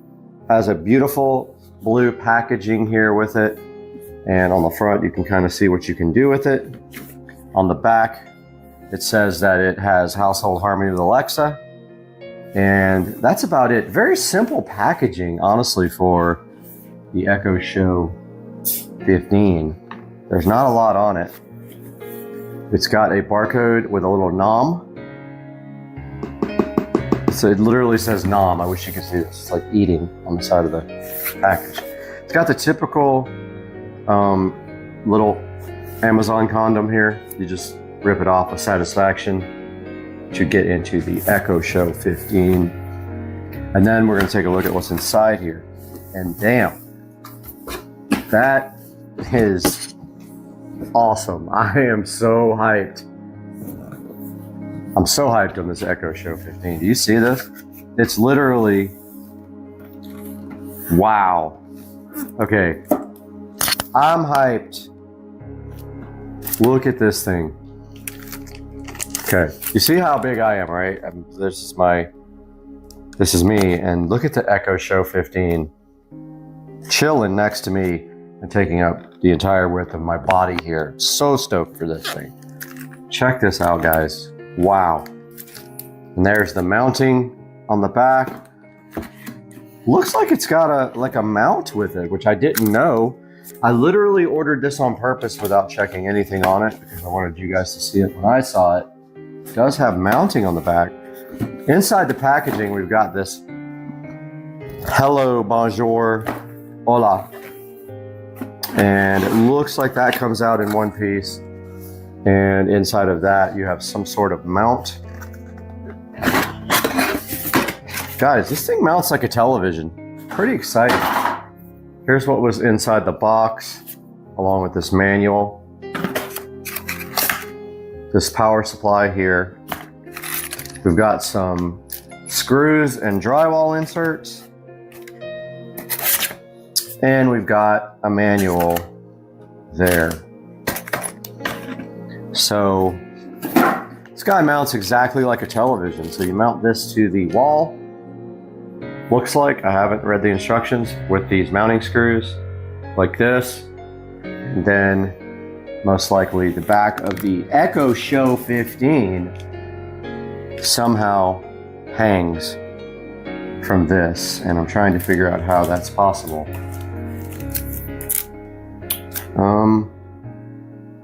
Yeah, I don't know. That doesn't make sense right now. It seems like this has the little lips here that regular TVs have. Okay, I see it now. All right, so on the back of the Echo Show 15, there's a little indentation right here and right here. Looks like these guys here, just little ears, just slide just like this right into the Echo Show. It would be this way. And then it looks like it slides down on it, just slots down onto this thing here. So we are going to now, I don't even honestly want to take this thing out of the packaging yet until we're ready to actually mount it. Now this guy is going to replace an existing Echo Show 5, but taking a closer look at this guy, on the top we have the familiar plus and minus volume controls, the do not disturb control, which is like a silent, and we have a mechanical camera cover. So if you shut this, the camera closes, and I'm assuming the audio turns off too. I haven't really looked into that much. And we have our connector in the back here, which is the standard round connector here, and it has also a USB. It's not a Type-C either. It's the, I don't even know what that's called. It's the latest of the old school USB. I don't know what the actual terminology for it is, but it has it, both of them. Usually you can't use the USB. That's usually for service only. So we just have the round style connector here and the slot for your cord to go into to exit wherever you're going to do it. Now mine is going through the wall, which we will take a look at shortly. And it is going to basically look like a picture frame on the wall. I didn't know how big this was. I'm kind of hyped about it, but we're going to take a look at where it's going here in a moment. But for now, that's all we can do, and then we can get to the setup here shortly. Taking a look at the Echo Show 15 here on Supercar Street Racing, and here is the included power brick. It does look a little bit different from the other Echo devices. As you can see here, it's a little bit kind of longer top to bottom. And we are going to power this thing up now together and see what happens. Now you notice the Echo Show 15 is in a big Echo Show condom. That's how it comes from the factory. And so what we are going to do now, right here, right now, is to simply lay out some protection for the Echo Show 15 before we take a look at it here. So laying out some towels here on the glass table, put the Echo Show 15 on, and now we have it here. And I have the lights dimmed on purpose, so when the screen comes on, we'll be able to check it out. And now I'm just trying to figure out how to actually open it. The condom, and it looks like it is from the top, has a little flap for you to open there. Fits it perfectly, and now we have some protection on the table. And if we look here, we have the standard SSI's mount here, and in here we have a power and also a USB connector, and it is not a USB Type-C. They have not moved to that yet. For the service interface is just a USB mini something or another. I forgot what it's called. But if you look here, there's a place for the power cord to run. I don't know how, I guess it doesn't matter because it's going to be spaced out from the wall at least this much. So you don't really need that big of a power slot for the power cable to go in. But as we power this on, I am going to pop it reversely and show you. And first of all, we're greeted with the Amazon logo here, which is typical for all devices. And then we will zoom in a little bit here and see what's going to happen when this guy powers on. All right, so there's the familiar Echo logo coming up on the Echo Show. Wow, the sound is nice already. I can tell you the sound is absolutely cool on this thing. And I'm not familiar with what sound it has in it, what speakers, but it definitely sounds better already than the typical Echo, and that is because, of course, it's bigger and it is connecting to my internet without me. It knows everything about me, about you, about your family, all of us, and it is connecting to the internet right now. It is tempting you to go ahead and get the wall mount instructions out so you can see how to mount it. We're going to do that together. It is replacing an Echo Show 5 and covering up an Echo Show 5 hole. And now it was looking for networks. And let's see if I've not had one successfully. Okay, so it knows it's me. I'm going to go ahead and say yes to this. It's because I opted to register it online. North America Eastern is correct. Back on the Echo Show now, as it showed my address. And this Echo Show is going to be in the living room. So this is going to be living room. I love this thing already.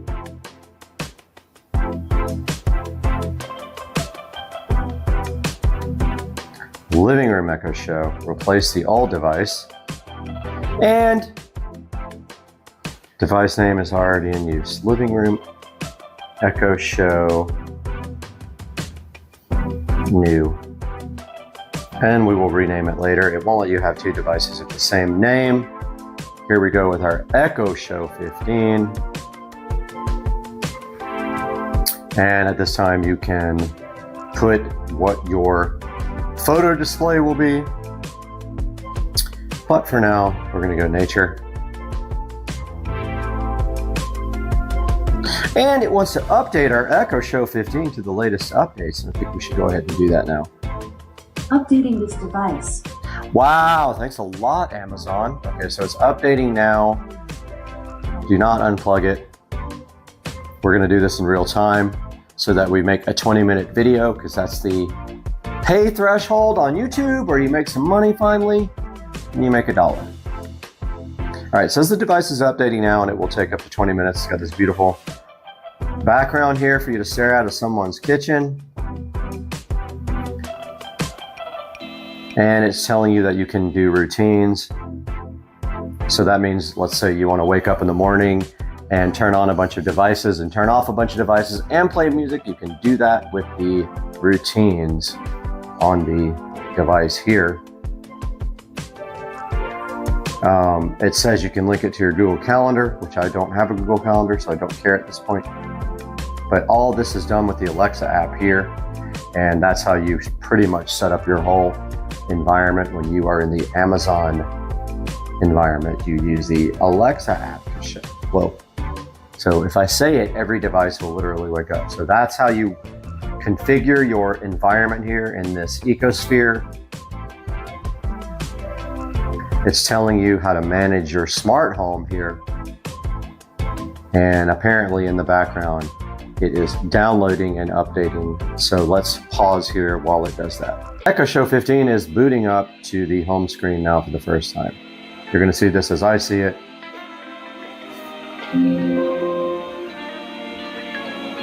Hi there. Welcome to your new Echo Show. I'm excited to show you a few things that you may not have tried yet. Let's get started. So I'm going to I can translate words and phrases for you. Try saying, how do you say happy birthday in Spanish? So that's a little bit of an idea of how loud it is. It's very loud. So I'm just... Okay, let's move on to the next one. The last two things I want to show you will help you navigate your device. You can access settings like Do Not Disturb and browse new things to try by swiping down from... Okay, so this is kind of just a little tutorial that it goes through with you. And I swipe down from the top and I am going to the home screen here. First impressions, very, very high resolution screen. I'm used to having the other devices that have the low res screen, and this guy is quite the screen. Now, I don't know what the wake word is. Let's go to that. I don't know if we can get that here. See if there's any updates available. It's downloading another update. 755.3 is downloading. So once that's done, we'll be able to install yet another update. And I think the wake word is the same as the other devices. We're going to stop down now and hook this up to the 5 gigahertz network. This is connecting to the 5 gigahertz network now instead of the 2.4. Looks like we're good and connected. And the wake word is probably set from the app. I don't know yet. It's not important at this moment. But check this out, guys. The picture on this thing is absolutely insane. It looks so good. So hyped to have this installed on the wall. I wish I could do it somewhere else on the wall. But what my plan is to put this where the Echo Show 5 is now, and then move the Echo Show 5 over to the bathroom, the guest bathroom here. That's the only room that doesn't have an Echo device. But check out the amazing photographs here. There's a good look at the home screen. Let's see what the wake word is. Alexa. Alexa, show my smart home dashboard. That seemed to have worked, so that's the wake word. And if we go to our cameras here, and we don't see any thumbnails. Sometimes those work, sometimes they don't. But let's go to the backyard cam. It says unresponsive, but it's absolutely not. So sometimes these cameras have issues connecting to Amazon equipment. I mean, definitely the device works. So let's try the pool cam.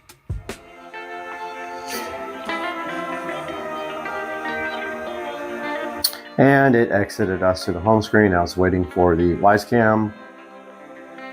So there's a good look at the pool camera. And I gotta say, the screen is absolutely fantastic. I mean, what a screen. I am so hyped for this. And The next thing we're going to show you guys is getting this thing installed on the wall. Because, oh, look how it picture-in-pictured. Camera. We can close it with the X. Now we're going to show you guys how to mount this on the wall. On the back of the Echo Show 15 here, we see we have the standard VESA mount. Also came with this mounting bracket. You can see where the power cable goes here in the center. Let's take a look at the way the Echo Show 15 mounts. So there's some ears here on the mount. They go up into the Echo Show and it just kind of sits directly on them like this, here and here. So our goal is to figure out where this mount needs to go on the wall. How we're going to do that is we're going to measure. So they have a convenient little dude right here that tells you where the center is. That also is where the mounting holes are. And we want this guy to be replacing the Echo Show 5. It doesn't matter. It needs to sit center on this receptacle or outlet. Sorry, not receptacle. Switch panel, not outlet or receptacle. Needs to sit center on this switch plate. So it will sit right here in the center. And then we need to figure out our up and down here to mount the actual plate. So we know that we need to have our center. So it's 6.5 here. So 3.25 would be our center. And we have this convenient little tab right here, which looks like at the center. 3.25 it is as we look. Okay, so our center of our Echo Show 15 is over this tab. That's where this arrow will line up here. That needs to be directly down to the center. Then we got to figure out where to put our holes here. So we have 8 pretty much. We have 8 inches from our holes to the bottom of the Echo Show 15. So we need to make sure we go 8 up, and then we'll throw our laser level over and mark these 2 holes. So just to be absolutely 100% certain we're not in the way of this, and to keep the spacing, we're going to do 9 inches above that, which will keep the same spacing, cover this hole, and allow us to mount our brand new Echo Show 15. So let's get the stuff we're going to need to mount this guy with. It's not too much and it's not too hard, and let's get that happening. So what did we say? We said 8 plus 1. We're going to go 9 inches above the center. We'll pull this guy out first, jaw line up to our center, and then we'll go ahead and get this thing mounted next. We got our Echo Show 5 here mounted with the Echo Show 5 wall mount. We're gonna go ahead and pop that guy out. Comes out really easy. And if you look inside the wall here, we have our power connector, which has been so wonderfully mounted and taped just to kind of keep it from moving. But we can go ahead and disconnect this guy now. This has done amazing over the last year, but it is out now and ready for the next room, which is going to be the bathroom. And then we have little clips here that keep the wall mount in place. We don't need this mount anymore, and it's moving to the bathroom. And of course, like they should be, they're a little hard to get the clips off. These clips are what actually holds the wall mount to the wall, keep the pressure onto the drywall. That came right out. Now make sure you don't lose this power connector if you've gone ahead and run power to your device. And if we see here, this is what it looks like after you remove the Echo Show 5 wall mount, which is featured in another video. Now, our goal today is to get this guy mounted. It's not going to be flush mounted. It's going to be more or less a picture frame mount is what it actually looks like.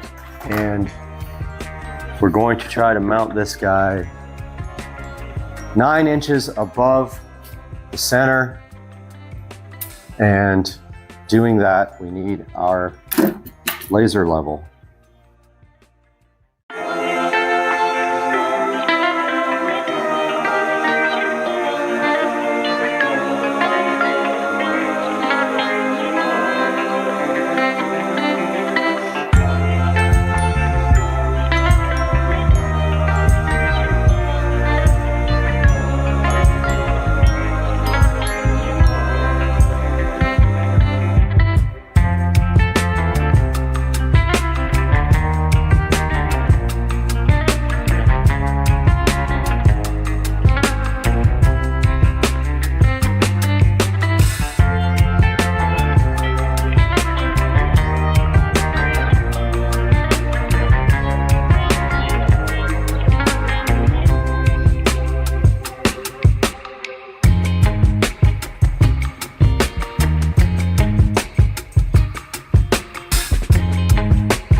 Back here, and we have the level now.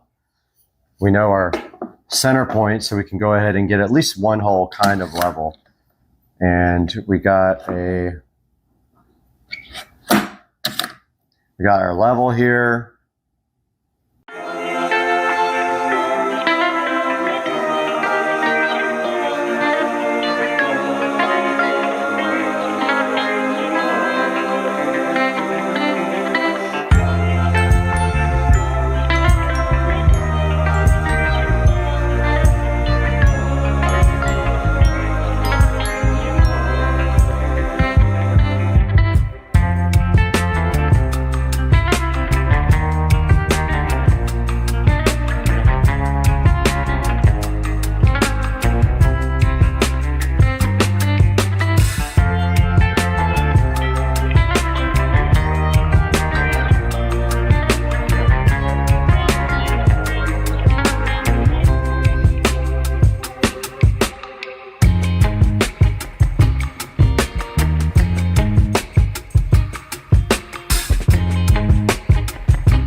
Okay, we got our mallet here. This shouldn't be super hard to actually pound in. If it does, you've got the hole too small. So let's go ahead and see all the dust going back there. And notice how that went nice and flush there. And let's grab our other inserts, which I lost. Here's the other one. So I really just kind of wallowed this out with my screwdriver. But if you get close enough, you can get it in there without. So any kind of screwdriver, or don't go too big on it. If you do, it'll be loose. Might work. Let's see. Yep, perfect. Not the best inserts, but they'll work. We got our inserts there. This is live. Remember, I haven't tested this out. So if I mess up with you guys. And then they give you, whoops, dropped the hammer. They give you 3 screws here. I got my cordless drill as well. Make this a little bit easier. So here's our mount. The only thing that would have been convenient is if they do like when they do TV mounts and they put a bubble level on the actual mount. So I noticed already they don't give you flathead screws. So that tells me that the mount doesn't even come close to these screws. And there we have our mount. Looks like it's level. Let's go ahead and screw it in.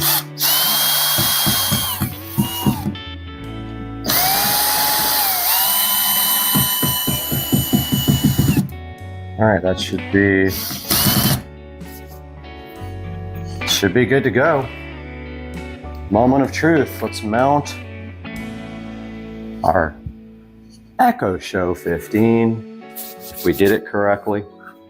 So I'm grabbing that now. I'm taking the power cord out of the back. You can't see this because you're a little ways away. But this should just literally slide right over the mount here. So there's some little ears to line up. I actually dig that. That's perfect. I really got it close to the switch. Wow. Okay, no, actually that's perfect. And it's centered. If you look here, I'm fine with that. I'm good with that. It's a little bit low. You could actually raise it if you wanted to. I mean, technically it could go up an inch or two, but it almost is even with the switch. And I'm gonna leave it like that because when you step back, it looks kind of perfect.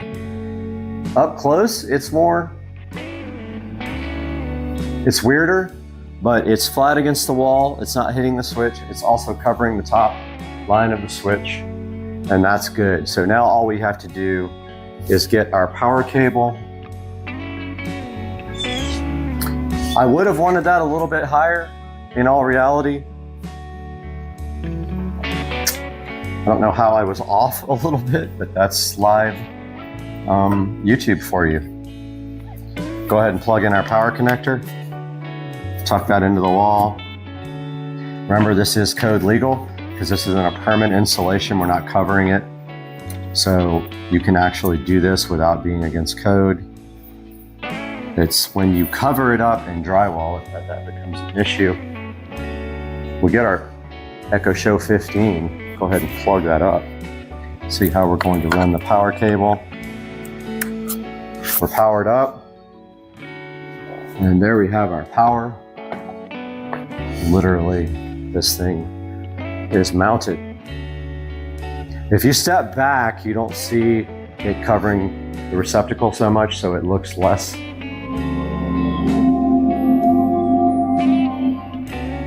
Good sound, I'll tell you right now, the sound is awesome. Let's let this thing boot up and take a look at it.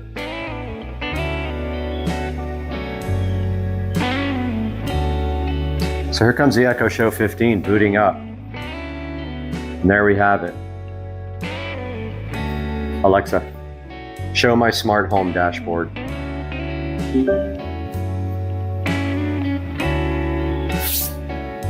And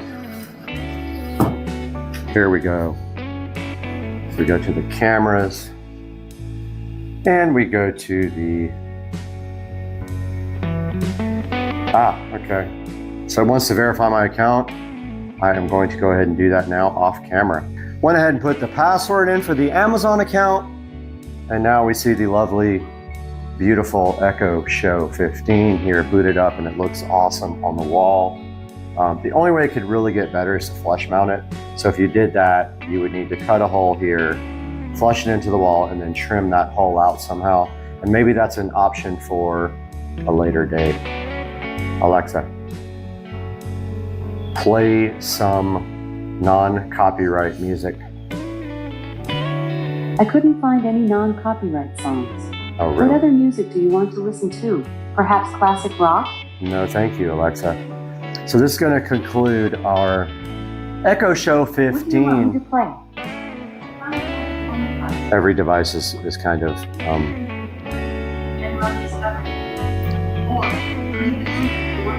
all right, let's do a couple of other things before we exit the video. Alexa, show my smart home dashboard.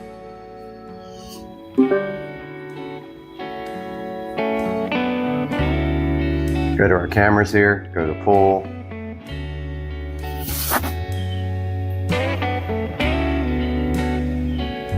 I'll see how it acts. And there is a good representation of how the Echo Show 15 works. And of course, it will do everything that any other Echo device will do. And pretty cool, man. The screen is absolutely amazing on this thing. So my plan is to hopefully make this the actual, well, the other devices are going off in the background. Plan is to actually make this guy the main device. I'm still waiting for this guy to shut up. We are back, and we have the Echo Show 15 completely installed in the wall.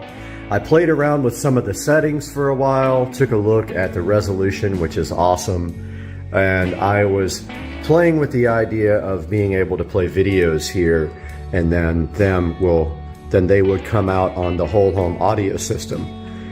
Now, I did create an audio group with this guy in it and the dot in there that actually outputs audio to the system, and that does not work when I open up the YouTube channel, unfortunately. So it's not playing the audio from here in the house system. I also played around with Bluetooth. That also did not really work. I haven't put a lot of time into it, but the main point of this is getting this 15 installed so we can show you guys how it looks here above the switch plate there, and how the resolution looks and how this thing acts. And as you can see here, we got our home screen right here, and then if we say computer, show my smart home dashboard, computer, show my smart home dashboard, it should pop up a listing of all the smart devices inside here. There's groups and lights and plugs and switches and cameras. And if we go to our cameras, it does not show thumbnails, but if I hit backyard cam, let's see what happens.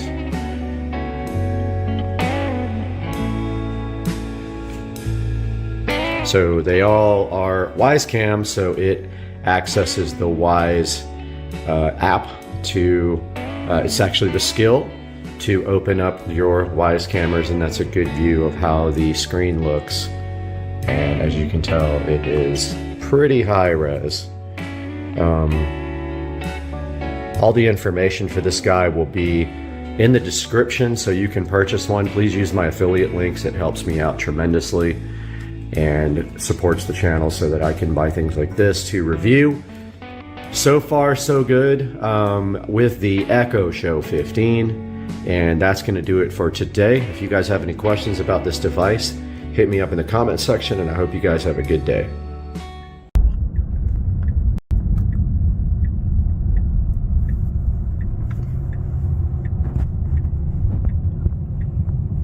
There you go.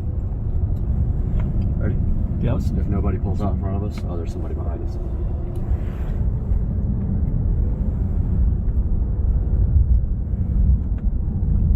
There's another one coming, turning right from right behind him, so hold on. Okay.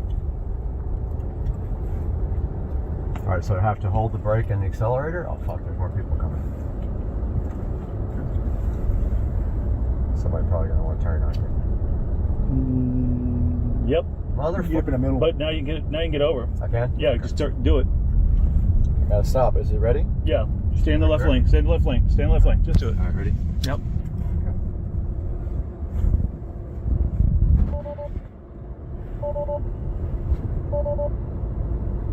Wait, it says both pedals pressed. What did I do wrong? It said both pedals pressed. What do I do?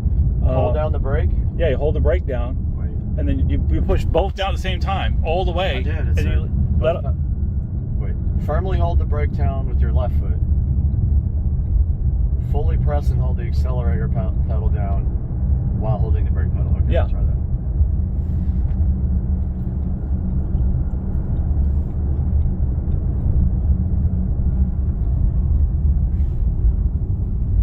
All right. Still? Yep. Okay. You're good. Got a car coming, but. Car coming? Yep.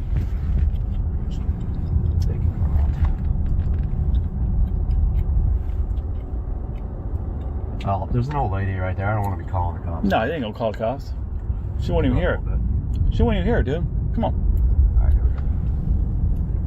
Yeah, there's another car coming. That's okay. They're gonna be in the right hand lane. Fully depress and hold the brake.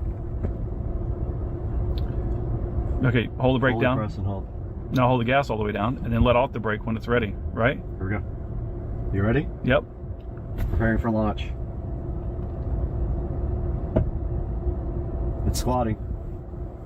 Ready to launch. Now what do I do? Just let off the brake. Pedal. Yeah, foot down. Oh shit! Oh fuck! Jesus Make sure Christ! up in front of you, dude. Holy shit!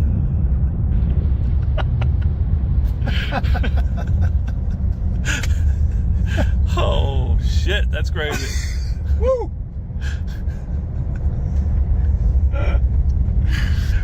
Oh my God! Lieutenant Mitchell, Maverick. Zero noise, and it was just, dude. On it. That was insane. Ultimate Tesla peel satisfaction. New sill plate. Let's go. Let's go. Yeah. Amazing. All right, here we go, everyone. Maiden going on? voyage on the 70 volt upgrade. I think this is going to be a little ridiculous. What do you think, Brad? I think this is, from what we just saw, this is literally insane.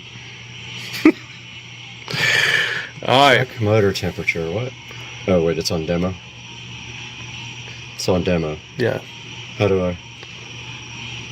Communications. Okay. So we got to connect to the controller. All right, we're connected. Waiting for forward and reverse switch. We're on. All right, It's a good sign.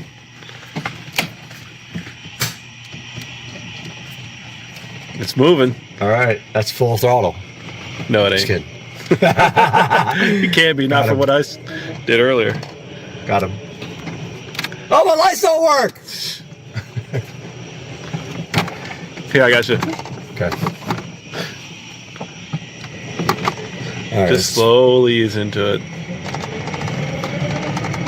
It's so slow. Full throttle.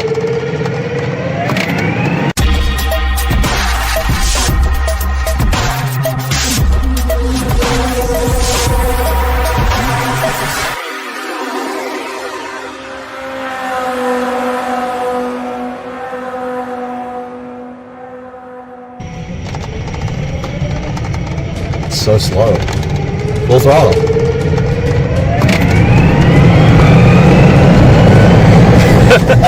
What the fuck? Where's the controller? Inside here? Yeah. The tuner?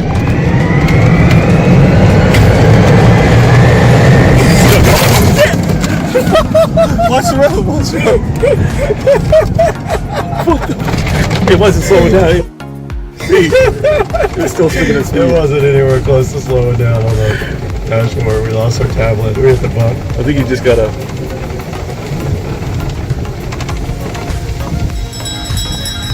It's gonna keep falling off. You're gonna need like 20 magnets on the back of that thing. So hard.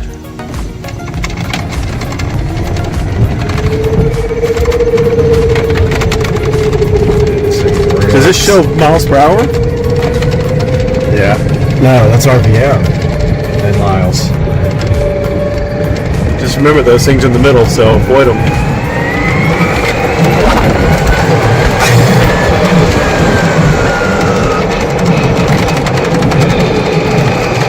This thing is so fast, dude. It is nowhere even close to hitting the top speed. No.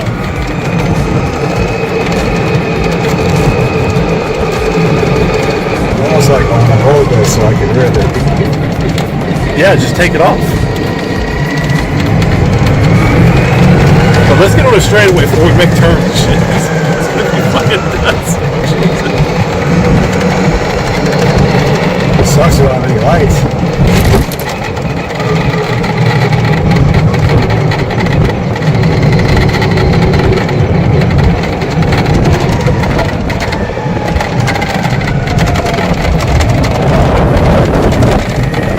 Got a pretty decent straightaway right here.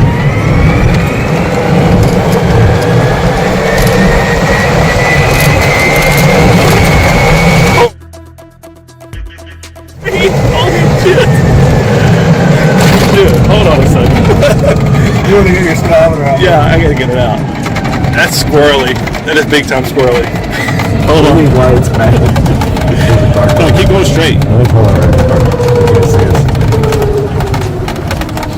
Alright, speed. Do I have a speed thing? Hold on. Hold on, just stop. You can stop the camera for now.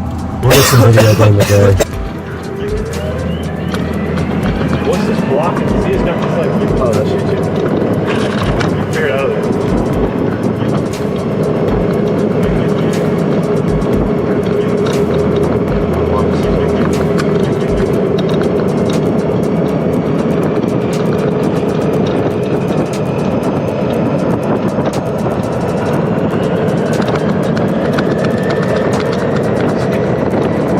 Acceleration is insane.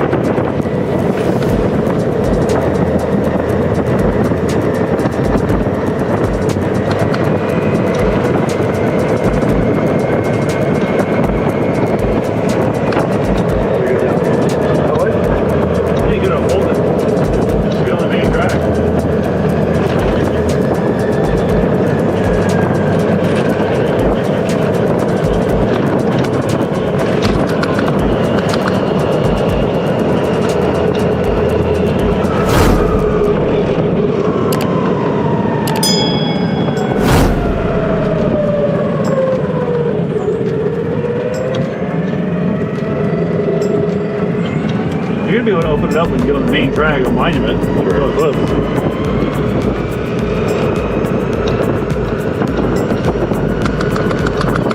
I think it's just bouncing. It's not gonna be good video.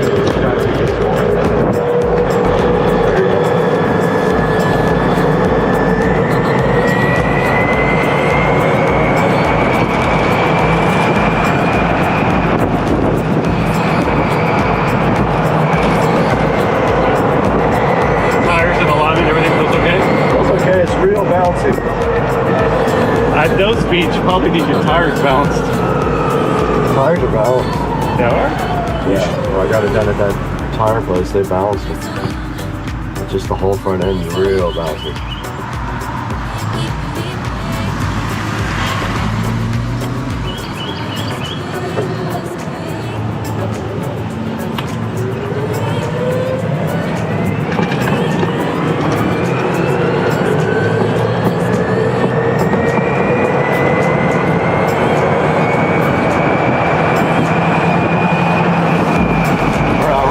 It's gonna say you can pass them.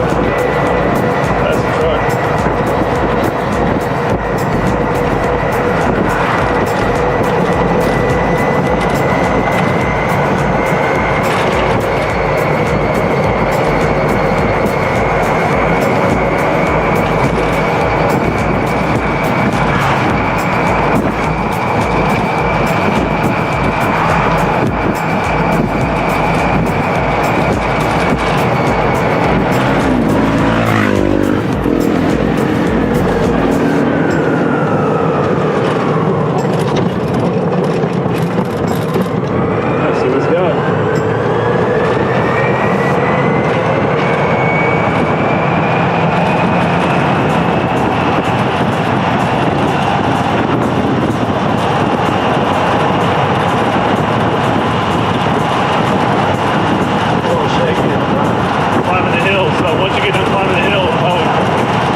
people here, don't we?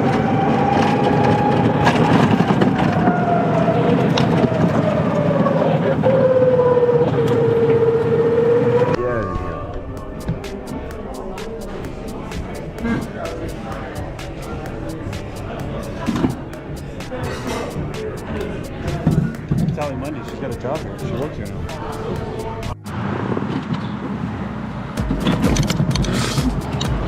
Dude, the other day when you took off, I swore it spun the wheels.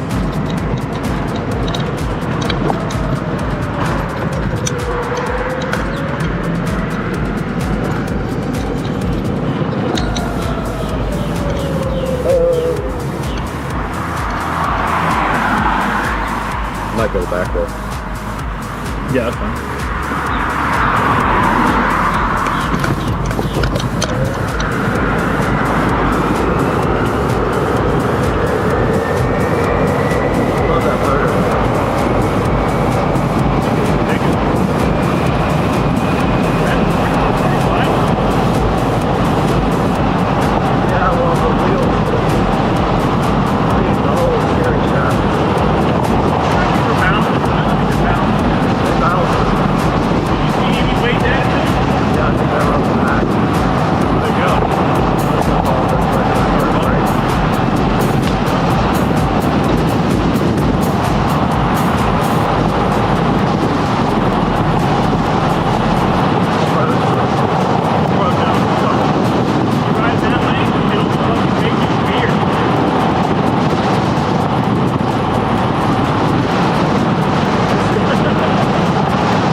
Alright, people.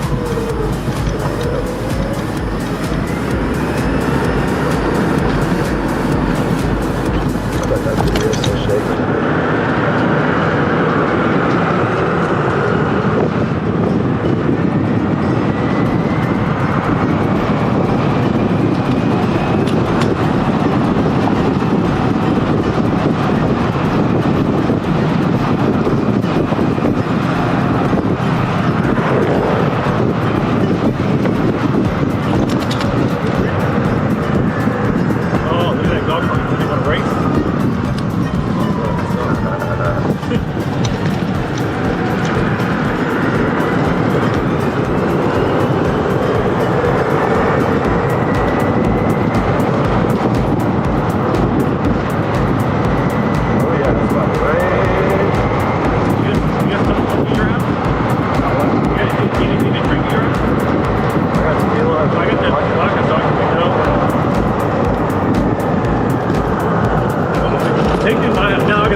I feel like you could have gassed it and probably got in front of her. Yeah, you're on all acceleration right now. I felt when it was going backwards, that little hesitation in it. Just because it doesn't have it's all top speed. But if you took that and put it to torque mode, this thing would probably pull a fucking tree out of the ground. How do you do that? You turn the speed down? Yeah, speed definitely has to go down. But then there's also a torque setting. Mine has a torque setting.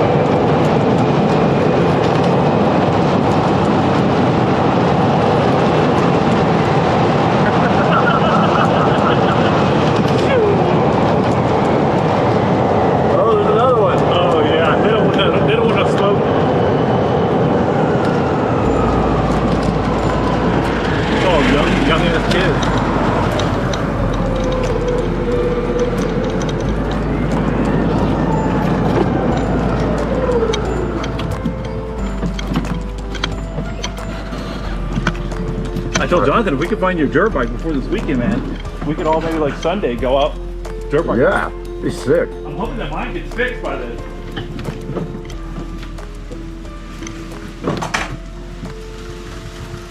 That's hope. Alright, I'll be back. Alright. I'll bring that box, okay? Okay. What's up, everybody? Supercar Street Racing here, and today UPS just left, and there is something out here I want you guys to check out.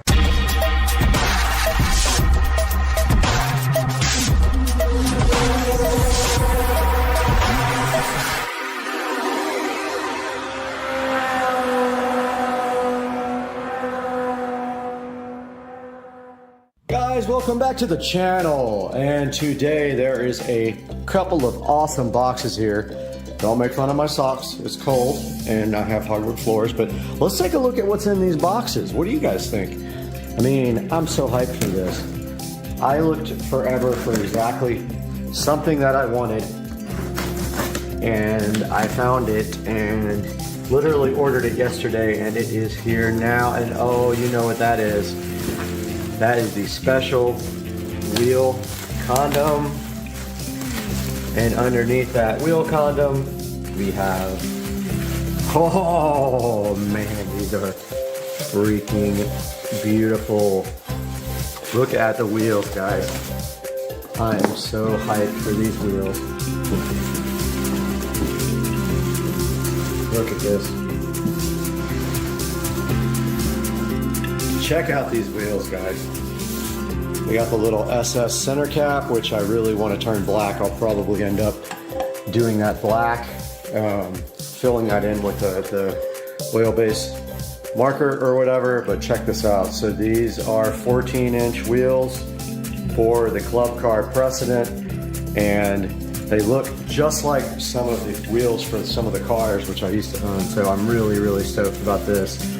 These things look amazing, and the reason I love these is because the new ones all have bolts, silver bolts all the way around, and this is a clean look that's going to look absolutely sick on the golf cart, and I am so hyped. There also should be black lug nuts in one of these packages. I'm not going to go ahead and open up the other packages yet, but at the moment I am looking for tires for these, so as soon as I can find some tires, I think I found some, then the guy will also mount them pretty cheap, so we're going to be heading out to do that, maybe with Joe.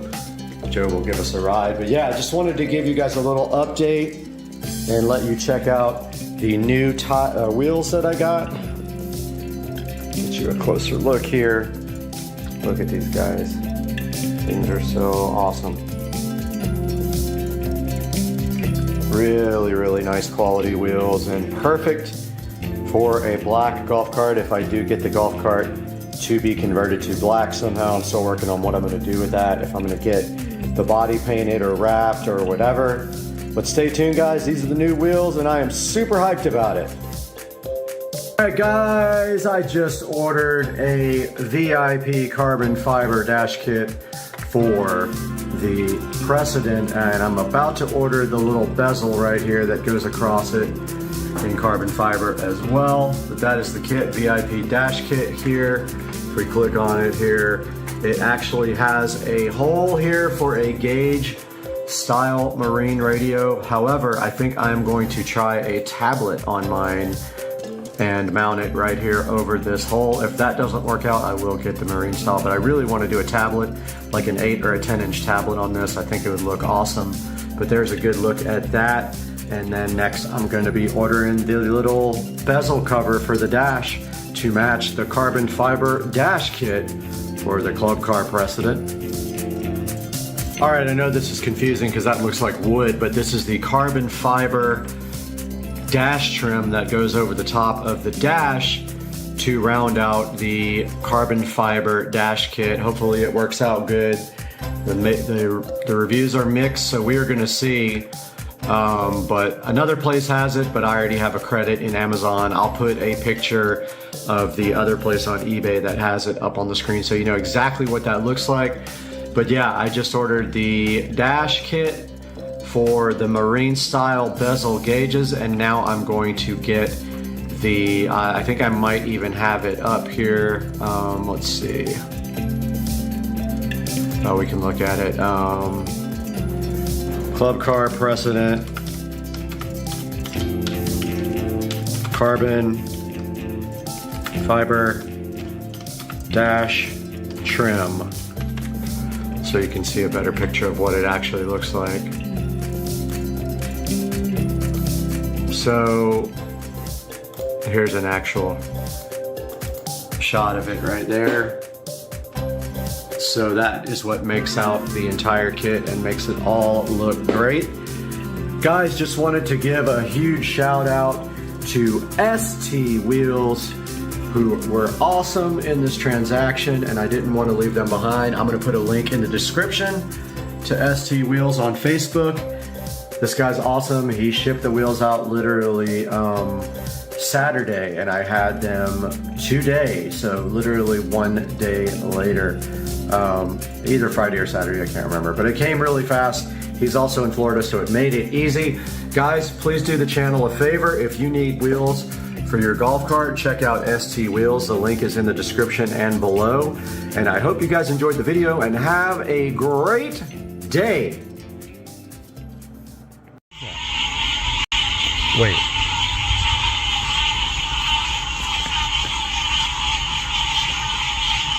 Hang on, I gotta zoom in. Where'd it go? Hey, what is that? I see that? What is that? Hold on. You see this? Why is it circling our house? I have no idea. What the Look. hell is that? Look at that. Oh my goodness. What is it?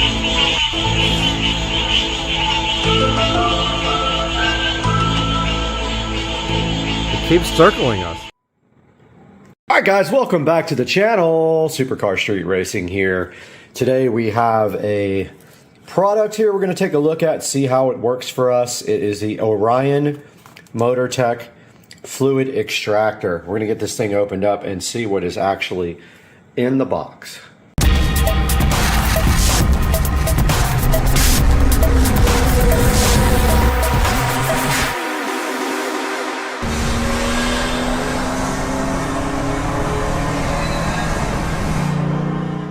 Taking a look inside the box for the MotorTech extractor here. This is a 200 milliliter fluid extractor. And taking a look at the actual extractor here, we can see that it says you can do brake work with one man. And the reason that we got this extractor is because on the golf cart, the oil change is super difficult because of having to take off the bottom tray out of the vehicle. So we're going to try this and see if we can extract the oil directly out of the crankcase through the dipstick reservoir. And then we will be adding oil back with this as well. The golf cart, I believe, takes just a little over a quart of oil, and it is the break-in period. So we are needing to change the oil and put new oil in it for post break-in after it had 250 miles put on it. See right here, the instruction manual is for the little 200 milliliter extractor from Orion MotorTech. And inside here, it gives you some warnings. It shows you a parts list. It looks like it comes with 2 hoses here and also a little extra little nozzle for the end of the hose.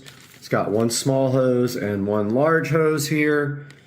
So it says that one of the hoses right here is 0.95 centimeters and the other one is 0.6 centimeters. Taking a look right here. The adapter is on the end here. And the barrel right here. There's the adapter, the actual syringe here. And then it tells you how to operate the extractor. And it says be careful because some fluids will affect the paint of your vehicle if you're using it. So what we're going to be using this for is, like I said before, we will take the little dipstick screw thing out and try to pull the oil out of the golf cart without having to take off the drain plug, because the drain plug is blocked by a big under tray with about 30 screws that have to come out. And I'm hoping this will do the trick to change the oil in the cart. Okay, we're out here in the garage now. We need to get set up. So what we're going to do first is go ahead and get some lighting under here. I've got a little fluorescent light that we can run underneath the cart. We'll go ahead and get set up.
So what I'm going to do now is, you can see that is the dipstick area.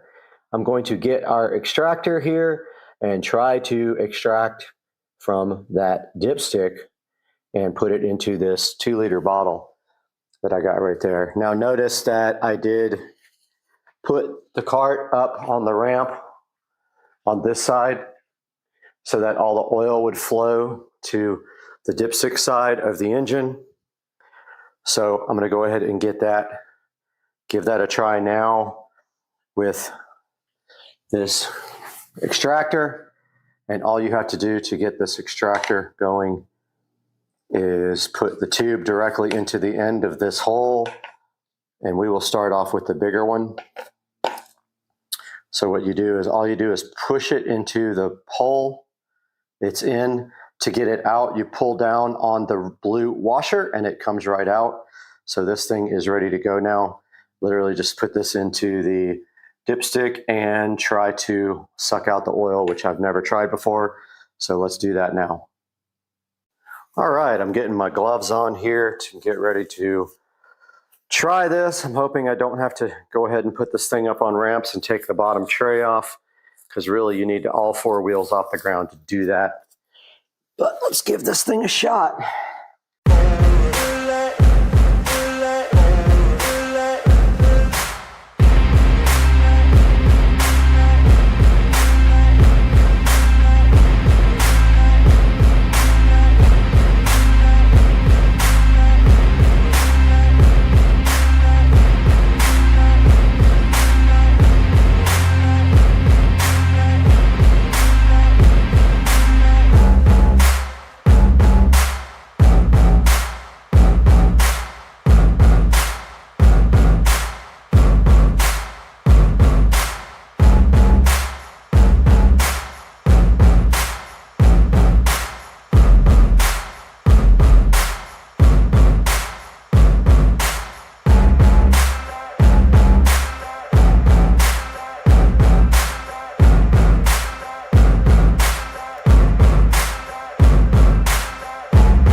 right, I did some research. One place says 14 or 1.4 liters. The other one says 1.1 liters. So I don't know what the correct is. Literally says two different things. Engine oil capacity, which is 1,100 milliliters or 1,400 milliliters. At the same time, it says to fill the oil up until the oil is on the fourth mark here, which would be 4 from the bottom, I'm guessing, because they don't say, which is basically halfway. So I'm going to start with 1,100 milliliters, then check the oil and see if I can even see it, because I couldn't see it last time. So I guess we'll need to get our squeeze bottle out to put the oil back in and start doing some oil, or we can use our new extractor to do the same thing. This is hilarious, Haggard stuff. My funnel is way too big to pour into this bottle, so I'm using this oil filter removal tool because it has a little hole at the bottom. So we're going to see how big of a mess we make with this. We got to make sure we don't overfill.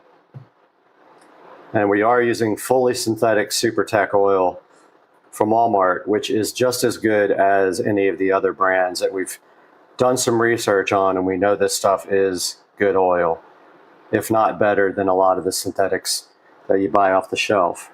So far, so good. We only need a little bit more. Oh, we got close. We got close. We got real close.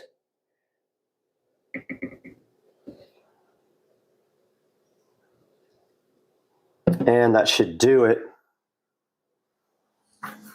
Now all we gotta do is clean up our big ass mess.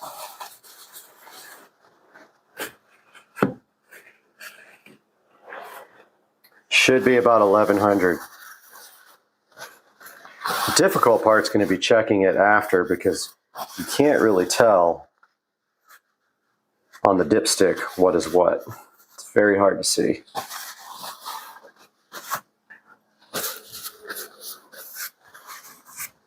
We got our bottle ready to go and cleaned. I like to keep it pretty clean, like in the work area.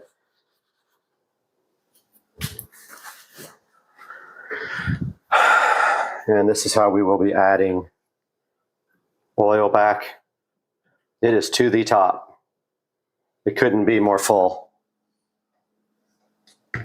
Actually dripping out because I squeezed it. Don't squeeze the bottle while you're working on it. Okay, this thing's ready to go. Let's head back out to the garage. One thing I didn't even think about is whether this bottle is going to be able to actually get in there and inject this oil. But we're going to find out right now. I think we're okay. There is a exhaust right in the way.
Getting the oil back in is very tough. I had to wrap some tape around the end of my funnel to get it to work because it was too big. I did eventually get most of the oil in there with the funnel. However, I couldn't tip the bottle up enough to get the last little bit in, so I used the extractor and pushed the oil back in. And now the oil change is done. We have to check the oil though, and if it needs any more, we'll have to get it out of the quart bottle the 5 quart bottle that we got inside of the oil. Now there is a procedure for checking the oil here, and it says that we have to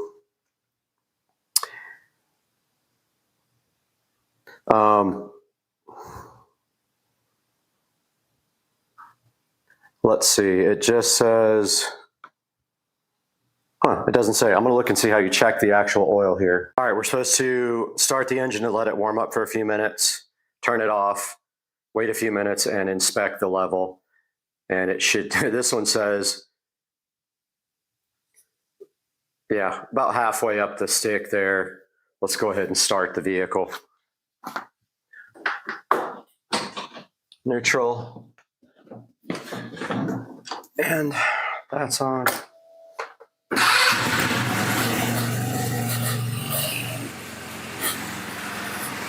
All right, we're gonna let this warm up for a couple minutes, then check the oil.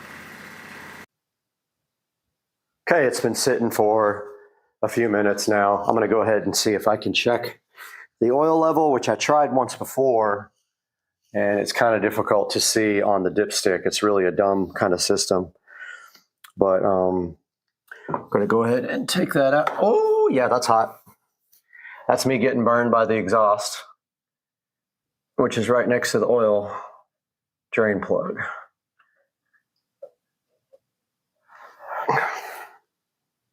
Yeah, I mean, you can't really tell. Doesn't say also whether you screw it in all the way or just check it when it's out. So I'm going to see, screwed it in all the way and see if I can see any oil on it now.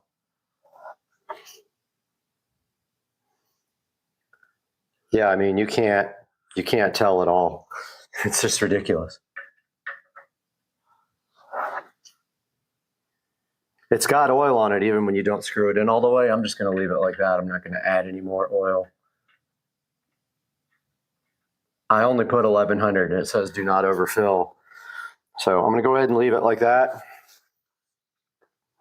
And so that's going to do it for this video. And this is the extractor that we use. This is the OMT fluid extractor we use to change the oil.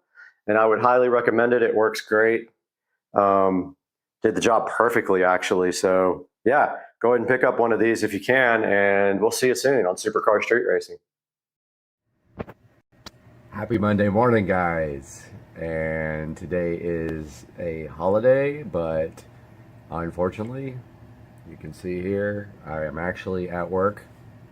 Today we're going to talk a little bit about how to get your crud, black, soot and just terrible exhaust systems looking polished and brand new.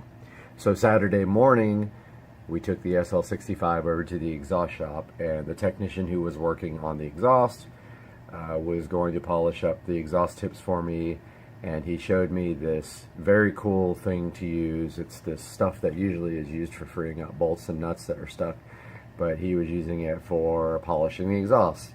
Take a look at this video. This is a combination of that stuff and metal polish to get your exhaust tips looking fresh again.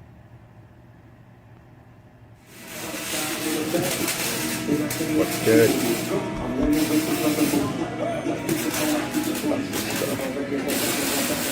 Open shut.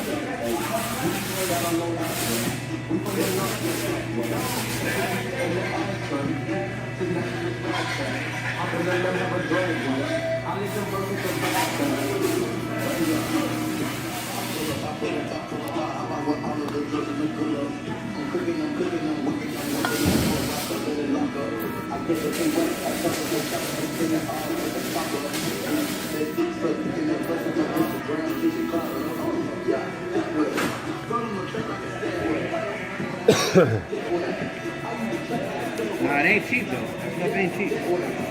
Like $20 a can. Oh yeah? Damn. And they don't have it at any auto parts stores, huh? Nope, you'll never find it. And if you do, let me know. The only place I found it was eBay. Came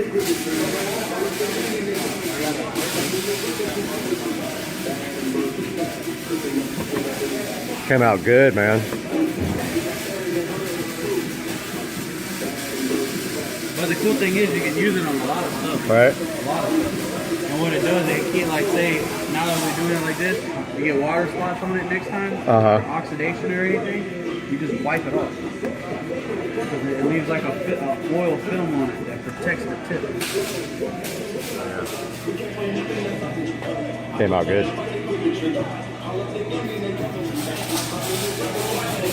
Now I might use a little bit of that to help get off the rest of the black.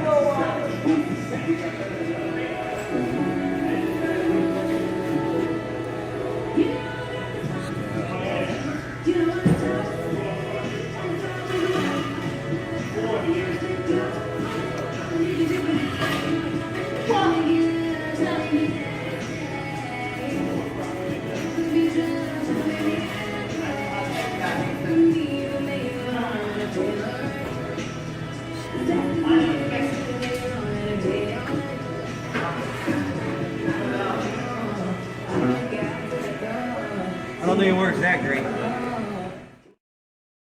Good kitty.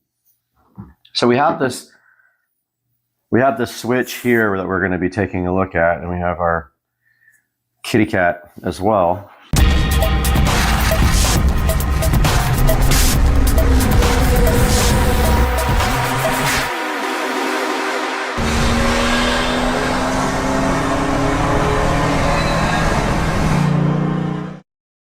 Hey guys, and welcome back to the channel. And looks like we got a little visitor today here, Mr. Binks, who had an unfortunate accident and he hurt his face. Something attacked him, sliced his face open pretty good, but he is doing much better now. We were worried about him.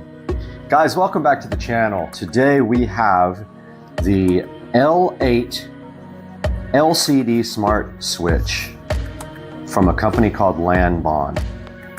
So these companies have the funniest names, but there are 3 versions of this smart switch. One of them says Smart Living, the other one says Smart Life, and then there's one for Apple Home Kit or something like that. And so I picked up the one that said Smart Life. It does say Tuya, but I heard you can use this with Smart Life as well as Tuya. Smart Kitty. So we have our guest, Mr. Binks, today hanging out with us. Big kitty. So we have this switch here that we're going to be taking a look at, and we have our kitty cat as well. And what we are going to do is unbox this and take a look at it. And kitty, you're right in the way. So opening the box here with the cat, right? In a way, we see that we have a nice little protection for the switch there. And then here is the actual switch. And taking a look at this closer, which we will do in a minute when we wire it up. Basically, it is just a LCD screen on the front. I thought it would be much bigger. Like I thought it would cover the whole entire switch. It does not. It's got like 2, 3, 4, 5, 6 in the back wiring places. It looks like they're a little tiny flathead, so I'm gonna have to get a different screwdriver. Comes with 2 screws and some probably very difficult to understand instructions here. So I think our next, let's look at these instructions. I can't even read them, they're so small.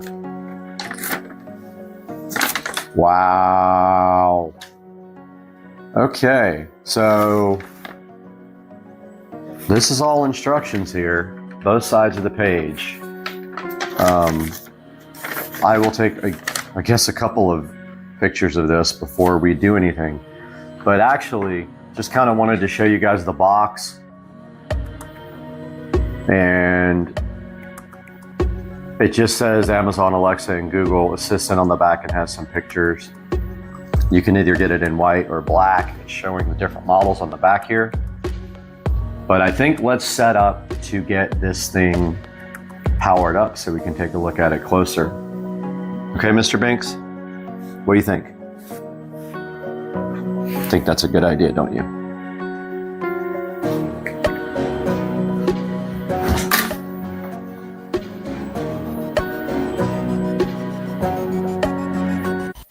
All right, guys, we are back here with the LCD smart switch from Landbahn. And here we can see on the back, and I'll put a picture up for you guys, that the instructions are telling us to put the black wire in the first hole here, marked N. Okay, and then your white wire goes in the next hole, marked L. Okay, for this, so your neutral wire is always on the left side of the plug. I have this little pigtail here. So the neutral wire is marked with white, like white writing on this guy. We're gonna see how the heck this works because it takes a very small screwdriver, which is amazing because, okay, I guess you just open this up a little bit and put your wire in. So this will be the white, the wire with the white writing. Sorry, this is why I bought a switch, because my smart dimmer switch failed. And I guess, does it go like that? Or does it go on the bottom? I guess it goes, it doesn't really show you in the pictures. I guess it goes here and then you tighten up the screw. We're gonna find out. Yep. Okay, that seems to be in there. So this is just for testing purposes because I've never used this device before. But yeah, so this, did I do that wrong? I did that wrong. I think I did that wrong. Doesn't really matter.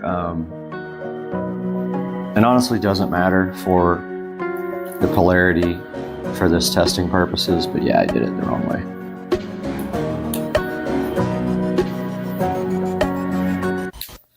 So here we go, putting the white wire in the correct place. The black wire goes into the first position.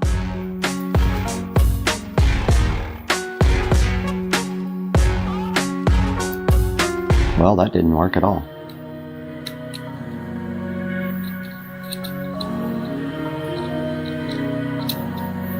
Kind of evaluating these to see if I want to put them in more places. I really want to see what they're all about, because they're as much as they're just a little bit more than a good smart dimmer switch. Okay, that worked a lot better. Okay, so now that we have the power in the back and there's no chance of a short, we can go ahead and power this guy up. And there's the power. And it comes on with a nice Landbahn screen.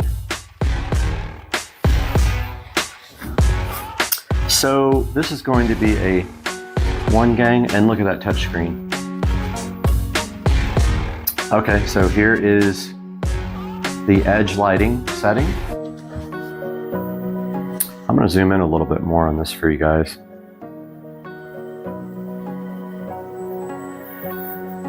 This is cool, man. I am so into this. Now I'm gonna have to buy these everywhere and spend so much money. Okay, so this is where you turn the edge lighting on. Okay.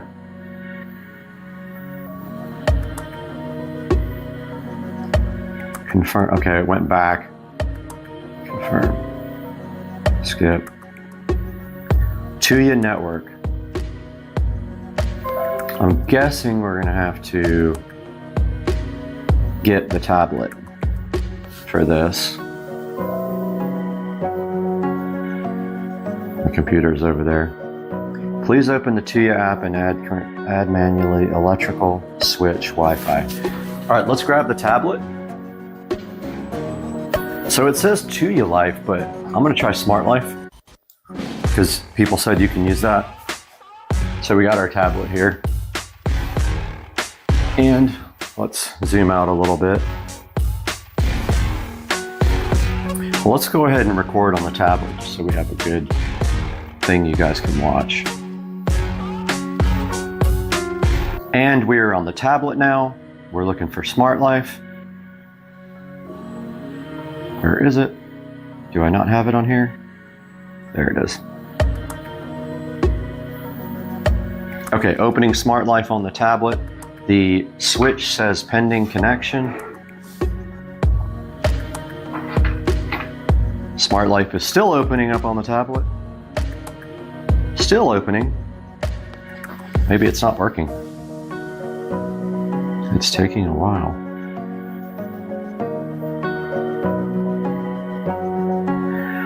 Yeah, this is not doing anything. Oh, there it is finally. Okay. It took a minute. Session expired. Please log in again. All right. I have to agree. I have to log in. I got to go through this login process. So we will be right back.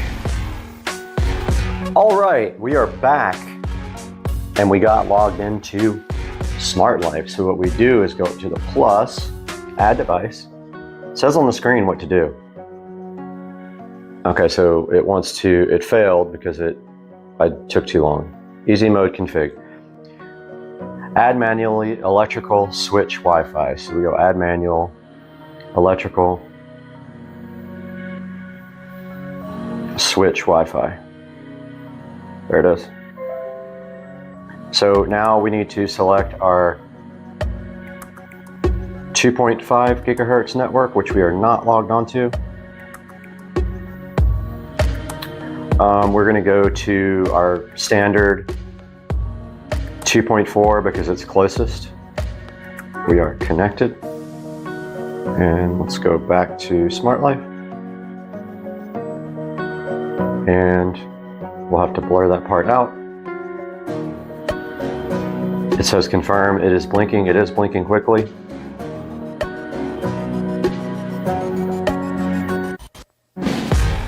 Here we go. It is trying to add now.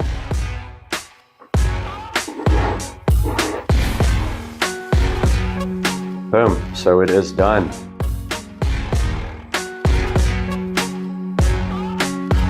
Oh, this is the coolest thing ever.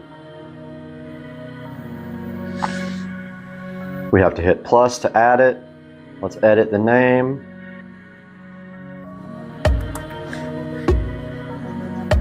Let's call this bathroom. This is actually office.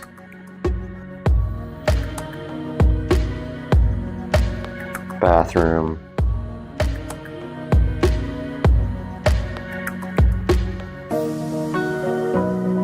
Lights. Okay, so we just renamed it in Smart Life. And basically it looks like you just press that to turn the light on. Oh, this is so cool.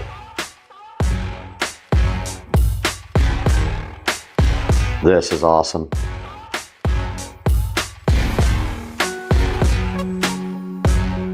Office. I have never seen this before, but I'm already loving it.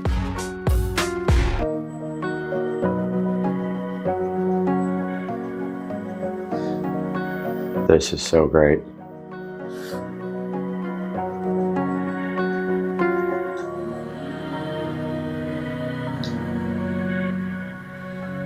Okay, I don't know what some of these other things are.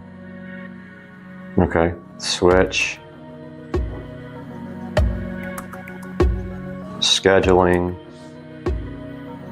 and I guess everything else is done from inside of the actual device once we have it here. But yeah, this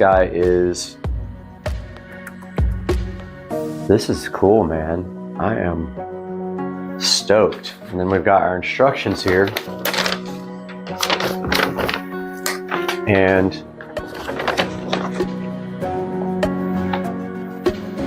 configure. Okay, we already did the configuration. How to choose the type of switch. We've done that, I believe. But it looks like you can press, let's get you zoomed in again. Looks like you can press up here. Let's see. Okay, there's your menu. And it says how to choose the type of switch. Long press, you go setting, system config, device type 1 gang, that's all we need. You can actually control multiple devices from this one switch, which is sweet. The thing is that it's a single gang mount. So in order to use this in other places where you have a double gang, you'll have to get pretty creative. It would just leave half of a box open. Or even better, you could put another box in like next to your regular box with this guy, a single, and then just run the wiring through the wall. This is cool though. Love this. Electricity and power.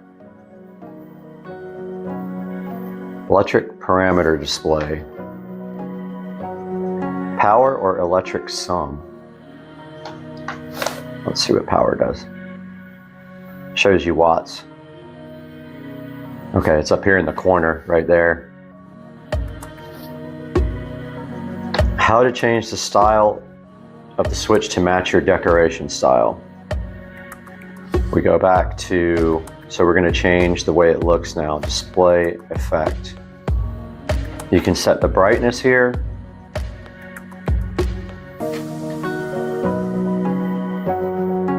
And then you can change, it looks like you can, oh, you can change how long the screen stays on. Oh, you can mount it horizontal or vertical too. That's kind of cool. You can set the standby brightness, menu, style, themes is kind of what I was looking for. Name and icon. Ah, that's cool.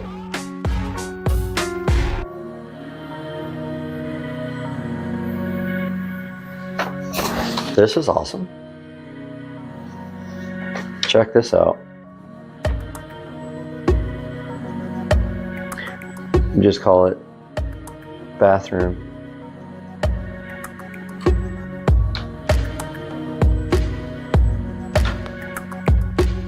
This is neat. I am digging these.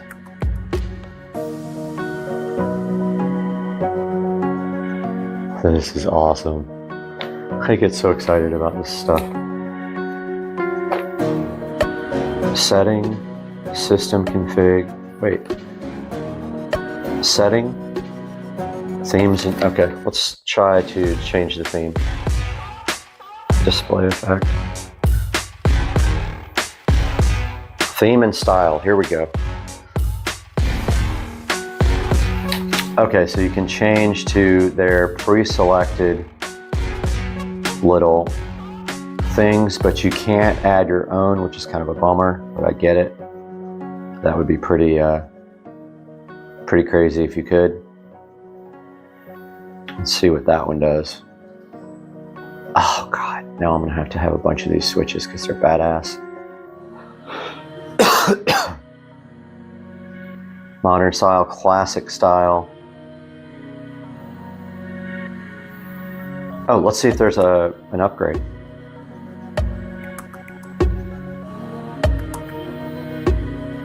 Okay, I'm on the latest firmware, so we just did an upgrade check. Let's see what our theme didn't really change the background. Let's see why. Theme and style. Oh, no, it didn't. Let's see, confirm.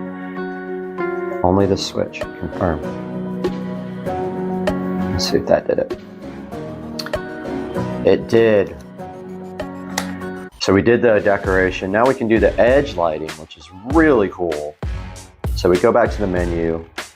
We hit setting.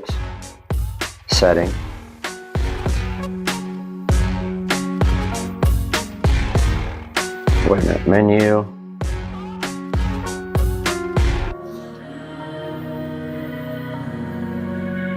Oh, I don't see an edge lighting setting. Long press. Okay, so it's under linkage config now. Look at this, this is cool. Only on during what? That doesn't do anything. This guy, okay. You can set a timer for the edge lighting. Oh, this is so cool.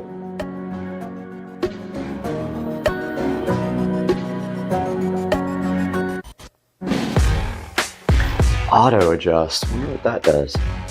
Does that go through all the colors? Color set auto. So it's on auto.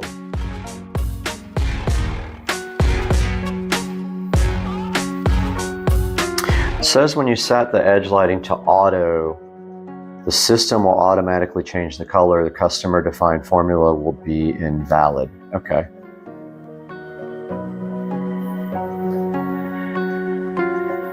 Okay, so then it tells you how to change the background, which we did that already. So we don't need this tablet recording anymore, but how to set horizontal and vertical screen.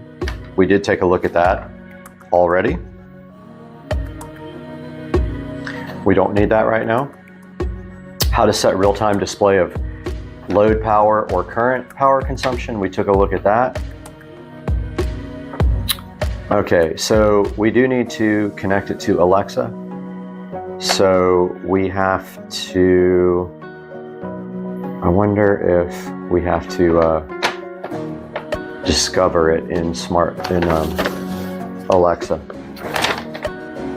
Oh, now I just fired off everybody's device and mine. Yep. Let's see, this has some issues with that app. Let's see.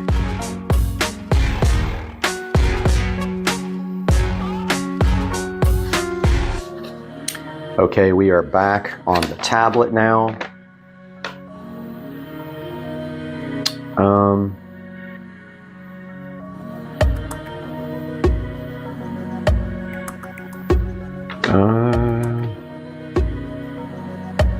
It's really hard to read this, guys.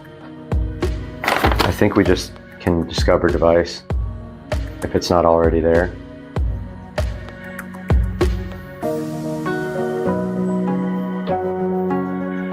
Let's see. 41 devices.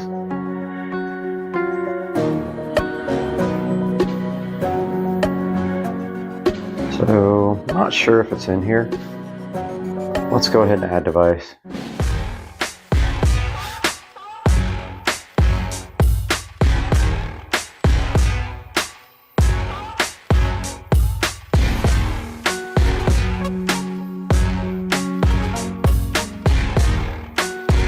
Other. Discover. So this is how you actually add new devices. If you have the Smart Link, the Smart Life app, you already have the skill. So this just needs to find it again. find it after you added it to Smart Life. That's how you do that. You discover devices. And hopefully that shows up eventually. And then they're showing you here how to change the, zoom out a little bit. They're showing you here how to change the button name, how to lower the brightness on the screen, to do timers, and to turn on and off the edge lighting, which it is off now, which I don't like that. I want it on. I want it on all the time, so it is not working like that. So I'm going to engage.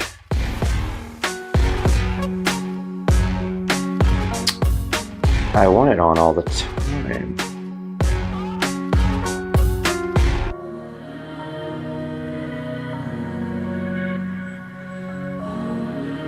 Okay, I'm gonna try just like see if it goes off with without doing auto. Kind of want it to stay on, but anyway, one scene discovered. I don't know what that is.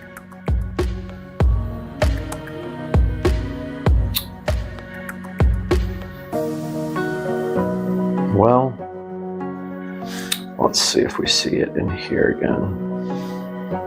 So it says, let's see if we have it. Yeah, it's right here.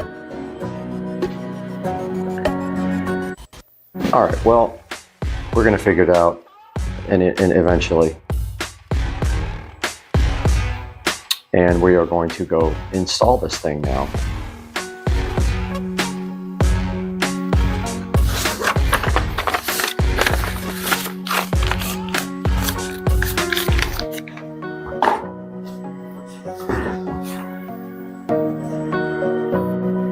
All right, we are back here with our old light switch. This one is going here. This switch from this one is going over there to replace the one that does not work anymore. Let's get this switch out and determine whether I'm going to be brave and not turn the power off like an idiot. That's how easy these switches are to come out.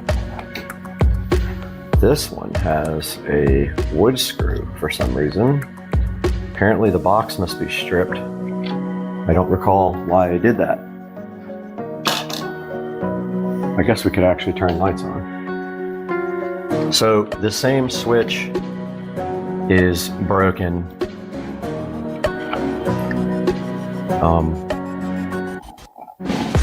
On the other wall that controls these overhead lights above us. Okay, so right away I can see that we are going to probably need a couple of jumper wires here. Yep, we're gonna need to get a few little jumper wires to make this connection. So I am going to go get that now. I'm just gonna get a piece of Romex and jump right off of it. Guys, always turn the power off before you do this. Don't be like me.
All right, I'm gonna try this one more time. It's not rocket science. It just says, make sure the pins aren't bent. And this goes from the top. If you can see here, there's a plug there. And this plate just literally is supposed to push on. But wow, it does not want to go. What am I doing wrong? It should just push down. Let's see what I'm doing wrong. Pins are not bent. Oh, wonder if the screw is in the way. I bet that screw head is too big. It's not allowing it to go.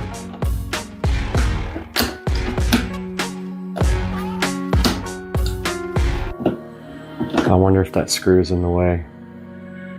The screw is big.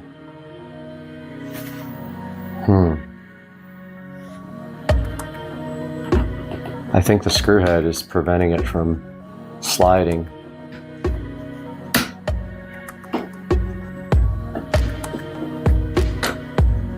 Has to be that. It's just like not working. There's no bent pins. I don't think it's allowing it to go. There it is. Is it going to power up? It's not powering up.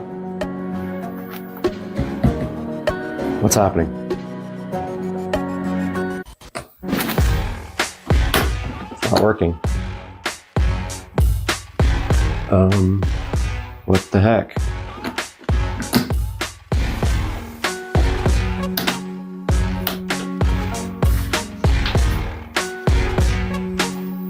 It is not working for some reason.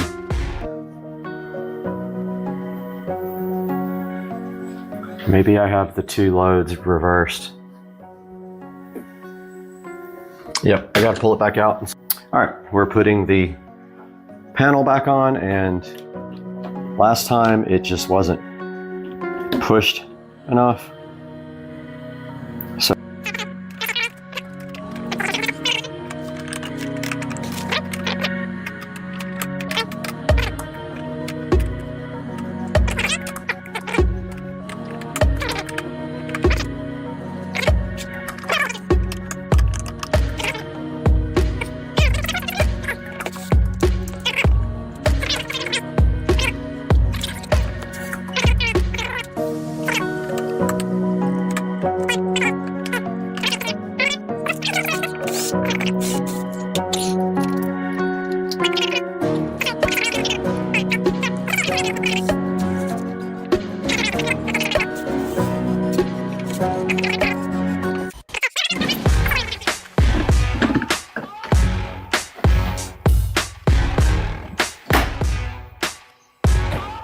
there it is. And it is booting up the land bar.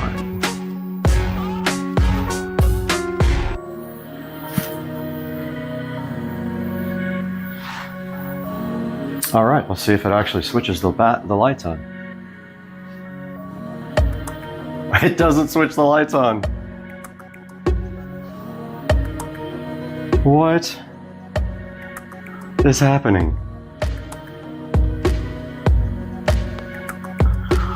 What?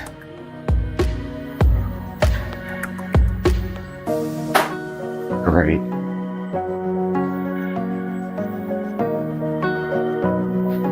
Did I wire this up wrong?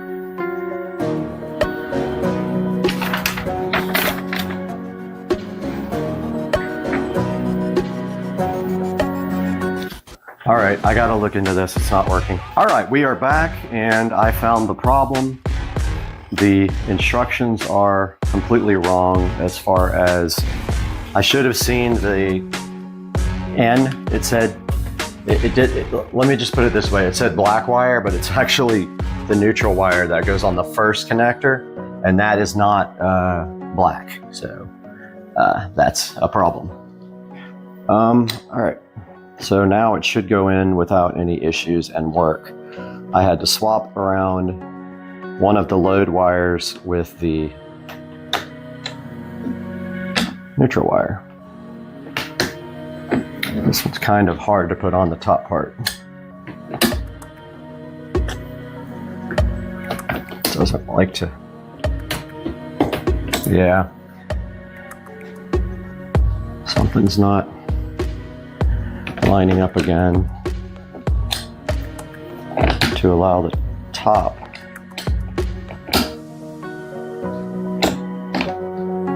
What is happening?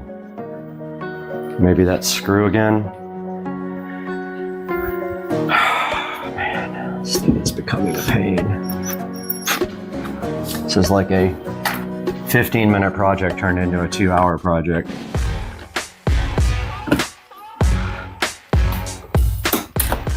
There it goes. Okay. Complete satisfaction coming up now as we peel off the condom. Boom. There she is. So I wonder if there's a way to adapt a double gang box to a single gang with a switch in the center. I'm going to look that up. I bet you something exists for that. And I might have to post on some electrical forums or something, but I have this set on 3 switches because I was trying everything. But you see now, light 1 does work. It just lit up in the bathroom. And those lights are trying to pair because they're Wi-Fi bulbs. But Wi-Fi says disconnected. But setting, system config. Let's change it to 1 gang. Confirm.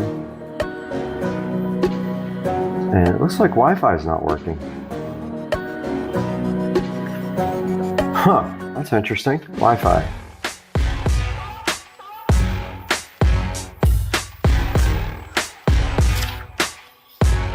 I don't think Wi-Fi is working. I'm going to take a look at that, guys, but I hope you enjoyed the video. Let's go back to the main screen here to our single gang switch. But yeah, it looks like Wi-Fi is not working for whatever reason. It may have become unconfigured when I disconnected the power, or maybe I put the power to it too quickly and now it needs to be reset. But still, yeah, it lost all the setups. It did. Okay, I'm gonna have to go through the setup again, but I'll do that offline. Hope you guys enjoyed the video. Have a good day, guys.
Hey guys, Supercar Street Racing back again out in the garage with the mini bike here. And today we are going to start on the refurbish process and also some more disassembly of the handlebars and front forks and everything.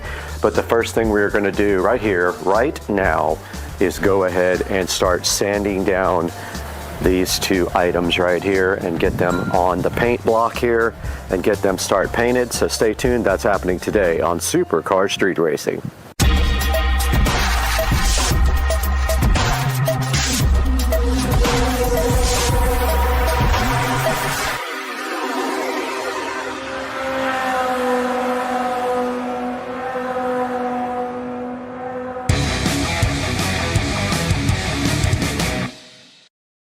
All right, got my sanding block here ready.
Guys, we got everything nice and prepped up now. Banged out all the dents. And it's time to degloss everything now.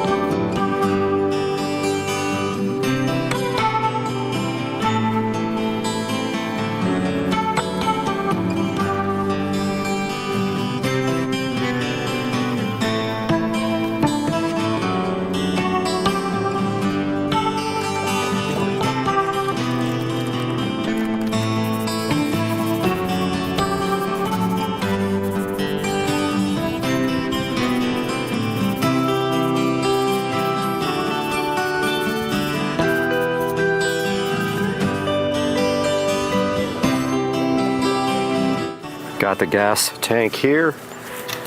Just getting all the stickers off of it now.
Alright, I gotta mask off this one little place on the tank.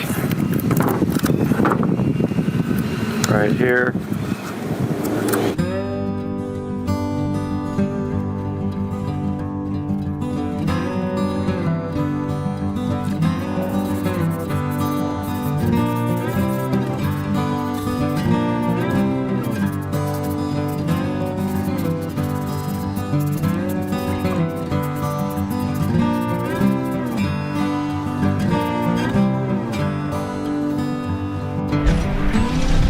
Alright, we got the chain guard here.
Alright, I'm going to try something a little different here on the kick guard.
Back in the garage here, we're going to start disassembling these handlebars if we can figure out how.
Okay, I got the handlebars off, and now I am going for the headlight. And I think it will it unhooks right there, so that's perfect. Looks like it's just held on by one nut there. Probably the same one size as the other. Yep, 2 nuts. These nuts? These nuts?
Hey everybody, and welcome back to the channel. Supercar Street Racing here. Hope you guys are having a great day.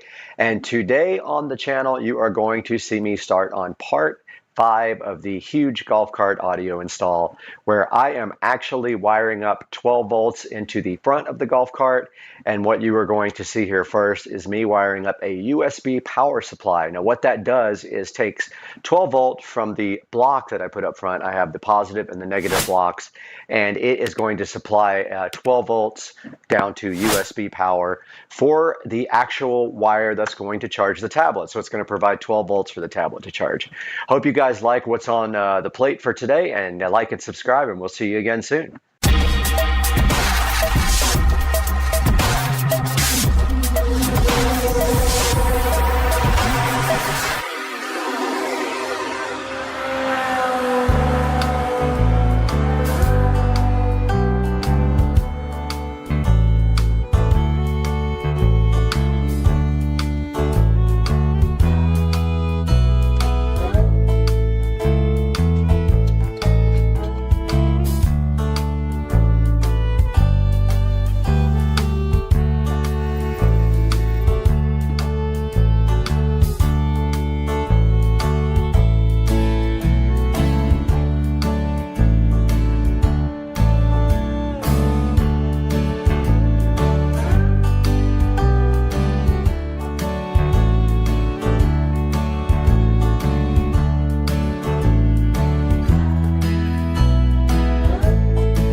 The under the dash 12 volt power buses are done.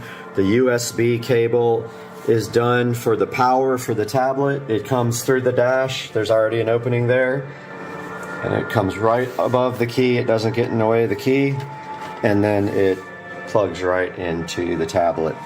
All I have to do now is install the front speakers and then button up the dash. Check this out though. Look at this. There's the 12 volt buses perfect. in the front. Yeah. Look at this though. USB power. It powers this cable. The cable came right through the dash without having to cut a hole, and it doesn't get in the way of the key. Oh, perfect. So it gets power from that. So what the next thing we need to do is, I'm working on the fuse block here. Okay. I already got the wires under the cart. And so why did you do this bus bar? You just had an extra one for up front. Yeah, and I knew that eventually I'd need 12 volts up there for other stuff. And I got I got that wired in, and I got this wired in already. Wow, okay, good. How did you zip tie it down to the bottom or something? Clamps and zip tied it, or clamped it with screws. I don't have any more zip ties. It's like perfect under there. So we're ready. We got to pull the speaker. We got to do the front speakers, and I got to do the fuse box. I got the wires. This is the rear USB. That's the front 12 volts that supplies the bus bar. So I'm gonna put the fuse block in right now. Wire these up while you do the speakers for the front. Okay. I'm thinking that's probably the best thing to do that. I don't want to pull too much, but you already pulled it through, so we don't. It. That's yours. You just do whatever, and then we'll figure out what's left, what's right. But if so.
underneath it, like that.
Good morning, guys. Welcome to the channel. Supercar Street Racing here, and we have another wonderful unboxing today that we are going to be taking a look at these Fit Life expandable garden hoses. These are the 50-foot expandable garden hoses from Amazon.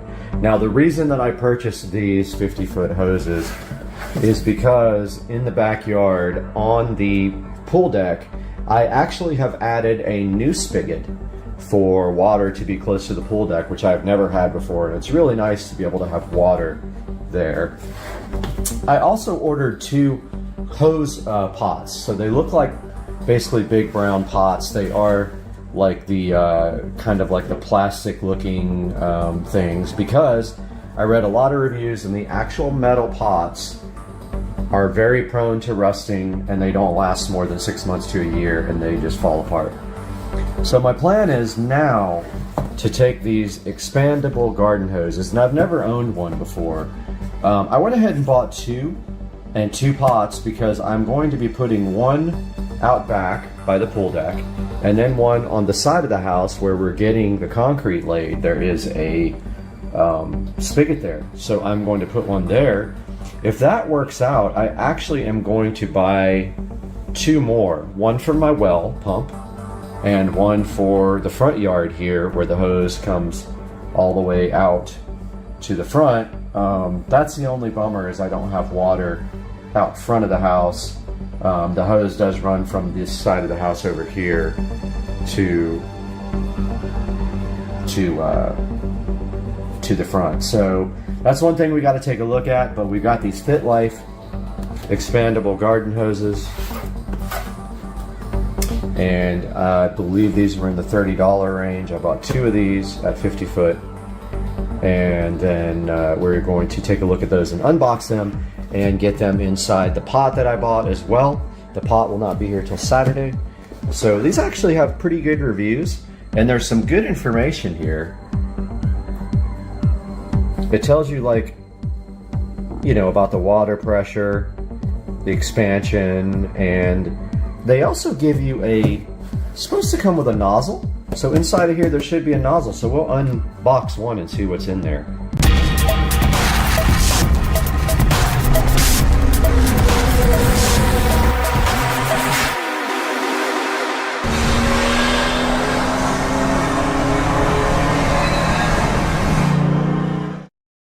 Check out this dude. Off in the middle of the week. So non-basic. Hey guys, the second part of the hose project showed up, and this is it. These are the hose reels. You can see here they have holes on the bottom to let the water run out of and let the snakes go in. But anyway, they do have a hole right there for you to run the hose out of. So what we're gonna do is go outside. I'm gonna give you guys a little update on the entire pool project, and then we're going to install one of these guys. The other one, we're gonna wait. I did buy one for my well hose, but I've literally never used it. I think I'm just gonna hold off on that and save one of these for the side of the house after the concrete's poured. But let's do that now. I'll give you guys an update on the rock situation. All right, guys, we're outside where it is blazing hot to give you guys a look at the situation with the rocks. So they did come and refresh all the rocks. You can see here they refreshed the regular rocks and the lava rocks right there. And then over here where I have to do new edging, they refreshed all this. Last time they did the mulch, this time the rocks.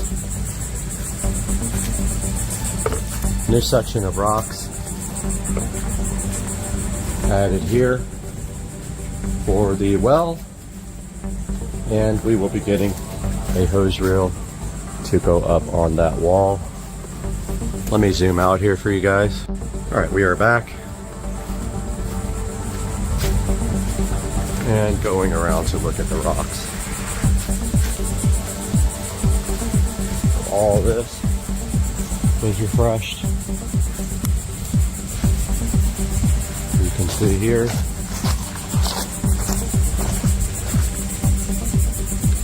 All these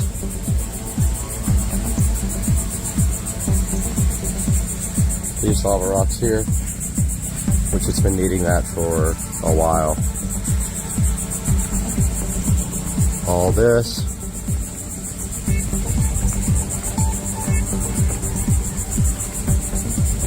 And this is new. Actually not new, but the garden area is new as far as the shape. They put lava rocks in there because there will be concrete being poured all out here. Last but not least, they did this new area around the pool pump and the AC, to which the concrete will be poured up to. And that is a look at what's happening with the rocks. Now let's take a look at these new products. All right, guys. So we're using our lapel mic again.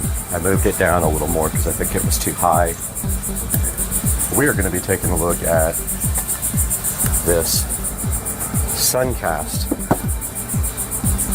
resin wicker designer hose pipe and this Fit Life expandable garden hose.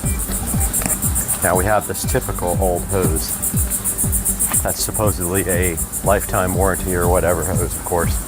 Good luck getting your money for one of those, but this hose is going into the absolute garbage. This is our new spigot.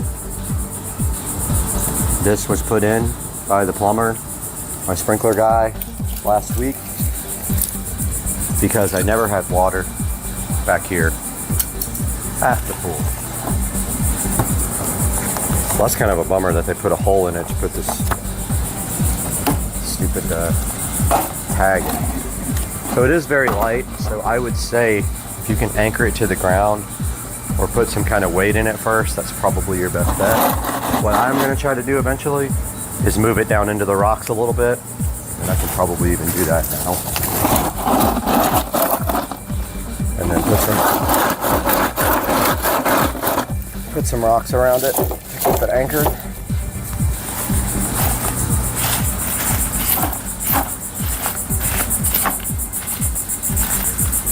Not a big deal.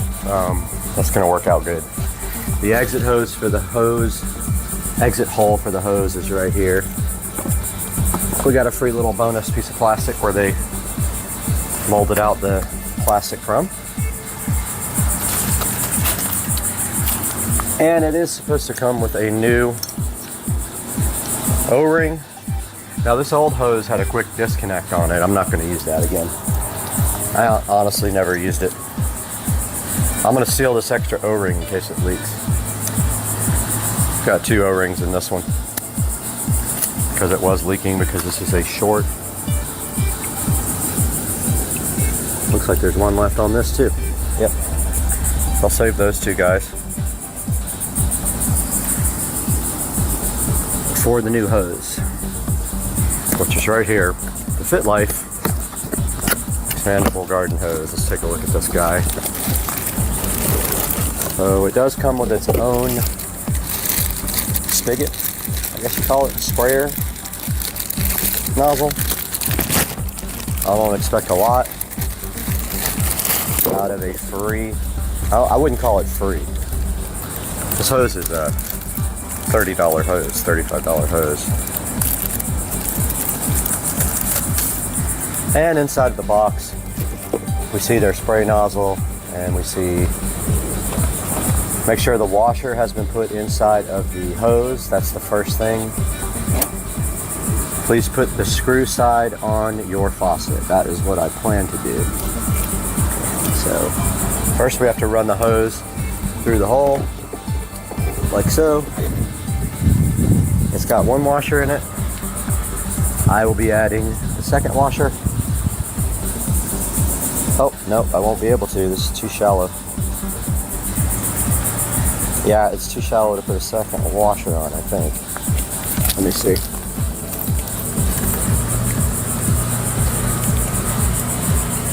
Maybe. Okay, it's gonna let me. It's one of those shallow faucets. I hate them. Spigot. It doesn't have a lot of threads on it. It's prone to leaking. Next thing it says, keep the valve closed and connect the nozzle. Turn on the faucet and let the water fill the hose. And it should expand.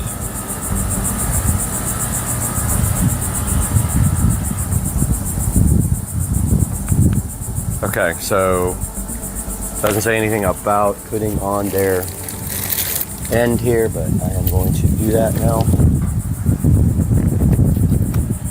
But first, I'm going to get my paper, which is about to fly off into the pool.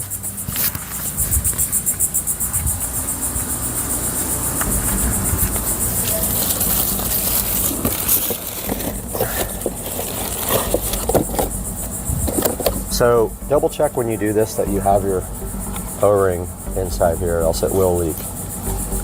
This sprayer feels like it's of good quality. Now we'll slowly turn on the water before we coil it up in there. Let's just give it a little test.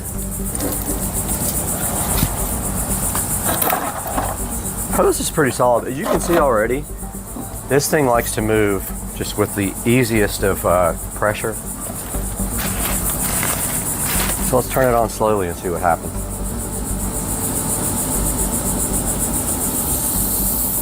Okay, it's filling up. Looks like it's expanding inside of the bucket. And in my hand, there's no leaking. It's growing, pretty cool.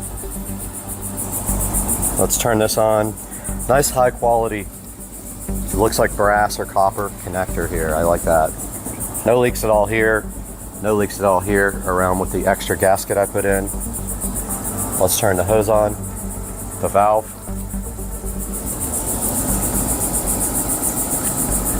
Valve is, okay. When the valve comes on, the hose does expand, and it does say that in the direction. Okay.